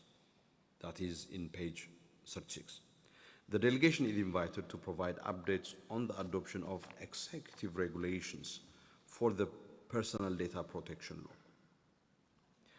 Are any spyware or surveillance technologies are being used currently in Egypt to monitor online communications? Is there in Egypt any independent regulatory body to protect data comprising representatives from various sectoral segments in respect of freedom of expression and access to information on the internet, in the light of the fact that internet and social media shutdowns violate the right to freedom of expression and access to information and are contrary to Article 9 of the African Charter? Does the state have measures to ensure that the Information and Communications Technologies Authority doesn't require internet service providers to shut down the internet in Egypt? What measures have the government of Egypt taken to ensure the use of AI doesn't violate human and people's rights? And finally, some last questions. Can the government provide clarification on the allegations that the cybercrime law and media regulation law is susceptible to being used to restrict freedom of expression online.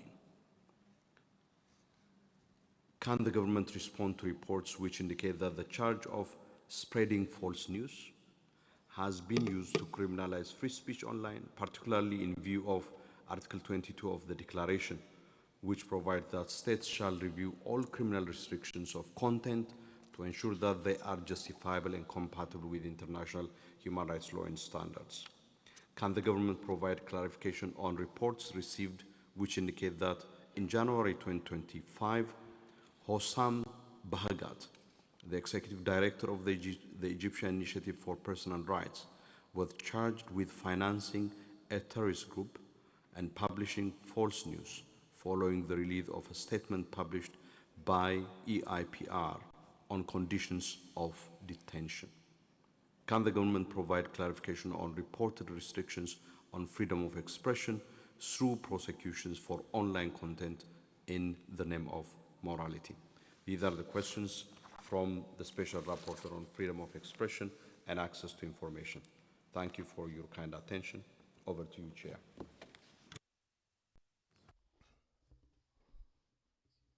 Thank you, Commissioner Derso. I now give the floor to Commissioner Lita Musi Ogana, who is in charge of the two mandates that she is responsible for.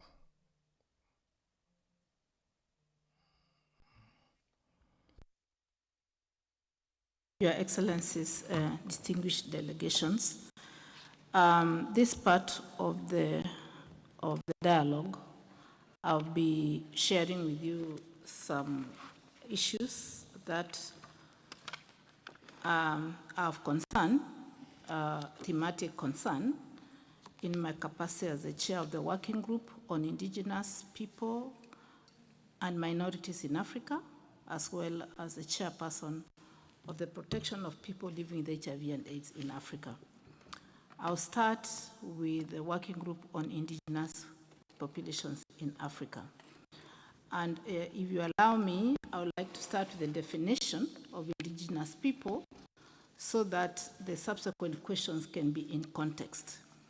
So the Commission defines indigenous people as people on whose survival of their particular ways of life depends on the recognition of their rights and access to their traditional lands and natural resources. They suffer from discrimination in that they are considered less developed and less advanced than other more dominant groups in society. They often live in inaccessible, often geographically isolated areas and suffer from various forms of political and social marginalization. They are often subject to domination and exploitation within political and economic structures that are commonly designed to reflect the interests and activities of the national majority. So given this definition, the Commission would like to ask the government of Egypt if it recognizes the existence of indigenous groups and respects their cultures, languages, and traditional knowledge. Second, if the Bedouins, Nubians, and Amazigh are considered. Egypt voted in favor and adopted the United Nations Declaration on the Rights of Indigenous People. Is this declaration not the vast majority of citizens and legal professionals, and does it apply in national courts? Since the report does not specifically address the issues of indigenous people, the Commission would like to know if Egypt has ratified the ILO Convention 169 on Indigenous and Tribal Peoples of 1989.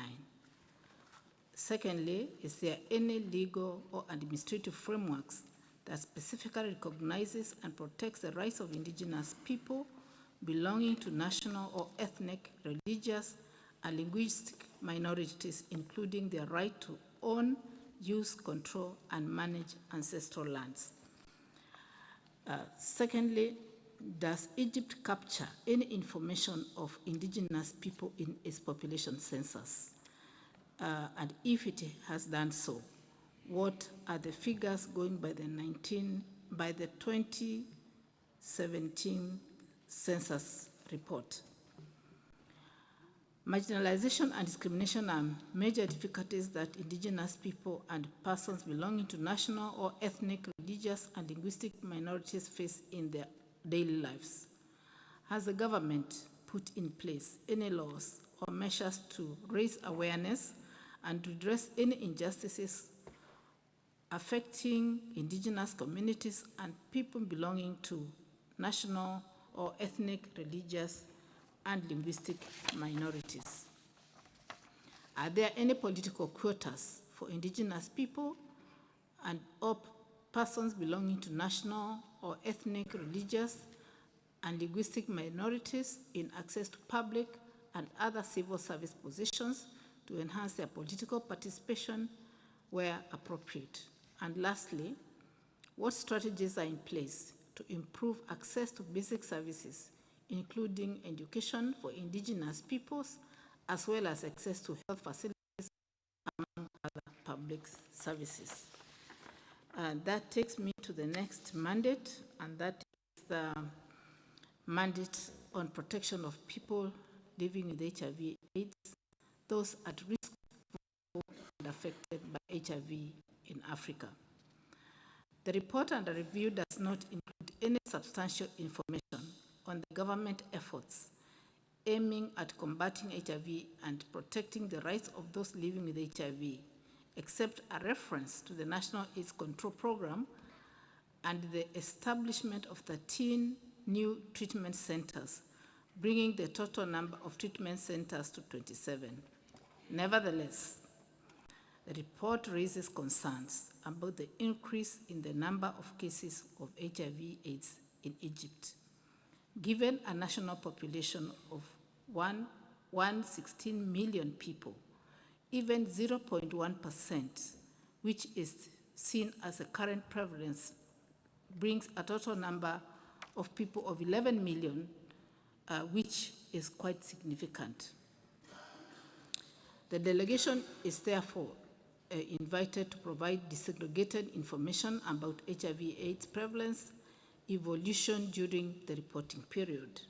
The delegation is also invited to provide information on to which extent the government has achieved the 95-95-95 global AIDS targets. What is the HIV/AIDS prevalence in prisons and correctional institutions?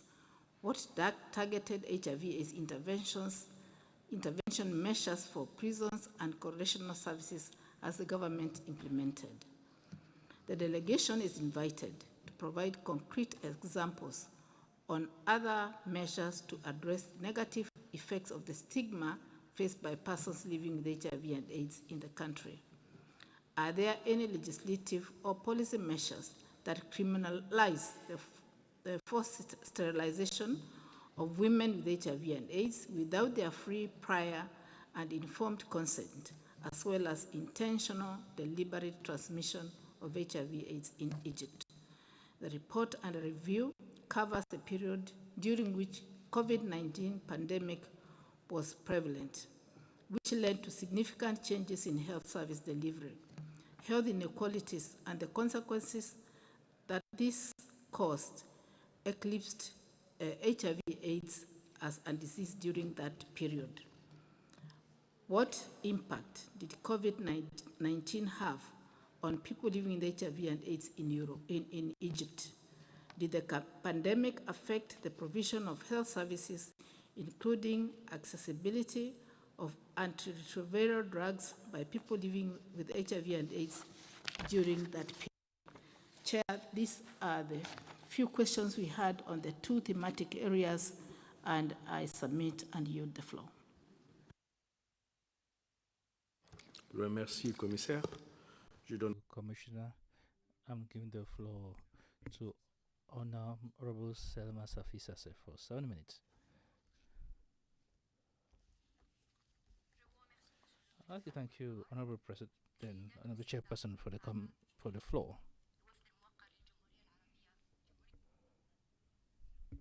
The Arab Republic of Egypt, allow me,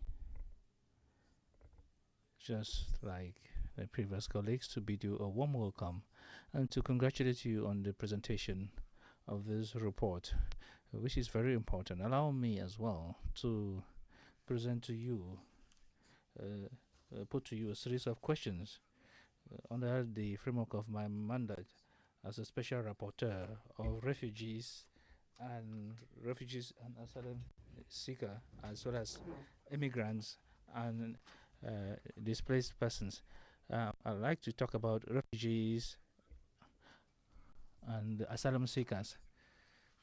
Recognize the right to political asylum for people who are persecuted, who do not. So they are political refugees. The principle to not forcibly repatriate, and Egypt has signed and ratified the United Nations Convention on Refugees, the 1951 Convention. I request the delegation to provide detailed statistics on refugees and asylum seekers in Egypt. The Commission has taken note of the new law of 2024 on the asylum of foreigners, and the Commission congratulates Egypt for having adopted that law. However, the Commission expresses its concern regarding the incompatibility of four provisions of this law to international standards that are applicable to the issue of refugees. We're also worried with the fact that the High Commission of the United Nations was not involved, as well as the civil society organizations, although these parties are stakeholders on the issue. And the law, another question, the law setting up a commission of refugees, like you said, Honorable Chair, and this commission has attributions, and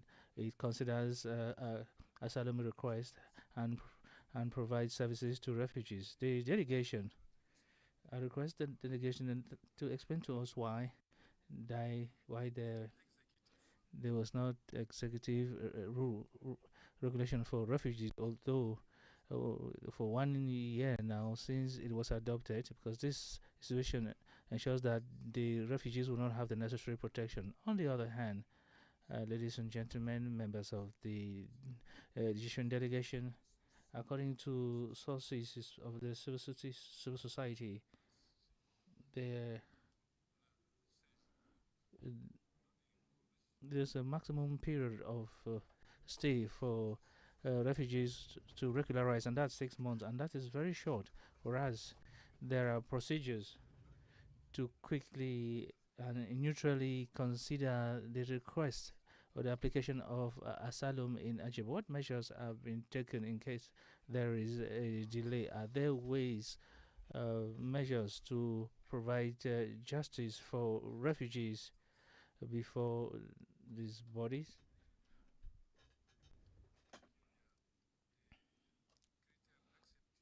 The admission criteria to quickly consider the requests for asylum, on what are the method or approach chosen for this? Is there a means to deliver justice, and can they appeal before the judicial bodies, judicial and parajudicial bodies? On the other hand, the Commission is aware of the major challenge that Egypt is facing in an unprecedented context, whereas there are cases of enforced displacement. We're going to ask questions regarding the measures that have been taken to protect the refugees and to avoid all forms of discrimination. The allegations according to which there's detention and the arrest of these refugees. you have women refugees who are sexually assaulted. They are deprived of justice because there is no investigation on these allegations. So we request the delegation to provide details on these allegations and on these accusations. And finally, the Commission would like to appreciate not to set up or open refugee camps. So it requires the delegation to know if it's aware of the decision of the African Union on refugees, as well as the asylum seekers in economic systems. That's resolution 56 that requests that this category should be incorporated into the life of the country. I'm talking about now the internally displaced person. The report doesn't provide any information on that, and no information on the legal framework that governs the situation. So we request the delegation to provide comprehensive information on the ratification of the Kampala Protocol on internally displaced persons in Africa, especially as there is a growing impact on changing climate change. We want to know the measures taken to limit the number of internally displaced persons. I'm going to talk about immigrants now, because according to the report, Egypt has ratified the International Convention on the Protection of Rights of All Migrant Workers. Is the government considering to lift its reservations, and also like to specific information on the legal framework that governs migration in Egypt? We also request that what are the specific and practical measures that have been taken to prevent and combat discrimination against migrants in Africa, especially as the allegations that, according to which the arrests have been made of immigrants, especially Sudanese, who are living there arbitrarily, who have been arrested arbitrarily, and they don't have any contact with the outside world. So we also request the Commission to tell us if it's aware of the guiding principles adopted in 2020 by the African Union concerning immigrants and refugees. Finally, I'm going to talk about the last part of my intervention on statelessness, because the Commission notes that the report does not provide any information on stateless persons, as well as laws that govern this issue. Does the government consider ratifying the 1954 United Nations Convention relating to the status of stateless persons? And is there any legislation or laws relating to statelessness in Egypt? And finally, the Commission recalls that the African Union adopted in 2024 the protocol to the African Charter on Human and People's Rights on the specific aspects of the right to nationality and the eradication of statelessness.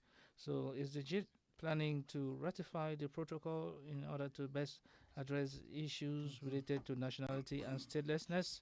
Thank you, Honorable Chair, for your kind attention. Merci, Honor. I cede the floor back to you.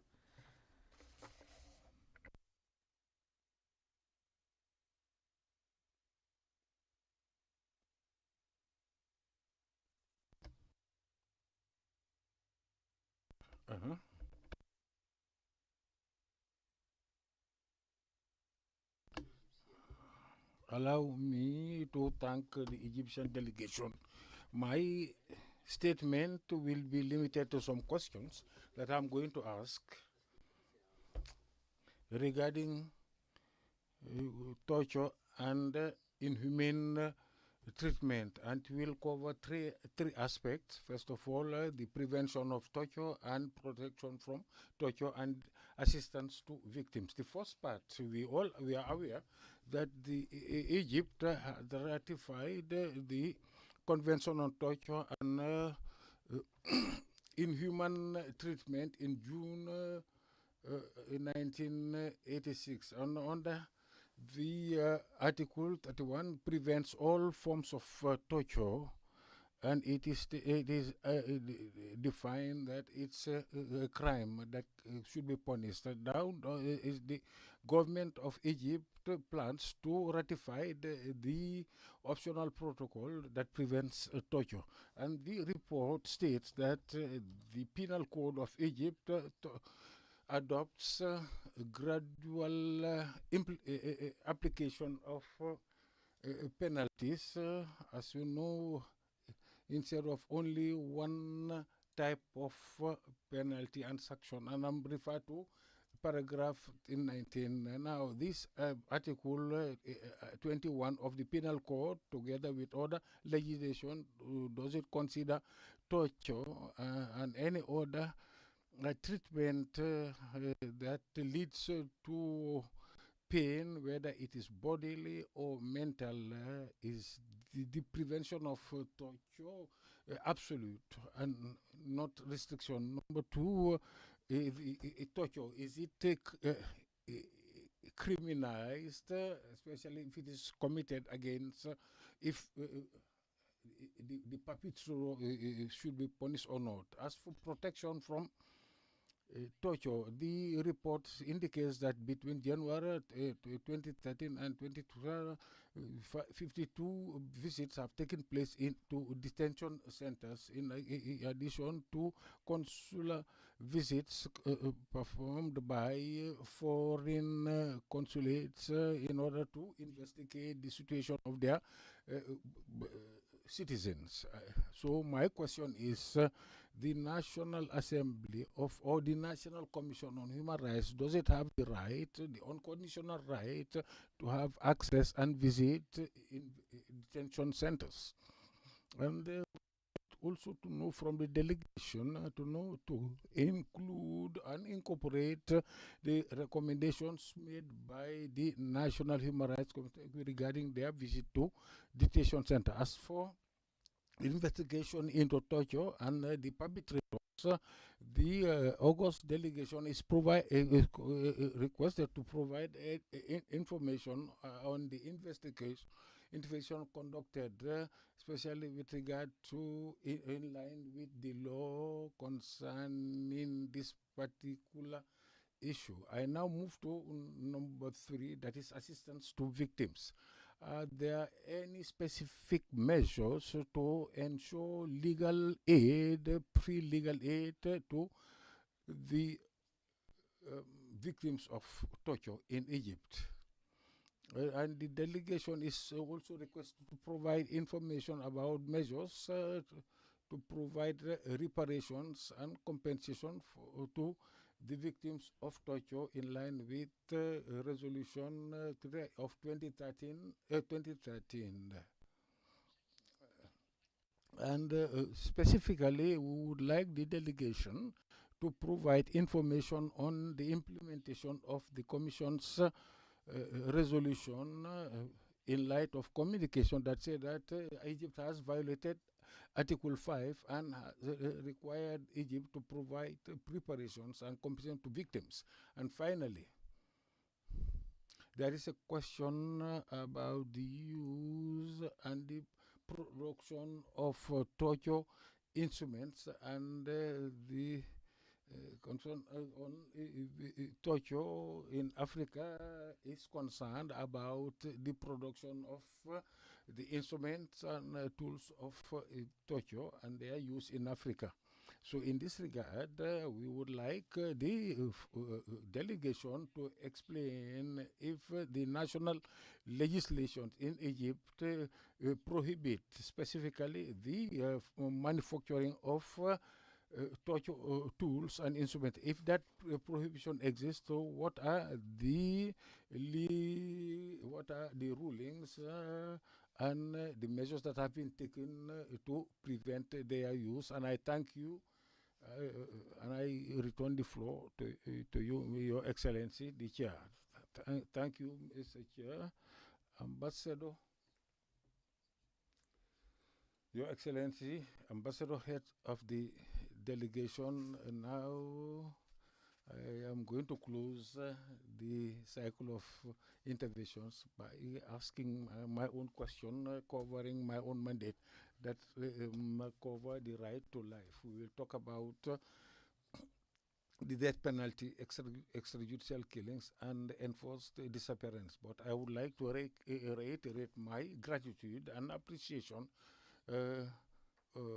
for the excellent presentation of report, and I would like to commend all my colleagues, fellow commissioners for the cordiality, friendliness that prevailed with regard to this dialogue. As for the report, I have read it, and I would like to tell you that I am quite impressed by the national human rights strategy and my positive impression. As for the points regarding my mandate, I'll start with the death penalty that you have mentioned on that.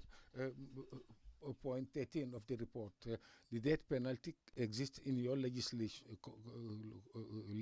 and you insist that it is reserved for the most serious offenses. But I would like to indicate that you have not submitted the list of offenses and crimes that are liable to the death penalty, so that we can really express our appreciation, because observation general comment number 4 of the African Commission specifies the real meaning of what we consider what we call most serious crimes. These are blood crimes, or in general. We would like you to provide us the list of crimes that are liable to the death penalty.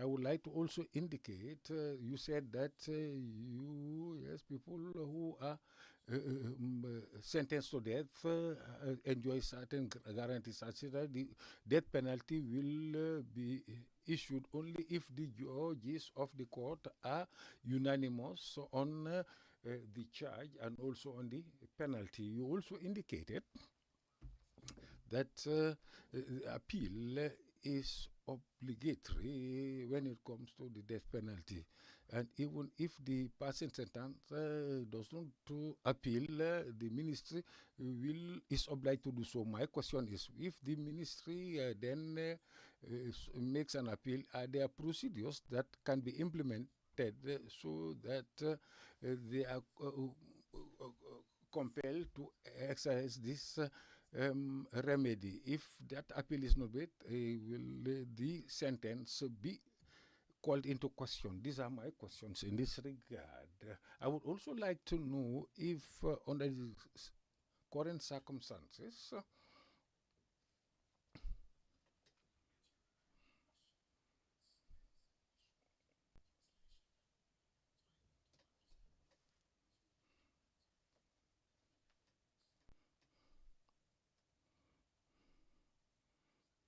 you said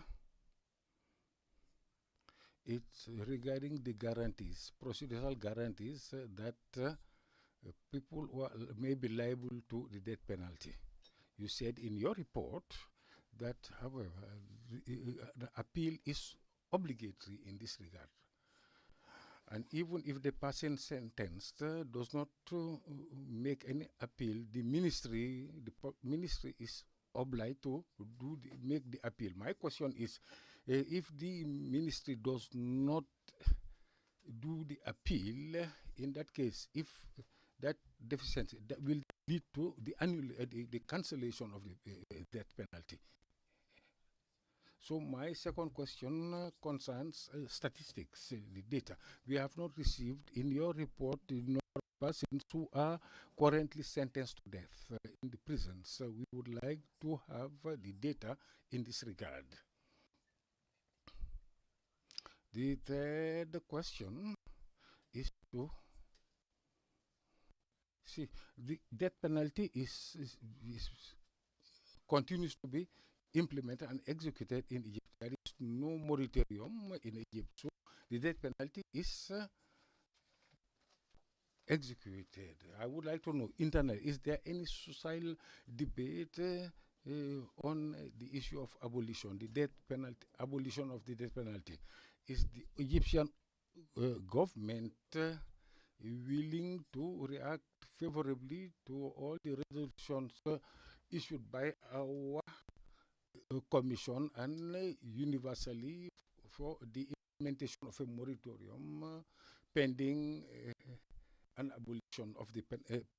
We have also received information coming from some civil society organizations that 13 executions took place in 2024. 13 executions, death penalty executions, and they said that 35 sentences have been confirmed by Court of Appeal regarding the death penalty. I would like to know if these figures are accurate. If that is the case, can you provide to us the figures that are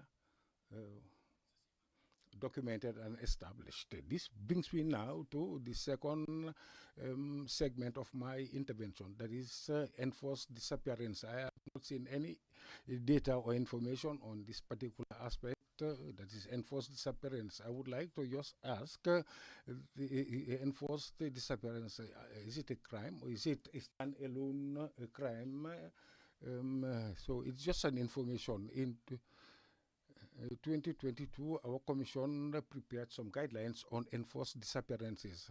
Is your government aware of this soft law as an instrument? If that is the case, is there any strategy that is implemented for its popularization? The third point concerns extrajudicial executions and summary killings. I would like to know if you are aware of the cases of extrajudicial executions in which security and defense forces are involved. That's my first question. The second question is there any strategy with regard to prevention to train security and defense forces on these issues, that is the prohibition of extrajudicial and summary killings, especially in the fight against terrorism? Yes, Mr. Your Excellency Ambassador, members of your delegation, these are my questions addressed to you. So at this juncture, we have to put an end to our interaction. It has been very long, yes. With regard, based on the procedures of the commission, we allow you to withdraw and resign and then come back at a time that we will indicate to you perhaps on Monday. But if you want to make any statement right now, we are ready to receive and listen to it now. Thank you.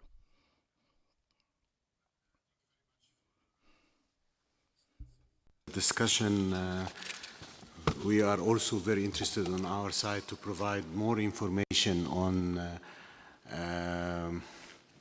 your questions.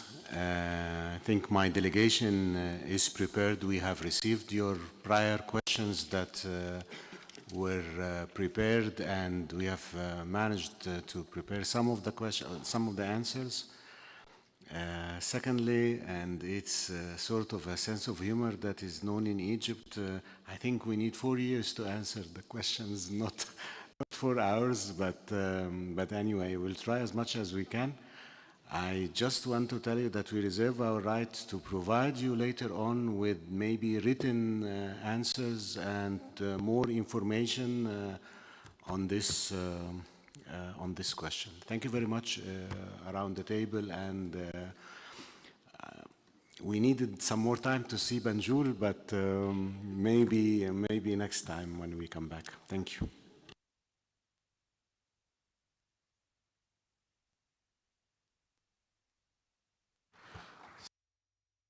So we have now arrived at the end of our assignment, and also I would just request the secretary to make some announcements before we adjourn.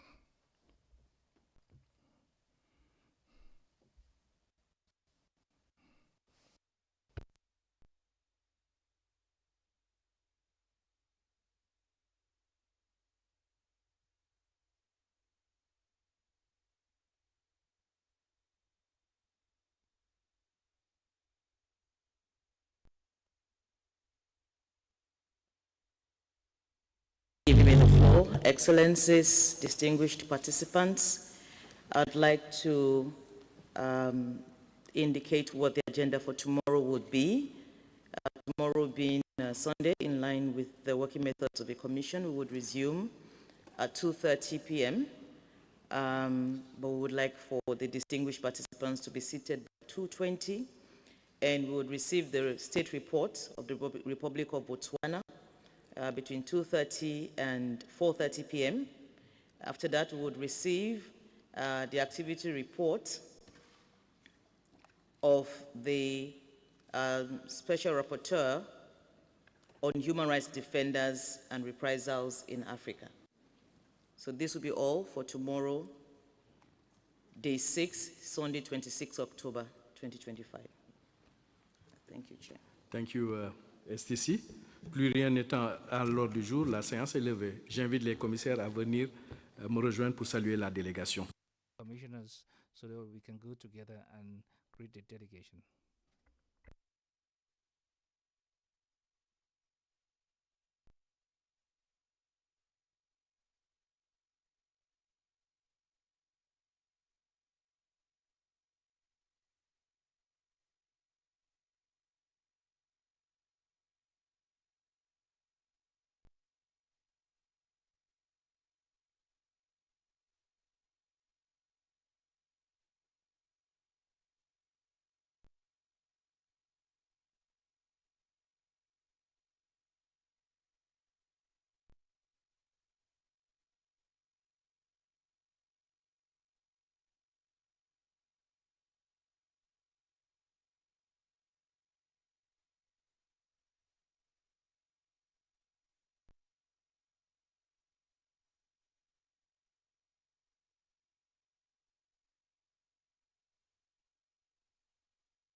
At the 85th Ordinary Session of the African Commission on Human and People's Rights.